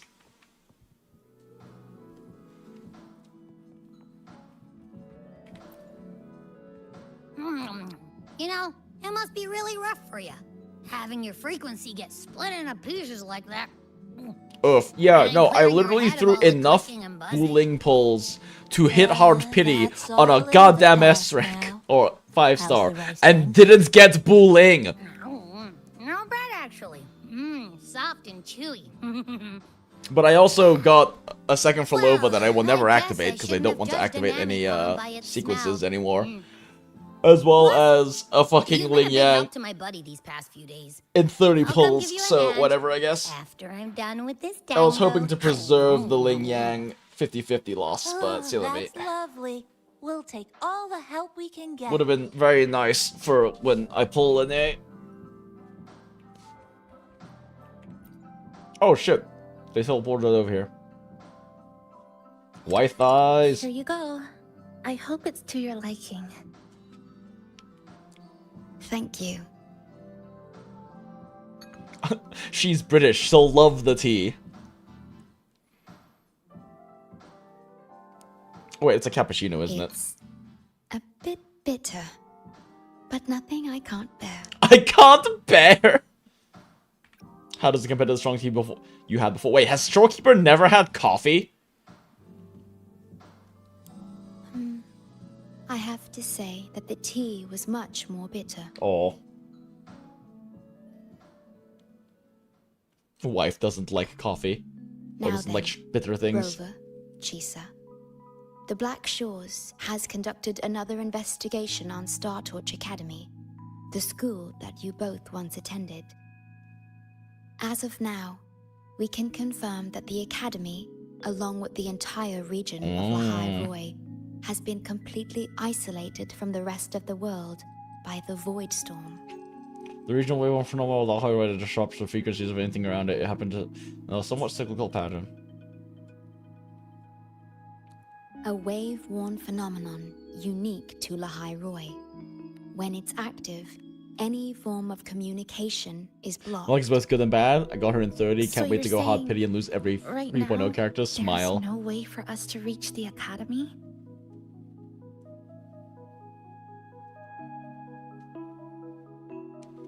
Not for another 7 days, Chisa. And then in version 3 we can. just wait a week, Chisa. Oh, you're all Stalker wife! here. How come I wasn't invited to the party? Because you would show up anyway. I thought you couldn't make it.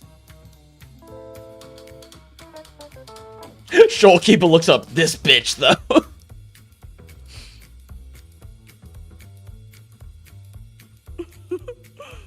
Don't be silly.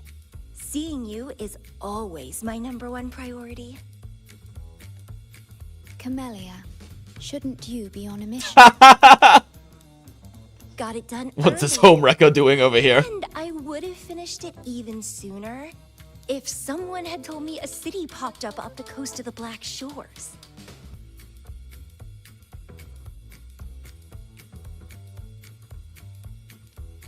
So, you must be Chisa. Yeah, hey girl, you want to talk about overclocking? I'm an expert on that.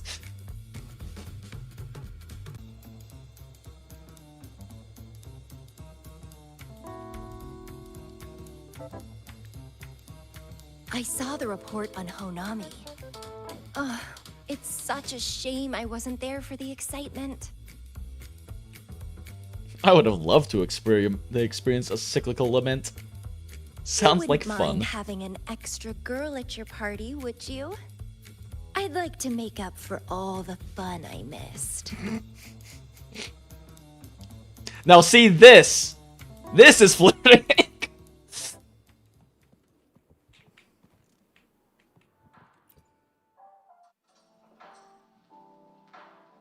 A city doomed to be destroyed again and again. Arid glow that triggers overclocking, and TDs tearing through the streets.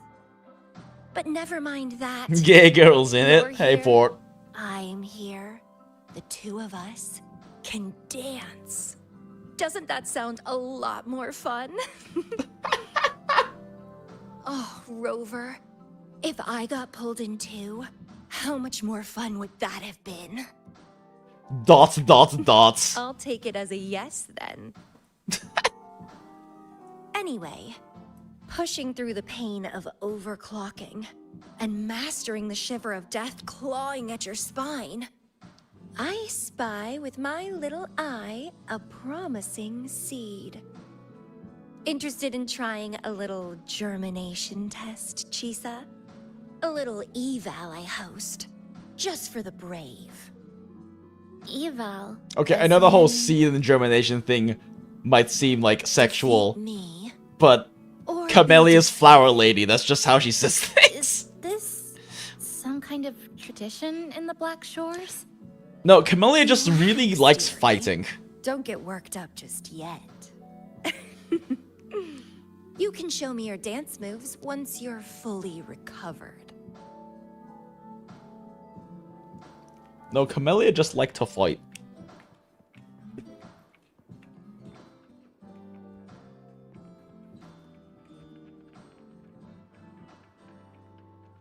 Booling does kind of just look like Shorekeeper's kid. We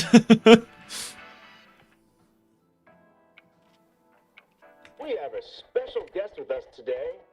Well, hello to all the lovely listeners of the Pine. Oh my god, I don't care, Alto. Glad to have you, Mr. Alto. Why don't you it all happened during the Troop of Fools big tour.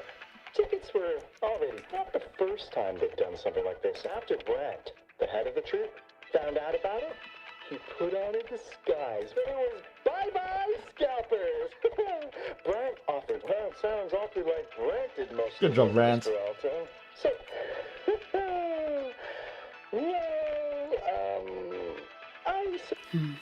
So this radio can receive signals from out.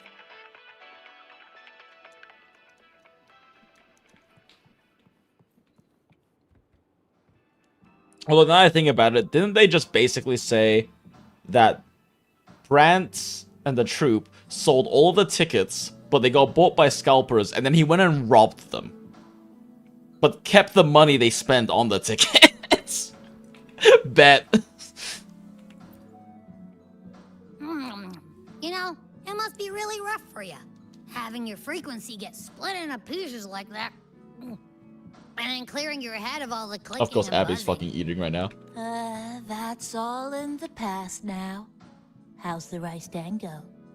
Dango. Not bad, actually. Soft and chewy. Well, I guess I shouldn't have judged a Nami palm by its... Plus, you've been a big help to my buddy these past few days. I'll come give you a hand after I'm done with this dango. Okay, am I crazy or is it pronounced dongo? That's lovely. We'll take all the help we can get. Because they've been pronouncing other Japanese things accurately. So am I crazy or is it actually pronounced dango? I always thought it was dongo. Or is that just like a Everyone's weird here, inconsistency and for the them? food and drinks are almost ready. Shall we start the party?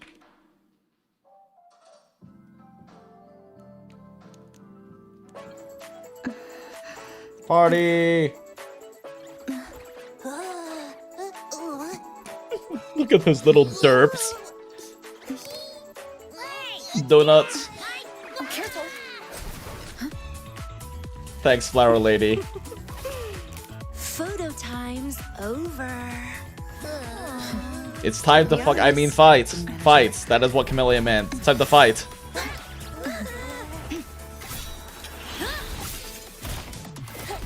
Nice.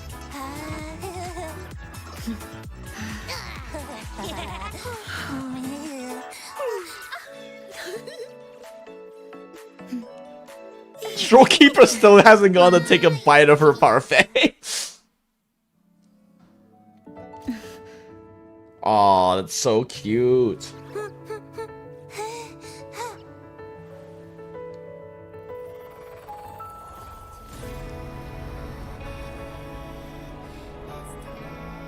Me and the gals hanging out.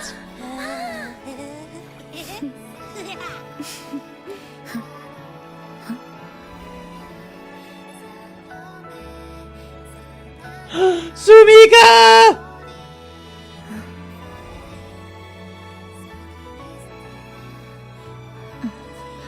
Damn, girl, you couldn't say goodbye to her one more time. In this Honami summer night, I wish for the moments spent with friends to last forever. And by friends, she means my 3 new moms and my 1 auntie.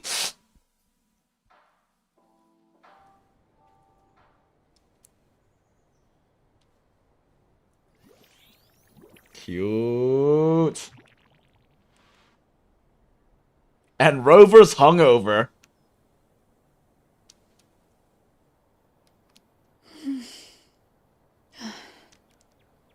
See, even Rover's only a friend. Exactly. Oh, you're awake, dear passenger.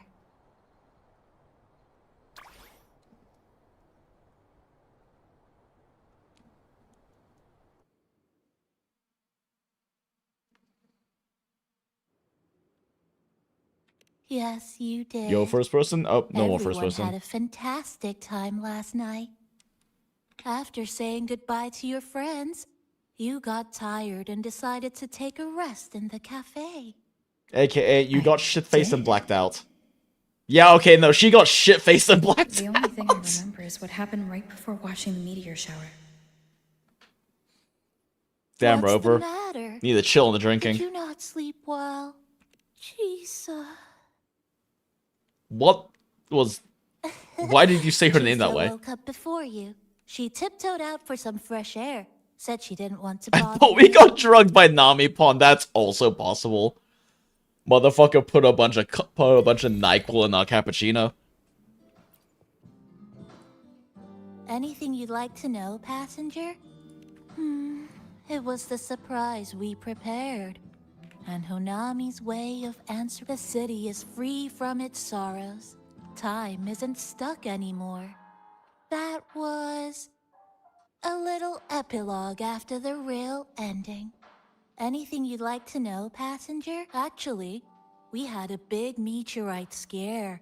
Their original trajectory would have wiped out the whole, but you and Chisa gathered everyone's strength and turned that big scary rock into a sky full of stardust. Then you curled up here in the cafe and took a nice long nap. Chisa woke up first. Watched you sleeping for a while. You making this up? Guess you got me there. But that last part is true, though. Anything you'd like to know, passenger? Although, you know, deity, I think it's less likely that Namipon drugged Rover. It was probably Camellia.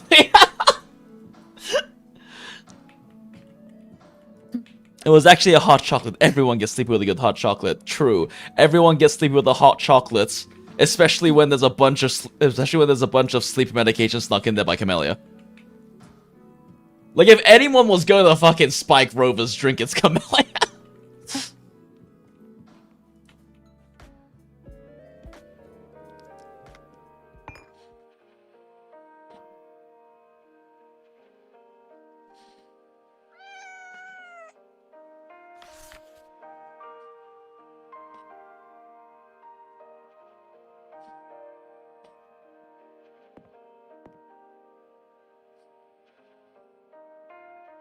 Good morning, Rover. Can I get you something to drink, passenger? I already had a cup of coffee this morning. And please stop trying to be Namipon.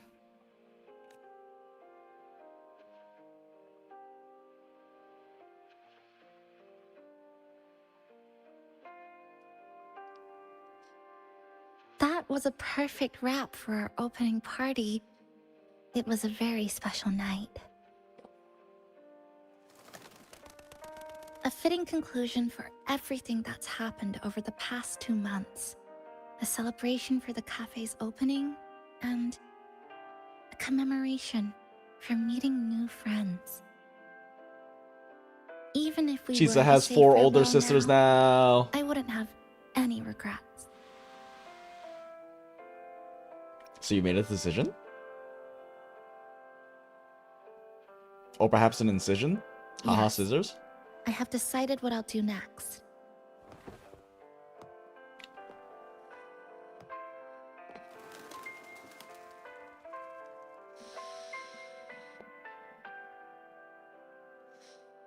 I will return home first and find my parents.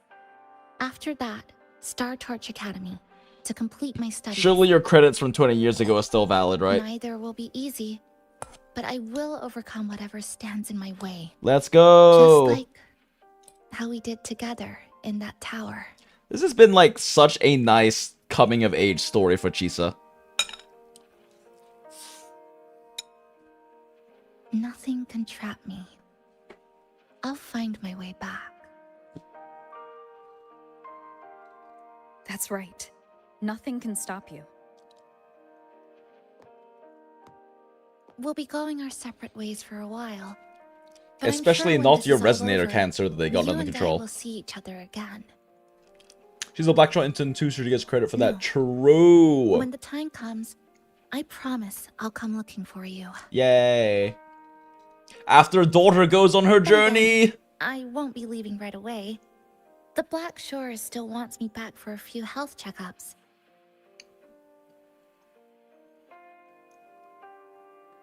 What do you say I join the Black Shores during this time, just like Camellia suggested? Then you could be double Kohai. That one was a joke. Now comes the real part.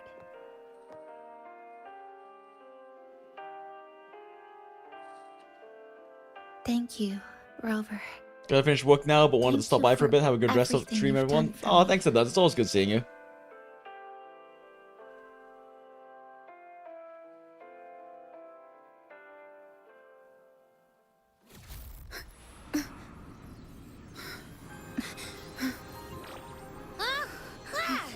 Why are you frequency Probably you gotta stop leaking your yellow goo everywhere. It's like something's pulling them out. Is that Convenient. Well, that's fucking convenient.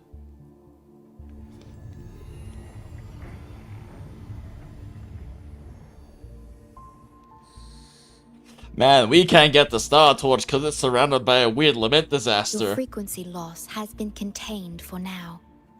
How are you feeling? Babby's out cold. Think I'm next. How can that be?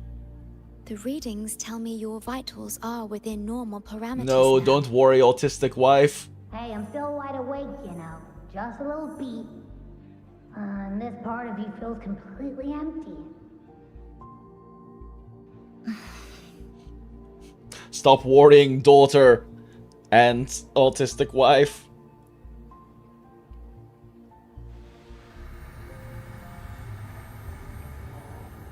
It is there's no entrance to Hanami, which affects The your skin. connection Oh yeah. between your frequency and the rift has been cut off. You are out of immediate danger. In the immortal words of Geralt of Rivia, God, I hate portals. Ah, I need a replay through Witcher 3. It's a really good game. What was trying to suck off my frequency? We are unable to confirm at this time. But frequency signatures identical to the Void Storm were detected in the rift's proximity.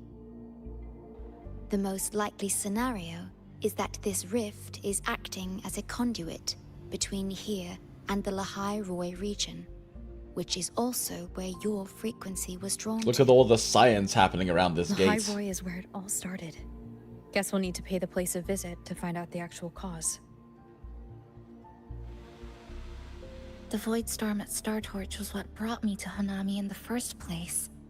Now it's the other way around. Do you suppose this rift can take us straight to Lahai Roi? You sure you want to go home first and not Lahai Roi? Because, like, your ride's right there.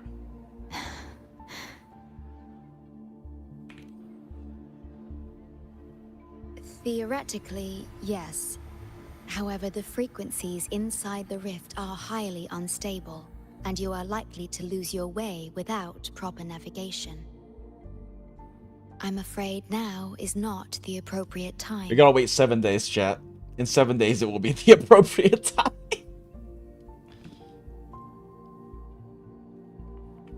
Fabio? His hair is much less fantastic than I was helping. Safety risk moderate. Further surveillance is needed. The rift seems to be in a stasis. No tacit discords popping out of it, at least. But I've recognized a few flashing... Yes, most information about that school is highly classified. I only know what I do because a friend of mine is an instructor there. But we've been out of touch for a long time.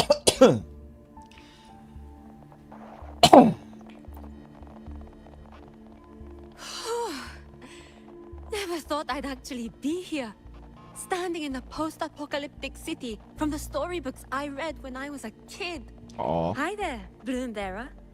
I've collected some frequency samples and I'm analyzing them now. Yep. Aside from the Void Storm readings we got around the rift, we also found scattered foreign frequencies in the vicinity. What might have happened is that frequencies from another region got spat out into Honami when the rift was formed. That's right. We still need to verify their exact origins, but the general areas are pretty much narrowed down. Whoa. Oh, so this is where the radio went. What's with all the noise it's making? Why is the radio here? Oh, you're here. Look what I found. A radio? Spotted it next to the rift. Here, listen to this. This time, we haven't invited our guests. The thing's not even turned on, but it's been playing these choppy sounds nonstop. Oh, I see the problem here. Try adjusting its receiver, passenger.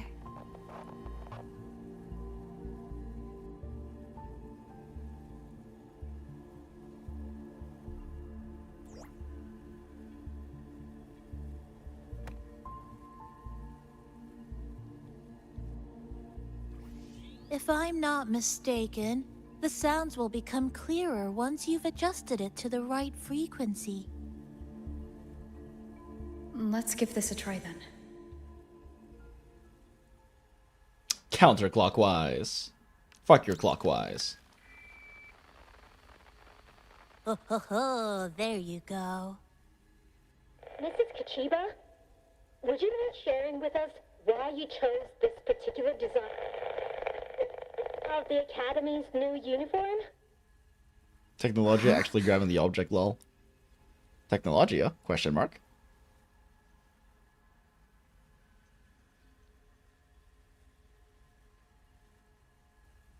The inspiration came from, well, my daughter. She once made a cutout of this pattern from some old fabric at home. Very interesting. It really captures the Academy's spirit. If it's this uniform, I thought, my little Chisa would love to wear it. Ain't no way!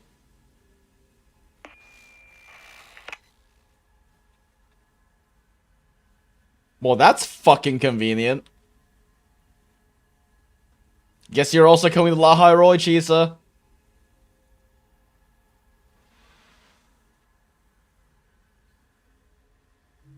Something's probably broken inside. I'll take a look. So Coffee Bar is also a repair technician. Or radio technician. Was that a live signal from Lahai Roy? Yes, it was. That cassette we put inside lets it receive radio signals from the rift. With the right tweak, maybe I can track it. Like I did with Neon Towers. It sounded like the Academy's radio talk show. But why did I hear my mother? She probably went there to look for you. Torch? Why is she there? Yeah. Is she looking for me?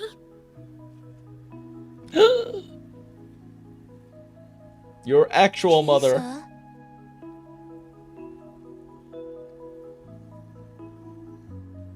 Now you can introduce your biological mom to your 3 new moms. Chisa will need some time to process everything. Yeah, she will. 7 days exactly, probably.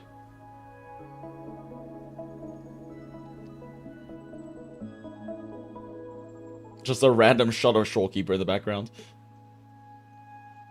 I am detecting a unique Oh, I guess less frequency random, from this since they're radio. bringing the radio to her. It has formed a connection with Lahai Roy on the other end of the rift. Once it's all fixed up, I Look can at us, we piggyback are from your this mothers now. frequency Oh, and you have a plot theory, coordinates from Laserproof? there to Hanami. Also, Laserproof, you said 10 minutes of story left 40 minutes ago. With established coordinates, you will be able to navigate your way within the rift.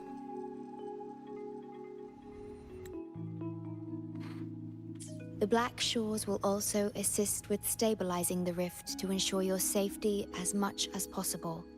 This process will probably Should you take decide exactly to 7 travel to days. Lahai Roy, to Star Torch Academy.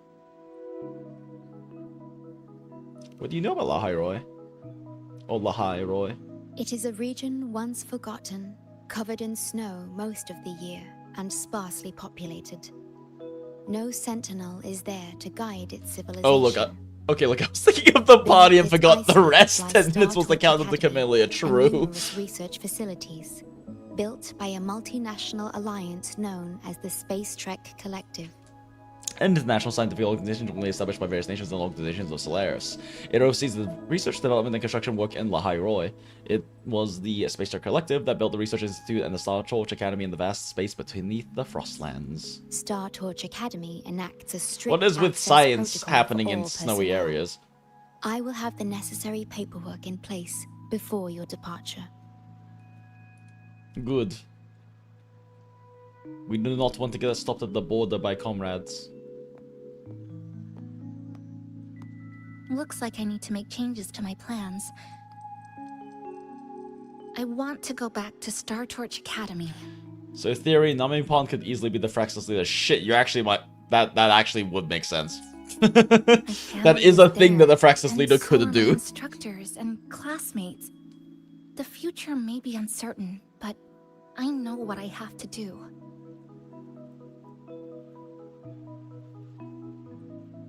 I mean, we don't know if your classmates are. They all graduated. But yeah, they probably work in the city.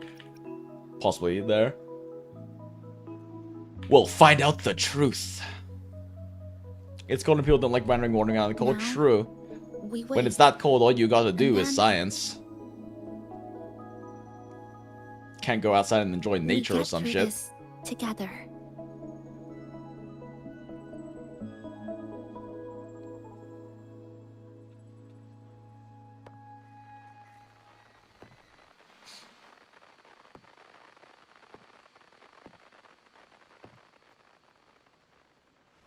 The universe has rejected us. Oh. Deep lore. Is this the answer you've been seeking? Deep lore. I hope to make you proud. I hope I haven't let you down.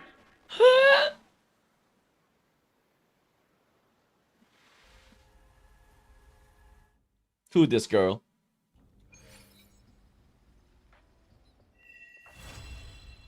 Chapter 2 segue. Okay, 44 minutes for 10 minutes of story. Something wrong? Smile. Why did you turn back? We weren't even tangenting here. A voice from the radio? But isn't it broken? Look, weird magic shit happens around me, okay? Yes. You must be exhausted. Should we go back to the cafe? No need, I'm I fine. don't think I was imagining it. That voice. Look, Rover, weird shit just happens around you, okay? Normal laws don't apply to you.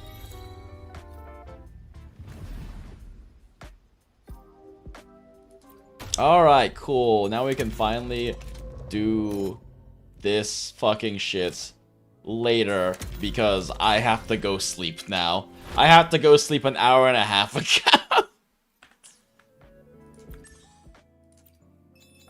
Nom nom nom. Tasty dailies.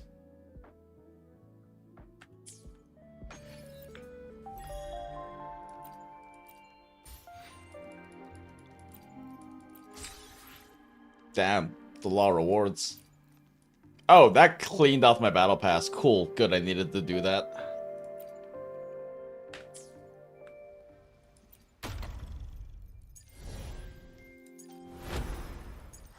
One day I'll actually go and do all of these. I haven't done any from like the past like 5 patches.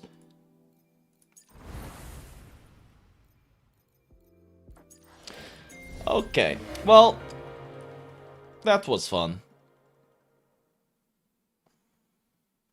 Okay, yeah, so this event is for... goddamn. For actually engaging with, like, all of the neat little mechanics they introduced in the main story that we never got to do with anything with.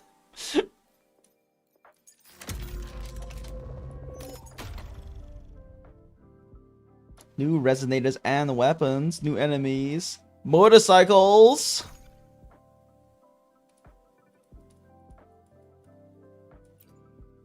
Yo, she's got a gamer gun, chat! She's got a fucking gamer gun!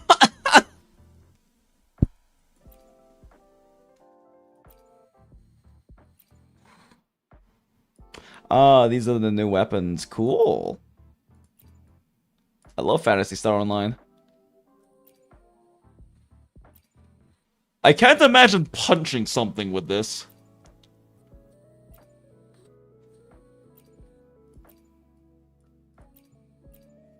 Damn it, chat. I think we have to pull the gamer gun because it's a gamer gun.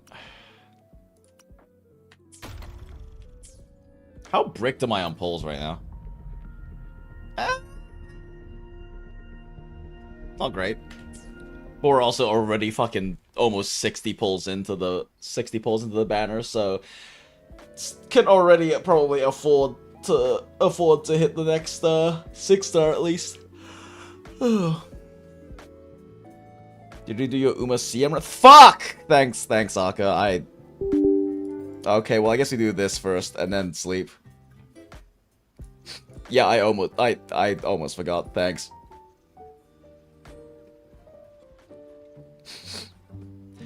If you finish the events, you can probably get another temples. Oh yeah, probably. Alright, time for Demon Haunces, because I still have the audio bug and it's funny. Oh wait, I was gonna exit out, but we should watch Frolova dance first. Okay. 0.15 megabyte update. What? Alright, chat. Let's see how badly I lose this CM because I did not fucking farm much up for it.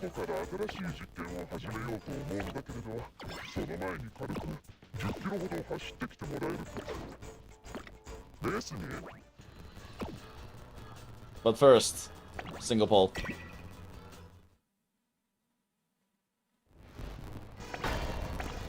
Nothing.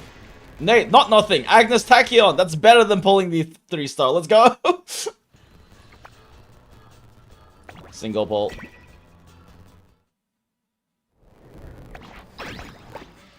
Okay. No funny streamer luck.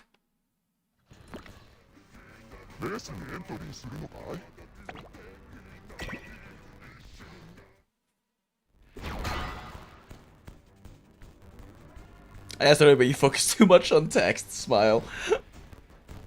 I didn't even see you in chat, but appreciate it, Aka.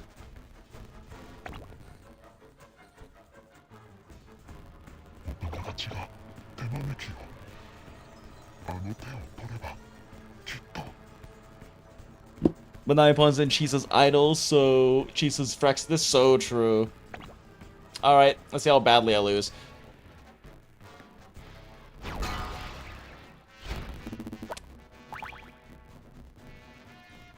What does the #1 favorite Golshi look like? Oh, not even an S. Let's take a look-see-loo at our competition. Huh. They're not even 1200 speed. But they have straightaway spurt and inside scoop. They have tail held high, but no green skills.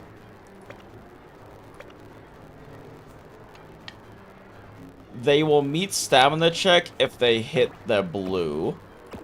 Actually, no, I think they just hit stamina check at 1150, right? No, they need to hit a blue for that.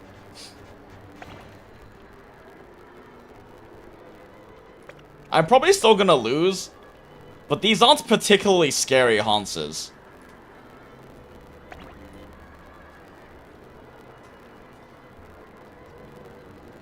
Not in VC, you can't steal my luck, smile. Tail held high will proc before, between last and second to last corner. Oh, will it? Huh. These are not the scariest Hanses. Okay, this one actually might be the most scary. Oh, they're running an angly and scheming pace. But there aren't really other paces. Are there? No. Oh, they're gonna proc angling and scheming. Actually, the McQueen might be the scariest one. They have Resplendent and they have angling and scheming, and there's no other paces to, like, steal those procs from them.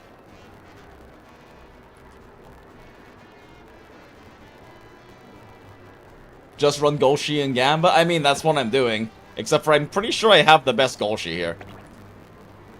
Well, no, I probably don't. They don't have straightaway spurt and they don't have inside scoop. I'm lacking, like, the good skills because I didn't feel like grinding for them. But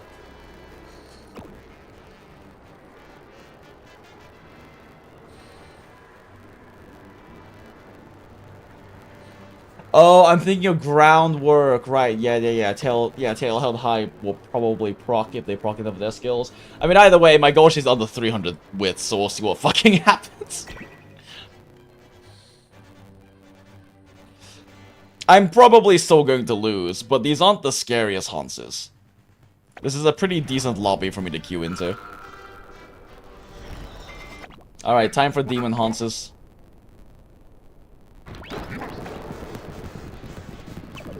There they go. And Goshi's rushed. Oh, but she procced the blue. Oh no, my Manhattan Cafe. Oh wait, no, she might be positioned well for her. Never mind.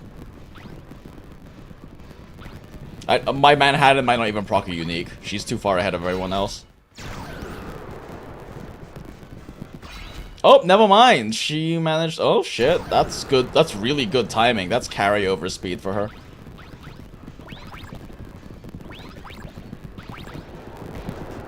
Okay, yeah, we're bricked. Golshi died. Golshi got rushed and died. They ran out of HP. Damn.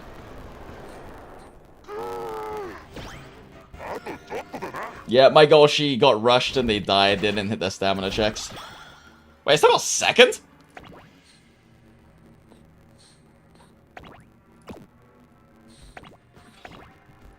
Yeah, my Golshi didn't proc swinging Maestro, so they didn't have enough stamina. They died at the end. They probably would have. How the fuck did you not die?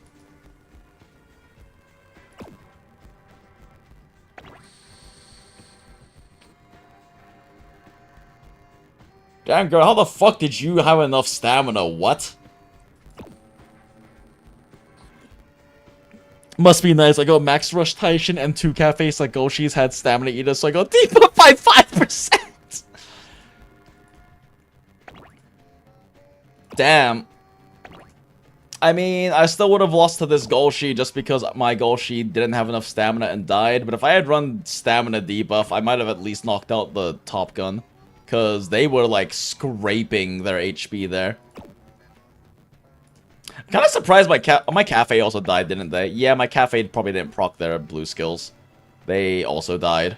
Because the only way they could have ended up in 8th is if they actually died. Well, I didn't even deserve 2nd, so I'll fucking take it. I only did, like, maybe 10 runs for the CM. I did not do a lot of runs. And my Golshi and my Manhattan, I got within 4 runs between the two of them.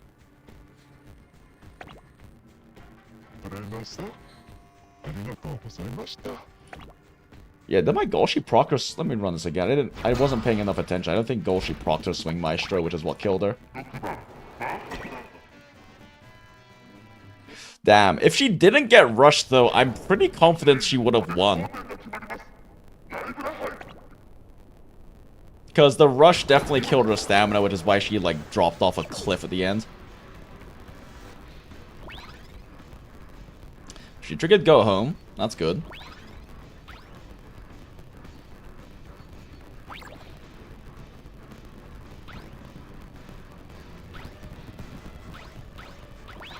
Oh, no, she got Swing Maestro. Interesting. Did she get blocked? Oh, wait, she got blocked. Oh, wait, she got blocked! That's why. Okay, I see now. Yeah, no, if you're blocked, I guess. Lost wit checks. Yeah, Golshi just got fucking blocked. Never mind. She had enough HP.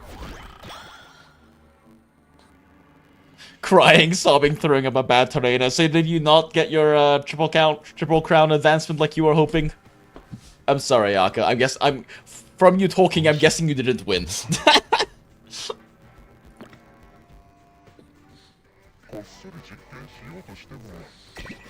Got silver? Damn. I'm sorry. You actually try, so I'm sorry.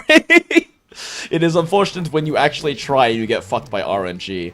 In this case, if I had won, it would have been another comical, like, I did not deserve this. But I'll still fucking take seconds. Lack of no stopping me was why I like... Yeah, so that's the weird thing to me, is that you try harder, but you didn't get NSM. Like, NSM is, like, the most disgustingly meta skill for this CM. Literally everyone should always be running it. I don't understand why you didn't get NSM on your Narita Taishin.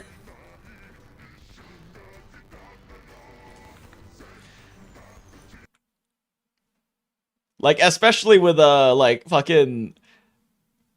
Charles or Victoria Frontier, his video about the CM was like the first like 5 minutes was him just glazing the absolute shit out of NSM and how important it is. Okay, well anyway, that was a lot of fun, chat. I have to go to fuck this. Oh my god, it's almost 5 o'clock. Yeah, I gotta go to fuck to sleep. I'm not gonna get enough sleep before work tomorrow, but c'est la vie. Depends on lobby. Encroaching Shadow is far more effective overall. I mean, yeah, fair, but why not both?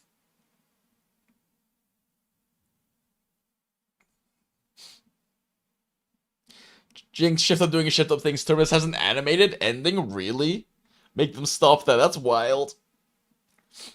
It's also stupid expensive. Yeah, but it's like, what other skills are you prioritizing over it? Like, Encroaching Shadow, NSM, and then Stamina Gold. You should be able to afford that, right?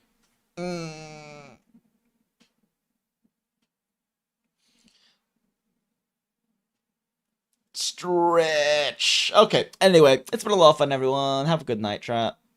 You were running triple gold? Why?